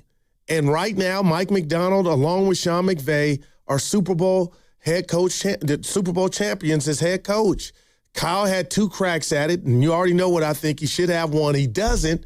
So how can I put him number one? And the Morning Joes had a provocative discussion on, out of those 3, where do you rank them? But in my heart, there's no way Kyle jumps either one of them because they both have what Kyle's yearning for, and that's the Super Bowl championship. I'll give you McVay, even though I think that Kyle Shanahan has done more with quarterbacks than But that's not the Sean question. McVay has. Not the question. Yes, it is. Who's a better head coach? Sean McVay has had better quarterbacks than Kyle Shanahan. I don't believe that Sean McVay would have been in 2 Super Bowls with the quarterbacks that Kyle Shanahan has had. You're cooking the books, though. I'm with you. Fine. But I'll give you 2. I'll give you Sean McVay. But Mike McDonald is not a better head coach than Kyle Shanahan. On his way to the Super Bowl. Did that not happen? Does Mike McDonald 8 quarters of just suffocation. Does Mike McDonald win 12 games with the last year's 49ers team? I see what you're doing, and I'm not mad at it, but you're cooking the books. The bottom line is 2 of the 3 have bling. I can never, ever, in any sport or any whatever, if 2 people have got to the championship, to the top of the mountain, how can I put the person that's not done that in front of them? I don't think that would be the foul pole in baseball. Fair. So Frank Vogel is a better head coach than Terry Stotts. No, I'm not. You in that kitchen cooking hard. No. I'm just saying the book that you're reading from is pretty straightforward. There's not a lot of wrinkles. Connect, though. And you're giving passes. You don't know you are, but you're giving passes because now you're saying, oh, McVay beat Kyle in the NFC Championship because he had a better quarterback. Yeah, that might have been the case, but the game played out. It could have went either way. Well, Kyle Shanahan's 11-7 against Sean McVay. Yeah, but I would put that in the toilet because I'd rather be 0-18 if I could win the one game that I won, beating him to go to the Super Bowl. And that happened. And he went and won the Super Bowl. Yeah, agreed, but it's one game. But, okay, so sample size just doesn't matter then. No, it does, but he beat Sean McVay at home with Mac Jones. And I'm not saying that supersedes an NFC Championship game, but my point is Kyle Shanahan's a damn good coach. And I'm not telling you. He's not a Super Bowl winning coach. That matters to me in this question. Mike McDonald's barely been a head coach for But did he kick Kyle's team's ass on his way to winning his one Super Bowl? Not just, it wasn't 20-21. He kicked their ass. And his thing is defense, and that Kyle has not figured that thing out.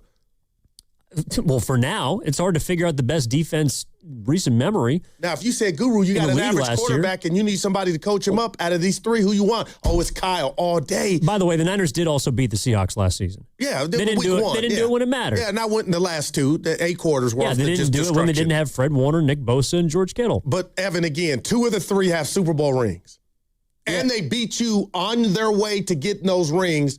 I'm trying to be fair here. Like, does that blow you away that I'm? No, it doesn't, because you always count the rings. You love counting rings. Just like... So we're only 1 spot off.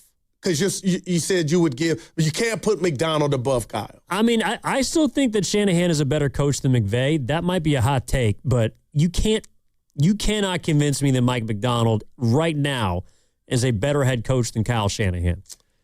Man. His team last year was the best team in football, and he was responsible for the defense. Okay, but coming into the year, they were not, right? If I'm correct, nobody thought, we didn't know what Seattle was going to be. I thought they were going to be. I mean, they were good the year before. But my point is, his specialty, like Kyle, is on offense. McDonald's is on defense. And when they met and they clashed, it wasn't even close. We saw Kyle's offense, and I know there was injuries, but they were dismantled twice on 2 games that carried as much weight as possible. One for home field advantage in the playoffs. We saw what happened at home. So McDonald's brilliance on his side of the ball dominated Kyle's brilliance on his side of the ball twice. And then he went and parlayed that, and again, New England, whatever, they beat, like, he's got a ring early. And I just, like, that means something to me. I can't put Kyle in front of both of those guys. Is Kyle Shanahan a better head coach than John Harbaugh? Yes. Well, John Harbaugh's got a Super Bowl ring. Yeah, but if I'm keeping it. Like, I'm just, my point is the ring isn't everything. And I hear you with the defense versus offense. I just felt like what Kyle Shanahan was able to produce with last year's team. Incredible. In addition to some of his prior groups who, you're right, didn't win at all. Like, that's what I factor into this equation. And it's I prefer him over McVay, but I can understand where some people would say, actually, just kick rocks on that. Because I think they're both brilliant in regard to McVay in offense. Like, that's a compliment for McVay that I even got it close. And do I got to take points away from McVay that you went and called and got Stafford before Kyle when, they did the podcast together? Kyle was in on Stafford, but it was too late. Like, I can't ding somebody else because, one guy has even golf for that matter was better than Garoppolo, we believe, right? And he got him to a Super Bowl. They didn't win. And McVay's been to 2 like Kyle, and he's won. Kyle hasn't. But that McDonald thing hits different to me because I'm in awe, really, Evan, of how the Seattle defense, led by McDonald, who had a stint in Baltimore that came and had their way with the Niner offense when Brock was in the MVP conversation. Like, I just can't. That's so impressive to me that I got to just give him that credit to where Kyle would be 3 if we're being real. I think that the Seattle Seahawks are a better team than the San Francisco 49ers, but Kyle Shanahan is a better head coach. That's the way that I look at it. I mean, that group was like, do you think that Kyle Shanahan would have won the Super Bowl if him and Mike McDonald swapped places?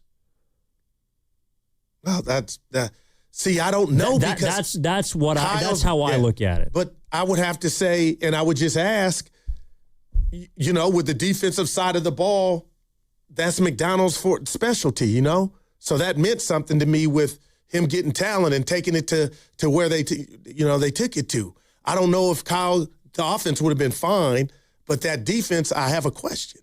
Well, and McDonald maximized that like Kyle did the offense, but he just capitalized on it. I mean, I could also hear people saying, "Hey, Evan, they don't beat McVay and the Rams in the NFC Championship game if Kyle's the head coach instead of McDonald." That was more of a shootout as opposed to a defensive-led performance, but maybe that's the difference. I don't know. To me, Kyle Shanahan proved last season that he can turn water to wine. No doubt. In a way that damn near neither of the other 2 head coaches in the division can. Or have had to.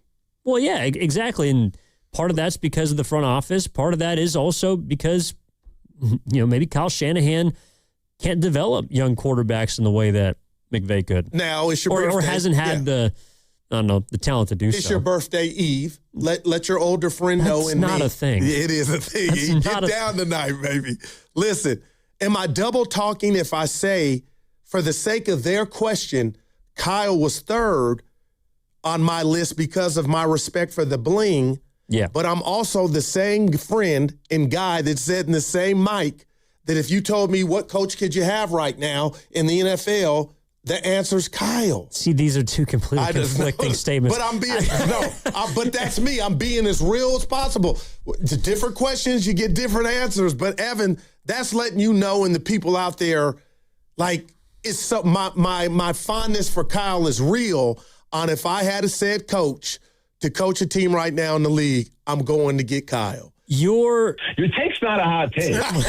Thanks, Guilty. Oh, man. Your worshiping of Kyle. Now, it's obviously not worshiping because he just came in third. I'm trying to word this properly. All right. Your worshiping of Kyle doesn't supersede your worship of the ring. And maybe and that's I like that. Maybe that's what we're getting down I'll never to. apologize for the bling means something. It just does, right? Yeah, it does, but look, man, I think that. And McDonald's brand new and he got one. So I get like Gooey's, but man, that's a hell of a start. You know what I mean? McDonald's winning early when you brought up Harbaugh and you were right and that thing failed. Lamar, they never got over the hump, but he won with Flacco. But it's just like. But what if McDonald ends up being your boy, McCarthy? Which could very much, no doubt about it. I think Kyle Shanahan's a better coach than McCarthy. Mike McCarthy. I don't even think it's close. Mike McCarthy's got a Super Bowl ring. Yeah. And that Green Bay Packers team, he was responsible for. They beat a really good Tomlin group. They got one ring. And does that make him a better head coach than all the guys that don't have bling? You know, what I will agree with is that this division might have combined the best head coaching talent in the game. Come on, man. McVay, Shanahan, McDonald. Come on. That division has combined three strong. of the top, 7 or 8 coaches in football?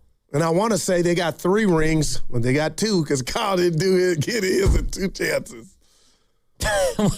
You gotta stop counting. I will when they win, but I know, man. Yeah. I know. That was fun. All right. 888-957-9570 is the number. Well, but then you're also, the Niners get the benefit of the doubt. Isn't it because of Kyle? Yeah, it's all like he built this. Again, the flex with Garoppolo at quarterback and Brock Purdy, the last pick in the draft. Like, I see that brilliance, man. I do. He's going to have the most complicated legacy of a team he coaches never wins a Super Bowl. Kyle Shanahan. Unless he does the Andy Reid, and Niner fans don't want to hear that because they want it on the Niners watch. But he's going nowhere. He shouldn't be on the hot seat. But, yeah, Evan, the one consistent thing in those 3 in that question was both of those coaches beat Kyle's team along the way to get it. That carried weight for me. Mike did it, and Sean did it. Yeah, I mean, the Seahawks. What? Dominated. Like, how are you going to... Dude, the Niners didn't deserve to be on the field with that football team. I mean, they were broken. But Seattle did what they were supposed to do, that's all. Yeah, kick their ass because that team had no business being in the same vicinity. It's like that Niners team, they were supposed to beat Philadelphia. Dude, seriously, I didn't think they could do that. They were a win away. Yeah. They were a game away. I didn't think they were going to win the game. They were a game away from being the 1 seed in the NFC. Incredible. That's unbelievable. No other head coach in football would have had their position, would have had their team in that position. I put my stamp on that. Like, I'm with you. And I admit, maybe I'm making too much of that. We're going to find out this year. That was incredible. That was incredible. That was also a beatdown of a football game. Can I give you another hashtag random? And Pasta, I want you in on this. Do you two know? No. How many black managers there are currently in Major League Baseball? I do, but I don't know if Pasta does. So I told you when I asked Willard and Dibbs. Well, I thought about it. There might not be any. So that's not a bad, not a bad response. No, it's not because the one has a ring. He just won. Is Dave Roberts? Yes. Yeah, Dave Roberts is one. If you can name the second one, oh my God! To ask her right here if you could get this one. Is he just like irrelevant or like with a bad team? He's young. He's a young manager. They're not is a bad Ollie team. Marmol? No, is he? Ollie Marmol, I don't believe is Hispanic. No. Yeah, his brother. And they're not a bad team. Having a pretty good year. Yeah, they're coming out of the woodwork. Michael Jordan City. Southsiders. Will Venable. Yeah, Chicago White Sox. Dude, I couldn't, but two, that ain't enough. But still, I was like, damn, E. So I told you Friday when I came, yeah, you and Steiny. Yeah, that was. Yeah, Steiny looked like good. Well, Dave Robertson, then you're just thinking, oh boy. And Will. Yeah, that's. Now that's called running the stat. That's called Major League Baseball. Dude, I didn't ran that to the ground, but still. No, that's fine. Oh, new stadium, Highmark. You liked it. Buffalo? Yeah, the grass, it's grass, first of all. It just looked good with their, man.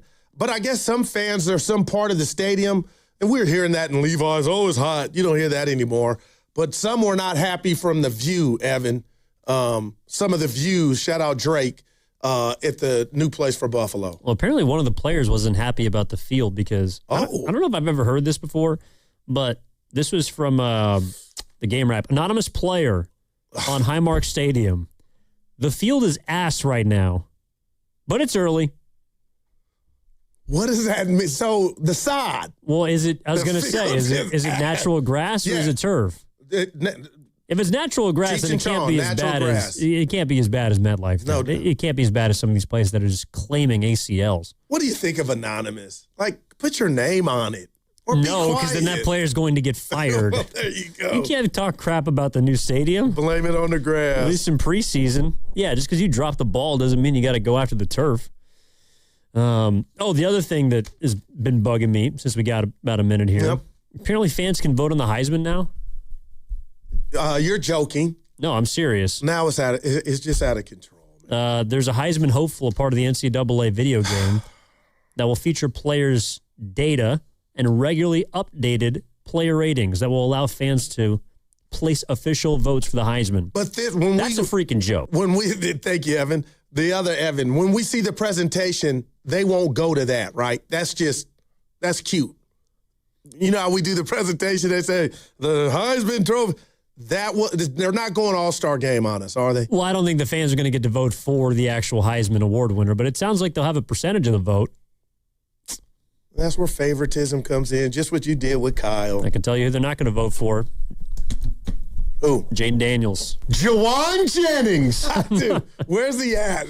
He'll be back tomorrow. Go Warriors. He's flying back from Philadelphia, I think, or Baltimore. Go Warriors. All right, coming up next is a crossover on 95.7 The Game. Willard and Dibbs, I believe, are in the house. Evan Giddings in for Matt Steinmetz alongside Daryl the Guru Johnson. Curious to get their thoughts on what's going on, not just with the Giants, but also maybe with this head coaching conversation. All right, that segment was sponsored by Ceremony Ford. Crossover with Willard and Dibbs is coming up next on 95.7 The Game. Hello, Willard. Hello, Dibbs.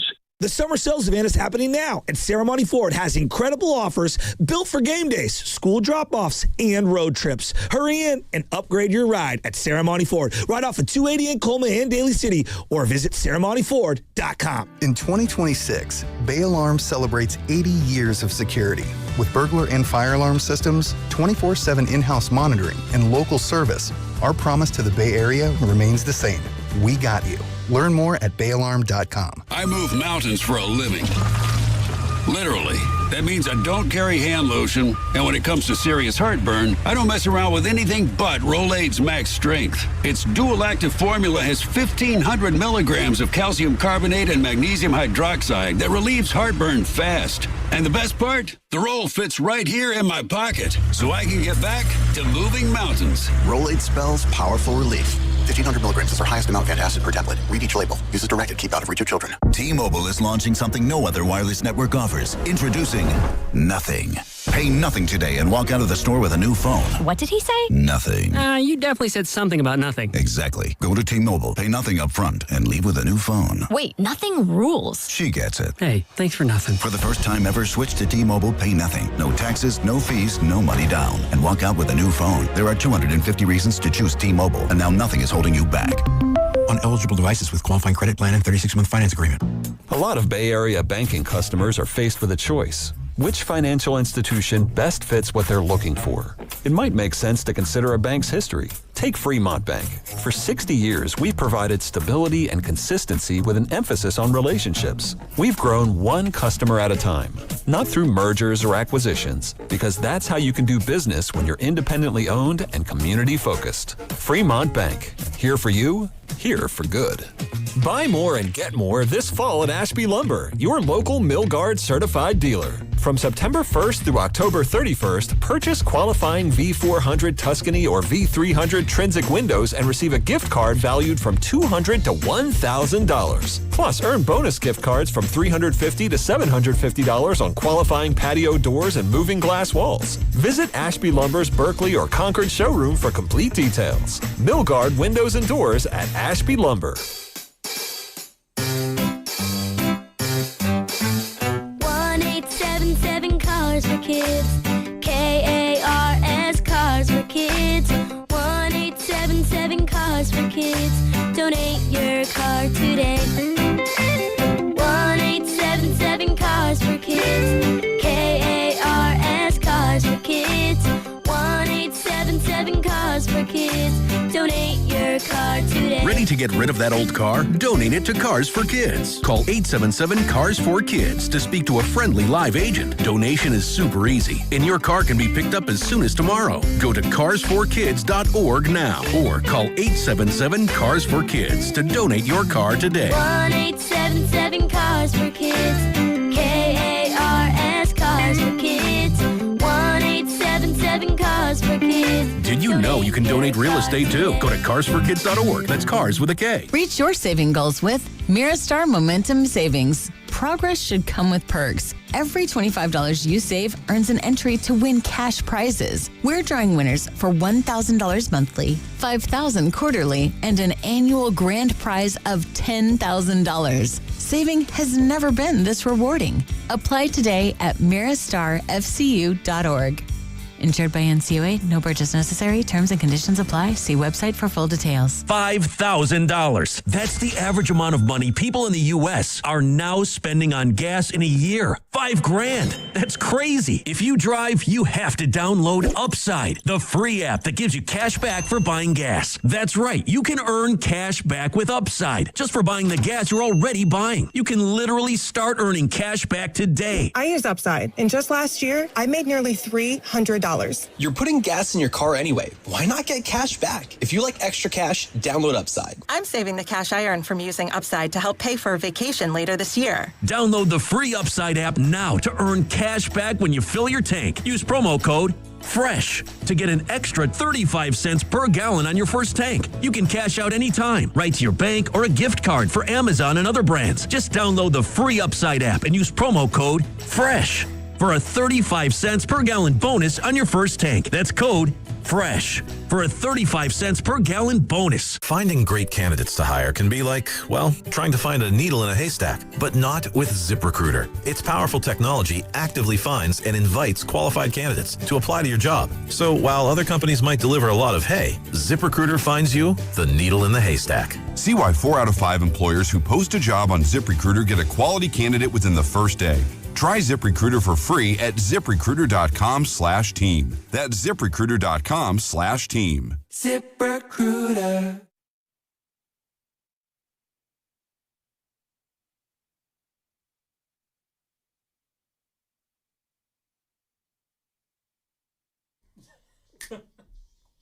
Now, back to Steiny and Guru on 95.7 The Game. All right, it's time for the crossover brought to you by Bay Alarm. Here for you, here for good. The fellas. Actually, no, they got you covered. BayAlarm.com. Sorry. And then getting from Matt Steinmetz with Daryl the Guru Johnson, Mark Willard, Dan Dibley. That was a great Steiny impersonation. That was awesome. You were working on that. Well, Fremont Bank is here for you and here for good. Yeah.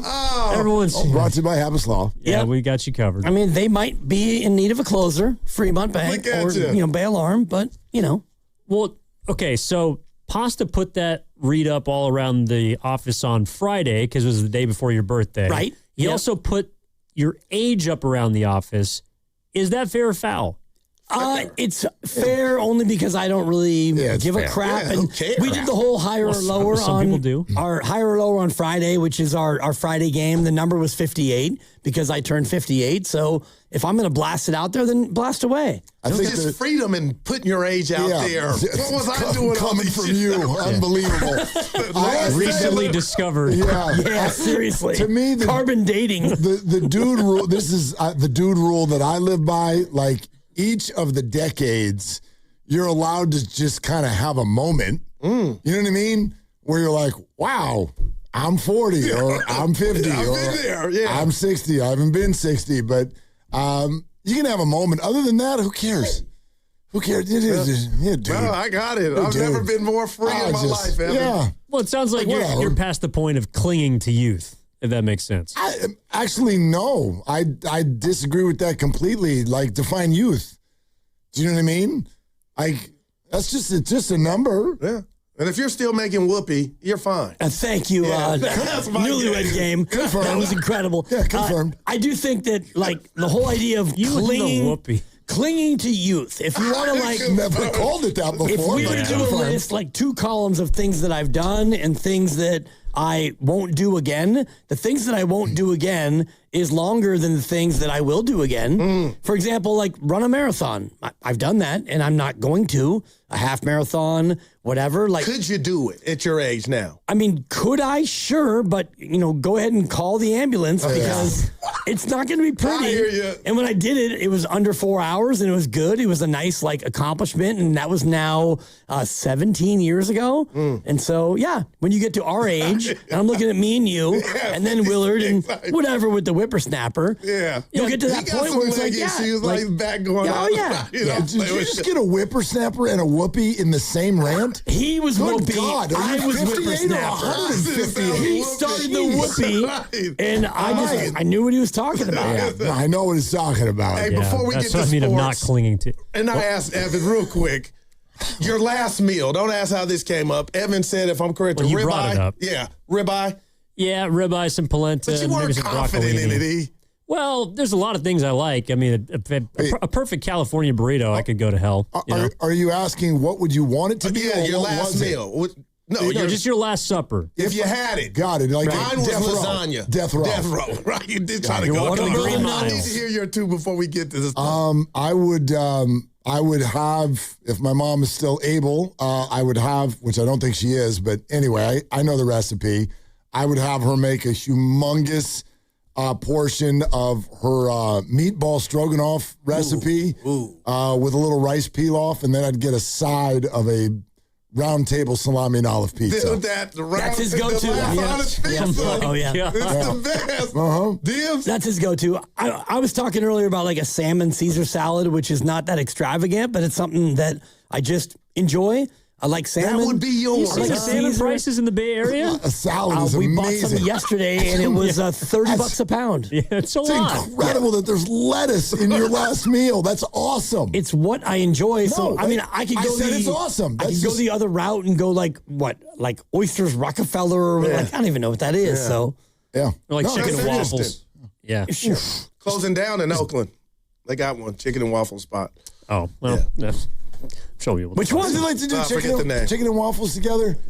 Oh, yeah. No. I know it's a thing. I don't do it. I found that's an oxymoron. I love chicken and I love waffles, but I was like, I don't need the chicken touching the syrup. It wasn't for me. And it depends on like who you are as a breakfast eater. Are you a sweet or are you a savory? Yeah. Like, will you go to the big pancake with the syrup, or will you go more for the omelet and the sausage? I don't know. Mark's going to have it's a yes for all of it. Yeah. But anyway. We've been just not on the same plate. That's all. Yeah, we've kind of been going back and forth today. One was about the news from Buster this weekend about Vitello. Expected to be back. I guess said the same thing about Melvin too, but I think most people expect him back. And then the other was about CMC. Yeah, that he would, how much you need and when it's on its way. If he is indeed this holding is a in. big capital I, capital F. Somebody said it was wallet tightness. Sure. Right. I have no anxiety about this at all. If Christian McCaffrey's going to get more money, it's going to be relative pennies. It's going to be short term and relative. Like, I would only be bothered by that if I felt like there was a path for that to harm the 49ers and their flexibility. And I see none of that, number one. And number two, the only thing I'll say about it is I can't stand when people say you signed the contract, honor the contract, when the team doesn't have to. And Trent Williams doesn't. This is the NFL. Hello. This is the NFL. And he's 30, man. Come on. Right. These deals are not guaranteed. That goes both ways. Like, be fair. If the team is the team constantly gets to boogie out of you just half said of the contract. Yeah. No guaranteed money. You ran him in the ground last year. He's still effective, and you're one of your best players, if not on offense. Right. Man, but if this is the case. If you look at the 3 times he's led the league in touches, the first time he led it, he got hurt the next year. The second time he got hurt, and then last year he led again. And so the pattern is that he may or may not get hurt. I'm not trying to predict injuries, but I did a whole deep dive on players this late in their career when they have more than 400 touches, and he's the third guy after year 9 or later to do that. And the other 2 guys, they played 1 year and they retired. But how would that impact your decision on? Because I'm giving them, hey, Christian, let's talk. Whatever. Here we go. How do we get you back on the field if he is, in fact, holding it? I think Mark's right about, you might sweeten the deal a little bit, but you're not going to give him a whole boatload and a long-term deal. But I do think that Christian McCaffrey and the work that he does and how important he is, you can go ahead and rework it a little bit and give him some more money. I mean, look, it's all about leverage, right? Like anything else is. And so, Dibs, you're not wrong. Is it, scary this year? Sure, it's scary. It's always scary. Yeah. It was scary last year. Yeah, it's always scary. And the 49ers, but I don't know that you can go into negotiations and show that pattern. Well, this has happened twice before, and both times you got hurt, so you're definitely going to get hurt this time. They'll say no. And it's actually at least partially on the 49ers to manage that. They've got to not give him 400 touches this year. That'd be my vote. Yeah. But he's got leverage.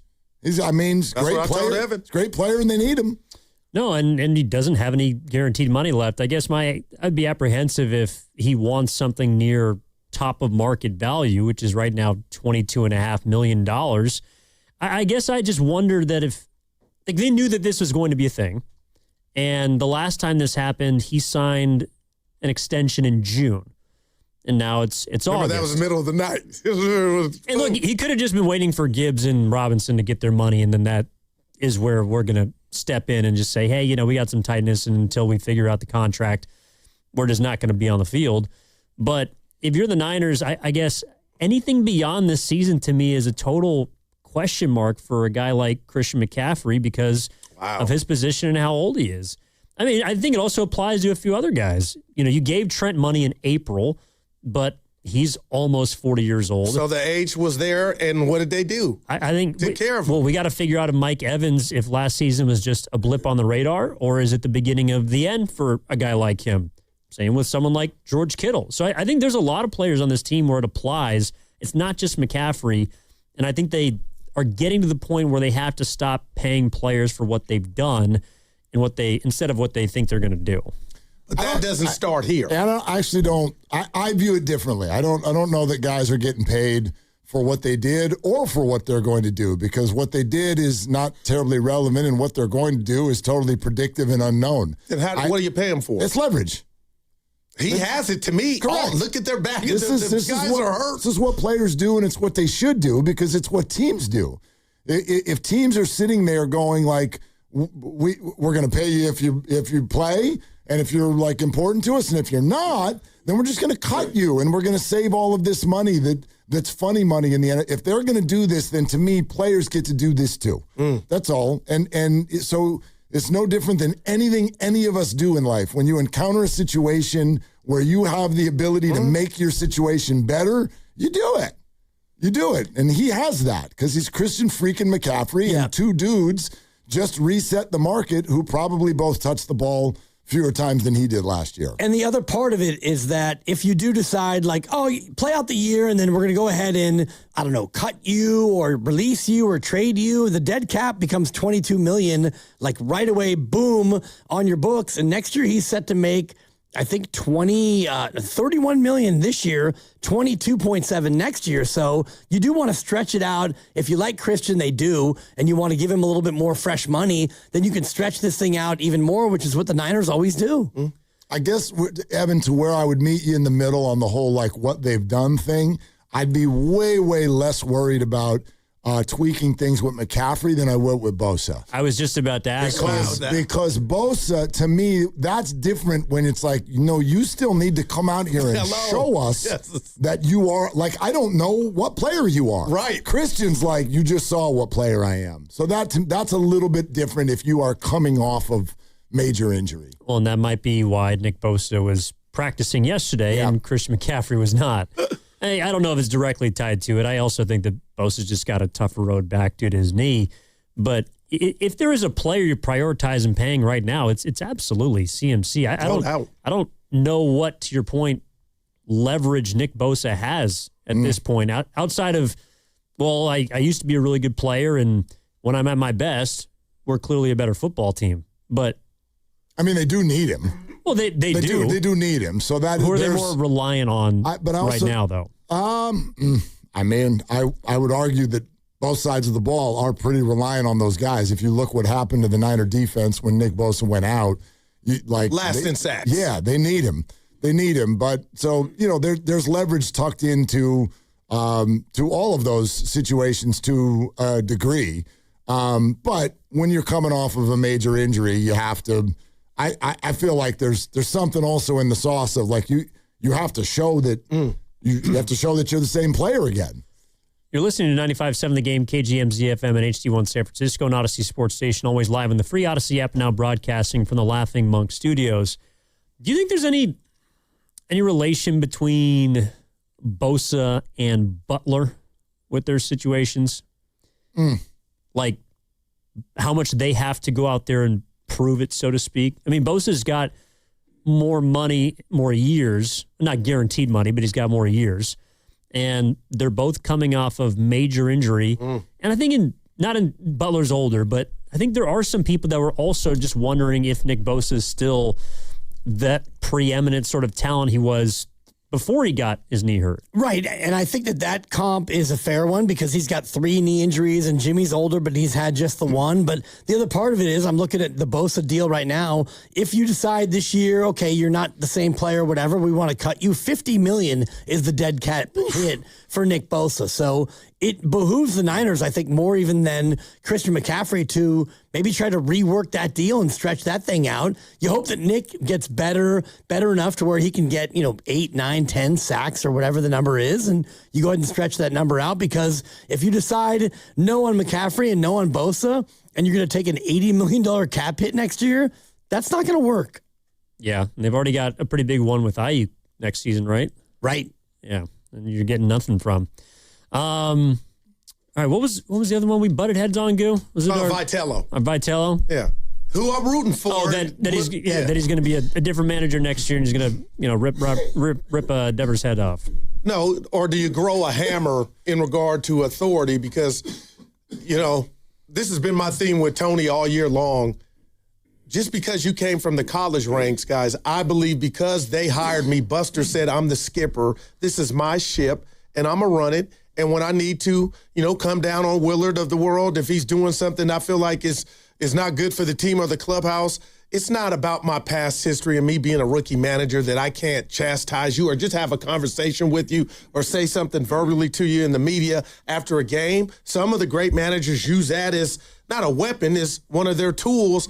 And I just this year have been turned off from Tony because I feel like he's running from that. And then when I bring it up, to Evan's credit, I don't agree with him. Oh, he doesn't have that because he came from college. I'm like, well, the hell with that. He got picked and deemed the manager, and that's why he should be able to flex and have that in his utility belt. But, Evan and I disagreed, and I'm just like, so next year, if he does come back, spring training, he'll show up and say, okay, I got 1 year under my belt. Now, the OGs, the Devers of the world or Adamises, if they're not already, and they may respect him already, am I going to be able to use that at my disposal? I don't, and it's just me. I don't think you grow into that. Like, you have it or you don't. Can I, just for fun, can I back up on the premise of the whole thing? Like, are you guys is it your opinion that is kind of the linchpin thing for the Giants right now? Rafi Devers and Tony Vitello? No. Okay. So my thing is, what I want to know is, do the veterans respect them? Sure. And I'll probably never know that, but I think they know in the clubhouse. Well, here's kind of my current take on this, is the veterans that we're so worried about are no longer even all that relevant for the San Francisco Giants baseball. I think they want them off the team as quickly as possible. So who cares? Right now, if you made me bet on who's a Giant longer, Vitello and Devers, who do you pick?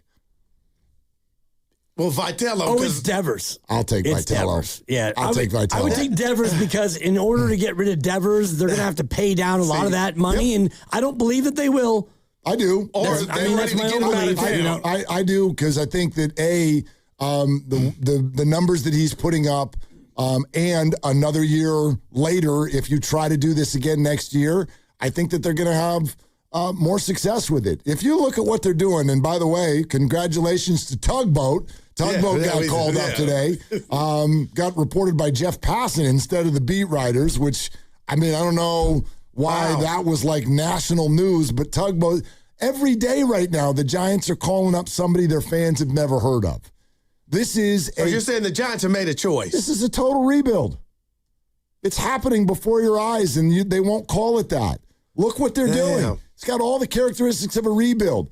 And in that athletic article that came out last week about Posey, just casually it mentioned Devers, and the next sentence was he was heavily shopped at the deadline. And then it moved on and talked about other stuff. The Giants want to give first base to Bryce Eldridge. That's my read. As well they should. Yeah. But are they willing to do what needs to be done in order to make that happen? And that's where I pause, because Devers has 7 more years, and you owe him whatever 200 or 175, whatever the number is. And so any team is like, yeah, we'll take him, but you have to pay like $100 million for us to take him. Right, but you have to pay 175 to keep him, and you don't want to do that. Like the money. The money's going. The money's the money, but at least if he's here, he's like hitting balls into the bay for you. But also getting in the way of your franchise player. Not only getting in the way, but also I think casting a pall over the organization to where Tony Vitello, and I don't know this firsthand, but it feels like Tony Vitello was unable to come in and like, you need to this and you need to run out the ball, and Willie, you need to know how many outs there are. And so he's been a little bit defanged by the veterans. I agree with you in terms of, let's go ahead and turn this whole thing over. Let's get a bunch of Drew Gilberts, and that way we can Tony, hip, hip, hooray. We can rah-rah this thing, and, we can see what we have. Kind of bummed that Drew Gilbert's not doing his act that much anymore. He's actually like playing baseball. And getting hits. I like it better when he eats the dugout wall and pulls on people's jerseys and falls over in the outfield. He turned on one over the weekend, though. I was like, okay, Drew, I'll see you. Hip thrust. A little easier to do that when you're winning. Yeah, I mean. When was that? That's my point. Man. There hasn't been a whole lot of it. I don't know how Tony Vitello is all of a sudden going to be a different guy, like the guy that Goo wants, I guess. And I think he has been himself this season. I think he is basically the manager of a very bad baseball team and he's not going to turn his back on this either. I mean, the idea that he's going to go back to college, I don't really buy much into, because I think that would be a bad look for him, and sort of similar to Posey. I just don't know why that meant he would have taken the job in the first place. I think the question is, do you think that Vitello can be himself while Devers or Adames, if you want to throw Chapman in there, you can, are still on the team? See, that's a concern, and my answer right now is hell no. But now hearing your thought, if you're right, and this is where they're going, and they're one step ahead of, hey, we've moved on. You're still here, but you ain't going to be here. Then I'm like, maybe he'll get what Evan's talking about. But right now, they just look like glaciers in the ocean of keeping Tony or preventing him from being, the guy. And I'm not saying flip a spread, but it just feels like the Giant players, and it's mainly the OGs, have just gotten away with stuff, man. He's flipped the spread. Yesterday he said they had a TV. No, he'd been flipping the spread months ago, but it doesn't work. I don't like to hear that, but if you're That's right, a fact. Right. He's been flipping the spread. It doesn't. So he brought the belt out. It hasn't worked. It hasn't worked. So I think what you watch going forward is, to the point you're trying to make, what matters is not even necessarily like, and I don't think Chapman is really all that much a part of this. Maybe there's a little bit of an Adames thing. I think, right, maybe a little push-pull there, some Devers for sure. But do they end up with the power in the locker room? Like that, right now, I think they have. It feels like that. I guess but right now it doesn't matter. So next year, are your best players Devers, Adames, and Chapman? Are your best players Eldridge, Schmidt, and Lee? Are your best, right? Like, is it people we haven't even met yet? So, like, that power dynamic. And so you're bringing up all these young players and Baseball Prospectus and Baseball America. Everybody's loving the Giants farm system. As those guys come up, can Vitello have a completely different sort of a power dynamic and vibe with them?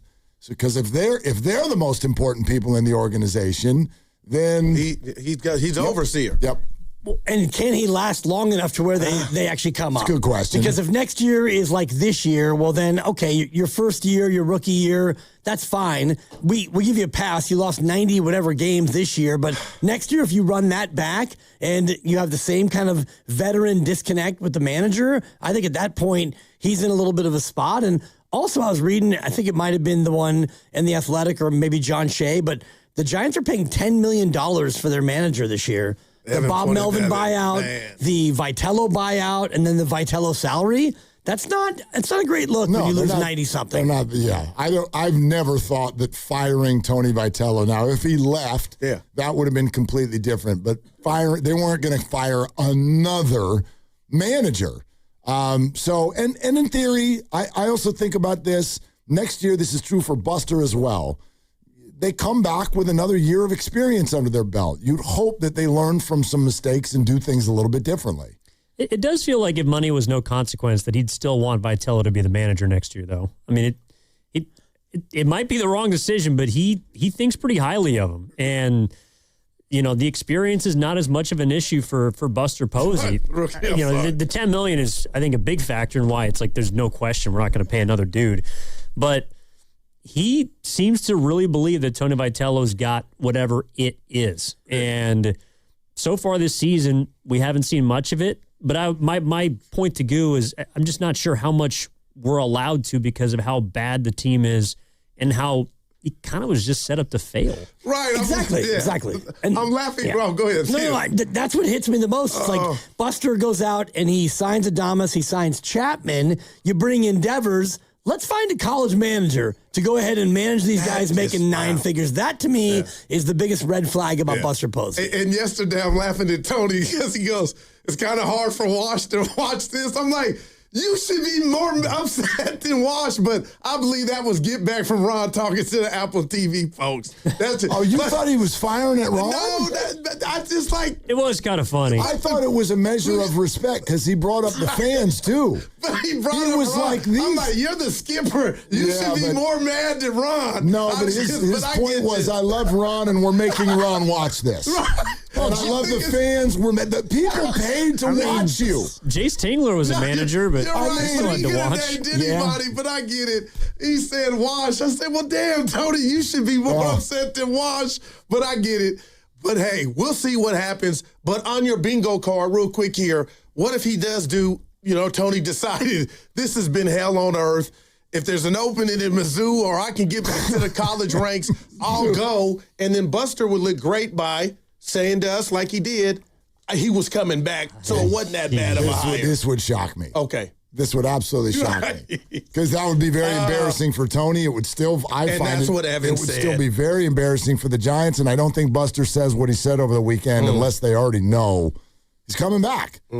Yeah. That's why he said he's coming back. And Tony does not strike me as a guy who's going to look at this year and turn tail and just say, you know what, maybe I wasn't ready. He strikes me more as like a double down guy. Like, I'm going to go ahead and do this again. And I also think like I was talking about with Buster Posey and the roster, like if you want Tony Vitello, young, inexperienced to manage a team, they also need to be like him, young and inexperienced. Don't forget in this entire dynamic that we're talking about what we're going into also. We're going into a complete season of chaos where the new CBA, like we don't even, right, like okay. I think there will be, but let's hope. There's all of that as well. So the way they construct this, the money that we're talking about, all of that stuff.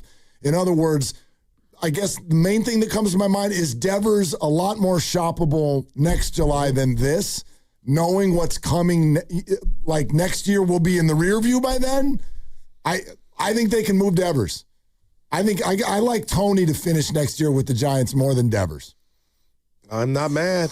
And I don't want to run any, I don't have the power to. But I told Evan, I'm just looking at Devers on my TV, and I'm a big mannerisms guy, and he just doesn't do it for me as far as, I bet if he threw a party, would the whole team be there, you know? He got that double. There's something about him that I just don't think equates to winning. And he won a World Series, but I feel like he's in a pissy mood, Dibs, and they know it. Yeah. No doubt, but I mean, then he comes up and mashes one in the bay, and he's swinging the dude can hit. There's no doubt. He laid out that homer too. It didn't go out, but I'm like, whoa, violent swing. What was it? That pitch that he hit into the bay was the closest to the ground pitch that was hit for a homer in the bigs all year. He scooped it. He'll get booed in Boston before we leave. No doubt, right? I would hope. Yeah, that's what Who doesn't get Did you get booed when you were in Boston? I didn't get booed. Okay. I got there. All right. Oh, man. You got to keep it locked right here on 95.7 The Game. Willard and Dibs coming up next.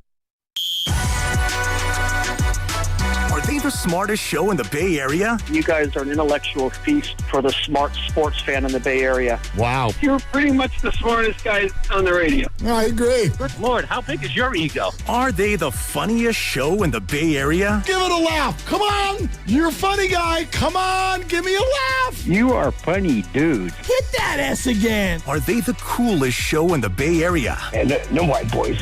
They're cool. That's what people are saying. You guys are phenomenal. This is one of the most perfect ways that I could end my day, getting a chance to talk to Mr. Mark and Dan, you know? We'll let you be the judge. Oh.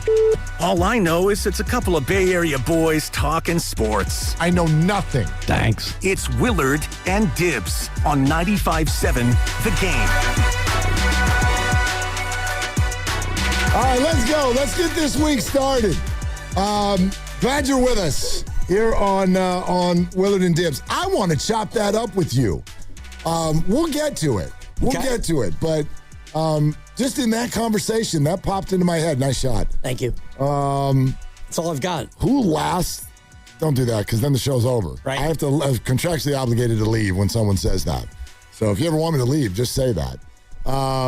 But anyway, who lasts with the Giants longer, Vitello or Devers? I think it's Devers because I do think that he's not unmovable, but if you're a team out there next July looking for a guy who's going to hit, 32 home runs and drive in 84 and be like an OPS guy of about 750 or more, you thinking about, I'd love to have that left-hand hitter, first baseman, DH. He can mash. He can mash. He can mash, but there's the cash. And I do think if you're an acquiring team, you're looking at $175 million owed, and you're thinking, we don't really want to do that because we'll split it with you. Let's go Dutch. Fine. Come on. Will the Johnsons go Dutch on $88.5 million? Well, I don't believe it. Glass half empty, glass half full, right? Like you could say, he's owed $170 million. And you could say, well, am I going to pay, $85 million to get nothing? You could also say, but you could save $85 million. It's all a matter of perspective. And the other, the $85 million that you'll pay on the back end, it'll be more than getting nothing. But if you've got him at 35, 36, and 37, and he's not the same Rafi that he is now, you're getting more than nothing, but you're still not getting a lot. I get it. I really do. I can't wait to have that conversation with you. But let's start with Christian McCaffrey. 888-957-9570. Do you think that this is what's going on? I want to back up because there's been a lot of conversation today, and I know that people come in and out to the station and whatever you're listening to, and I want to make sure everybody knows we are very far from confirmation that Christian McCaffrey is staging a hold-in. Right now, it's nothing more than a curiosity. Maybe he is, and it's been put out there. Pro Football Talk and Mike Flory, I'll play it for you in a sec. He just did, and we're at the stage in our career where we can say stuff like this. This is what broadcasters do when they don't want to stick their name on something, but they want to bring something up. A lot of people are saying, oh boy, this is if you hear that in broadcasting, it's a whimper. I've done it, so I'm not even taking a shot at him. I've done it, but it's a way of saying an opinion without kind of putting yourself in the crosshairs. So this is what Mike Florio, Pro Football Talk, did with regard to the Christian McCaffrey situation. Sometimes when you try to understand things happening in the NFL, you need to look at the timeline. For example, Falcons running back Bijan Robinson gets a big contract. A couple of days later, Lions running back Jahmyr Gibbs gets a big contract. A couple of days later, 49ers running back Christian McCaffrey starts missing practice due to tightness. He's now missed a week of practice, and some are wondering whether or not his tightness, whether his absence from practice relates to a desire to get an adjustment to his contract, given what Robinson and Gibbs are being paid. McCaffrey's now 30. He's due to make $12.5 million this year. None of it is guaranteed. He's got one last bite at the apple, and now is the time to take it. And now is the time to protect himself while he lays the foundation to get that sweetener. He doesn't need the preseason. He doesn't need the extra reps. He is ready to go. He's always ready to go. But he may be ready to sit until he gets that contract. Some believe that it's going to happen. Either way, we'll see if the 49ers pay him one last time before Christian McCaffrey's career runs out. See how he gets the entire opinion out there, but at the same time, he twice goes, some are wondering. Right. Some are wondering if this is what Christian's doing. Sure, it's a fair to wonder, but I just wanted to do that first because I want our listeners to know that's what's going on. Some are wondering. Christian McCaffrey is not a confirmed hold-in yet, and quite frankly, we'll probably never get confirmation on this. The most recent example of leg tightness was Jawan Jennings last year. Was that a hold-in? I believe it probably was. Right. I mean, leg tightness, it can happen. You know, calves are tricky, as we know. Yeah. And I also think if you look at it from both sides where, McCaffrey's coming off a major touch year, and so every time he's done that, it has not gone well for him on the field. But at the same time, he's only 30, and he is your best offensive weapon as a skill guy. And so do you want him around? Absolutely you want him around, but you look at next year, and I do think that his number goes up dramatically. His base salary goes up and the bonuses continue to hit. So if you're the team and you also want him to be around, it makes mutual sense to look at the deal and maybe rework it. Yep. So like that, A, that might be what's going on. B, we can speculate. I mean, do you think that that's probably what's going on? I don't think it's probably what's going on, but I do think that it might be a piece of it in the background because you mentioned the two guys, Gibbs and Bijan Robinson, who just got fresh money. And turns out the running back market was only dead for like a year or two. Picked up and a little bit. All the way back. Well, and so it's still not all the way back. It's still too low. Fine. But if you're McCaffrey and you're thinking Bijan and Jahmyr, like hold my beer with career stats, and I'm still that guy. I led the league in touches. And so, maybe I want to go out there and get a little bit more for me. Here's what I mean by it's too low real quick. I mean, if I asked you, you're building a football team, okay? I'm going to give you 5 players. 5 players. I want you to pick one, okay? Here are the 5 players. Christian McCaffrey, Jahmyr Gibbs, Bijan Robinson, Jamar Chase, and CeeDee Lamb. Who are you picking? Who do you want? I would take the running backs before the wide receivers. All 3 honestly. of them? Yeah. I would go Gibbs first and then Robinson probably. And, McCaffrey, I love CeeDee Lamb and all the rest, but like wide receiver, it comes down to me like the value over replacement player, the VORP in baseball. And if you go from McCaffrey to Black or you go to Jordan James, that's a bigger drop than, I don't know, Mike Evans to DeJon Stribling, for example. Yeah, I mean, absolutely. I guess right now, I use Chase and Lamb, but Lamb is 1, 2, 3, 4, 5. He's 6th. Dude, Zay Flowers makes almost twice what Jahmyr Gibbs makes. Yep, go earn it. Okie dokie. Go do it, yep. If that's how y'all want to do your team, okay. I mean, it's how the Niners did their team, and then the Brandon Ayuk thing happened. And they screwed up. And I think they know they screwed up, which is probably why, we're totally off on a tangent here, but this is why I would be in favor, and I've totally rethought this since it happened, but there's always the talk about, the Niners keep drafting wide receivers. You draft Pearsall, and then you draft Stribling, and it's like, why do you keep drafting wide receivers? I kind of hope they do it every year, because that way you have a shot, unless someone proves themselves to be unbelievably special. Smith and Jigba, Puka. If we have one of those kinds of rookie contracts, then sure, we'll sign up to keep you.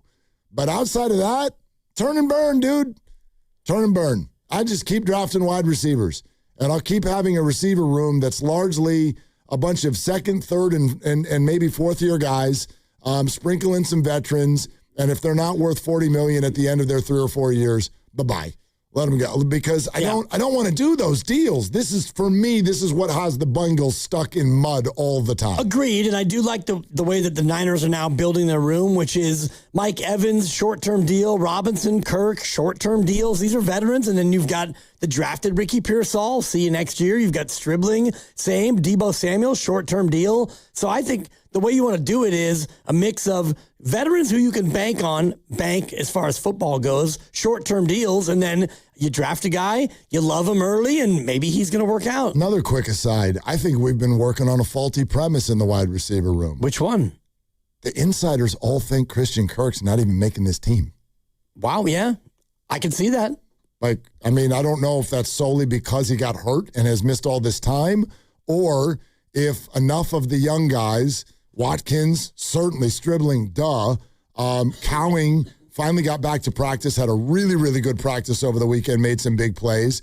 Plus, Watkins and Cowing can potentially return kicks. I don't think they think Christian Kirk's making this club.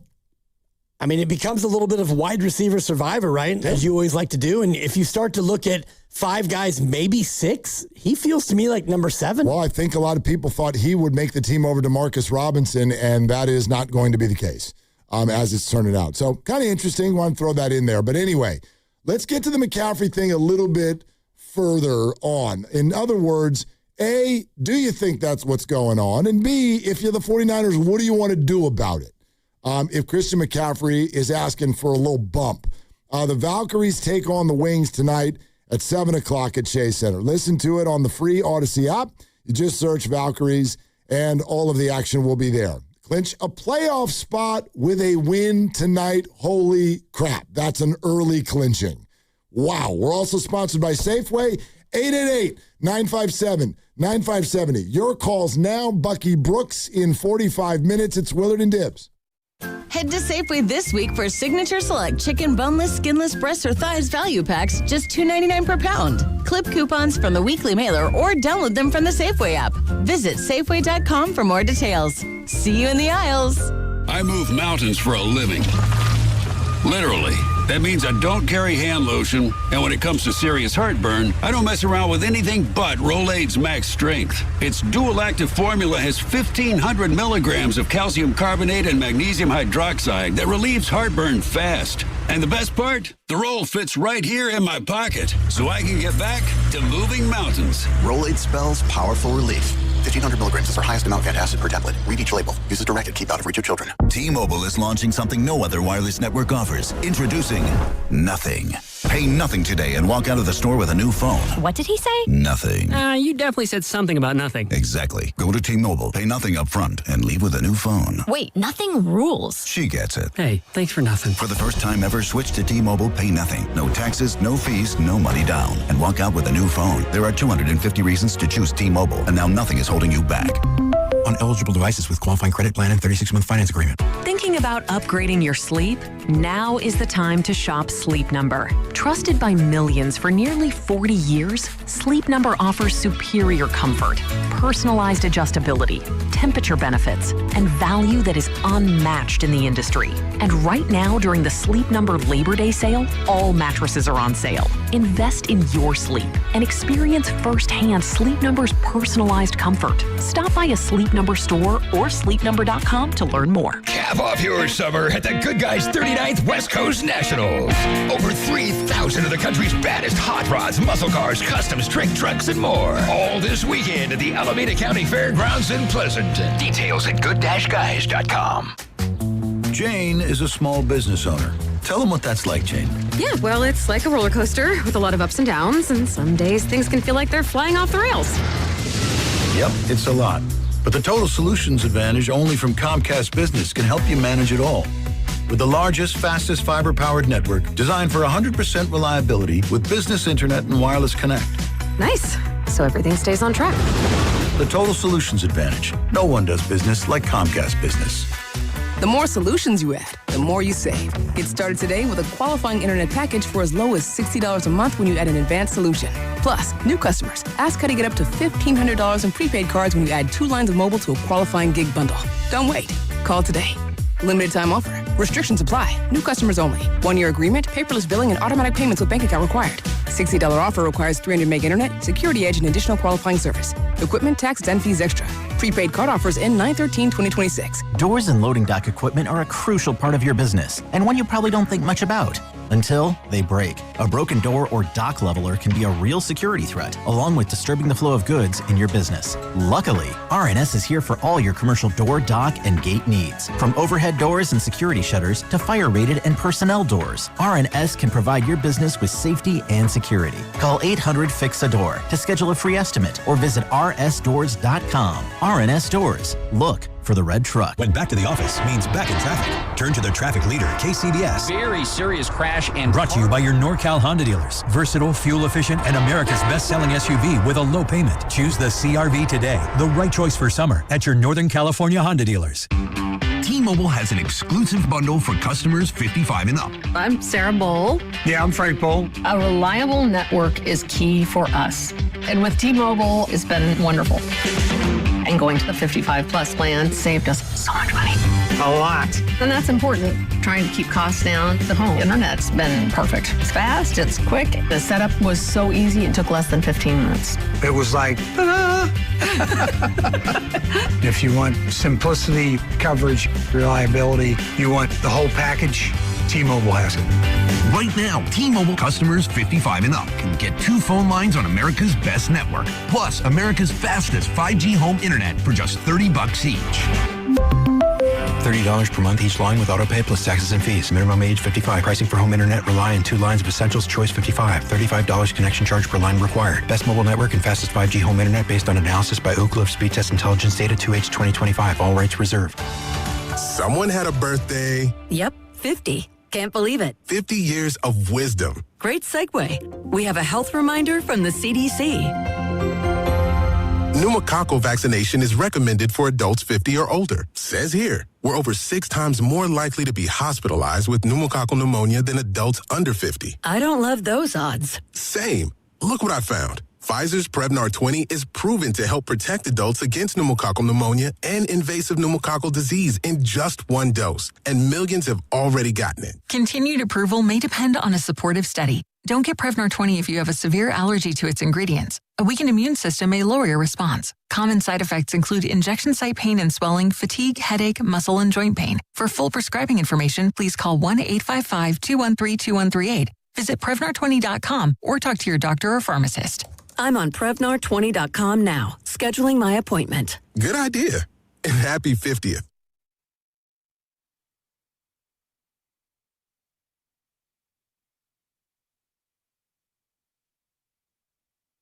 Go to the hoop, go to the rack. Valhalla, it's Coach Natalie Nakase. You're listening to Willard and Dibbs coming to you live from the Laughing Monk Studios on 95.7 The Game.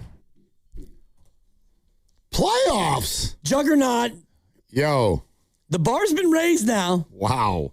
All right, Natalie Year and company. 2? Yeah, okay, win a series, win 2.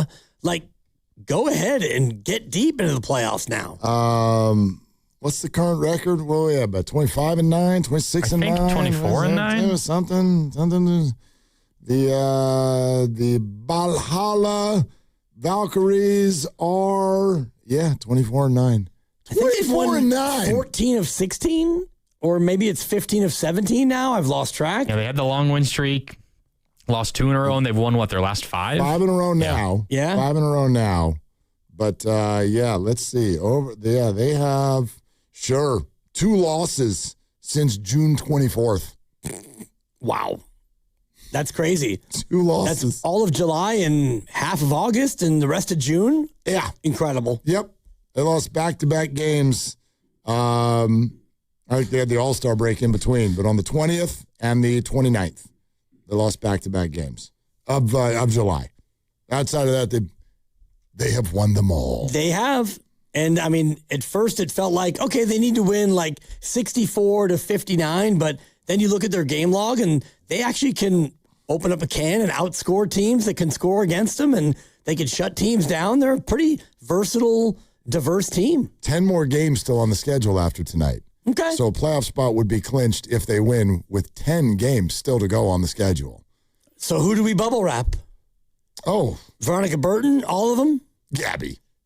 Yeah, bubble wrap. You got to bubble wrap all of them. No. I know Granny's going to No bubble wrap. Go for the 1 seed. They got to go get the seed. You got to go get the seed. So that's where it stands right now.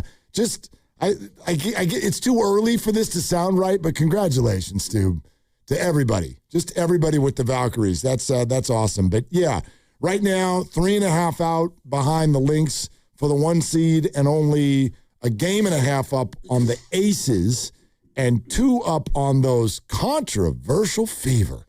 The Fever. The Fever for the flavor of the W.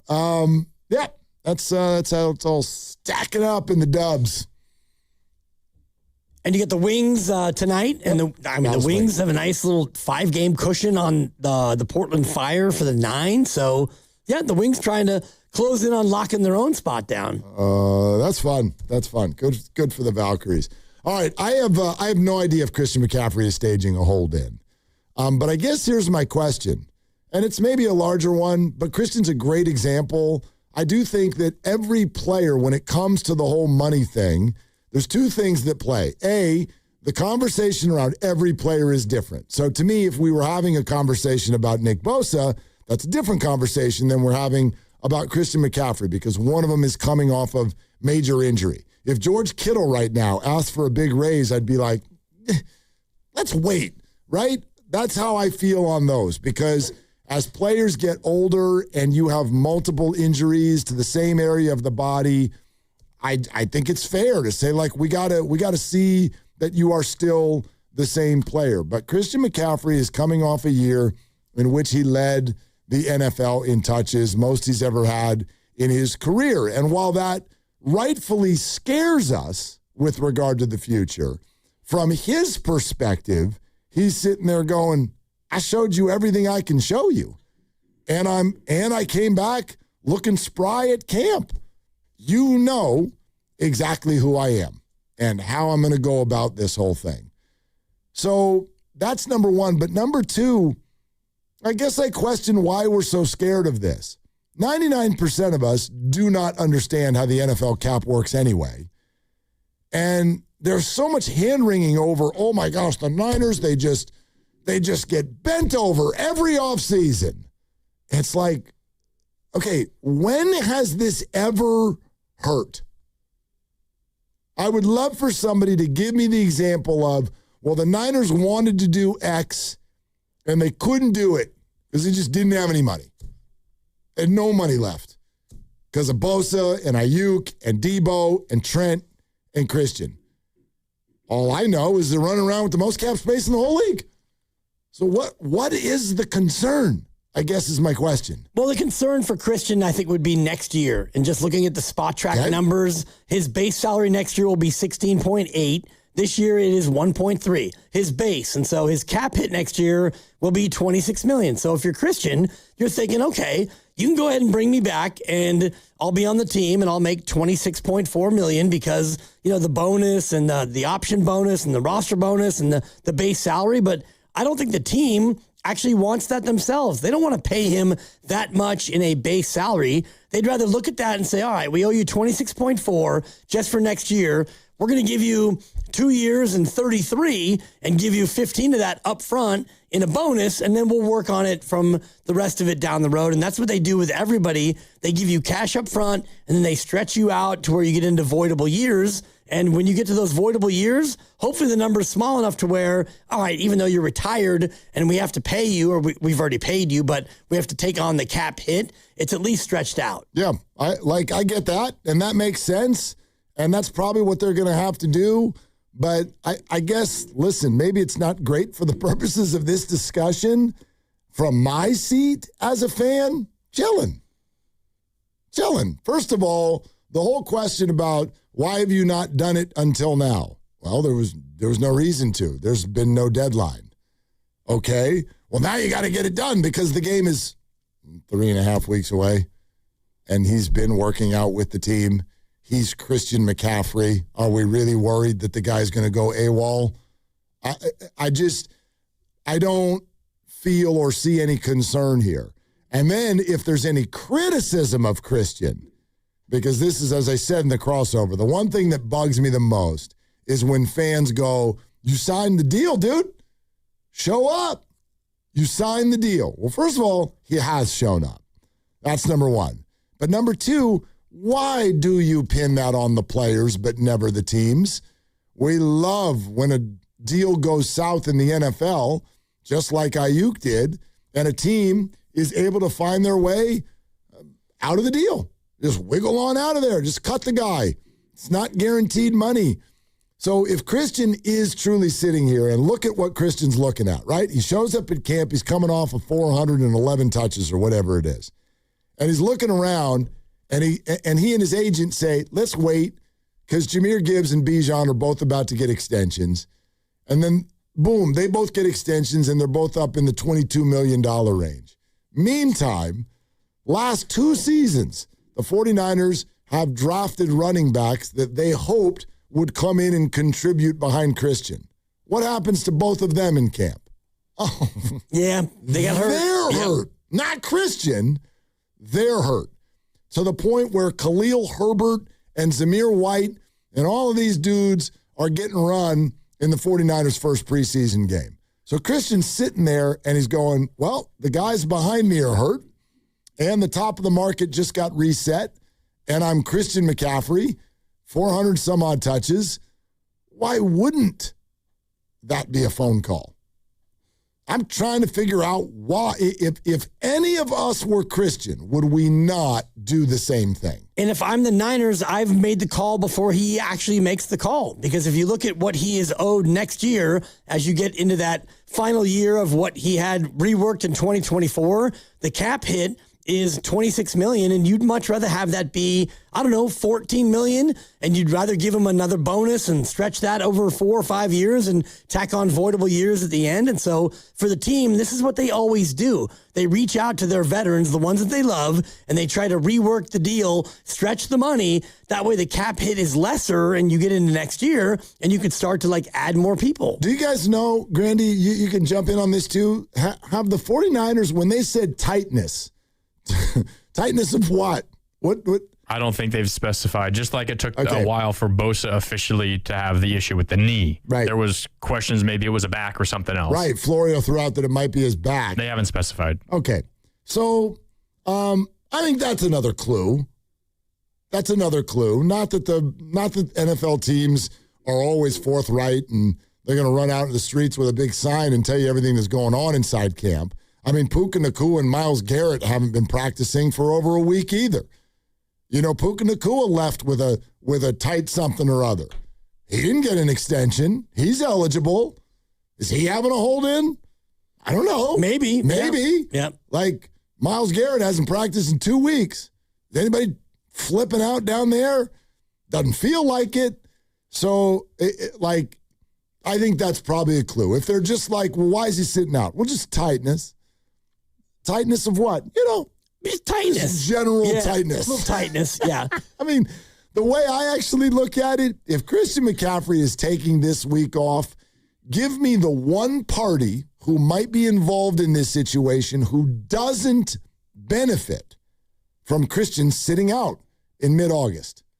I mean, I don't really know who that would be. You've got Juszczyk sitting out. You've got Kittle sitting out. You've got Trent sitting out a lot. And, you've got a lot of these guys, the veterans, who are sitting out because none of this really matters. You've got another preseason game. You have a joint practice, which matters more than the preseason game. And then one more preseason game that no one will play in. And then you're off to Australia. I'm trying to think of all the parties involved. One of them is Christian. Okay? Does Christian benefit from rest and bubble wrap? Yes, but I do know that he likes to play. Yeah, of course so he does. I'm sure he's champing at the bit a little bit. Sure. Like emotionally. Yeah. But I'm talking about the bigger picture here. Does he benefit? Does his agent benefit? Yeah. Okay. Do the 49ers potentially benefit? For sure. All right.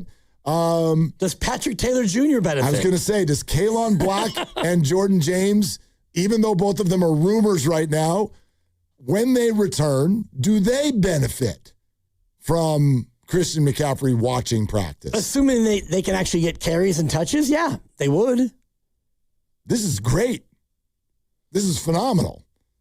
What's going on? Well, and does the team there's no benefit? downside. The team benefits in that if they can make this work and restructure the deal, and you like McCaffrey, and I think that they do, then you want to have him for 1, 2, 3, 4 more years, then yeah, it benefits them as well. Yeah, I don't know about 4 more years. I don't even know about 3. I don't know what this is actually about. I doubt it would go that deep into the whole thing. But look, Christian McCaffrey, even if you took a quarter of his touches away, even if you took more than a quarter of his touches away, don't you still want him on your team?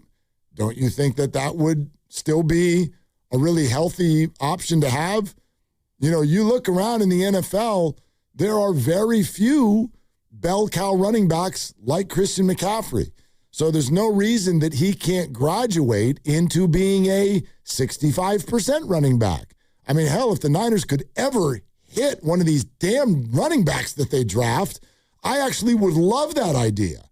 I'd love to see a 60-40 or a 65-35 split between Christian McCaffrey. And maybe not this year, but like by next year, if Kalon Black is awesome, I'd love that. Do a 65-35. Great. Preserve everybody. Give the defense that many more looks. Some fresh legs at running back.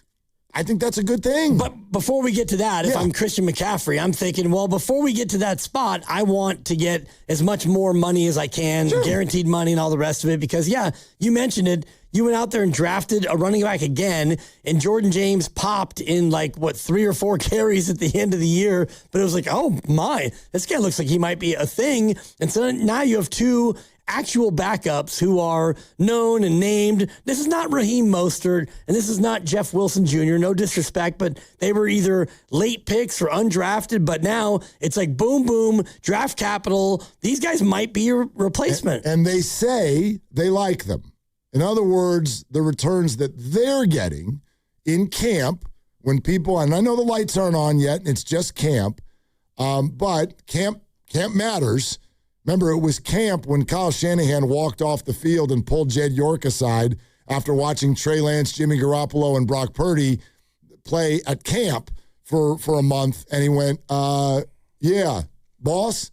So there's this thing. Check it out. Brock Purdy's the best of the 3. And he was right. And he could tell that from camp. So I do think you can tell some things from camp.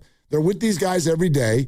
And their returns, their internal returns, are that Jordan James and Kalon Black are nice. They like them. It's early. They're young. They haven't got a lot of play. But I think that they are optimistic about what those 2 guys can do if and when given the chance. Potentially, but it's also kind of a hedge based on, McCaffrey coming off a year where he led the league in touches. And I'm not trying to be the doomsayer, but the last 2 times he did that, he got hurt the following year. And I did the deep dive on players who've had 400 or more touches since 2000. Only 2 of them have done it this late in their career, 9 years into their career or more, and both of them ended up retiring the year after.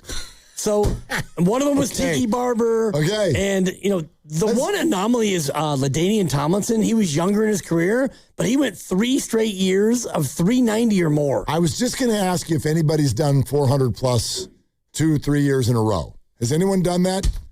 And you took it to 390, but go 400. Has anybody done 400 plus touches 2 or 3 years in a row? Do you have that? I have it right here. Okay. And of course, it's all penciled out. Yeah. Chicken scratch my pencil. But Curtis Martin in year 10, he had 412. The next year, he went 244, retired. Okay. Tiki Barber, year 9, he had 385.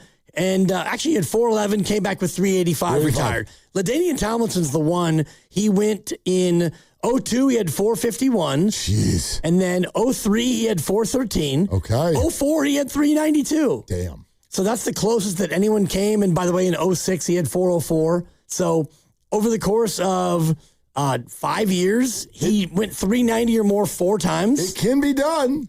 I don't think the Niners want him to go over 400 this year. So that's the other thing it'd be fun to get an honest answer from Kyle Shanahan and others in the building. Like, perfect scenario is what? Well, what's the perfect scenario in the backfield this year? And I would bet that under 400 touches, significantly under 400 touches, would be what they would say. Yeah, but I don't know about significantly, but like if you get 20 a game, that's 340. And I think that's a good number. It is. And the other thing, and I haven't done the full deep dive on one touch versus another touch, but I'm looking at my list. Eddie George in 2000, 453 touches. I don't think that he probably had 100 catches. So McCaffrey last year, he had 413 in the regular year, and he had 105 catches. Mm-hmm. I do think that the catch touch is less violent than the run touch. Yeah, because, on some of the catches, you don't even get hit at all. Right. Some of them. Exactly. You certainly don't have to bust through the line. And if you do get hit, like if you're running the ball from the backfield, you've got to get by the first 4 and then the next 3, and then there's 4 other ones, and you might get 4 or 5 guys to get you. And, and if you're out of the backfield, you might catch it and have, one person, or you might get out of bounds. And so all touches are not equal, but he's going to be into an area that not many people have gone before. I love somewhere between 300 and 350. I like that. That's what I would hope for. And obviously, the job is to win football games. So if there is a week where he needs 29 or 30 touches in order to win the football game, you do it. But I bet that there will be weeks where not even 20 are needed in order to win the football game. And who knows why or what. Maybe they're blowing someone out. Maybe someone's blowing them out. Or maybe Kalon Black and Jordan James. I don't have timelines on either of these guys, but my sense is, because over the last 3 or 4 days, both of them have been appearing at practice and doing some work on the side. That would suggest to me, with 3.5 weeks to go until there's an actual football game, that they've got time. They've got time to be ready. It's a bummer because Black is a rookie. Reps matter. Jordan James, still young. Reps matter. So I'm not saying that's not a thing.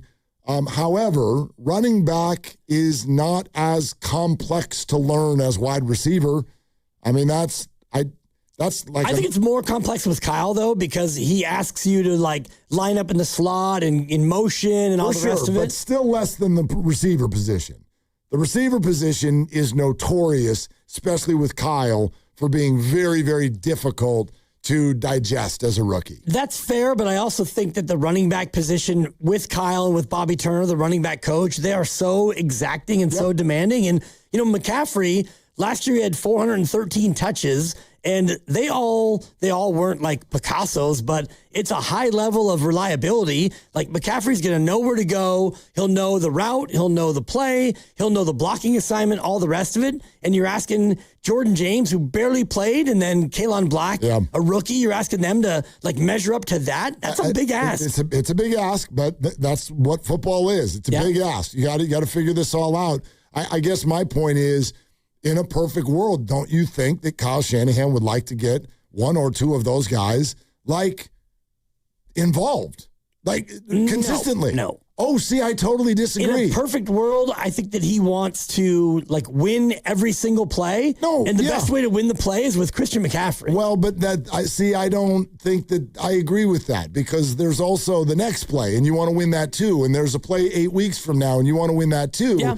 So I'm not saying it's an easy balance to figure out, but it's a balance. And I think he has said this out loud.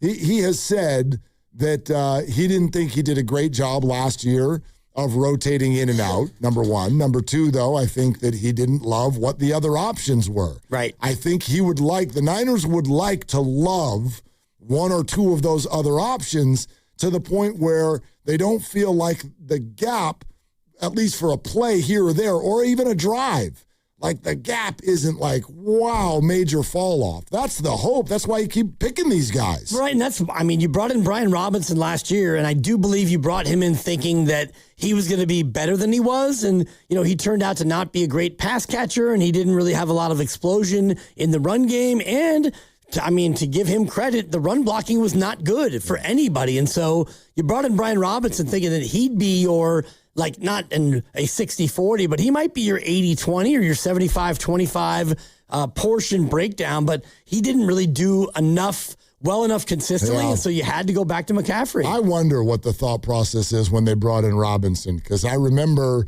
when the Commanders and word was coming out that they were going to go with that Bill Krosky-Merritt, and Robinson was available.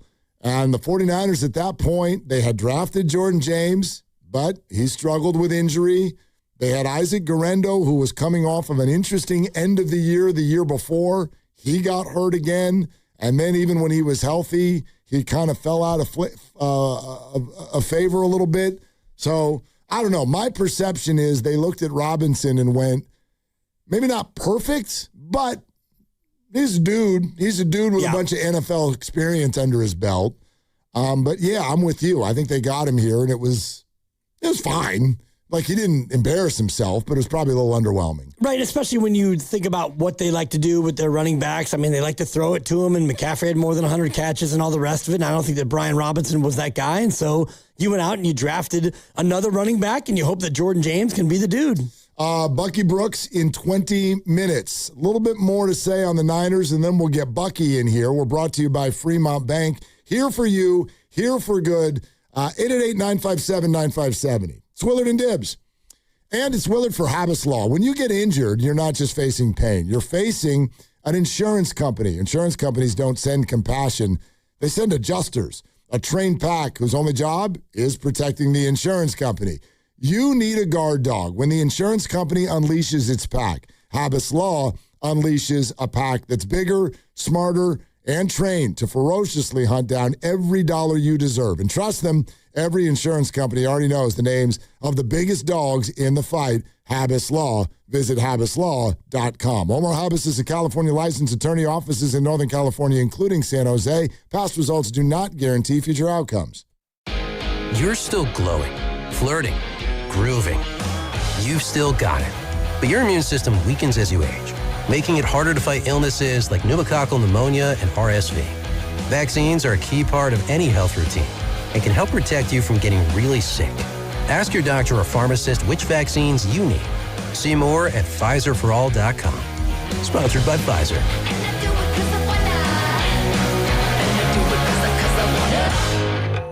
Hey, it's Brew, and between my radio show, filming content, editing videos, and trying to stay connected with family, reliable Wi-Fi isn't really optional anymore. I just need it to work. And that's why I like that with Xfinity, you get the most reliable, fiber-powered Wi-Fi with the best equipment at one price for 5 years, guaranteed. No contracts or commitments. Plus, Xfinity makes getting connected simple with same-day Wi-Fi so you can get online in minutes. Restrictions apply. Not available in all areas. Use of fiber or coaxial cable. Learn more at Xfinity.com/same-day Wi-Fi. Xfinity. Imagine that. This August, American Vision Windows lets you pick any two offers. Free expert installation, free sound package, free upgrade to Sun Matrix. We pay your tax, or no interest and no payments for 18 months. Get your project done before fall with your choice of savings. Visit AmericanVisionWindows.com or call 888-347-0711. That's 888-347-0711. New customers only. Restrictions apply. Call or see website for details. Offer ends August 31st, 2026. Do you have 3 ex-wives and your current trophy wife wants a life insurance policy 3 times the size of the policies you had to purchase for your previous mistakes? If so, you need to call Big Lou at Term Provider, 800-700-6898. Big Lou is intimately familiar with your problems, and if you're 50 or 60 years old and in reasonably good health, a $1 million policy should only cost about $100 to $200 per month. Big Lou may have a solution for your previous policies as well. You may even save enough money to lighten the load on your new $1 million policy. Remember, call Big Lou. He's like you, except he's only on number 2. Call Term Provider at 800-700-6898. That's 800-700-6898. For $1 million in term life insurance that you can live with. Call Big Lou at 800-700-6898. 800-700-6898. Hey, Bay Area, it's Guru. You know what's really bugging you? It's not your fantasy team or the refs. It's the bugs in your house. Ants stealing snacks, spiders showing up uninvited. That's when you head straight to AtcoPest.com. Atco Pest Control has been handling Bay Area pest problems safely and naturally for over 40 years, protecting your family and your pets without breaking the bank. Get the details now at AtcoPest.com. ATCO Pest.com. Atco's got you covered. Are you curious about who offers the best deals on top-rated Samsung, LG, and Sony TVs? The answer is surprising. It's not online. And it's not the warehouse clubs. The best deals on top-rated TVs are at Video Only. Don't believe it? Then check out the trade-in deals at Video Only. How about $500 for your old TV? Try doing that online. Before you buy that new TV, drop into Video Only. If you don't, you'll be sorry. This summer, the Honey Pepper Pimento Chicken Sandwich and Pineapple Dragon Fruit and Sprite are back at Chick-fil-A. Let me tell you about the Pineapple Dragon Fruit and Sprite. It's bright, it's bubbly, it's back. The Honey Pepper Pimento Chicken Sandwich, it's so rich, and you can choose between the original or the spicy filet. Ooh, boy. And then you got those pickled jalapenos tucked right under the filet, and then just to top it all off, you've got a little honey drizzle right on top. Okay, now I'm a pimento fan. And I'm feeling the dragon fruit. Which fan favorite will you choose? Real customers paid for their testimonials. Pros, find the right flooring for the job in Lowe's newly redesigned flooring showroom. Shop our expanded assortment of trusted brands and get up to 35% off style selections, Stainmaster, and Stainmaster Pet Protect Special Order Carpet. And while you're here, save $100 on a DeWalt 20-volt max 6-amp-hour 2-pack of batteries. Now just $179. Get more of what you need faster and save more where it counts from the ground up.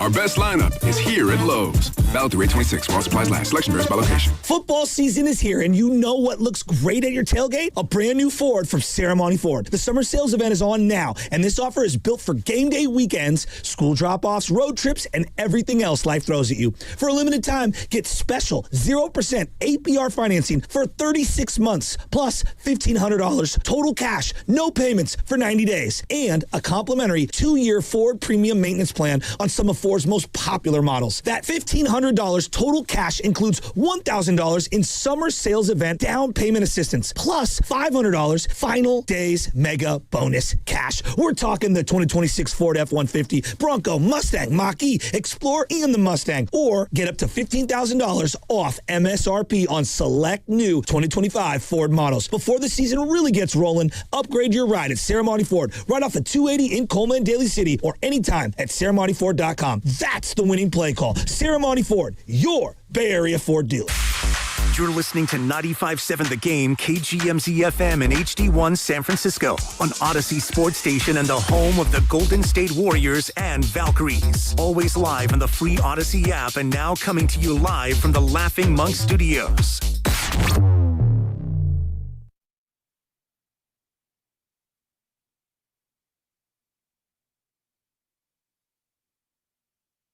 Hello, Willard. Hello, Dibbs. Now, back to Will and Dibby on 95.7 The Game. Bucky Brooks in less than 15 minutes. Bucky. He's my favorite Bucky. Yeah? Yeah, because last year I had a 14th round keeper.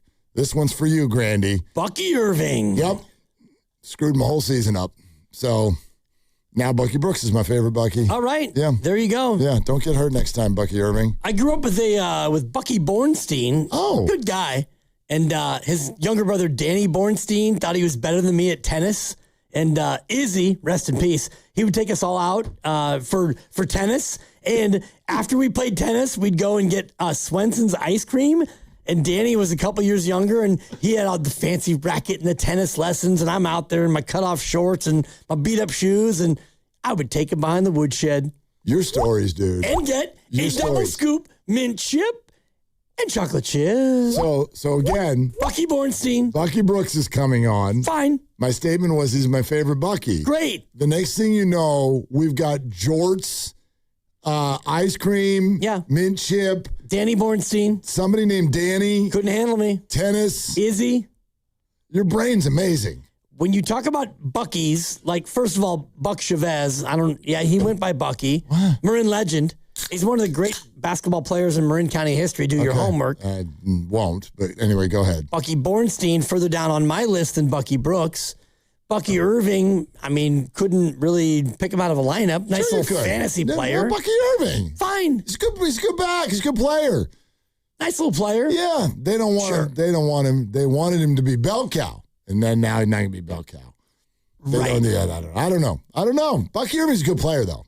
Yeah, that Tampa thing's a little bit of a mess. It was a weird team this year. They had a weird offseason. And they lost their other back, and then they got a new other back, and then they wouldn't pay Baker, and then they won't pay Vita Vea.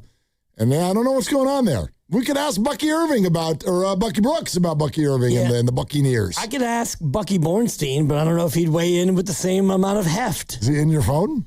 No, I can reach out, though. Anybody can be found. Facebook or something like that? Something like that. All right. Anyway, that was fun. Whatever, it's Monday. We're warming up. You start with ones and twos, and you hope to close with a 4 or 5. All right. Whatever. All right. This note from David Lombardi, SF Standard. Remember how we were talking about roster projections? And I was saying how Christian Kirk, everybody on the inside keeps saying he's not going to make the team. But hold on a second. This just in.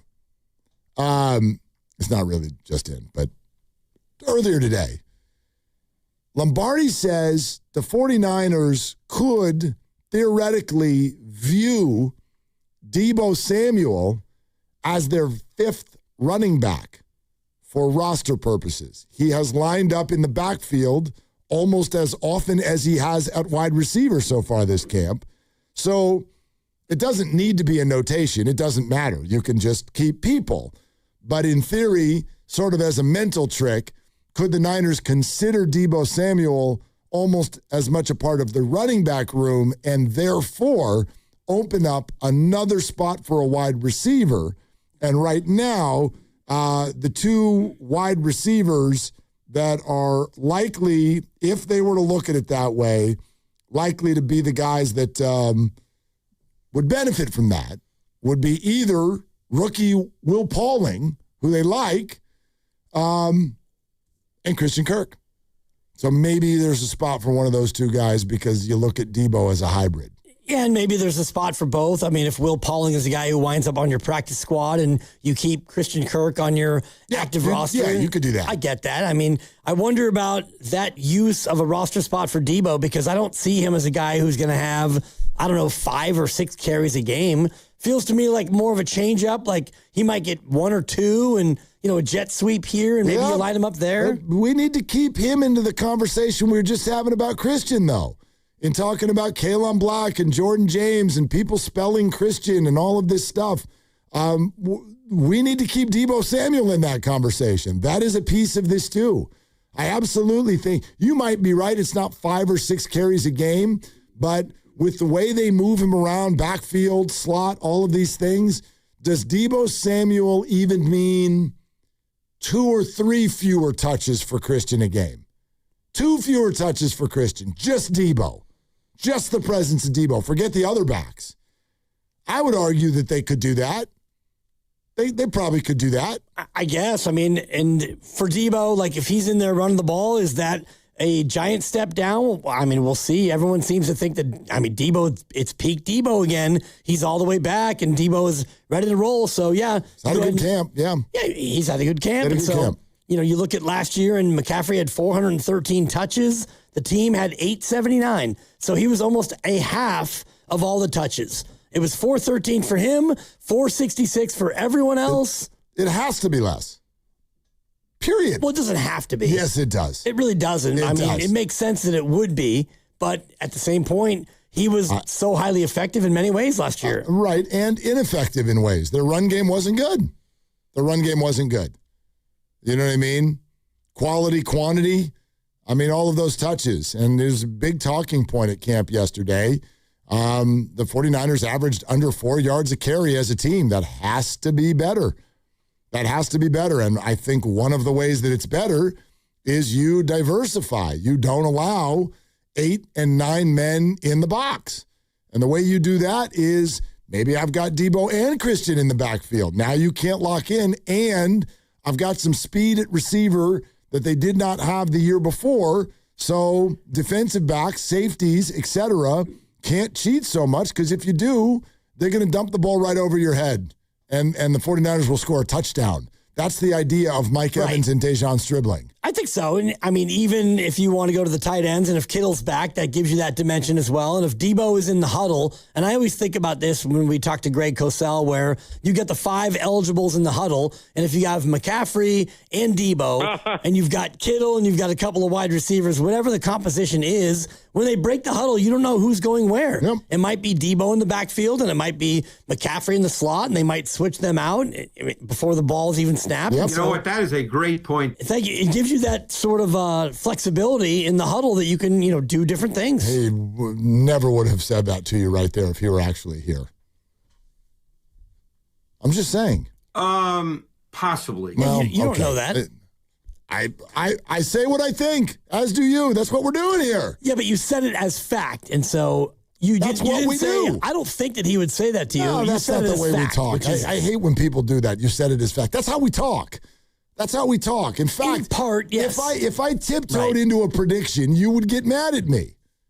I think that you don't do predictions. Of course I do. What are you talking about? Oh, that's right. The Giants would get back to 500 at some point this year. We fade your A all day long. Oh, and you should have faded my UFC, by the way. Oh, it didn't work? I went 3-12. My system. Wait, you had 15? material. I did the whole card, yeah. You didn't tell us 15 things. You told me like 4. I tweeted it. No, the 4 things apply to the 15 bouts. Got it. The power ranking system. It was something about a Russian. You take the Brazilian. There was a Brazilian. You take the Russian or nearby countries. And then was there a tattoo in this? Yeah, scary tats. Okay, which is subjective.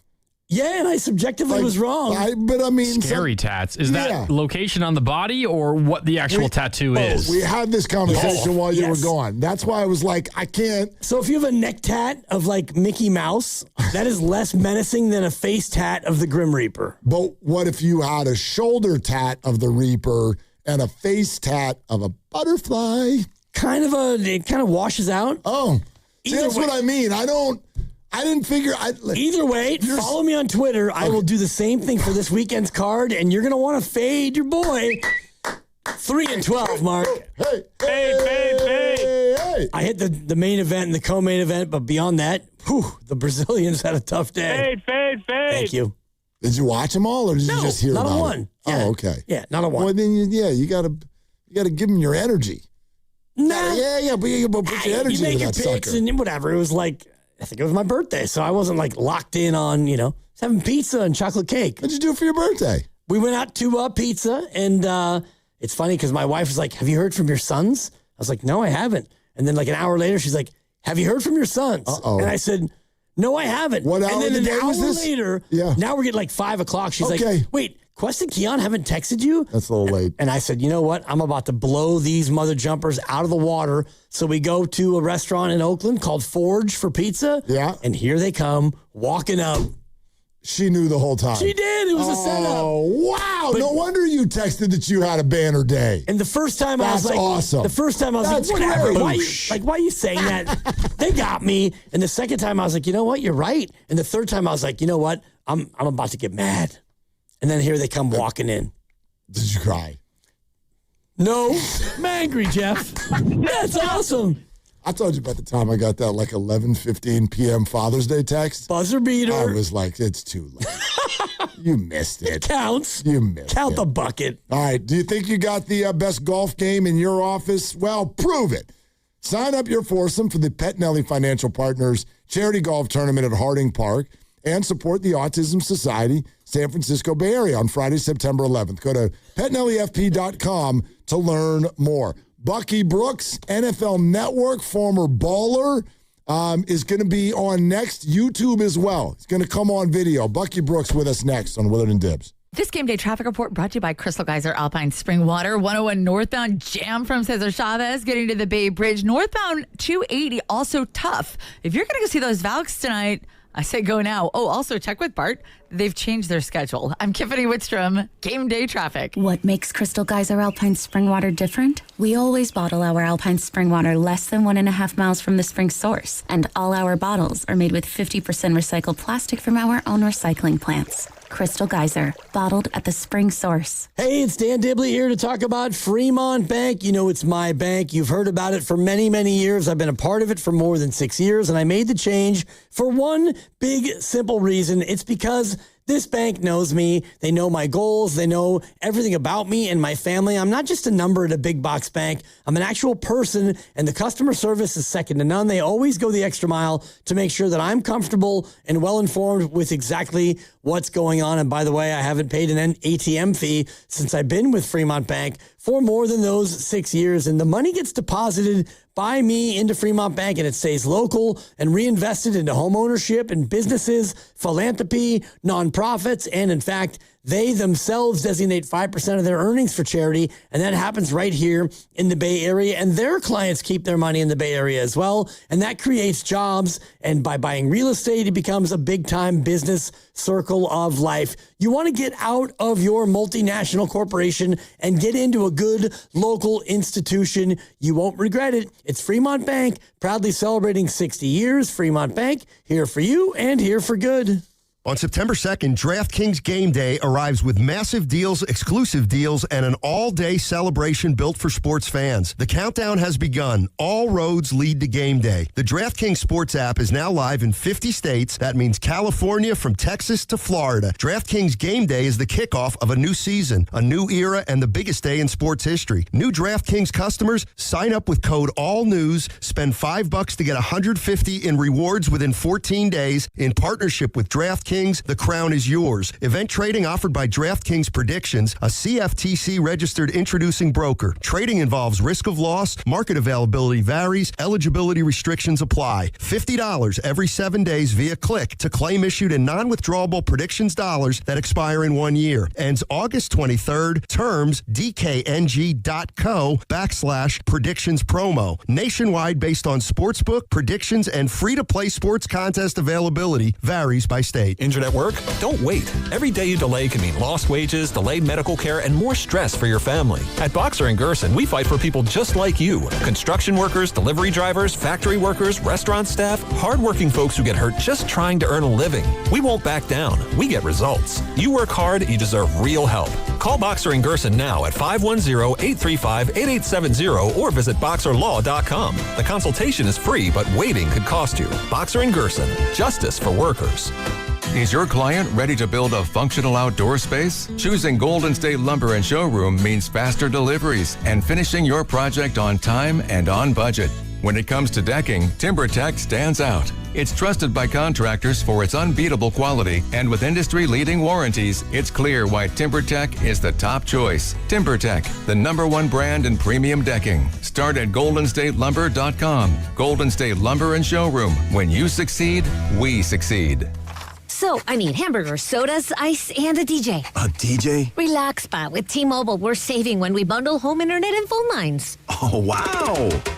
Here to bundle and save big. Stay connected con tu gente with 4 lines from T-Mobile with fast, easy-to-set-up 5G home internet and save up to $1,000 a year. Switch now on T-Mobile.com/conectate.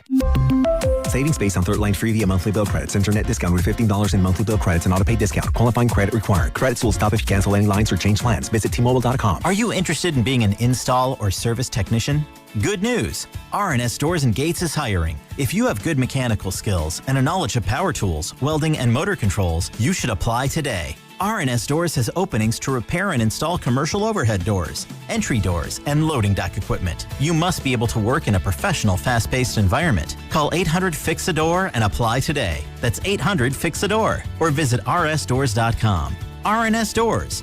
Look for the red truck. Ready to get rid of that old car? Donate it today to carsforkids.org. Call 1-877-CARS-FOR-KIDS. Donation is super easy, and your car can be picked up as soon as tomorrow. Call 1-877-CARS-FOR-KIDS to donate your car today. That's CARS with a K. Hi, I'm Chuck McDowell, the timeshare cancellation guy and founder of Wesley Financial Group. And I want to set the record straight. I am not an attorney. I've never wanted to be an attorney. And the truth is, I really don't even like attorneys. If I sound like an attorney, I'll apologize. But what I've learned in my 15 years in the timeshare cancellation business is you don't need to be an attorney to get folks out of their timeshare.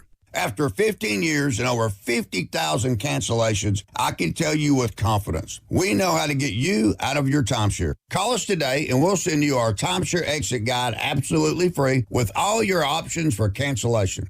Attorneys, this was meant to be funny, so please don't sue me, especially my friend Kenneth from Black River Falls, Wisconsin. Call now for your free timeshare exit info kit. 800-738-9900.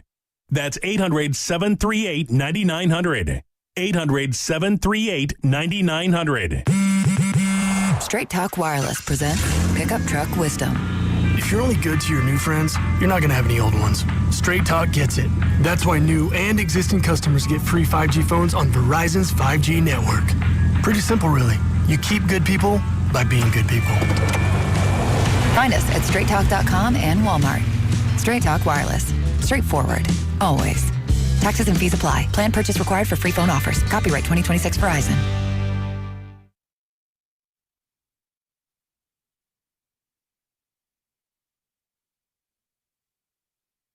Now, back to Willard and Dibs. What are you asking exactly? I'm still confused by your question. I mean, what kind of question is that? On 95.7 The Game. All right, what's the most impressive thing on this list? Former player. Okay. Former scout. Yeah. Analyst, NFL media, Fox Sports Radio, head coach, Granada Hills. What's the most impressive thing? You left out the single most impressive thing. What is it?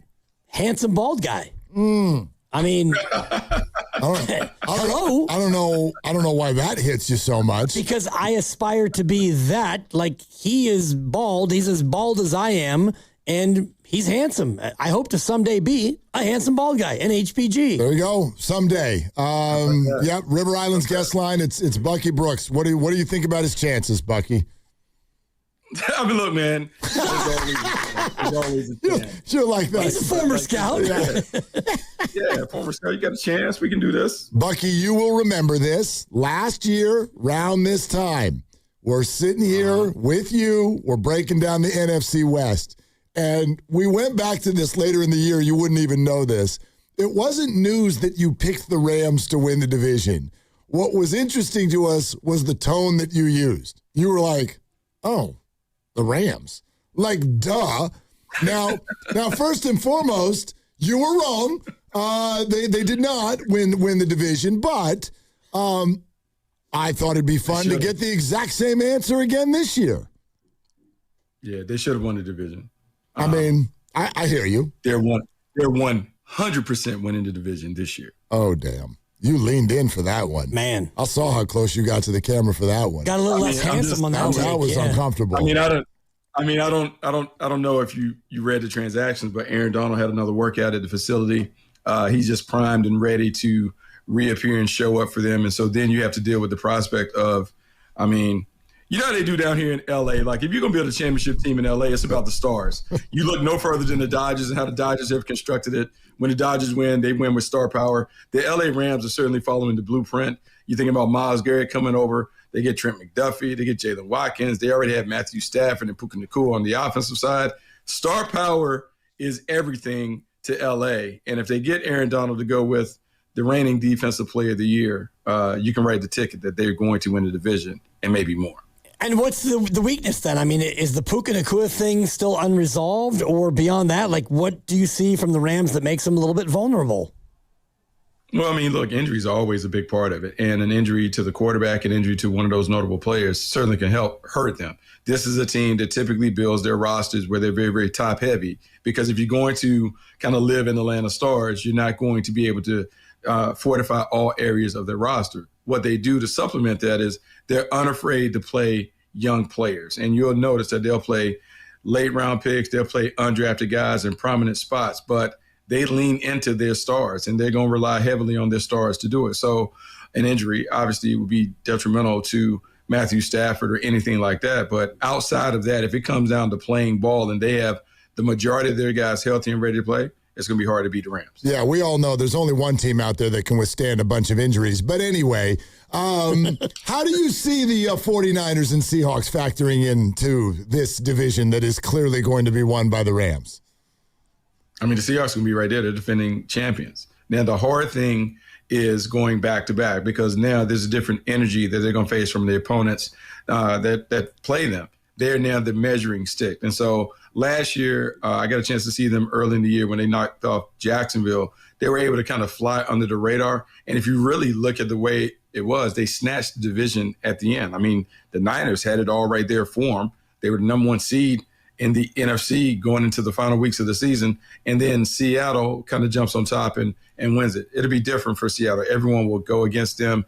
They'll face a different level of energy. And there's a reason why we haven't seen back-to-backs. It is just very, very difficult to do, to bring your A game 17 weeks in a row. When you look at the Niners coming back from last year, and Mark had mentioned it, where they had a bunch of injuries, they had a backup quarterback start almost half of the games. Where do you think that their step up comes from this year with a team that gets Nick Bosa back and hopefully Fred Warner healthy and more?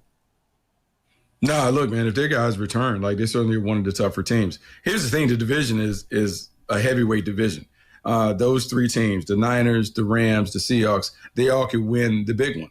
The thing is, it comes down to a war of attrition. And unfortunately, for whatever the reason, the Niners have always kind of been banged up and beat up. And I know they've talked about changing their practice habits and some of those other things, but they have got to get their guys to the starting line and to the finish line. Because if they're able to preserve the health of their stars, there's not a team that they can't beat. The issue has been they've been unable to do that. So if they can figure that part out, look, the Niners have as good a chance as anybody in the division to win it all. NFL Media, Bucky Brooks, former player, former scout, with us here on Willard and Dibs 95.7 The Game. Are you a big Dejon Stribling guy? What do you think? I mean, I was one of the guys that felt strongly about him. I know the consensus boards went crazy when the Niners took him in the second round. There's a lot of outrage and consternation. How could they take a guy that the world didn't know about, but everyone on the inside was all on? And I think early he's kind of shown you what people are excited about. Big, fast, and physical, can make plays. And even though I love hearing George Kittle talk about how Shanahan kind of corrected him and kind of called him out and brought him down a peg, I love what I'm seeing and I love what I'm hearing about how he goes about his business for the longest time. And you guys took me to task when I talked about the wide receivers and lack of route runners and all this other stuff. They got one. He is going to be a good player, because if the Niners didn't take him, he was going to be snapped up shortly thereafter. He's a good player, and I'm glad he's been able to show it in spite of all the naysayers coming at him early right after draft day. Bucky, just for fun, I know we've all turned the page on that portion of it, but why? Why was it so under the radar? Why was he hidden? I mean, look, the media guys don't know everything. Well, I mean, all the media scouts and all the people that were prognosticating who was going to go and whatever, he just flew under the radar. But what I can tell you is, in having conversations with scouts closer to the draft, there's a lot of love in the streets for him. And guys did a really good job of keeping their mouths shut and not talking to their sources or to their people outside, because everyone kind of had him pegged as their guy, particularly in the top of the second round.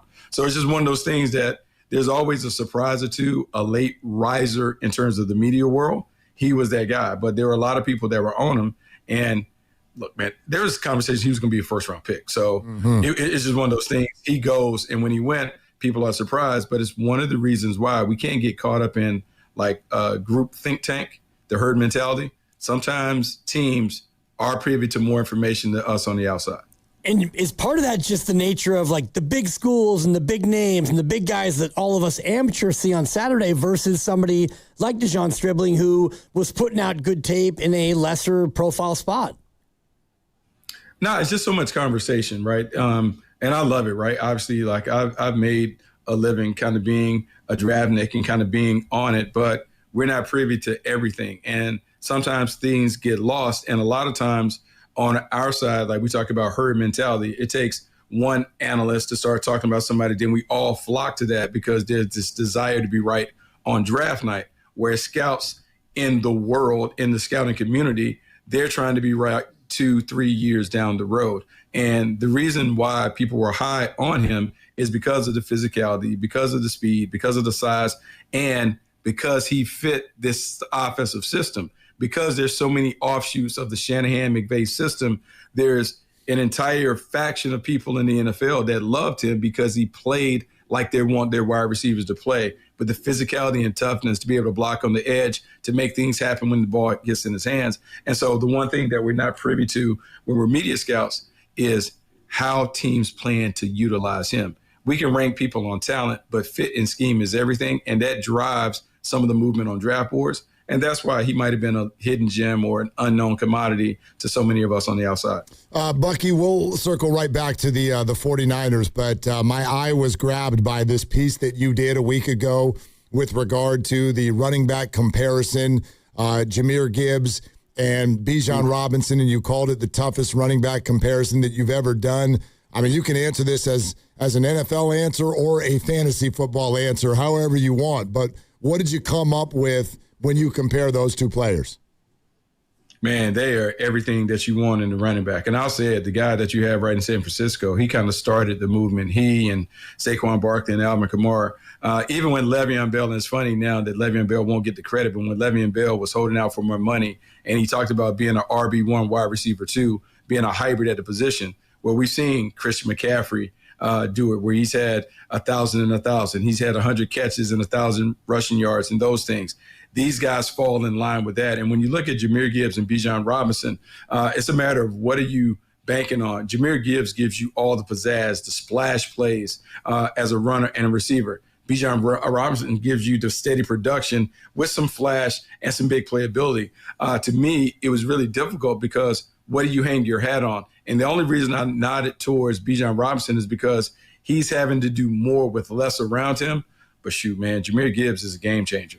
And as long as you get those running backs that can do it in both facets, that's the way that you have to have the modern running back. And it's proven that the running back isn't dead because I'm seeing them get those big paychecks. So I feel good about running backs being a big part of the championship puzzle. No doubt. And also one thing that we've all been talking about here, Bucky, is the idea of Christian McCaffrey and, the touches last year, and you got to bubble wrap him. It can't be that much. Is it different when you see a guy who had 102 catches among his touches? Are those touches less, I guess, aggressive and violent than the running touches?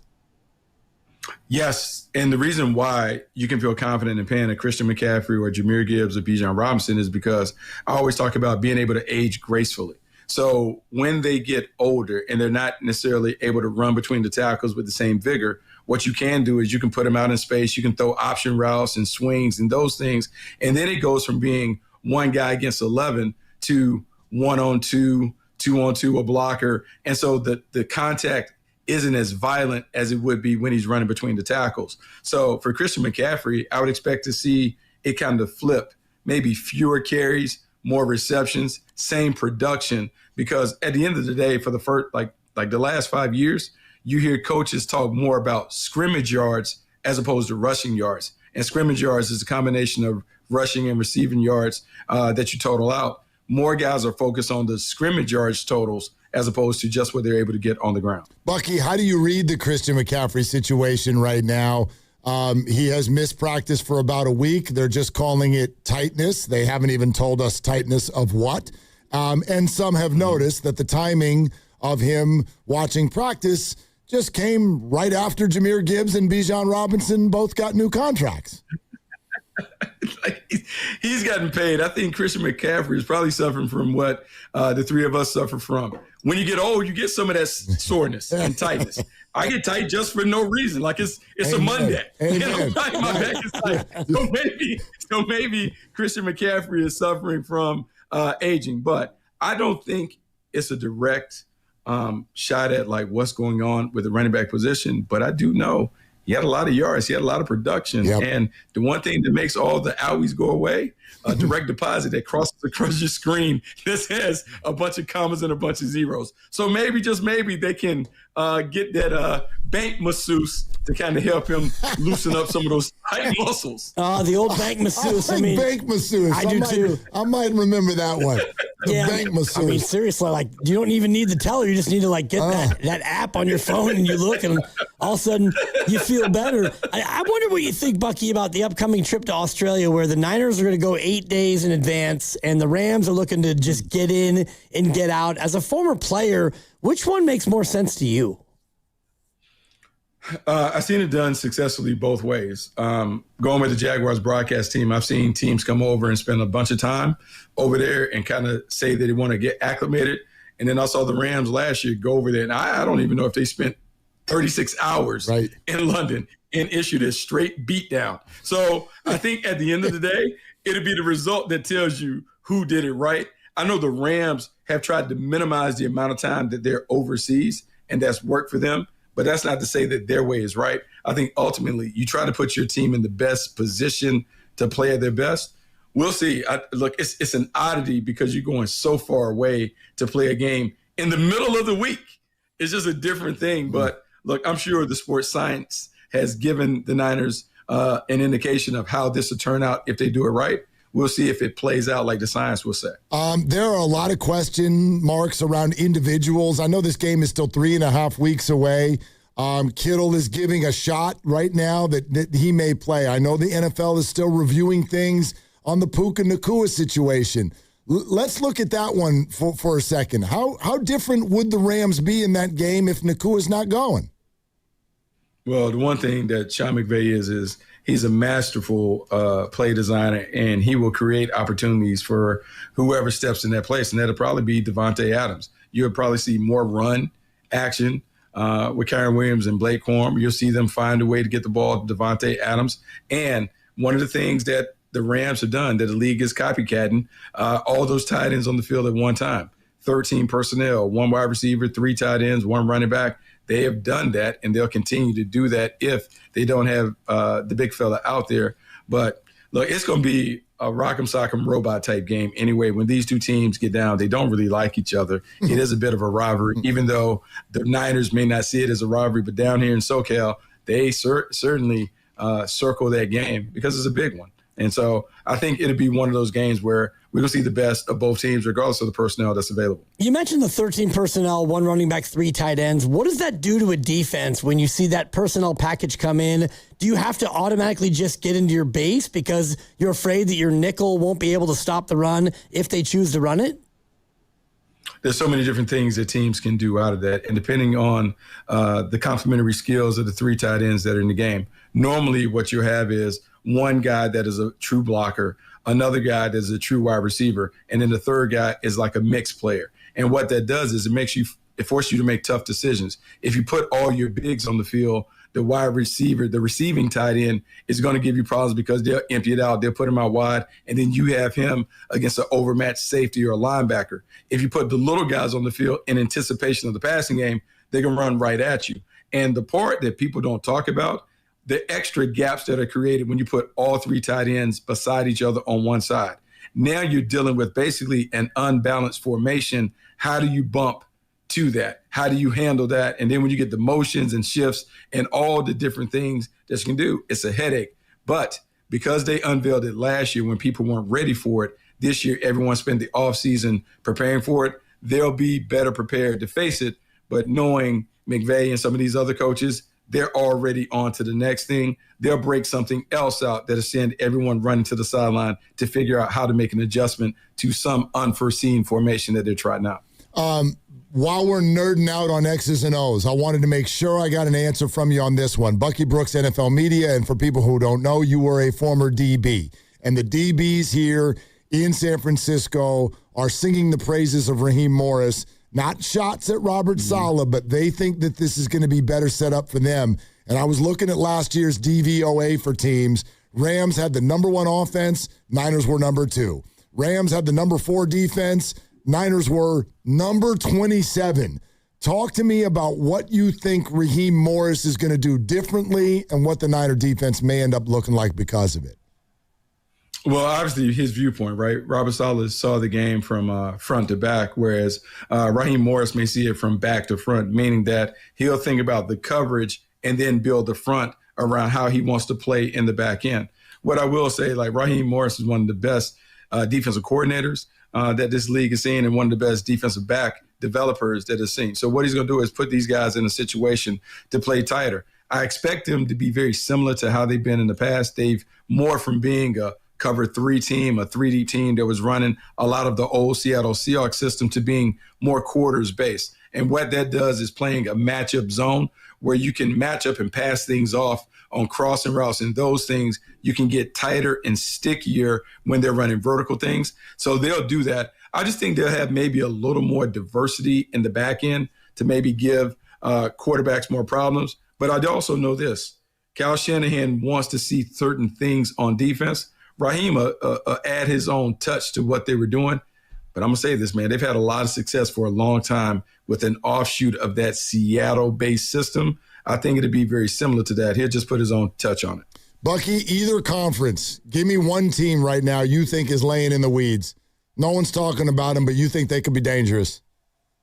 Laying in the weeds. You know, I'm going to say this, man. I know the Niner fans are going to be mad at me because this is a bitter rivalry that goes all the way back. Oh, say it. Them Cowboys are back. The Cowboys are back. I agree with you. I think they win the division. Yeah, the Cowboys are going to be a problem. And I know it's been 30 years since they hoisted the Lombardi, but this year they got a legitimate chance to do it because defensively, Christian Parker coming over from the Philadelphia Eagles is going to give them that Vic Fangio system where they don't give up explosive plays. And offensively, if you know, with Dak Prescott and company, if they can get 30, now it's about just making sure that on defense, you don't give up the big plays, you die a slow death, and you find a way to take advantage of the turnovers. The Cowboys are solid and legit. And I know every year, man, it's like the boy that cries wolf. Right. I go into the building and be like, this is the year. The Cowboys are back. But legitimately, this is the year that the Cowboys might be back. I feel you. And I hate saying it. You're right, but I feel you. No. You should never hate saying it. I've been so right so many times. You should just be like, you know what? The Don is here. You just like, no, I don't like my take. It's not about you. It's about the Cowboys. I don't like the Cowboys. I like you, Bucky. We work together. We're fine. We're fine. I mean, you don't like me being no, right. but I mean, the LA snooty thing is a little. The Rams and the Cowboys, like, man. I'm just saying. Rams. Like LA has stars. Like the Niners. The Niners don't have stars. The Niners don't have stars, Bucky. They do. Like McCaffrey and Kittle. Like. It's just a different. It's just a different thing. It's just a different thing. Like, you know how it is. Like wine and cheese up that way. It's just a different thing. Like Hollywood, you just got to come equipped a little differently down here in Southern Cal. You know what's wrong with wine and cheese? Delicious. I mean, it's cool. A little bougie, little. You know, it works for you. It works for you. You're the best. You're the best, brother. Thank you for coming on. Hey man, appreciate you. Thanks, Bucky. Bucky Brooks, NFL Media. He leaned in. He almost touched his nose to the camera when he was like, when the Rams are winning this 100% this year. Right. You go ahead and like lock that up, cuckoosh. You know? I've always been right. You said the Rams are going to win the division last year. Yeah. And then he came with the, this is funny. I always come down your road when you do this after a Monday night or a Thursday night game where you got wrong. Yeah. And you come in and you're like, I should have won that one. It was a bad Fade. Bucky, I don't want to hear the Rams should have won the division. They didn't. They didn't. They didn't know the rule on the 2-point conversion. And two teams played for the 1 seed for the division in the last week of the season, and the Rams were neither one of them. Right. Just thought I'd put that out there. All right. Hey, the Valkyries are going for a playoff spot tonight. They take on the Wings, 7 o'clock, Chase Center. Listen to it on the free Odyssey app. Search Valkyries. You'll find everything there. We're brought to you by Fremont Bank. Here for you, here for good. 888-957-9570. We'll react to some of that. But Tony Vitello is back, and we've got basically a little bit of an over-under, if you will, to pitch to you related to the San Francisco Giants. This is Willard and Tibbs. What if you could have the most reliable fiber-powered Wi-Fi? And get this, what if you could keep it at the same price for 5 years guaranteed? Now through August 24th, new Xfinity customers can get our best price on gig Wi-Fi this summer before it disappears. Just $50 a month for 5 years. No annual contracts, no hidden fees, and our best equipment included. Plus, get online in minutes with same-day Wi-Fi. It's Wi-Fi that finds and fixes problems before you even notice them. Like super intelligent Wi-Fi with a 6th sense. Plus, it keeps you protected from online threats. And get Peacock Premium included for 2 years. Lock in your price and unlock the possibilities. Get it now at Xfinity.com. Xfinity. Imagine that. Restrictions apply. Requires paperless billing and auto-pay with stored bank account. Taxes and fees extra. Speeds vary. Use of fiber coaxial cable. Learn more at Xfinity.com/same-day Wi-Fi. I move mountains for a living. Literally. That means I don't carry hand lotion, and when it comes to serious heartburn, I don't mess around with anything but Rolaids Max Strength. Its dual-active formula has 1,500 milligrams of calcium carbonate and magnesium hydroxide that relieves heartburn fast. And the best part? The roll fits right here in my pocket, so I can get back to moving mountains. Rolaids spells powerful relief. 1,500 milligrams is our highest amount of antacid per tablet. Read each label. Use as directed. Keep out of reach of children. Straight Talk Wireless presents Pickup Truck Wisdom. Trust is earned. That's why I've stuck with Straight Talk. Same price since 2009 on Verizon's 5G network. Cause shoot, anyone can make a promise. Keeping it for years, that means something. Now plans starting at $25 a month with 4 lines. Find us at straighttalk.com and Walmart. Straight Talk Wireless. Straightforward. Always. Same price claim applies only to the base monthly price of our $45 plan from October 2009 to present. Thinking about upgrading your sleep? Now is the time to shop Sleep Number. Trusted by millions for nearly 40 years, Sleep Number offers superior comfort, personalized adjustability, temperature benefits, and value that is unmatched in the industry. And right now, during the Sleep Number Labor Day sale, all mattresses are on sale. Invest in your sleep and experience firsthand Sleep Number's personalized comfort. Stop by a Sleep Number store or sleepnumber.com to learn more. Neuropathy is a debilitating condition that is sometimes misdiagnosed. Symptoms can include pain, numbness, and tingling in your hands, legs, and feet. Neuropathy is a progressive condition that only worsens unless you get effective treatment. SF Bay Wellness is a leader in neuropathy reversal and uses FDA-cleared, non-invasive electric cell therapy to restore nerve function with no injections, no drugs, and no surgery. The treatments have a 95% success rate. If distance is a factor, ask about our virtual consultation option. Call SF Bay Wellness at 844-94-NERVE for the $99 neuropathy evaluation and receive a personal treatment plan that is tailored to your needs. Don't wait another day. Call 844-94-NERVE. That's 844-94-NERVE. Why keep suffering with the painful symptoms of neuropathy? You deserve to live a pain-free life. Start getting the treatment you need for your neuropathy symptoms. Call today. When you get injured, you're not just facing pain. You're facing an insurance company. Insurance companies don't send compassion. They send adjusters, a trained pack whose only job is protecting the insurance company. You need a guard dog. When the insurance company unleashes its pack, Habas Law unleashes a pack that's bigger, smarter, and trained to ferociously hunt down every dollar you deserve. And trust me, every insurance company already knows the names of the biggest dogs in the fight. Habas Law. Visit habaslaw.com. Omar Habas is a California licensed attorney. Offices in Northern California, including San Jose. Past results do not guarantee future outcomes. In 2026, Bay Alarm celebrates 80 years of security. For the Bay Area, that means local service including burglar and fire alarm systems, 24/7 in-house monitoring, and custom security designed to work with business operations. Bay Alarm has real people rooted in your community looking out for your business. After 8 decades and 3 generations of family ownership, our promise is still the same. We got you. Learn more at bayalarm.com. Sometimes it feels like the news is full of things that have never happened before, and that is not exactly true. In fact, it may have happened this very week, hundreds or thousands of years ago. I'm Sally Helm, host of the podcast History This Week from the History Channel. Trade embargoes? Thomas Jefferson tried them. Rent too high? We've been arguing about that for a while. Each episode is proof. The past isn't that far away. Listen to History This Week, available now on Apple, Spotify, or wherever you get your podcasts. This summer, the Honey Pepper Pimento Chicken Sandwich and Pineapple Dragon Fruit and Sprite are back at Chick-fil-A.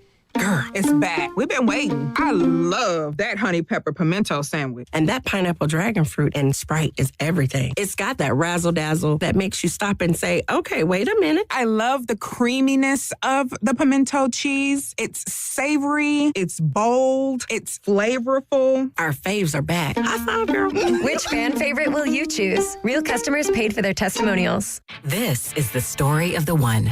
As a maintenance engineer at a beverage manufacturing plant, he starts his day knowing every line is ready to run because Grainger delivers the industrial-grade products he needs to keep mixers, conveyors, and packaging equipment moving. With Grainger's vast selection of bearings, belts, and motors, he keeps operations running smoothly, so nothing grinds to a halt. Call 1-800-GRAINGER, click Grainger.com, or just stop by. Grainger, for the ones who get it done.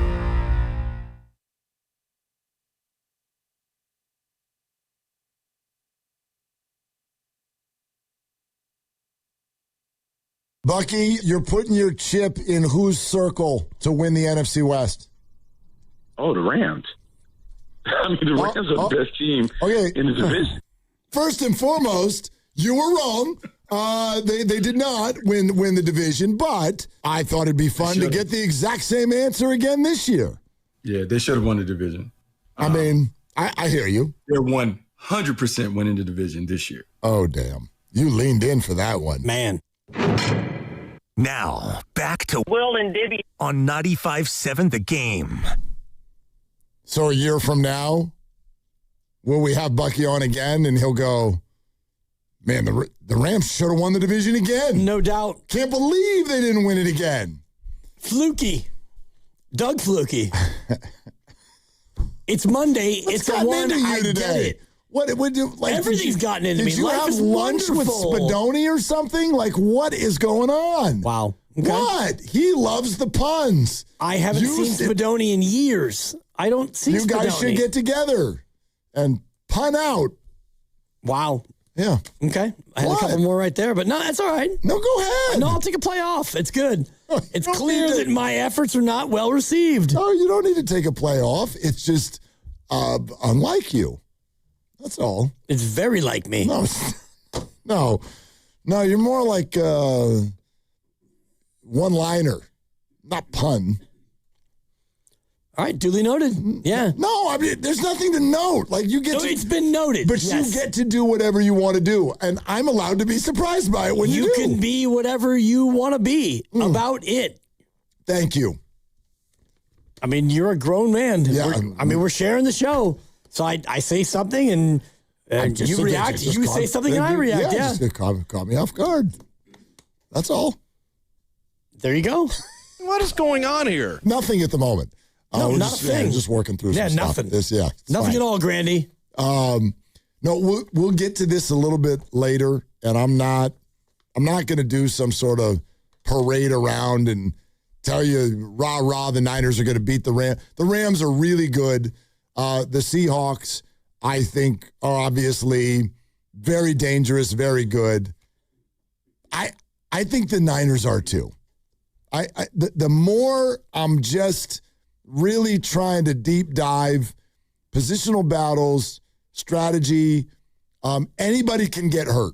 You know, Sam Darnold, Matt Stafford, Brock Purdy, and other key players, Myles Garrett, Nick Bosa, whatever. Anybody can get hurt. I have no idea how that's going to go. But I have a lot of confidence that this 49er team minus more unbelievably bad breaks is going to do really well this year. I think they're a really good team. Like, how good? And I know you don't want to put out a prediction They're one of the teams that has a shot to do the whole damn thing. Are they a 12-win team in the regular season, or I mean that's the over/under is 9.5. So I'm sensing you're taking the over. I'll take the over on 9.5. And if it was 10.5, would you take the over? If I'm getting odds on that, yeah. Like, I think that and again, when you put a number on it, it's kind of like, do you mean from a predictive standpoint, or do you mean in terms of labeling the talent that they have? I mean, they could win 13. They could win 9.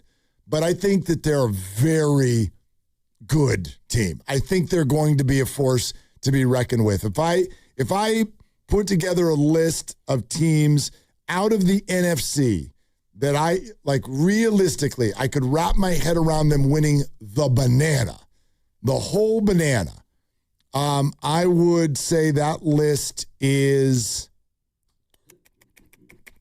this year, I think that list is, maybe 5 teams long. 5 teams, I think. And you'd put 3 of them from the West? Yes. And then you'd throw in Dallas. And then I want to say Detroit. I want to say the Detroit Lions. I think that one of those 5 teams will go to the Super Bowl from the NFC. That's my feeling. That's gut feeling. That's breakdown of schedule. That's breakdown of offense, defense. That's breakdown of skill position talent. There are other good teams. Green Bay is a good team. Chicago is dynamic offensively. The Philadelphia Eagles are always, they're the Philadelphia Eagles. But I think one of those 5 teams goes to the Super Bowl from the NFC. Okay. Rams, Seahawks, Niners, Cowboys, Lions. And I don't even know if I would feel comfortable taking the field. I mean, I'd like to have Philly and Green Bay.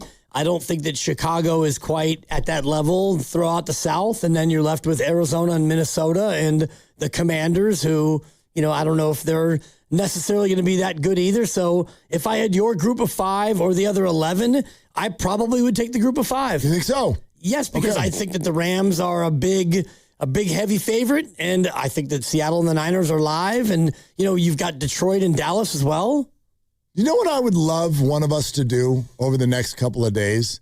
And you are way more equipped to do this than I am, because you just know where to find this stuff quicker than I do.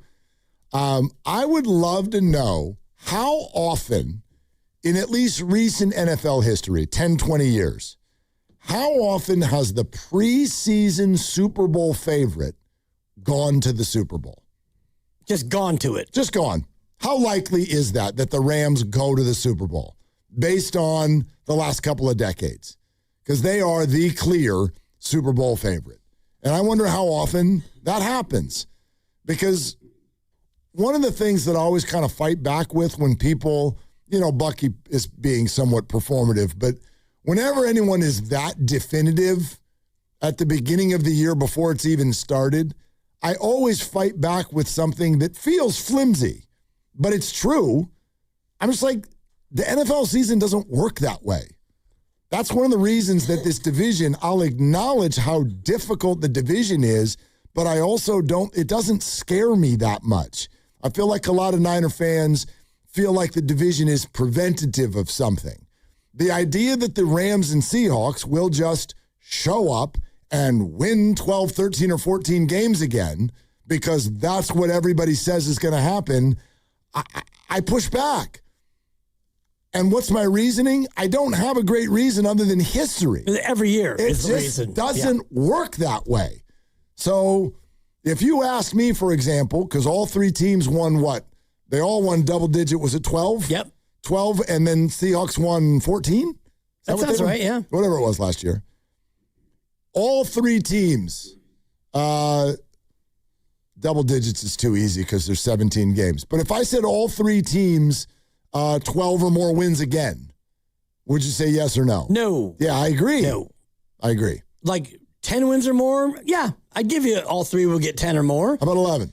11 is a little bit tougher. Yep. I think the Niners are a team that is looking at probably a 10-7, in my opinion, based on a number of different factors, one of which is the way the end of the season schedule stacks up. It's tough. You've got Seattle here at home, and Seattle is off the bye, and you don't get to play the Rams at quote-unquote home down in L.A. You do have to go to Mexico City and take on Minnesota, which they're not a very daunting team, but that's another travel spot. That's an altitude. I think that the schedule for the Niners is not totally ideal. The rest differential advantage is almost negligible, but a couple of your spots, I think, are difficult ones.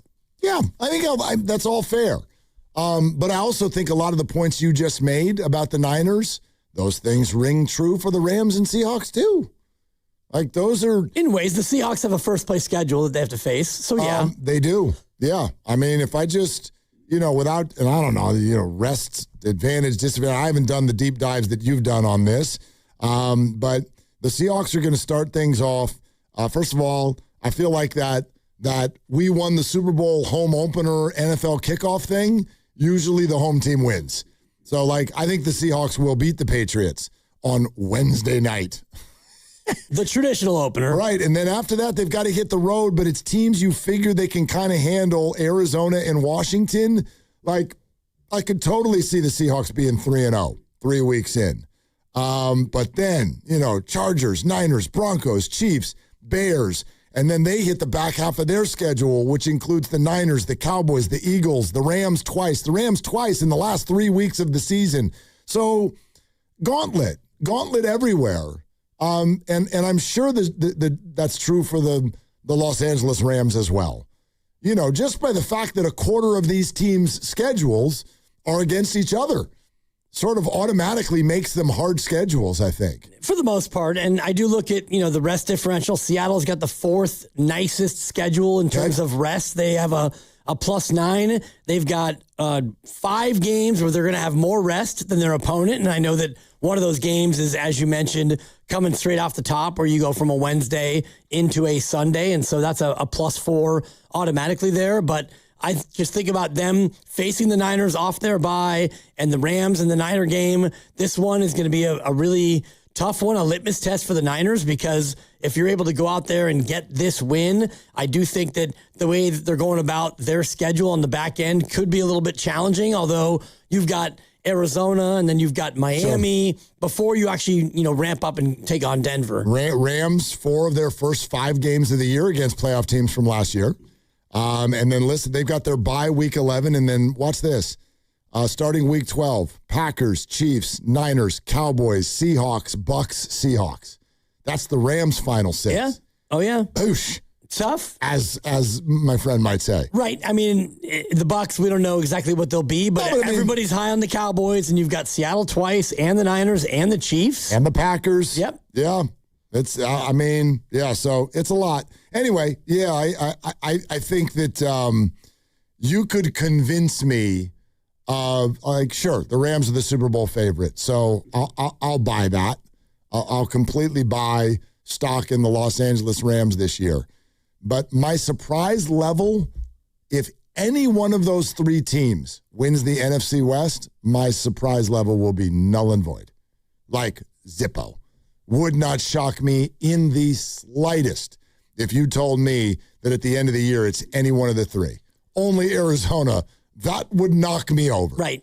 But the other 3, I think they are all very capable. Would you be more surprised if one of the 3 didn't make the playoffs? Or would that be less surprising? No, I think from a talent standpoint, they all belong, but the math makes it difficult. All 3 are going to have to be so good outside the division or kind of do what they did last year, which is everybody shared wins and losses with each other.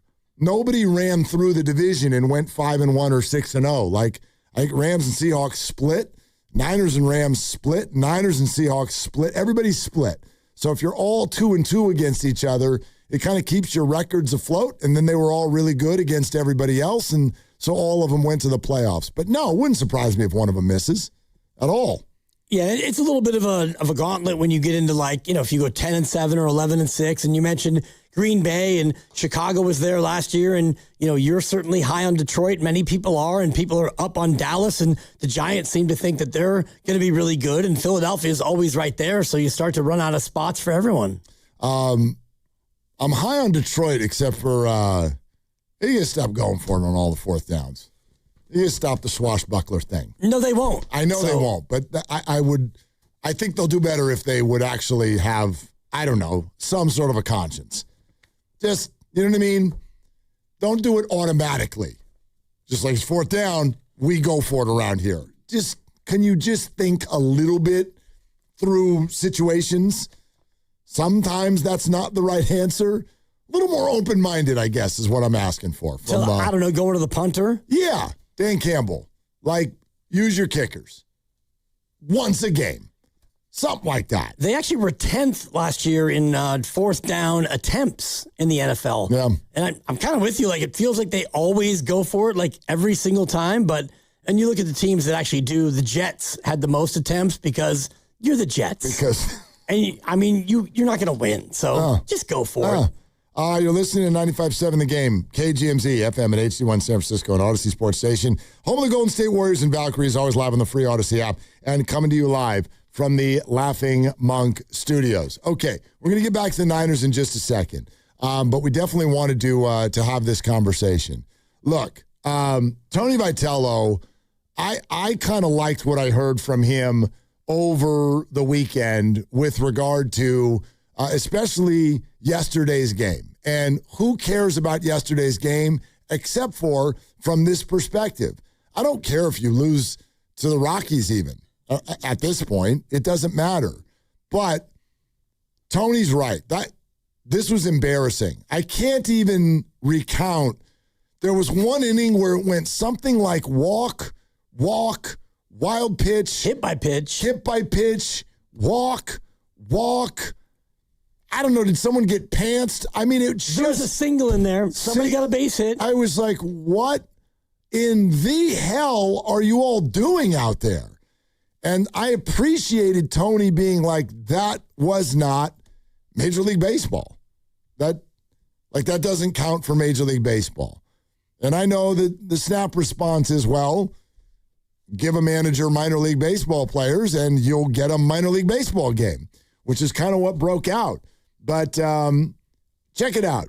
Here's Tony V on how sloppy the whole thing was yesterday. Yeah, it was sloppy. It was more...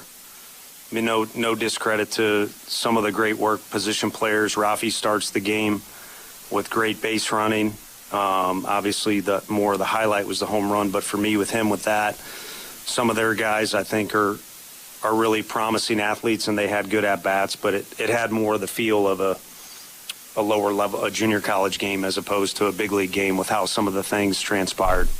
And I was a JUCO guy, so I'm not disrespecting junior college. You are, but... I know. Just straight from Tennessee, he wouldn't call it a college game.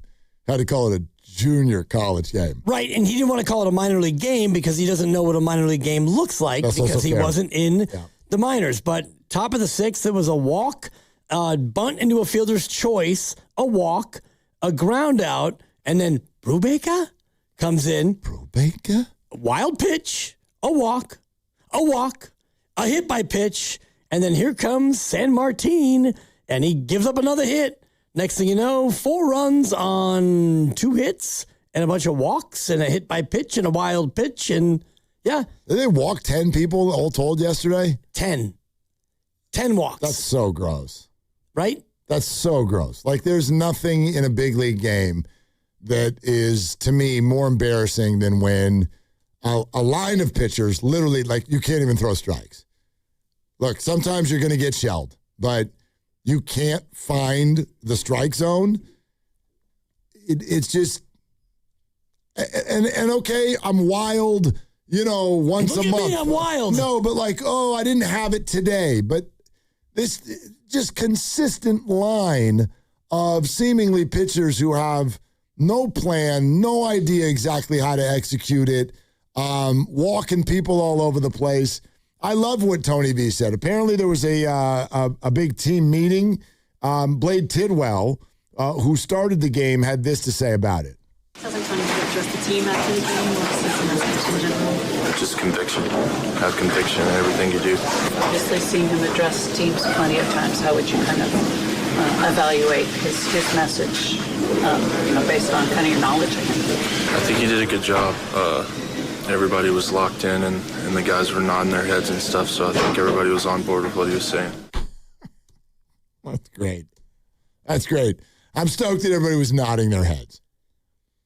Awesome. Right. I mean, everyone was nodding their heads, and I can't help but think about the divide that's going on. If you're a vet and you're making massive money and you're going through this season, you're probably more focused on your own at-bats and your own thing than you are, I don't know, trying to pick up River San Martin when he's going through a struggle, or Brubaker, who he threw 13 pitches, he walked 2, and he allowed 2 earned runs. No one got a hit off him. How many of the 13 pitches were strikes? 4.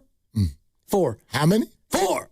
And yeah, you give up 2 earned runs without giving up a hit, nor did you get anybody out.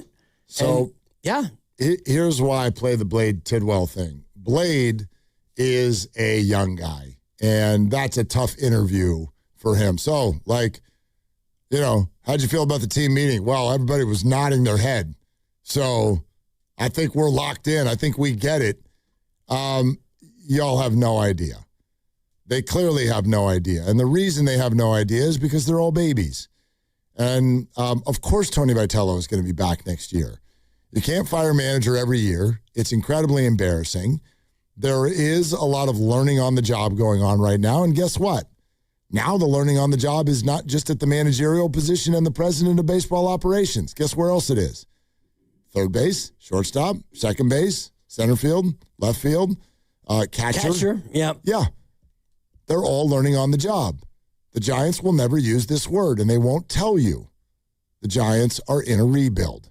It's already started. I actually went to AI, Dibs, and I asked, could you, even though I know some of the answers, could you please pass along what are the noted characteristics of a rebuild? Listen to what came up, and you tell me if this sounds like the San Francisco Giants. First characteristic, trading veterans. Yeah. Any trades of veterans recently? Yep. Okay.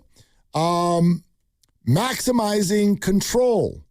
The focus shifts to players who are under cheap team-controlled contracts for multiple upcoming seasons. Well, they don't really have that because they have these contracts that they would rather not control. But they want that, and they tried like hell to do that, didn't they? I guess, but I mean, you've got Devers, Adames, and Chapman who are under team control, but you don't want to be under team control of those guys. No, exactly. But Chapman got hurt. Adames, as we are finding out, playing poorly, hurt, overpaid. Rafi Devers, highly shopped at the deadline. Didn't do it. Wonder if the offers were absolutely just a joke. CBA negotiations are on the way. If I'm a team going into this situation, no way in hell. Like, sure, I'll take Rafi Devers. We'll do $1 million a year of his salary. I wonder if those were the conversations. And the Giants are like, well, we can't do that. But my sense right now is if they're shopping Rafi this hard this year, why would they not do it even harder next year? One more year will be off the books. In theory, the CBA negotiations will have taken shape, and so will Bryce Eldridge's career. I think the Giants will try even harder to ship out Rafi Devers by next July. And I don't think they're going to do that under any circumstance to Tony Vitello, which is why I said earlier, if I did who's with the Giants longer, Vitello or Devers, I'll take Tony. Yeah, see, I'm taking Rafi because I don't believe that the ownership is going to have the stomach or the stones or the wallet to do what needs to be done to get rid of Rafi Devers and his contract. I just don't see that. I think that they're interested in making money, in breaking even, in buying theaters and building skyscrapers. And so if you look at Rafi Devers' contract, and yeah, he's got an OPS of almost 800 now after a horrific April and a shaky May in the beginning, and he's turned out to be the player that you thought that he would be, and yet the things about him continue to kind of linger, whether or not he's a bad clubhouse guy or he's not a full-on team guy, whatever it is. I think that Boston, when they got rid of his contract, they were lightweight thrilled. Couple other characteristics. You tell me, does this sound like the Giants? Stockpiling prospects. Yeah. Oh, yeah. International focus. Big time. Testing fan patience. Well, I mean, yeah, it's been tested. Redefining success. Progress is measured by individual player growth rather than wins and losses. Well, yeah, I mean, because wins and losses don't matter. You're what, 22 below? The Giants are over. The Giants are in a rebuild. They're trying, but they can't fully rebuild because they've got these albatross contracts. Correct, but we're just getting started. They're just getting started. Red and Gold Summit is back for another year. Thursday, September 3, live from Jack's Restaurant and Bar in Pleasant Hill. We'll be there from 2 to 6, everybody from 4 to 6, and that'll include Brian Baldinger from NFL Network live in person on the scene. 888-957-9570 is the number on Willard and Dibbs.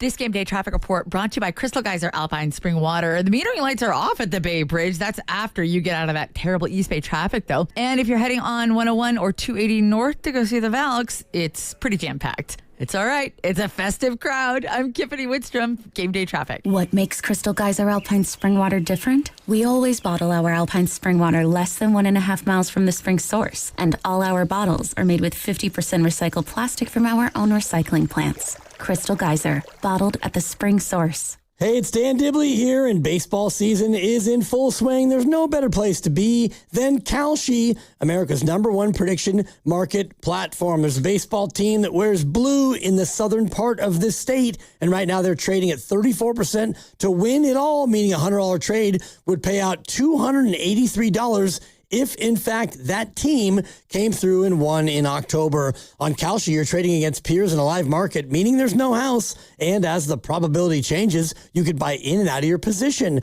Download the Kalshi app and use code DIBS, D-I-B-S, and get $10 when you trade 10. K-A-L-S-H-I. Kalshi, trade on anything. 18 and over only. Restrictions and eligibility requirements apply. Event contract trading involves risk and may not be suitable for all investors. Kalshi products are not available in all jurisdictions. Prices, values, and available markets may differ from those mentioned. For more information, see kalshi.com/regulatory. Jane is a small business owner. Tell them what that's like, Jane. Yeah, well, it's like a roller coaster with a lot of ups and downs, and some days things can feel like they're flying off the rails. Yep, it's a lot. But the Total Solutions Advantage only from Comcast Business can help you manage it all. With the largest, fastest fiber-powered network designed for 100% reliability with business internet and wireless connect. Nice. So everything stays on track. The Total Solutions Advantage. No one does business like Comcast Business. The more solutions you add, the more you save. Get started today with a qualifying internet package for as low as $60 a month when you add an advanced solution. Plus, new customers, ask how to get up to $1,500 in prepaid cards when you add 2 lines of mobile to a qualifying gig bundle. Don't wait. Call today. Limited time offer. Restrictions apply. New customers only. 1-year agreement, paperless billing, and automatic payments with bank account required. $60 offer requires 300 meg internet, security edge, and additional qualifying service. Equipment, taxes, and fees extra. Prepaid card offers end 9/13/2026. FlexCar, we know radio ads are annoying, but not as annoying as car salesmen. Sign here, please. Never talk to one again with FlexCar, the first and only month-to-month car lease. No, submit to my extortion machine. Insurance and maintenance included. Switch cars anytime. Switching Bronco to Camry to Telluride willy-nilly? Oh, no. Oh, yes. FlexCar. You drive everything. Buy more and get more this fall at Ashby Lumber, your local Milgard certified dealer. From September 1st through October 31st, purchase qualifying V400 Tuscany or V300 Trinsic windows and receive a gift card valued from $200 to $1,000. Plus, earn bonus gift cards from $350 to $750 on qualifying patio doors and moving glass walls. Visit Ashby Lumber's Berkeley or Concord showroom for complete details. Milgard Windows and Doors at Ashby Lumber. The following is an attorney advertisement. If you get sidelined by your workplace injury, the Workers' Compensation Attorney attorneys at Boxer and Gerson can help you get back in the game. Our team of skilled attorneys will fight by your side for the treatment and compensation you deserve. We care about justice for injured workers. That's what makes us Northern California's premier workers' comp law firm. Call Boxer and Gerson at 510-835-8870 or visit boxerlaw.com for a free consultation. Boxer and Gerson, your life is worth the fight. At LendSeek, we know running a business takes heart, hustle, and sometimes a little help. That's why we stand with you with our exclusive AI lending platform, connecting you to over 100 funders. If you've been in business for at least 2 years with a minimum annual revenue of $500,000, you can get up to $1 million in funding in as fast as 24 hours. No collateral, no prepayment penalties, no red tape. Apply today with no cost or obligation at lendseek.com. That's LENDSEEK.com. Cruise on out for the Good Guys 39th West Coast Nationals. Over 3,000 classic Good Guys Autocross racing action, a huge automotive swap meet, and so much more. All this weekend at the Alameda County Fairgrounds. Details at good-guys.com. This is the Game of the Week report, brought to you by Hyundai. The biggest tennis tournament is about to begin in New York City. Ahead of the official events beginning August 30th, fans are welcome to attend the completely free festivities the week before. On the ground, spectators can watch the high-stakes qualifying tournament matches, open player practices, and marquee exhibition events. The Game of the Week report is brought to you by the all-new Hyundai Palisade Hybrid. Learn how it's so much more than just another SUV at HyundaiUSA.com. Oh, hey, Sarah, did you hear my daughter Katie got Camper of the Week? That's a big deal. We got a big deal, too. Right, Mom? Honey, shh.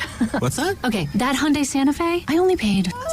Nice. Deal's so right, it almost feels wrong. The Hyundai Getaway Sales Event. Get 0% APR for 60 months, plus 0 payments for 90 days, or 1.9% APR for 72 months on the Hyundai Tucson, Tucson Plug-in Hybrid, Santa Fe, or Santa Fe Hybrid during the Hyundai Getaway Sales Event. Offers end September 8th. Call 562-314-4603 for details. San Jose, upper 70s. For Hayward, mid 70s. Weather brought to you by Duke's Mayo.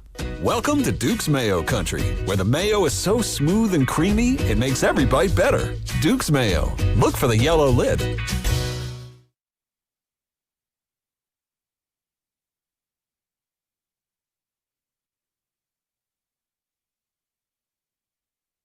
I'll be plotting my revenge. Now, back to Dillard and Wibbs on 95.7 The Game. You got somewhere you need to be? No, why? Oh, you're checking your watch. My watch just buzzed, and I wanted to make sure I wasn't receiving a phone call, as I did about 45 minutes ago when one of my high school friends was calling me from out of the market, ostensibly to make sure I'm going to our reunion coming up in November. Are you? I don't know, but have a clue, Joe, and realize I'm on the air. Yeah. I don't care if you're in Omaha or not. Wake up. So that's why I looked at my watch, Mark. He's asleep upstairs right now. Yeah. I don't have one of those. On. Yeah, no, I know. I know the watches now. Like, it used to just be people looking to see what time it was. Now it's everything. Is somebody texting me? Is somebody calling me?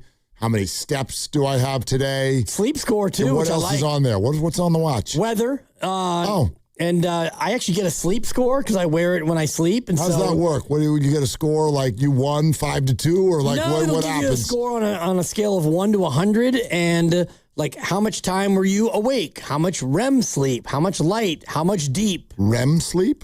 Yes. Are you familiar with REM? The acronym Rapid Eye Movement. I was going to say I know the band REM. Right. I don't. This is the same REM. Rapid eye movement? No, I'm not familiar. When you are in REM sleep, that's normally when you dream. So your dream sleep will be your REM.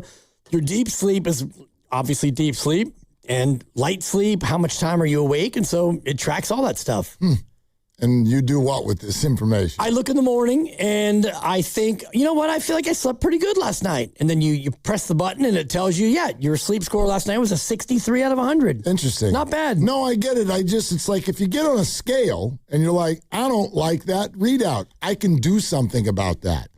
What the hell are you supposed to do about your sleep? You tell yourself to not sleep like that again tonight? No. It's kind of out of your control, isn't it? There's a number of things you can do to assure a better night's sleep. Okay. Alcohol avoidance would be one. Okay. Late night eating, late night caffeine, overindulging in fluids within 3 hours of your bedtime. How about getting into a different room by yourself?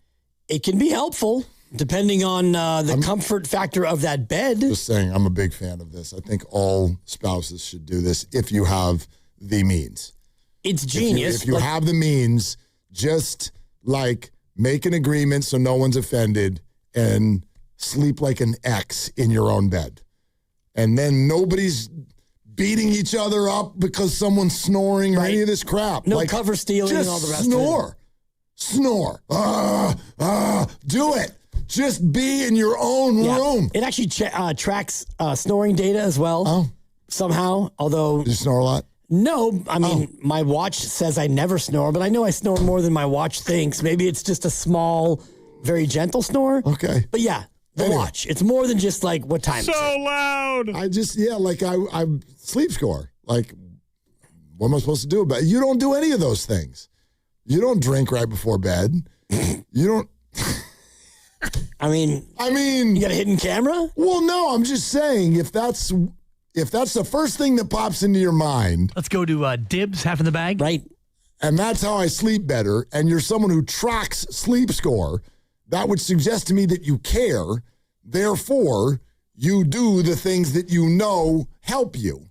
No? Yes, you try to and you aspire to, but on such days as Saturday, my birthday. Boy, you got schnockered that night. Not quite schnockered, but the later in the day indulgence on a Saturday on your birthday might have led my sleep score to go down. I drink every Saturday. Yeah. All of them. Yeah, one drink, maybe two, if Sometimes you're getting crazy, two. yeah. Well, she has me drinking on the golf course now. Love that. Good Lord. It's not good. Anyway, hi, everybody. We're back. 888-957-9570. So here's what I'm saying. You know, this might be a stupid analogy, but I'm going to give it a try, okay? Somebody says, and here's why that interested me, the idea of your health on your wrist. So let's say you want to change your workout routine, and you set a date, okay? Next Monday, we're going to start this new routine. And then you wake up Monday, and you've got a horrible cough. You've got the flu.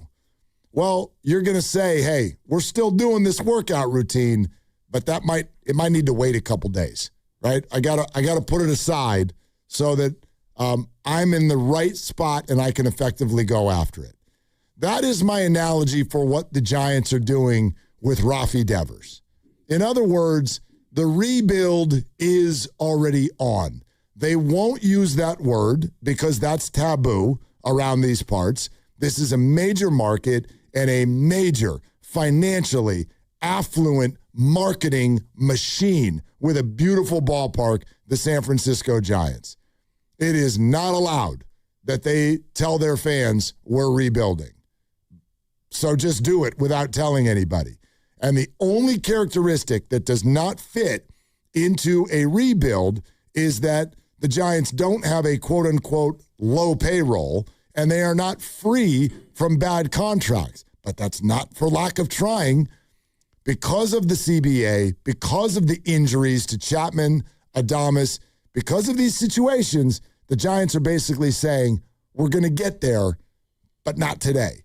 We're going to have to table that till next year. But all of the other characteristics of a rebuild, trading veterans, stockpiling prospects, suddenly changing your focus of scouting to the international realm, stockpiling high draft picks, accepting losses. Take a look at what the Giants are doing. They are calling up people from AAA every day right now. That doesn't mean that people on the current roster are hurt. It means they're accepting losses so that they can take a look at individuals. That's your redefining success. Progress is now measured by individual player growth. And the highlight of the season came over the weekend when both Baseball America and Baseball Prospectus both came out and said the Giants now have a top 5 farm system in all of baseball. Those are the characteristics of a rebuild. And the only reason those big 3 contracts are still on the team is because the Giants currently don't have a choice. But I believe they will. Now, not with Chapman and Adames necessarily, because those two have the right to say no.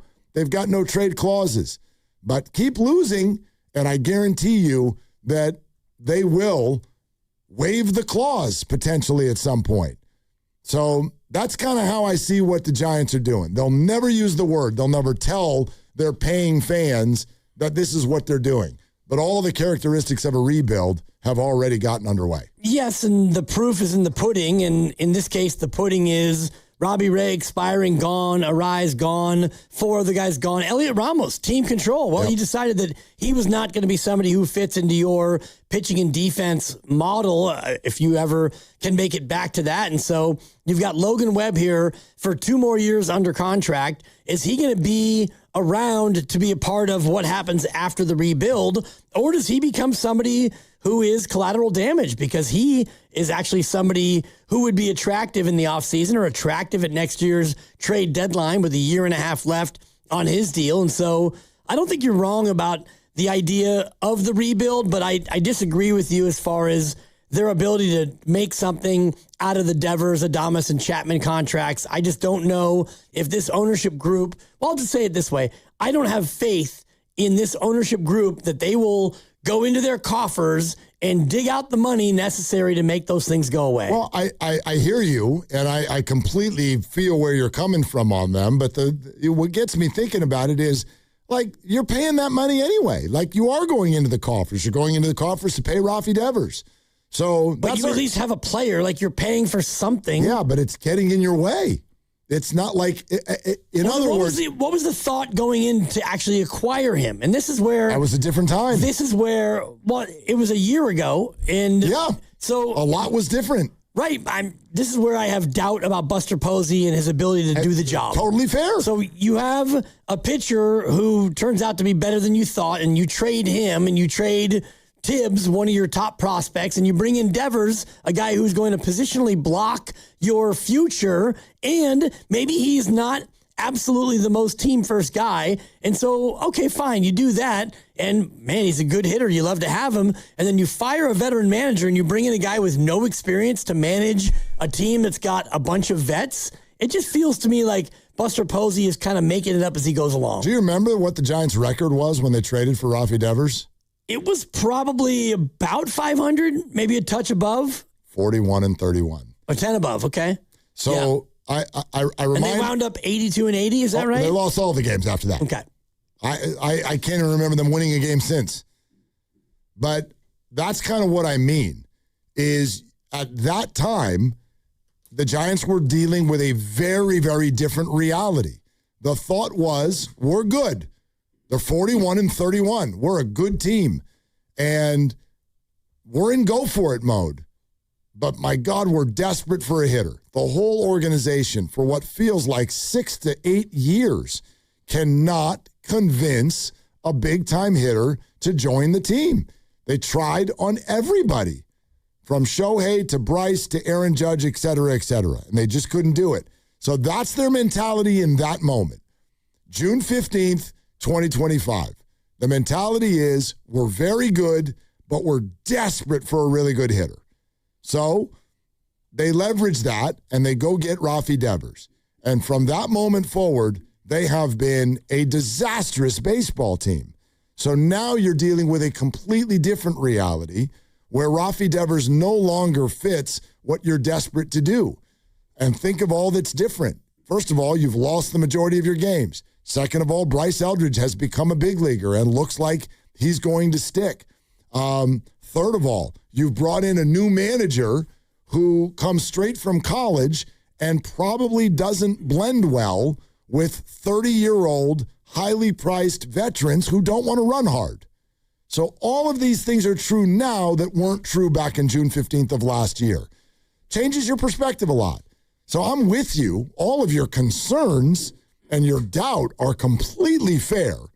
But I believe the Giants are going to try like hell to get him out of town. Of course they'll try like hell, but I don't know if they'll try like hell to the point where you're going to have ownership be willing to pony up $100 million or so to just buy out the contract. It's one thing to pay him for his services, and the services continue. It's another thing to say, hey, Johnsons, I need 100 cold, hard mil. That way we can undo the mistake that I made in trading for him in the first place. I totally get it, but I guess here's what I mean by this. Like, the way you said it is perfect. which is you don't know if the ownership will pony that money up without the services to come along with it. The way I look at it is, look, they're ponying that money up either way.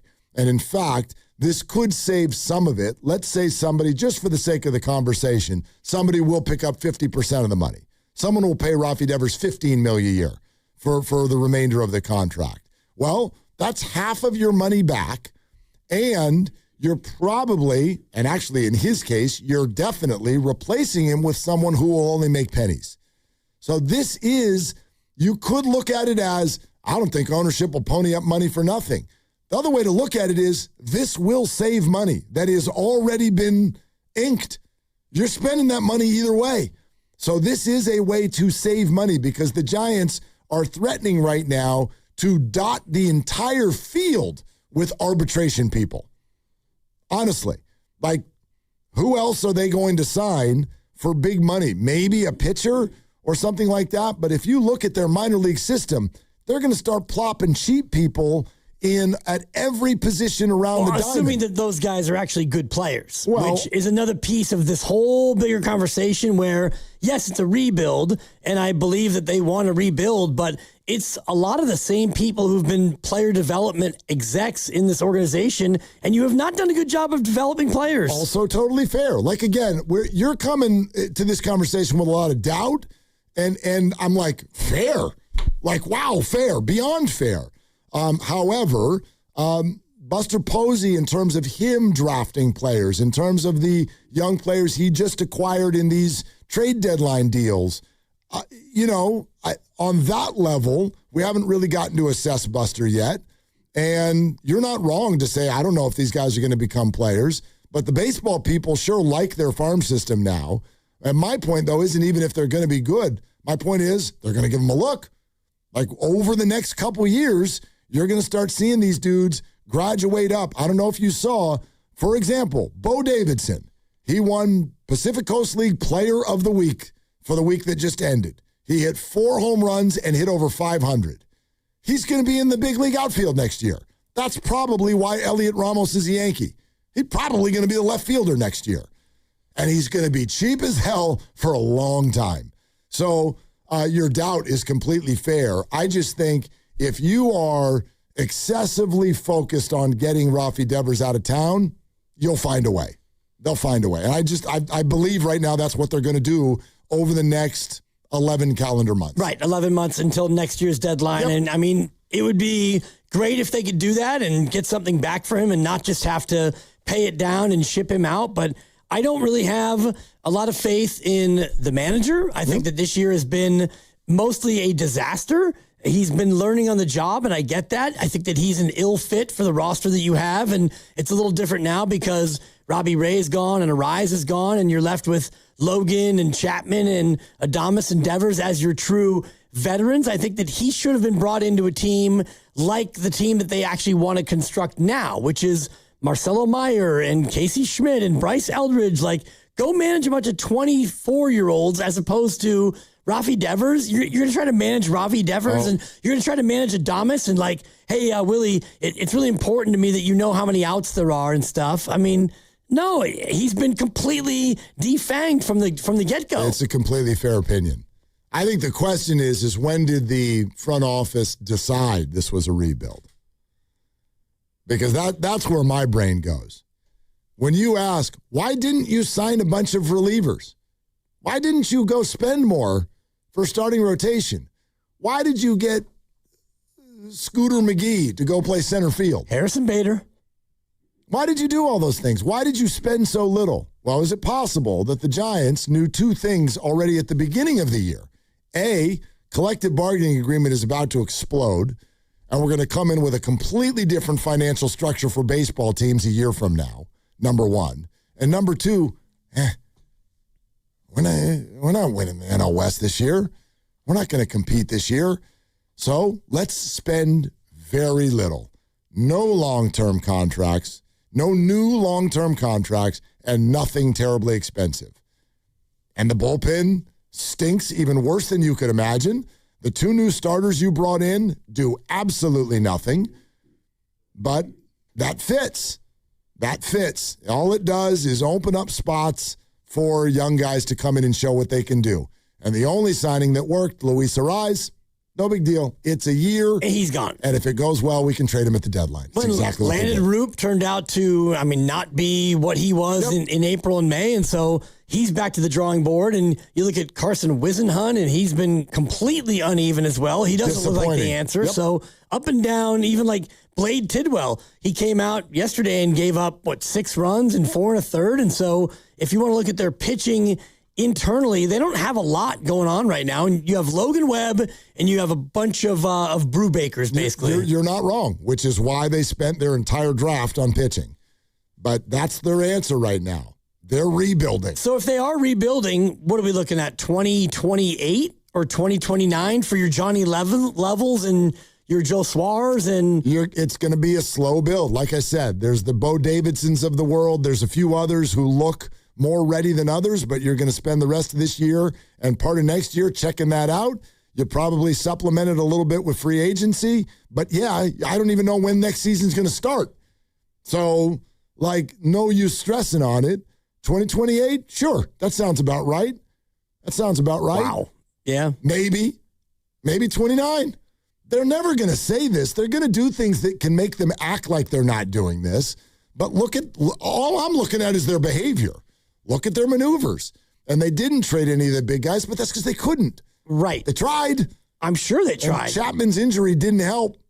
The other teams knew he's not coming back this year. Right, and the no-trade clause as well. Sure. I don't even know if he would want to be on the move. And the other one is Willie Adames, who, the more you watch him play, forget his numbers, the baseball card, whatever, because he'll probably wind up with 26 or 27 home runs again. But the way he plays, it's not winning baseball. He's a defensive liability. He's a little bit of a lost cause on the bases when he's actually running the bases. To me, he's a guy who he doesn't really fit with a winning team. He's played well, but they won. They won in Milwaukee when he was there. He's played horribly this year. It's been a terrible collection of facts from him. Chris in Santa Clara joining the conversation. Hey, Chris, what's going on? Thanks for giving us a ring. Hey, yeah, thanks, guys. Hey, a couple of quick point outs. And, I think the first is that when you take a look at who the Giants brought in, for whatever reason, Posey decided that he didn't want guys coming in who had kind of a big brother vibe around them, who were going to get in the clubhouse and really be lifting people up and creating kind of a real, let's all win together kind of atmosphere. And that is a big shift, I think, maybe from what a lot of fans had expected. It's, hey, we brought some guys in, they're really good, but they're kind of lone rangers who are out there, right? Huh. I think even just mentioned with Adames and all. I mean, are these guys really seen as, clubhouse leaders lifting people up? Come on, let's go get them, real cozies? I don't get that vibe from these guys. Yeah, Chris, can I jump in on that? Actually, yes. That was Willie Adames's calling card. When they brought him in, that he was a tremendous clubhouse guy. I think they feel that way about Logan for sure. They feel that way about Matt Chapman. The Devers one is totally different. He's not a leader, but at that point, again, they were 10 over 500. They thought they were rolling, and they needed a bopper. And so they bit. That I don't know. That's kind of how I see what the original plan was. Could be. And then I guess maybe the other little piece just to throw in, I've really been trying to reflect on Vitello for the whole season. And, I've never been a caller coming in going, hey, go after Tony. Hey, listen, he's got his contract. Let's see how it goes. But, I'm starting to realize as I dig into him, it's like, who is this guy? And, people don't get to choose the families into which they're born. You're just born into, and you get the parents that you get, right? So I'm not slamming him for having who he has. But, his high school coach was his dad. This is a daddy ball guy. And, at the very core of who he is. And, I went to a Jesuit high school down in L.A., Loyola, which is St. Ignatius, Bellarmine, the whole national network. So he went to a Jesuit school out in Missouri. The only place he got to go was Spring Hill College, which is the smallest Jesuit college in the entire country. That's where he went, coming out of his dad's own team in Missouri. So you go, okay, well, that by itself maybe not a bad thing. And probably, a couple strings got pulled to slip him in over there to Spring Hill. Plays 1 year D2, transfers over to University of Missouri, plays 3 years there. But at the end, there's no pro ball. There's nothing. Hey, let's go and see even, low A someplace. It's straight to go be an assistant coach and then has kind of a run of assistant coach work. None of that's evil.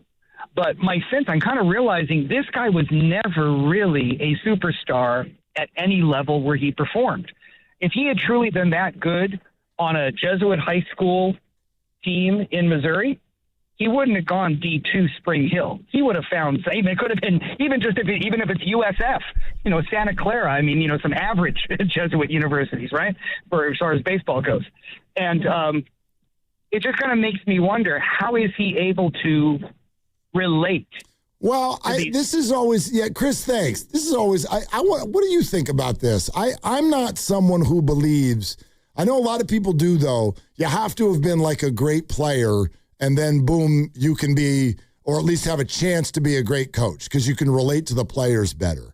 I think there's a lot of examples around sports of people who are either mediocre players or not players at all. Yeah. And then they've been great coaches. I do think that you need to have some sort of a baseline of professional sports. And in Tony's case, he didn't have that. And so you come in and he's admittedly learning on the fly. And some of the portrayals are like he wanted to be treated almost like a teammate to some of the veterans. And so when that is the case, it's hard for you to go in there and exert your will as the boss. But he also wasn't a great college player, but then he went and coached a great college team and had a ton of success.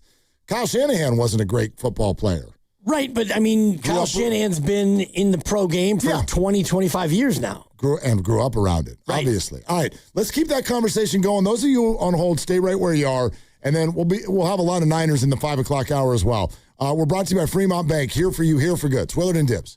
On September 2nd, DraftKings Game Day arrives with massive deals, exclusive deals, and an all-day celebration built for sports fans. The countdown has begun. All roads lead to Game Day. The DraftKings Sports app is now live in 50 states. That means California from Texas to Florida. DraftKings Game Day is the kickoff of a new season, a new era, and the biggest day in sports history. New DraftKings customers sign up with code ALLNEWS, spend $5 to get $150 in rewards within 14 days in partnership with DraftKings. The crown is yours. Event trading offered by DraftKings Predictions, a CFTC-registered introducing broker. Trading involves risk of loss, market availability varies, eligibility restrictions apply. $50 every 7 days via click to claim issued and non-withdrawable predictions dollars that expire in 1 year. Ends August 23rd. Terms dkng.co/predictions promo. Nationwide based on sportsbook, predictions, and free-to-play sports contest availability varies by state. You only get one shot at this. One chance to handle your injury case the right way. One chance to get the compensation you actually need. And one chance to protect your future.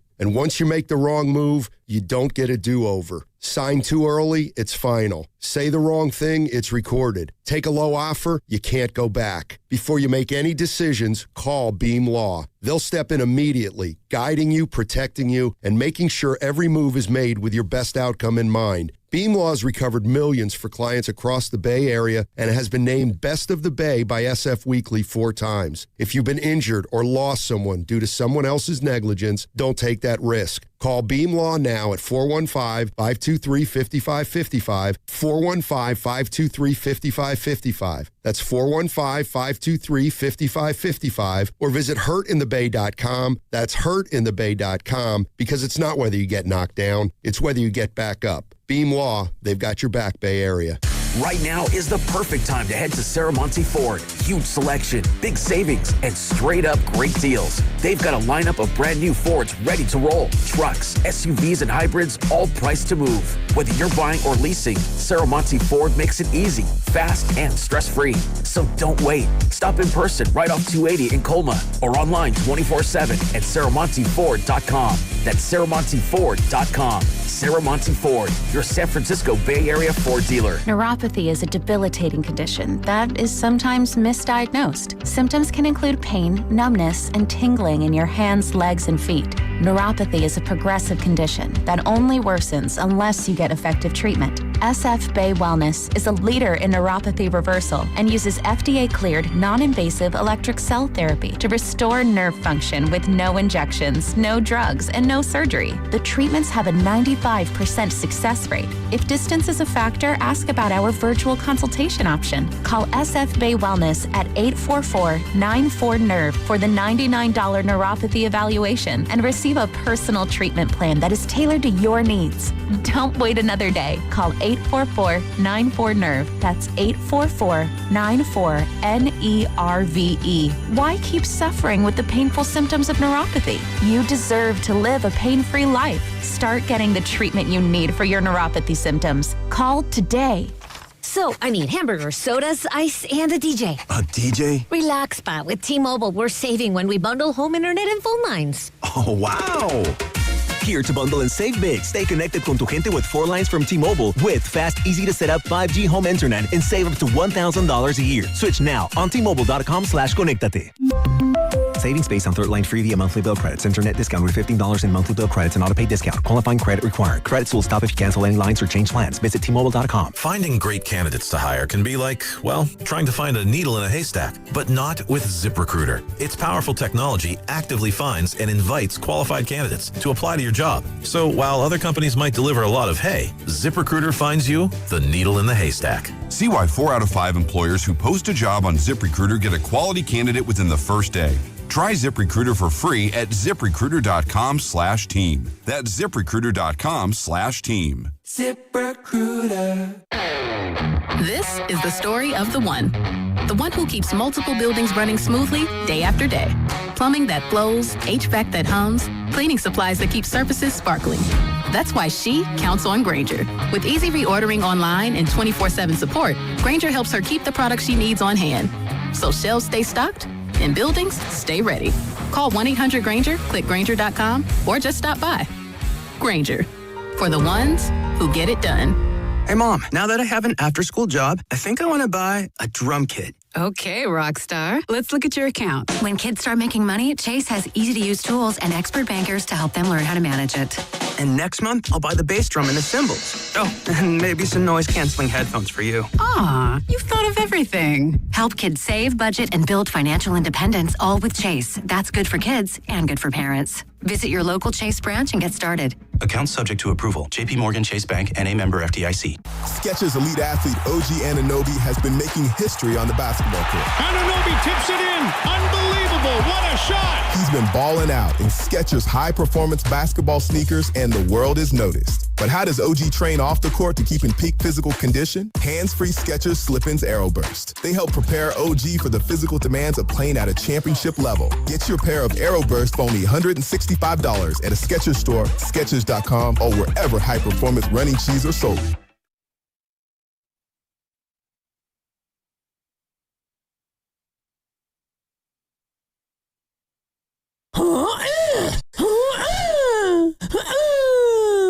Now, back to Dillard and Wibbs on 95.7 The Game. You should just adopt that when you play tennis. And you're almost back, right? I mean, back for golf, probably not tennis. I know, but I just gave my son my racket. So are you cleared? Are you cleared to play? Oh yeah, you are cleared to play golf. Absolutely, yeah. Played on Saturday. How'd it go? Not great. I mean, I was able to make it through 9 holes, pain free. Where'd you play? I played Diablo Hills, which is in Walnut Creek, a little 9-hole course.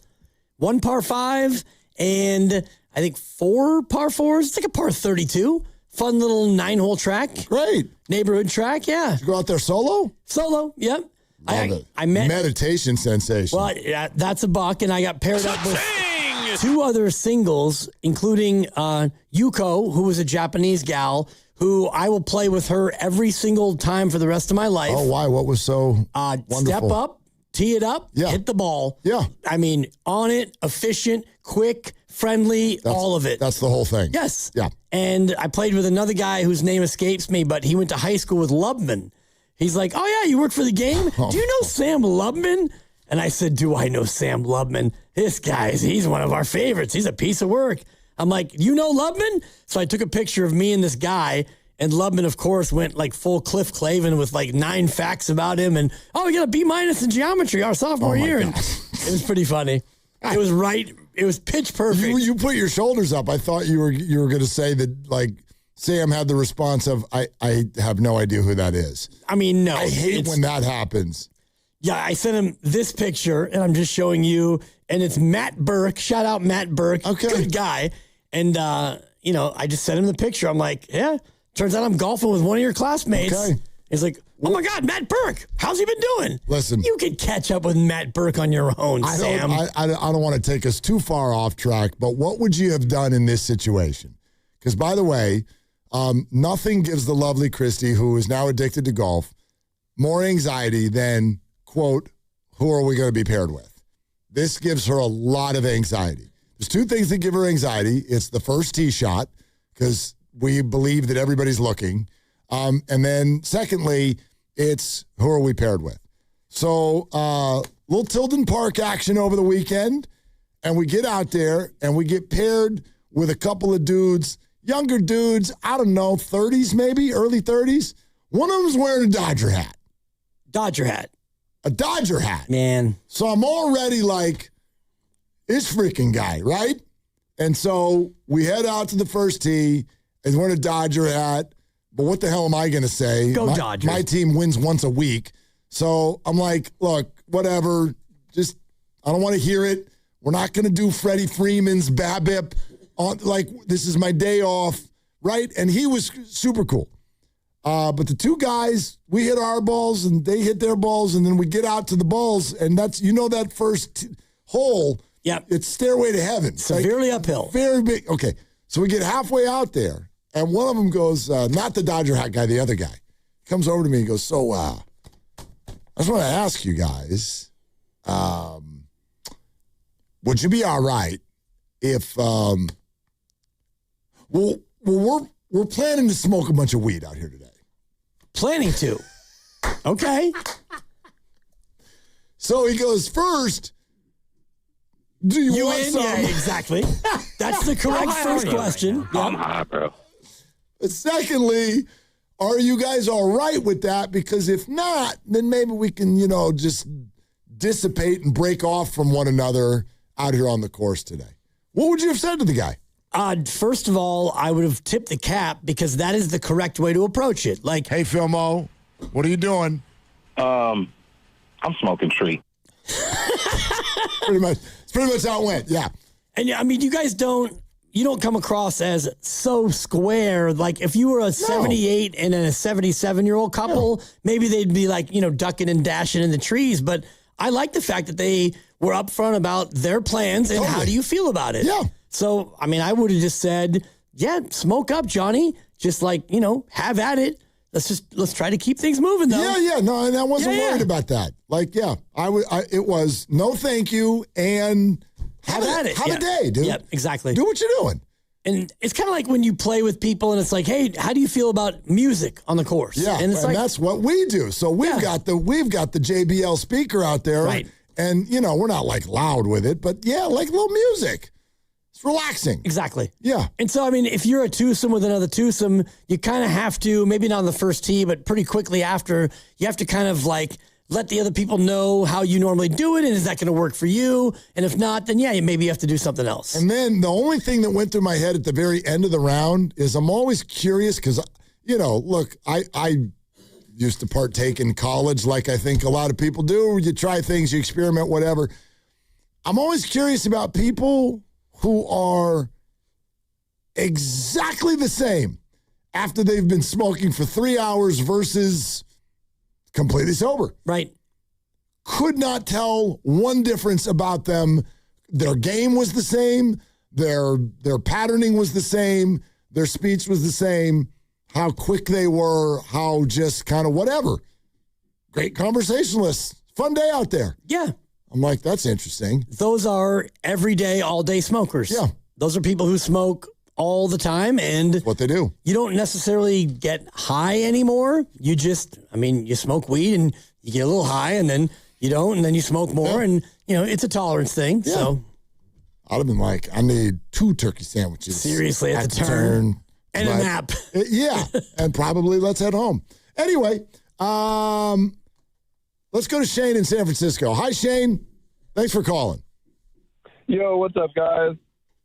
What's happening? Yo, all right. Yo. Let's stop the Devers slander / hatred. I feel like it's low-level fandom to pick on Devers because he's the highest paid or whatever else. He's still the best hitter on the team. He has the most potential to at least make a game interesting. And the dude went 2 for 2 with a double and a 3-run home run to start the game against the Rockies and stuff. And then, like, dude basically steals home, and the bullpen completely ruins the game. And he had 2 balls to the warning track after that, and we're still blaming Devers for all of our problems. Like, the dude, for one, he's a better first baseman than Eldridge, and that's not even a slight at Eldridge. Like, I think Eldridge can play the position fine. Like, he'll come into his own. Like, nothing to say there. But he's a good fielder. He's an enthusiastic base runner. Like, you saw it yesterday, too. Like, he anticipated the base hit and scored from second, no problem.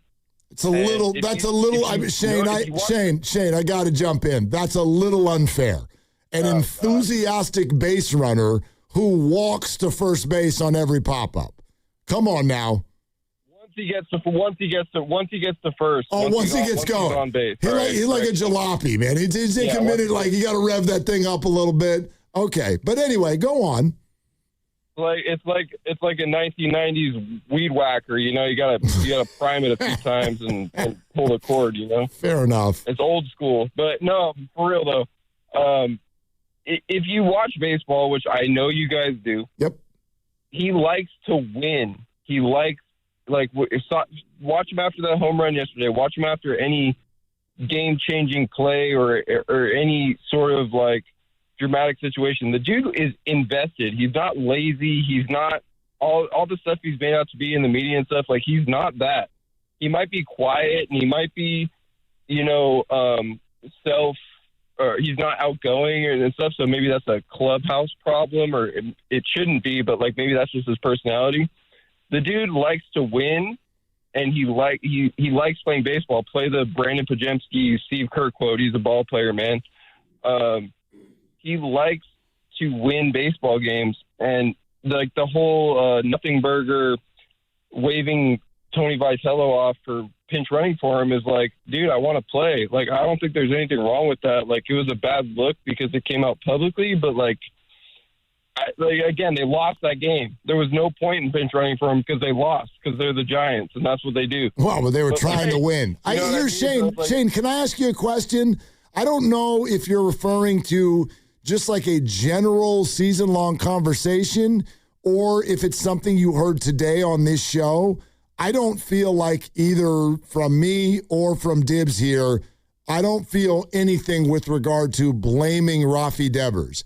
My take today is that this is situational and circumstantial. I don't think anybody hates Rafi Devers. I think Rafi Devers no longer fits the timeline of the San Francisco Giants because of a myriad of factors that have taken place. One of them is money. One of them is everything that's happened around him. The other one is Bryce Eldridge. Like, all of those factors. And then the fact of the matter is they tried like hell to trade him at the deadline. So I know that whether that's blaming him or not, that's what they're trying to do, you know? Yeah, I mean, I'm not even going to fully disagree with you or anything. I just think that, like, putting it as, like, the obsession with trading him as if that's going to change the fortunes of the Giants, especially when it's been emphasized that, like, okay, maybe the contract's a little bloated and all that, but, like, what are you going to get in return? And then, like, he's your most compelling player on offense in terms of selling tickets and all that. There's just I don't know. There's just a lot at play. Like, I'm not even trying to just disagree with you to be a contrarian or anything like that. It's just, I think that he's an exciting player. He's a good player, and I feel like he actually fits in, and I like him in the field. And I like Eldridge too, but, like, it's just, I don't know. It's a tough. It's talk about the front office and all that too, about roster construction. It's just a tough situation, you know. No doubt. Hey, Shane, thanks. I don't know how you would answer that whole one. I don't dislike Rafi Devers. I don't have any issue with it. It's just a matter of fit. It's a matter of what has happened since they acquired him. They went from being a good team to now they're a bad team to now they want to become a young team to now they've got a 6'7" first baseman who they would like to play first base for the next 10 years.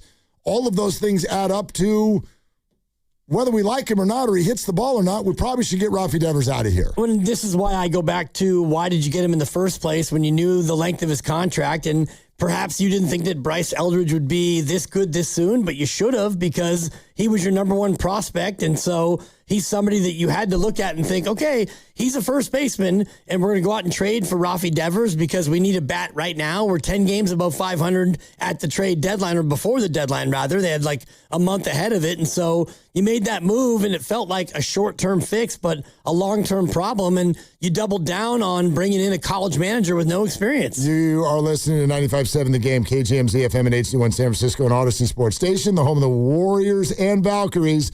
Always live on the free Odyssey app and coming to you live from the Laughing Monk Studios. Talking a lot of Giants and Niners and baseball, football coverage here on 95.7 The Game is presented by Xfinity. Score the most reliable Wi-Fi. One price, 5 years guaranteed. Xfinity, imagine that. You can rip the move. That's totally fair. But I also think it's understandable the mistake they made, if you will. There's two things going on June 15th of last year when the Giants are 10 games over 500. Two dynamics are happening. One, you think you're a contender. Like you think you got a shot to go to the playoffs that year. And number two, when the Giants have been turned down by big hitters so many times, Judge, Harper, Ohtani, Stanton, and who knows who else. You know what I mean? When they've been turned down so many times, I think the organization had fallen into a trap of, we're never going to get a big hitter to choose to come here. So what we're going to have to do is either draft and develop, and that takes a lot of time, or we're going to have to be able to trade for one. And obviously guys like that are not available very often. So this became, again, just my read. Buster Posey and the Giants look at this situation where all of a sudden, out of nowhere, Rafi Devers and the Red Sox aren't getting along. And they think, ooh, maybe this is our opportunity to finally get a big bopper to come in here because we need one. And at the time, first base was open. Whether you believed in Bryce Eldridge or not, you're not going to be 10 over 500 and not go for it because Bryce Eldridge might be good 1.5 to 2 years from now. So, again, you can rip the move. But I feel like I understand why they fell into that trap. Those two things make sense to me.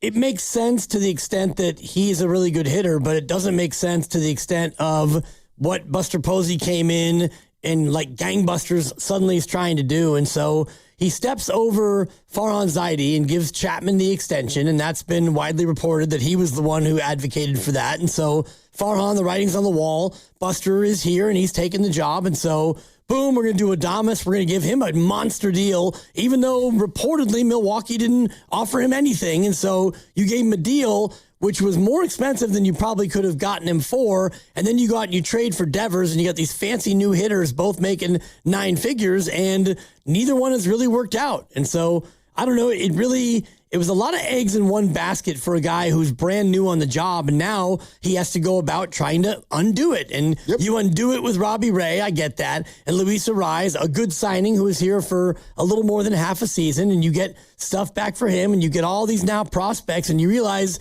you went all in at the deadline on a team that you thought could be good, and it fizzled out, but now you're stuck really holding the bag, and so to dig out of it is a lot harder than what it took to get into it. No question. Like I'm not going to push back on anybody that wants to criticize. I'm not attacking anybody. No, I know you're not. In this manner. It's just you're going to rebuild now, and I get that, but I think they've been rebuilding. Well, I mean, if you really think about it, they didn't go all in at the deadline last year. They got Rafi Devers a month and a half before the deadline. By the time they got to the deadline, they sold. Yeah, it was already over. They dumped. Exactly. They dumped Tyler Rogers and others. So they've sold 2 Camilo deadlines. Doval and They've sold 2 deadlines in a row. And replaced them with nothing in terms of big league talent. I mean, Arraez for a year. Little Adrian Hauser, little Tyler Mahle, Bader. That's it. That's literally that. Those are the big league additions they've made. And they're ducking out of all of them. Mally's a Brave, Arise is a Philly, and Bader's a Goner. Yeah. So, again, I don't know how quickly they acquired Rafi Devers and then went, oh, bleep. But it appears rather quickly. And certainly by the time this last offseason rolled around, their maneuvers, their behavior would suggest that they were not pushing anything into the middle of the table to try to win this year. So then, I don't know, I just go back to last year and you mentioned June 15th. So organizationally, what are you doing? You've got a manager who is a veteran manager who manages vets, and he didn't have a great year the second half, and so you run him, but you add in Rafi Devers. You already had Adames. Chapman got signed to a long-term deal. You've got this core of vets, so let's go out and hire a college manager, somebody who's got no experience, to come in here and try and command the clubhouse of a bunch of highly paid 30-plus-year-olds. Let me throw Makes no sense. Well, let me throw out a possibility. Again, just trying to assess where their brains were at, because can we all agree whether or not they've done a good job? Let's put that over here for a second. Do you think Buster Posey and Zach Manassian are just two dummies? Are they just stupid human beings? I think that Buster Posey is a guy who has never done this job before. No doubt. But I'm not going to color him with saying he's a stupid human being. That's too dramatic. Obviously. He's a rookie. Right. He's never done this. Right. So did he make mistakes? Clearly. He continues to make mistakes. But let's go to mindset. What do you think they were attempting to do? In other words, what if when you arrived at this last offseason, when it was time to hire Tony Vitello, what if the Giants already knew we're not competing this year and we are going to try like hell during this season to get off some of this money? Now, it hasn't worked, and there are a myriad of reasons. Devers has a disastrous 2 different 1-month-long stretches in the first half that don't go well, and obviously the money becomes very, very challenging. And then Matt Chapman, on the deadline approach, gets so injured that he can't come back, and he's going to miss the remainder of the year. And Willie Adames has an even worse year than you could have imagined, and is also being dogged by an injury that he's tried to play through. So, again, just what if? What if the thinking, to some degree, was twofold? And I'm not, defending it. I'm not saying it was correct. But what if they're thinking to themselves, you know what? A, we'd like to do this a little bit differently. We'd like to think outside of the box. But B, really good chance that we try to get off some of those veteran contracts. We love the international signings and the draft picks that we have. We're going to be a young team over the next few years. Let's bring in Tony Vitello and let the whole group grow together. Again, not defending it, asking, what if that was the thought process? Do you think maybe that was the thought process? If it was, then you should have had that thought process last year in June. But you were 41 and 31. Right, but you had a left-handed pitcher who was clearly not 100% right, and so you threw him out just to get Rafi Devers. You brought in a guy making a ton of money, and you already signed Willie Adames, and then you turned around with this veteran core and you brought in a brand new rookie manager. So, no, but again, I'm with you. But if that's your approach, those are two totally different months that you're bringing up. But they're two totally different approaches that are about 5 months apart. Right. Because you have no direction. No, well, you've got a first-time president of baseball operations who doesn't know what he's doing because he's never done the job before. And these are all fair points. And I'm not even I'm not refuting your opinion. What I'm saying, but what I don't think is fair is to say, well, this is what was happening in June, and then you screwed up because this is what you did over here in December. The world was completely different from June to December last year. Not really. I mean, your record was different. Exactly. But you were essentially the same team. No. What you were in June was a mirage. But they didn't think that, Dibs. Well, they didn't think that they were this bad either. Well, but so now that's this is not who you are. That's irrelevant right now. It's all relevant on how. What are you going to do as an organization? Like, are you going to chart a course for? Oh my God, it's June. Turns out we're pretty good. Let's trade prospects and bring in Rafi Devers for 8 years. That's exactly how you do it. That's a short-sighted approach, and that's fair to have that opinion. I'm looking for an organization that has an actual vision, and this team, they have no vision. They did. The vision then was, let's load up now because we might make the playoffs, and then you didn't, and then the vision is, oh my God, Melvin, you got to go. We're going to bring in a rookie. It blew up in their face. It's because they don't have a vision. They have multiple visions. Well, right, because the world changed. They made a move to bring in a big hitter because they couldn't get anyone to say yes, and it backfired. Again, you're not going to hear me say they're doing a great job, but I'm going to at least say back in June of last year, because I remember we were here, we all freaking loved the move. Nobody didn't like it. Nobody didn't like it. And that's a fact, Jack. Well, I didn't think that the contract would be this much of an albatross this soon. Neither did they.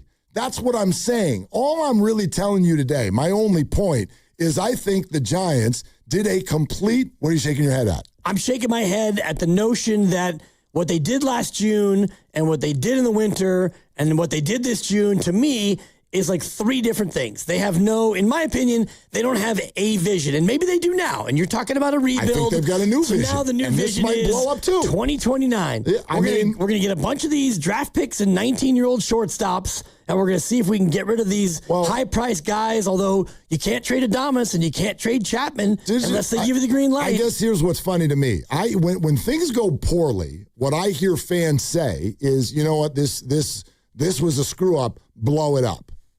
They are. They just did. Well, they're not really blowing it up. They are completely in the process of blowing it up. Blowing it up to me would be you have a new president of baseball ops, you have a new scouting department, you have a new GM. That's blowing it up. They're not going to fire themselves. They're not blowing it up then. They just started. No, blow it up means blow the roster up. And to me, it is wildly obvious that they are in the process of doing that. Well, they're going to try. Yeah, and they already have started. They traded 6 people off the big leagues, and now people named Tugboat are getting called up on the daily. Yeah, of the 6, it was, 2 expirings. It was Ramos under control and 3. It's still a very active deadline. It's very active, I mean, you set the over-under at 2 or 3.5. Yeah. And it was 6. There's somebody named Turner Hill on the team. Yeah. There's somebody named, player. Yeah, somebody named Tugboat is on the team. I can find it. Trent Harris is on the team. Who? So Kisner. I don't even think I haven't disagreed with a word that you've said. All I'm telling you is that I think that there was a vision in June. And it blew up. It was very much an incorrect or executed poorly vision. You can take issue with that, or you can say there's no way Buster could have seen that coming, which I think, some people will say, boy, that's letting them off the hook. I don't know. To me, Buster Bull, he made a move that all of us liked. We liked it. So did he. So did we. And then it didn't work. And then it becomes, as you're pointing out, now you got to back that thing up, and it's really challenging because the league has to work with you on that. Somebody else has to want him. Matt Chapman, I believe, probably would have been dealt, but he got hurt, so he's untradeable. You're coming up on massive CBA negotiations where nobody's optimistic, so keep that in the back of their mind. That's what they're thinking. But I'm actually sort of maybe kind of late to the party on this. I just started thinking about it as I'm listening to Tony Vitello yesterday call his team a JUCO team. And then I'm looking at the roster and I'm going, well, yeah, what'd you expect? You got some JUCO players on there, so you're going to get a JUCO performance. But it dawns on me what the Giants started doing at the beginning of the year. We wanted so much more over the hot stove. We got Adrian Hauser, Tyler Malley, Harrison Bader, and Luis Arise. And as good as Arise was, that was the signing that actually got ripped by a lot of people when it happened. The Giants went into this season and did so little because I believe they had adjusted their vision. They were going into a rebuild, and the plan was, let's see if we can get off some of the big money. And unfortunately for them, they haven't been able to yet. And I don't think they're going to stop trying. Well, I don't foresee them being able to unless they want to pay. And I'm looking at Devers, it's 7 more years, and Adames has 5 more years on his deal after this year. And so those are big deals that another team is going to expect or hope that you pay some of it down. My biggest issue is you go from June, whether it was fool's gold, you're 10 games above 500, and you decide we're maybe one bat away from actually doing something this year, and you really weren't, and so you make that mistake, and then you go into this last offseason, and you realize, well, boy, our manager, we need a new manager, and so we're going to go get a college guy who's never managed before in the bigs, and we're going to completely go from the zig to the zag, and we're going to do nothing in the hot stove. We won't address the bullpen. We don't want a closer because we realize, whoa, boy, June, 5 months ago, turns out we weren't that close. And so now you're going to go into this lightweight rebuild and try to like Drew Gilbert us and, figure out, Drew Kavanaugh, you're going to trade Bailey and all the rest of it. It feels to me like they don't know what their direction is. Maybe now they finally do. And maybe now it's like, whoa, we need to think about 2028 or 2029, maybe even 2030. But you have this sunk cost already that is going to prohibit you, in my opinion, from making this happen in the short term. I feel you. I guess what I'm saying today is it's sort of hitting me that these things that didn't go well this year, such an embarrassing year, right? Yesterday was a microcosm. For sure. But at the beginning of the year, you and I and many others thought this infield was going to be really productive. They were all vets. They all have a baseball card. Yeah. With big numbers, all 4 of them. And I was bullish on that. Well, that did not work. I guess what I'm wondering is, were the Giants a lot more prepared for this to be an awful year than we were? Not this bad. I don't think anybody could have foreseen people forgetting how many outs there are, can't throw a strike, asking to stay in the game when you've already been taken out. The ridiculous has happened. Pride night. I mean, we can go on and on. Right. And have. You had your list already, which is great. And incomplete, unfortunately. But my point is that maybe not this bad, but we got activated by, hey, I think they could compete for a wild card spot. Right. And the Giants behind the scenes might have been thinking to themselves, the rebuild is on. We are going to bring in no new big money. And the goal this year is to get some of this money out of town. Let's see if we can do it. They haven't been able to yet. Right. But I don't know that the Giants are that surprised that this has ended up being a year where young players get evaluated and there is some learning on the job, from the president of baseball ops to the manager to the coaching staff. And they might be thinking to themselves, we're willing to take those hits, and let's just be a young group that grows together, because our actual next chance to be really good is all in San Jose.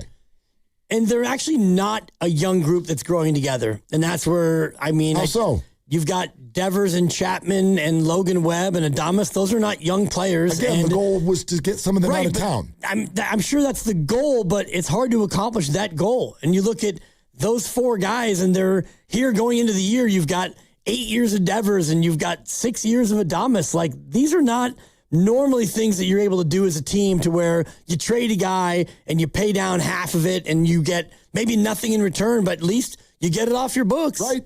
Like, I'm with you. These are it's a very, very difficult task if that's the maneuver that they made, and they want to get him out of town. They know it's going to be hard, but also in the back of their mind, they may think, look, 2026, let's say things go really poorly. We'll take a little bit of a hit in the media. How about 2027? Well, we don't even know if that season's going to happen. So, but if it does, that's going to be a weird, wonky year.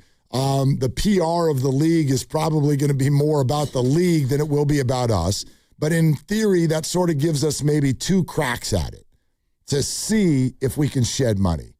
And it's not even about the money. Shedding money. Brother, it's terrible. Horrific. Yeah, it's been awful. But they made a move that at the time, we liked it. I liked it in the short term. I was afraid of the back end of the Rafi Devers contract, and turns out the front end it's better than what the back end will be. I mean, the front end, contract is the back end. He's got an 800 OPS, and so he's a good player. You look at the end of the year, he's going to hit 30 home runs with an OPS of over 800, and the caller earlier talking about ending the slander. I'm not slandering his ability as a hitter. I'm slandering the contract and the fact that he's not necessarily the guy you're talking about this team becoming, which is we're going to have a young team and we're all going to grow together. He, to me, is somebody who is standing in the way of all of that. I guess I have felt through a lot of this conversation. I think we might be talking about a little bit different things. You're not going to get me to defend one damn thing that's happened over there this year. It's been absurd. At the same time, what do you think about the idea that before the year even started, the Giants privately said, you know what, it's rebuild time? That's actually maybe what was going on. To me, if that's the case, that's a fireable offense in a market this size. But it's not even an opinion about it. It's more of an opinion of, do you think that's what happened?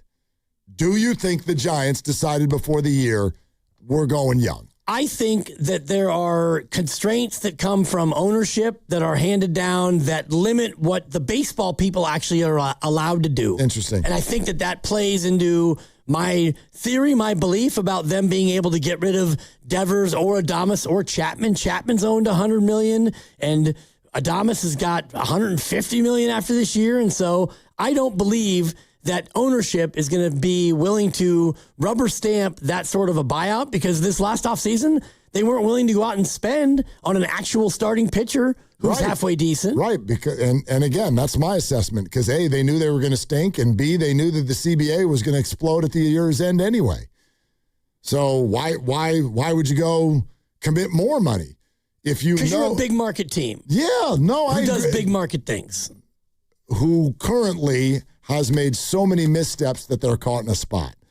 So multiple spots, yeah. I don't know how it helps ownership to say, hey, you have to force those big three contracts out onto the field because we're paying them. I mean, think about it. If I'm Buster Posey, I go, so do you want to just suck for 8 years? Or do you want to get some of the money back and see if we can get the fan base back on our side and get some young, exciting players in town? So it's not going to save him any money to run those guys out there if they stink. Yeah. It's not going to save him one penny. Well, they don't all stink. I mean, Chapman had a bad year. He got hurt. And you know what I mean. They don't stink. But if they're not winning baseball games, if the Giants stink with those three guys out there, you're like, how does it help you to just keep running them out there for 7 more years? 30,000 fans a night is how it helps you. Well, that's not going to be like that forever if you keep winning 65 games each year. But if you get rid of Chapman, Devers, and Adames, and you bring in, and I don't even want to name shame some of the guys on the 40-man roster. Joshua Gonzalez. I mean, Kisner. You got Kisner and Kavanaugh and all the fellas. And I think that when you start to roll out that level of a rebuild, that's where it hurts your bottom line. Okay. That story's not going away.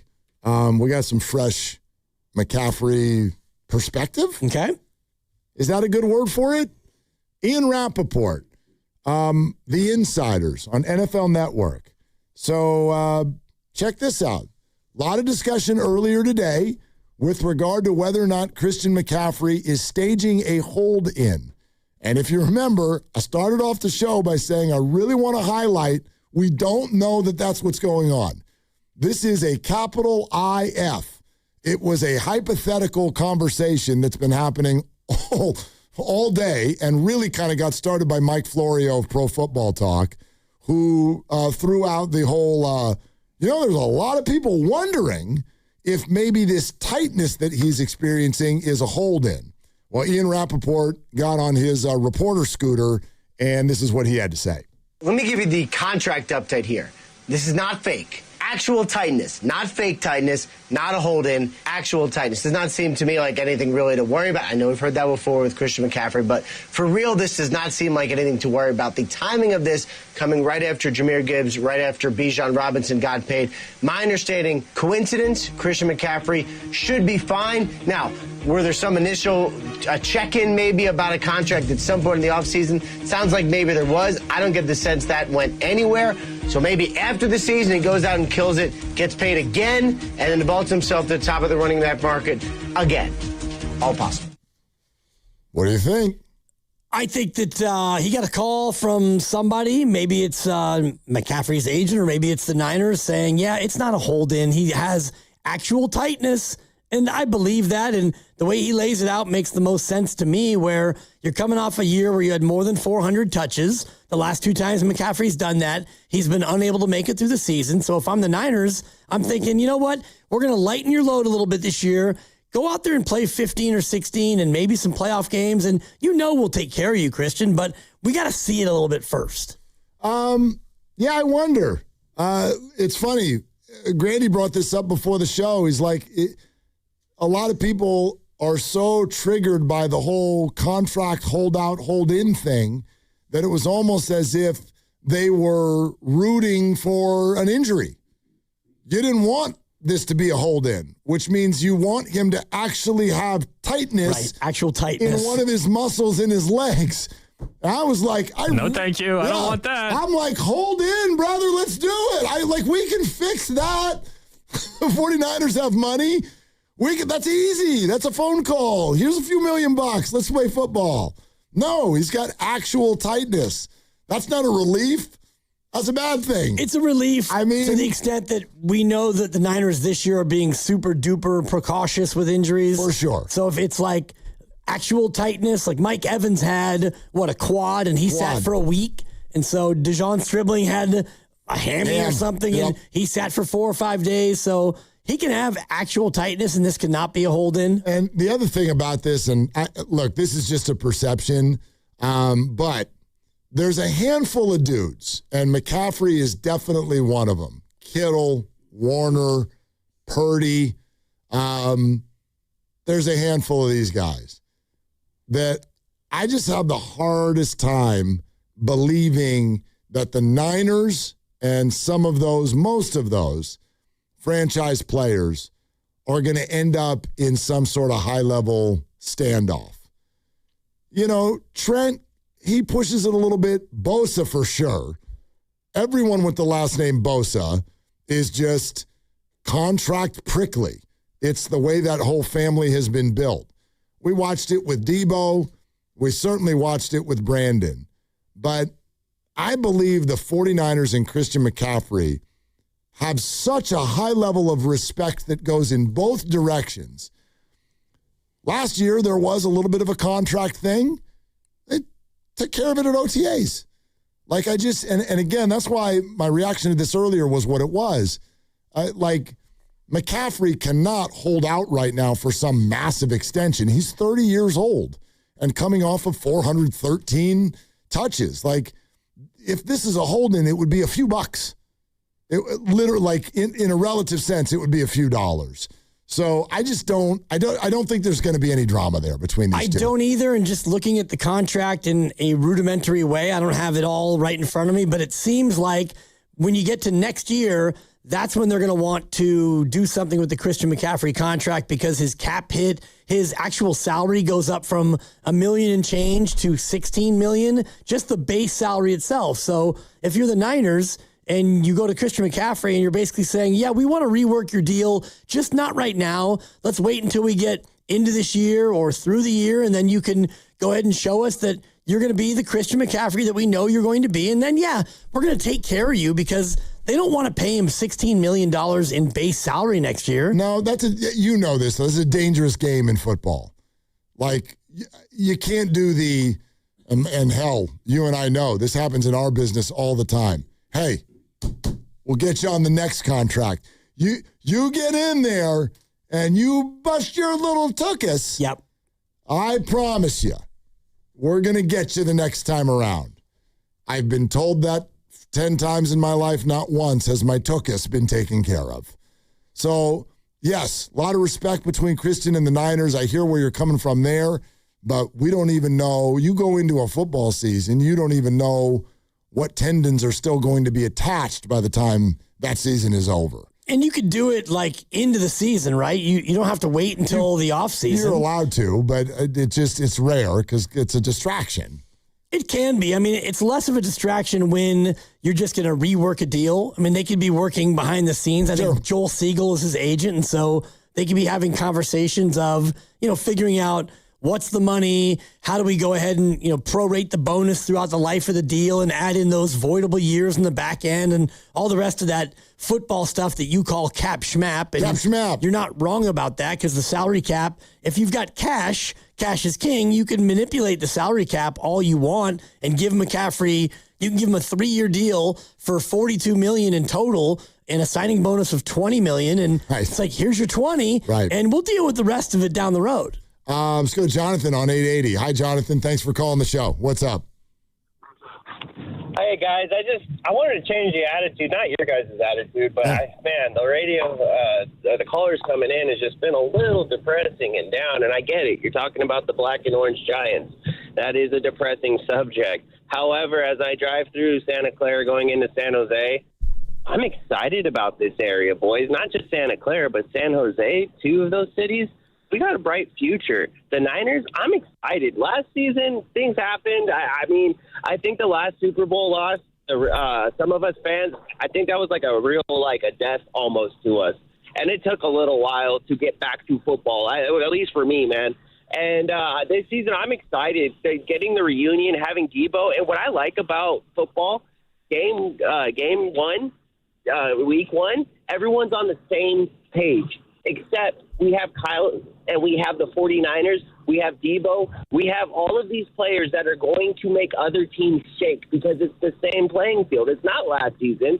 And I think a lot of people are sleeping on the Seahawks when it comes to who the Niners are going to have a hard time with. I don't think it's the Rams. I think Kyle and the team get it done, whether it's in SoFi, whether it's in Australia, mate. We're going to take care of the Rams.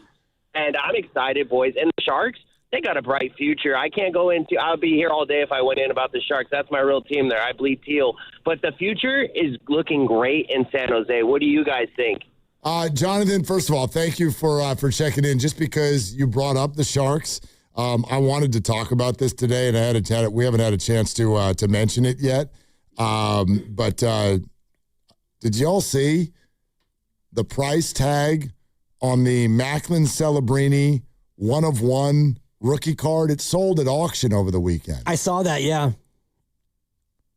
$1.28 million for Macklin's rookie card, couple years into his career. And it's 1-of-1? 1-of-1. So you're saying they printed one of those hockey cards, one rookie card. That's it. Well, this particular one. Gotcha. So, cards are, I got a 12-year-old, so I know a tiny bit, not much. Right. But there's a lot more tiers to it now.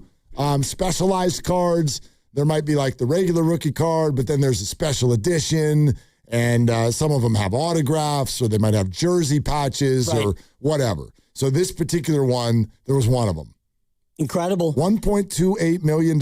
It is the highest public sale ever for a non-Wayne Gretzky hockey card. Incredible. And over the weekend, I had some free time on my birthday on Saturday, and I was just thinking about my baseball cards. I have probably 3,000 to 4,000 cards in the garage, and so I just pulled them out for a lark, and I was flipping through, and I'm looking at... What do you got? Well, I have a bunch of 1983 and 1984 cards, and so I'm looking like, what's the most valuable 84 card? I think it's a Tony Gwynn rookie. And so I was like, let me see if I got that Tony Gwynn rookie. Did you find it? It's about $3,000, $3 or $4,000. Wow. Depends. The range is unbelievable based on its condition. And I have a lot of them that are in mint condition. Okay. My ex-wife, she collected baseball cards when she was younger, and so she bequeathed them to me. She got the cat. I got the cards. Oh. And so I got some seriously old and funky cards, but no Tony Gwynn rookie. Oh, that's too bad. I looked, yeah. That's the one with the little, you had the picture of the player and then the face circle picture down in the bottom left. I think so. Yeah. Everyone's different. I did find 4, if not 5, Tim Flannery Padre cards. Oh, get those signed. So I want to give them to Tim. You know, and well, yeah, I'm sure he's got a billion. Maybe. Yeah. And I've been looking through to see how many Krukos I have and see if I have some Dwayne Kuipers. Yeah. And yeah. I got some of those tucked away. It's pretty funny. They're so fun. They're so fun. I hate to break it to you, though. You're no longer allowed to be the person that says, yeah, they're in mint condition. You got to mail those away and spend about $80 to get them graded by somebody else, and they can send it back to you. And it's like, yep, that's a 7. So that's fine. You just spent $80 for me to tell you that this is worth $50. So that's not going to be the way this goes. I'm going to go through a few times and just see if anything pops, and if not, I'm just going to take my entire bin to a person and say, look, I mean, you give me like $300 for all these, and you can find what you can find, and we'll go from there. Don't cap yourself out. You can get more than $300. Perhaps. Yeah. And I've got some cards from like the 60s and the 70s. Like there's some serious old cards. I know someone who just took, like he did that, like the whole bin, and he went over to a card store, and he was like, he thought in his mind, it's like, I'm hoping to get a couple grand. 6 grand? 6 grand. Wow. Yep. Boosh. Okay, that is a boosh.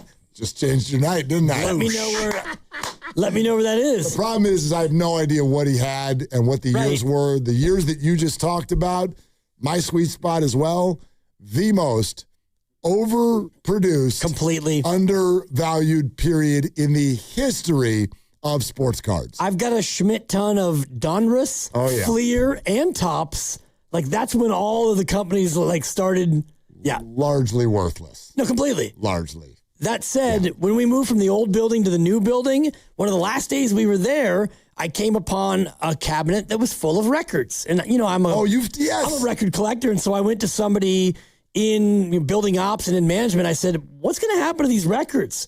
And this person said, oh, dumpster, as of tomorrow. I said, is it okay if I grab 4 boxes and take them somewhere? Go ahead. So I boxed up, spent about 90 minutes, boxed up 4 big boxes of records. Went to a local record store. And? $350. Okay. That's worth an hour and a half. Sure was. Yeah. I said, he said, let me look through it. I said, look, you're not taking like the top 12 and I'm taking these home. I said, you get them all or you get none of them? He's like, I'll give you $250. I said, I was thinking $500. $350. Sold. Have a nice day. Yeah. Sold. So there you have it. A little bit of effort. Went straight to the liquor store with it, didn't you? Yeah. Barely made it home that night. Tell you what.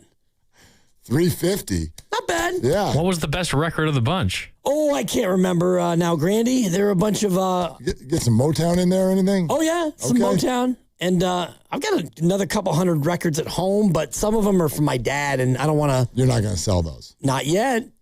See, I got the same issue with all the cards at home to where I'm like, the ones that would make, if I did the whole like, okay, I got 4 buckets of cards. Yep. But the ones that would make it a high value, I don't want to give them up. I get that, yeah. I got Jerry Rice rookie card in there. Whoa. I got an old Willie Mays. I got an old Willie McCovey. I want those. And I think the card shop's going to want them too. Yes. And I don't want to give you if those. the price is right, yeah. I should bring some of these in just for the hilarity of like some of these names of like people from the 60s. Totally. And then like, did you ever have, is it all baseball? I have some football cards in there. Yeah, so like I moonlit and all of a sudden you're like, that week I bought basketball cards. And I got some Mullies and got all those things in there. Awesome. Yeah, super fun. All right. Anyway, so Christian McCaffrey is not holding in, according to Ian Rappaport. It's all good. He's just hurt. Tightness. I'm kidding. Rappaport did also weigh in on this George Kittle week 1. If you missed what Kittle said yesterday, this was his week 1 comment. Like I've said, I have a chance. We're running around a lot, hitting top speeds. Hopefully we're back in pads practicing sooner than later. Just trying to check the boxes and not be a dumbass. is what I would say. Okay, so he didn't say he's playing for sure, but he said he had a chance. He did add he would be very surprised if he started the year on the PUP, which would mean he would have to miss the first 4. And I love the not be a dumbass. Don't be a dumbass. It had me thinking about Cam Scattaboo doing backflips. That's a dumbass. On the podium. Yeah, that's a dumbass. Coming off an injury. Yeah. Yeah.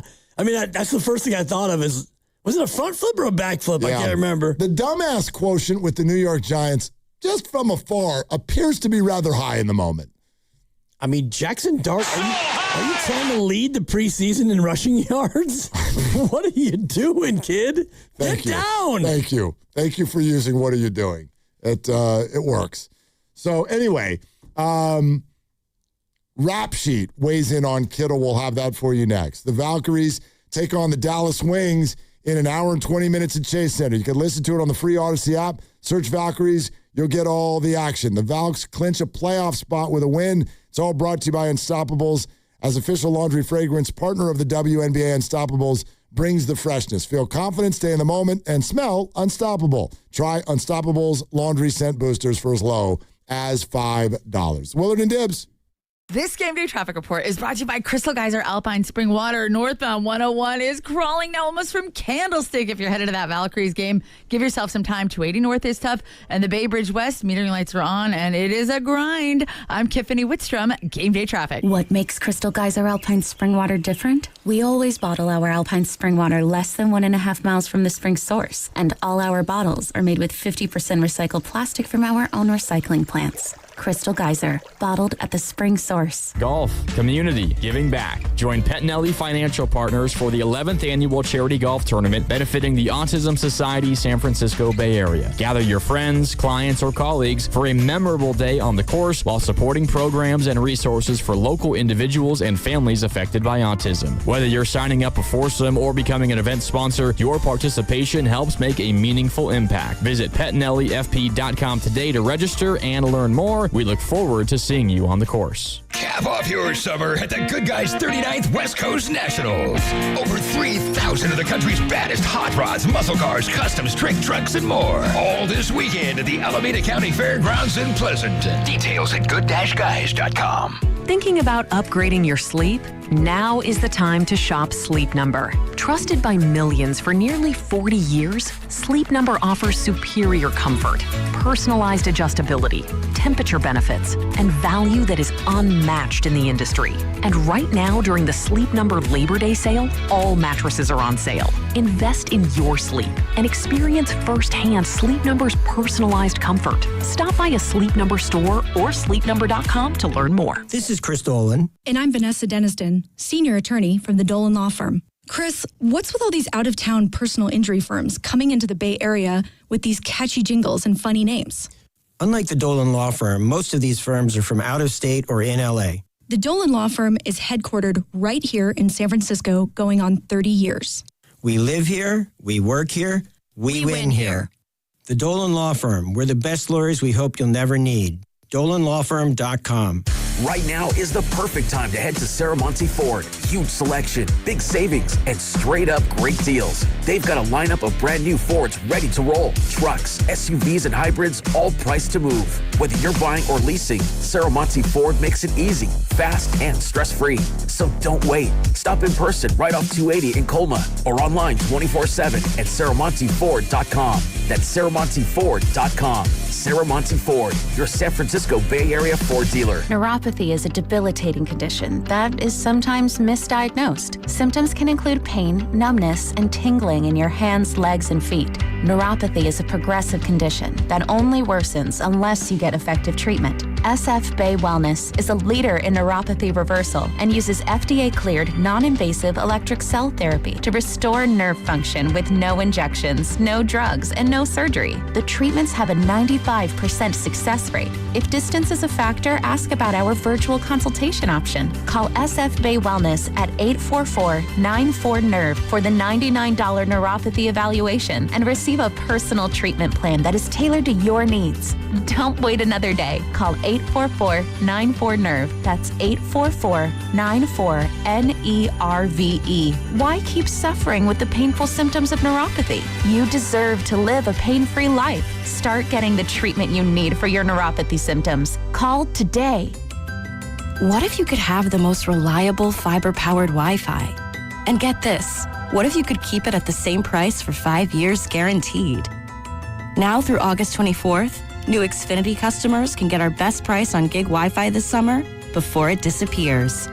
Just $50 a month for 5 years. No annual contracts, no hidden fees, and our best equipment included.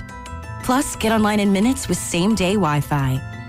It's Wi-Fi that finds and fixes problems before you even notice them. Like super intelligent Wi-Fi with a sixth sense. Plus, it keeps you protected from online threats. And get Peacock Premium included for 2 years. Lock in your price and unlock the possibilities. Get it now at Xfinity.com. Xfinity. Imagine that. Restrictions apply. Requires paperless billing and autopay with stored bank account. Taxes and fees extra. Speeds vary. Use of fiber coaxial cable. Learn more at Xfinity.com/same-day Wi-Fi. Hi, I'm Chuck McDowell, the timeshare cancellation guy and founder of Wesley Financial Group. And I want to set the record straight. I am not an attorney. I've never wanted to be an attorney. And the truth is, I really don't even like attorneys. If I sound like an attorney, I'll apologize. But what I've learned in my 15 years in the timeshare cancellation business is you don't need to be an attorney to get folks out of their timeshare. After 15 years and over 50,000 cancellations, I can tell you with confidence, we know how to get you out of your timeshare. Call us today and we'll send you our timeshare exit guide absolutely free with all your options for cancellation. Attorneys, this was meant to be funny, so please don't sue me, especially my friend Kenneth from Black River Falls, Wisconsin. Call now for your free timeshare exit info kit. 800-738-9900. That's 800-738-9900. 800-738-9900. I scream. You scream. We all scream. Because Wendy's famous small classic Frosty is just $1 for a limited time. More screaming, happy screaming, summer screaming, dollar small classic Frosty screaming! But please don't scream in the drive-thru. It hurts the employees' ears. Get a $1 small classic Frosty for a limited time, only at Wendy's. U.S. price and participation may vary. A la carte only, not valid for delivery. Limit 10 per transaction. Price may be higher in Alaska and Hawaii.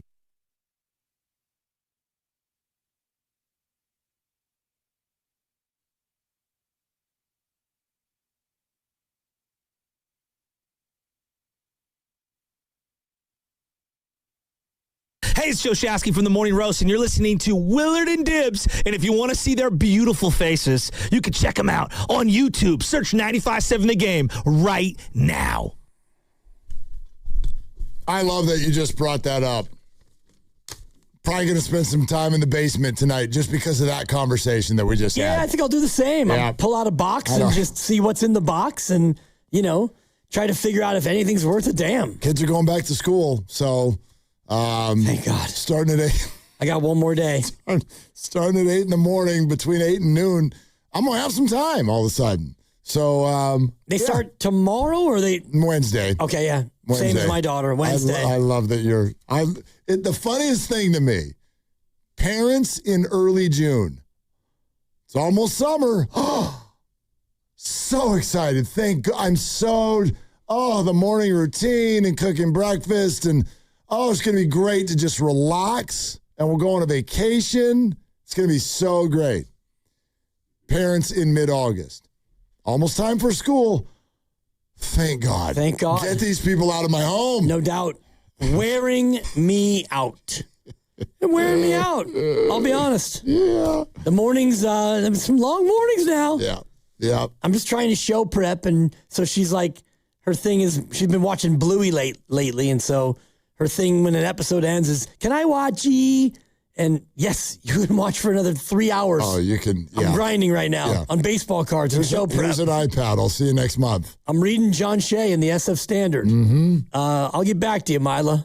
When you get back to her, you can give her a George Kittle update. Okay.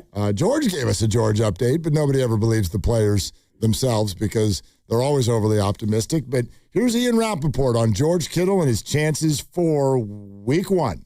When I was in Santa Clara about a week or so ago, finishing up inside training camp, had the opportunity to watch George Kittle do his workout kind of alongside practice, pre-practice. It was eye-popping. It was really good. It was really fast. It was looking like a player who was basically going full speed. You listen to George Kittle say it. The fact that the numbers are basically what he wants is an unbelievable thing. He is 7 months out from an Achilles injury. Now, generally, players do not get back on the field until 9 months. The season starts about 8 months after him tearing his Achilles. But you listen to George Kittle, listen to 49ers people, at least there is a chance. No one is saying for sure that it's going to happen, and it is an unbelievably long season, especially now with 17 games.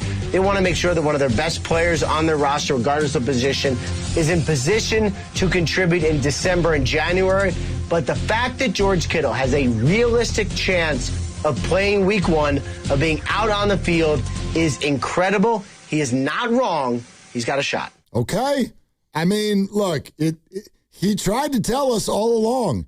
This was months ago when he was like, yeah, great news. The tear is high on the tendon. And Doc Pandia was like, yeah, he's not wrong. Like, that will make it quicker. And I don't know. Based on just what we're seeing and hearing, here's what I would say. Everybody's so focused on, is George Kittle going to be back week 1? And maybe this is an odd opinion. I'm almost like, dude, it's fine if he misses week 1, because it kind of sounds like if he misses week 1, is almost likely right now for at least week 2. And if he misses a game, okay.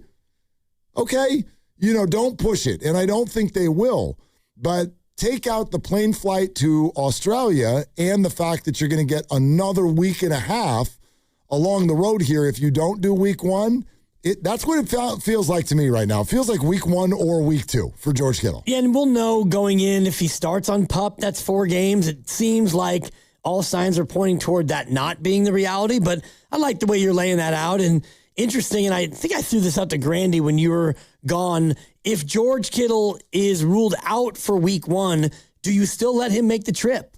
In other words, like, I'm sure wants to go to Australia. He sort of spoke on that over the weekend and indicated that if he's not going to play, he probably won't go. Oh, wow. Yeah. Okay. Yeah, I didn't see that part of it. Yeah, it wasn't definitive, but he was like, it does not make, if I'm not going to play, it probably does not make sense for me to be on that plane and do the whole thing. So it doesn't make sense, but it's George Kittle, and you can just imagine him like boxing a kangaroo and throwing some shrimp on the Barbie, and like, how much fun would it be to watch George just run amok down under? Him, Claire, Crocodile Dundee, of course. All of that.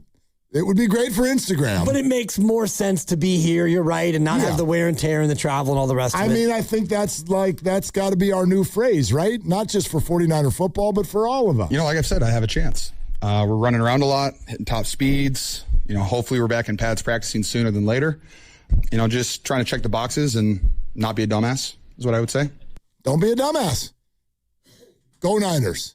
Don't be a dumbass. Yeah, check a bunch of boxes and don't be a dumbass. Yeah. And that makes a lot of sense when you're trying to, do it for the long term. And it's a 18-week season, 17 games. You got the bye. And so if you can push that off by 10 days and be ready for week 2, and maybe it's not until week 3. You come back and you've got Arizona. Bunch of home games. Not a very tough team. Miami, they're estimated to be a bottom feeder. And then you gear up. You got Denver. So maybe you just aim for week 4 against Denver. Yeah, although he added he would be at this point, whenever guys speak publicly like this, I really buy it, because they're not going to put a timeline on themselves in an unfair way and sort of overpromise and underdeliver. He said he'd be very surprised if he starts the year on PUP.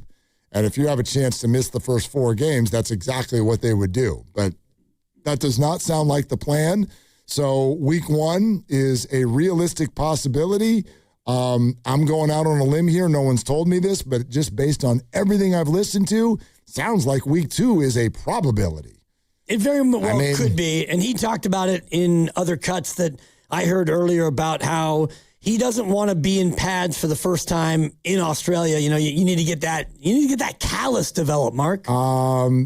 Well, I mean, like to build back up your physical callus of playing football. I mean, you just got to play football. So, I mean, that's why, hopefully I'm in pads sooner than later because I don't want my first time to be in pads traveling to Australia because I just don't think that'd be a very smart idea. So, these next couple of weeks or everything, that'll depend if and that will let me know if I'm ready to play week 1 or not. I love quotes like that. The best way to get ready to play football is to play football. I don't think there's another way for you to replicate the football callus, without playing football. And so think about it. Tomorrow they've got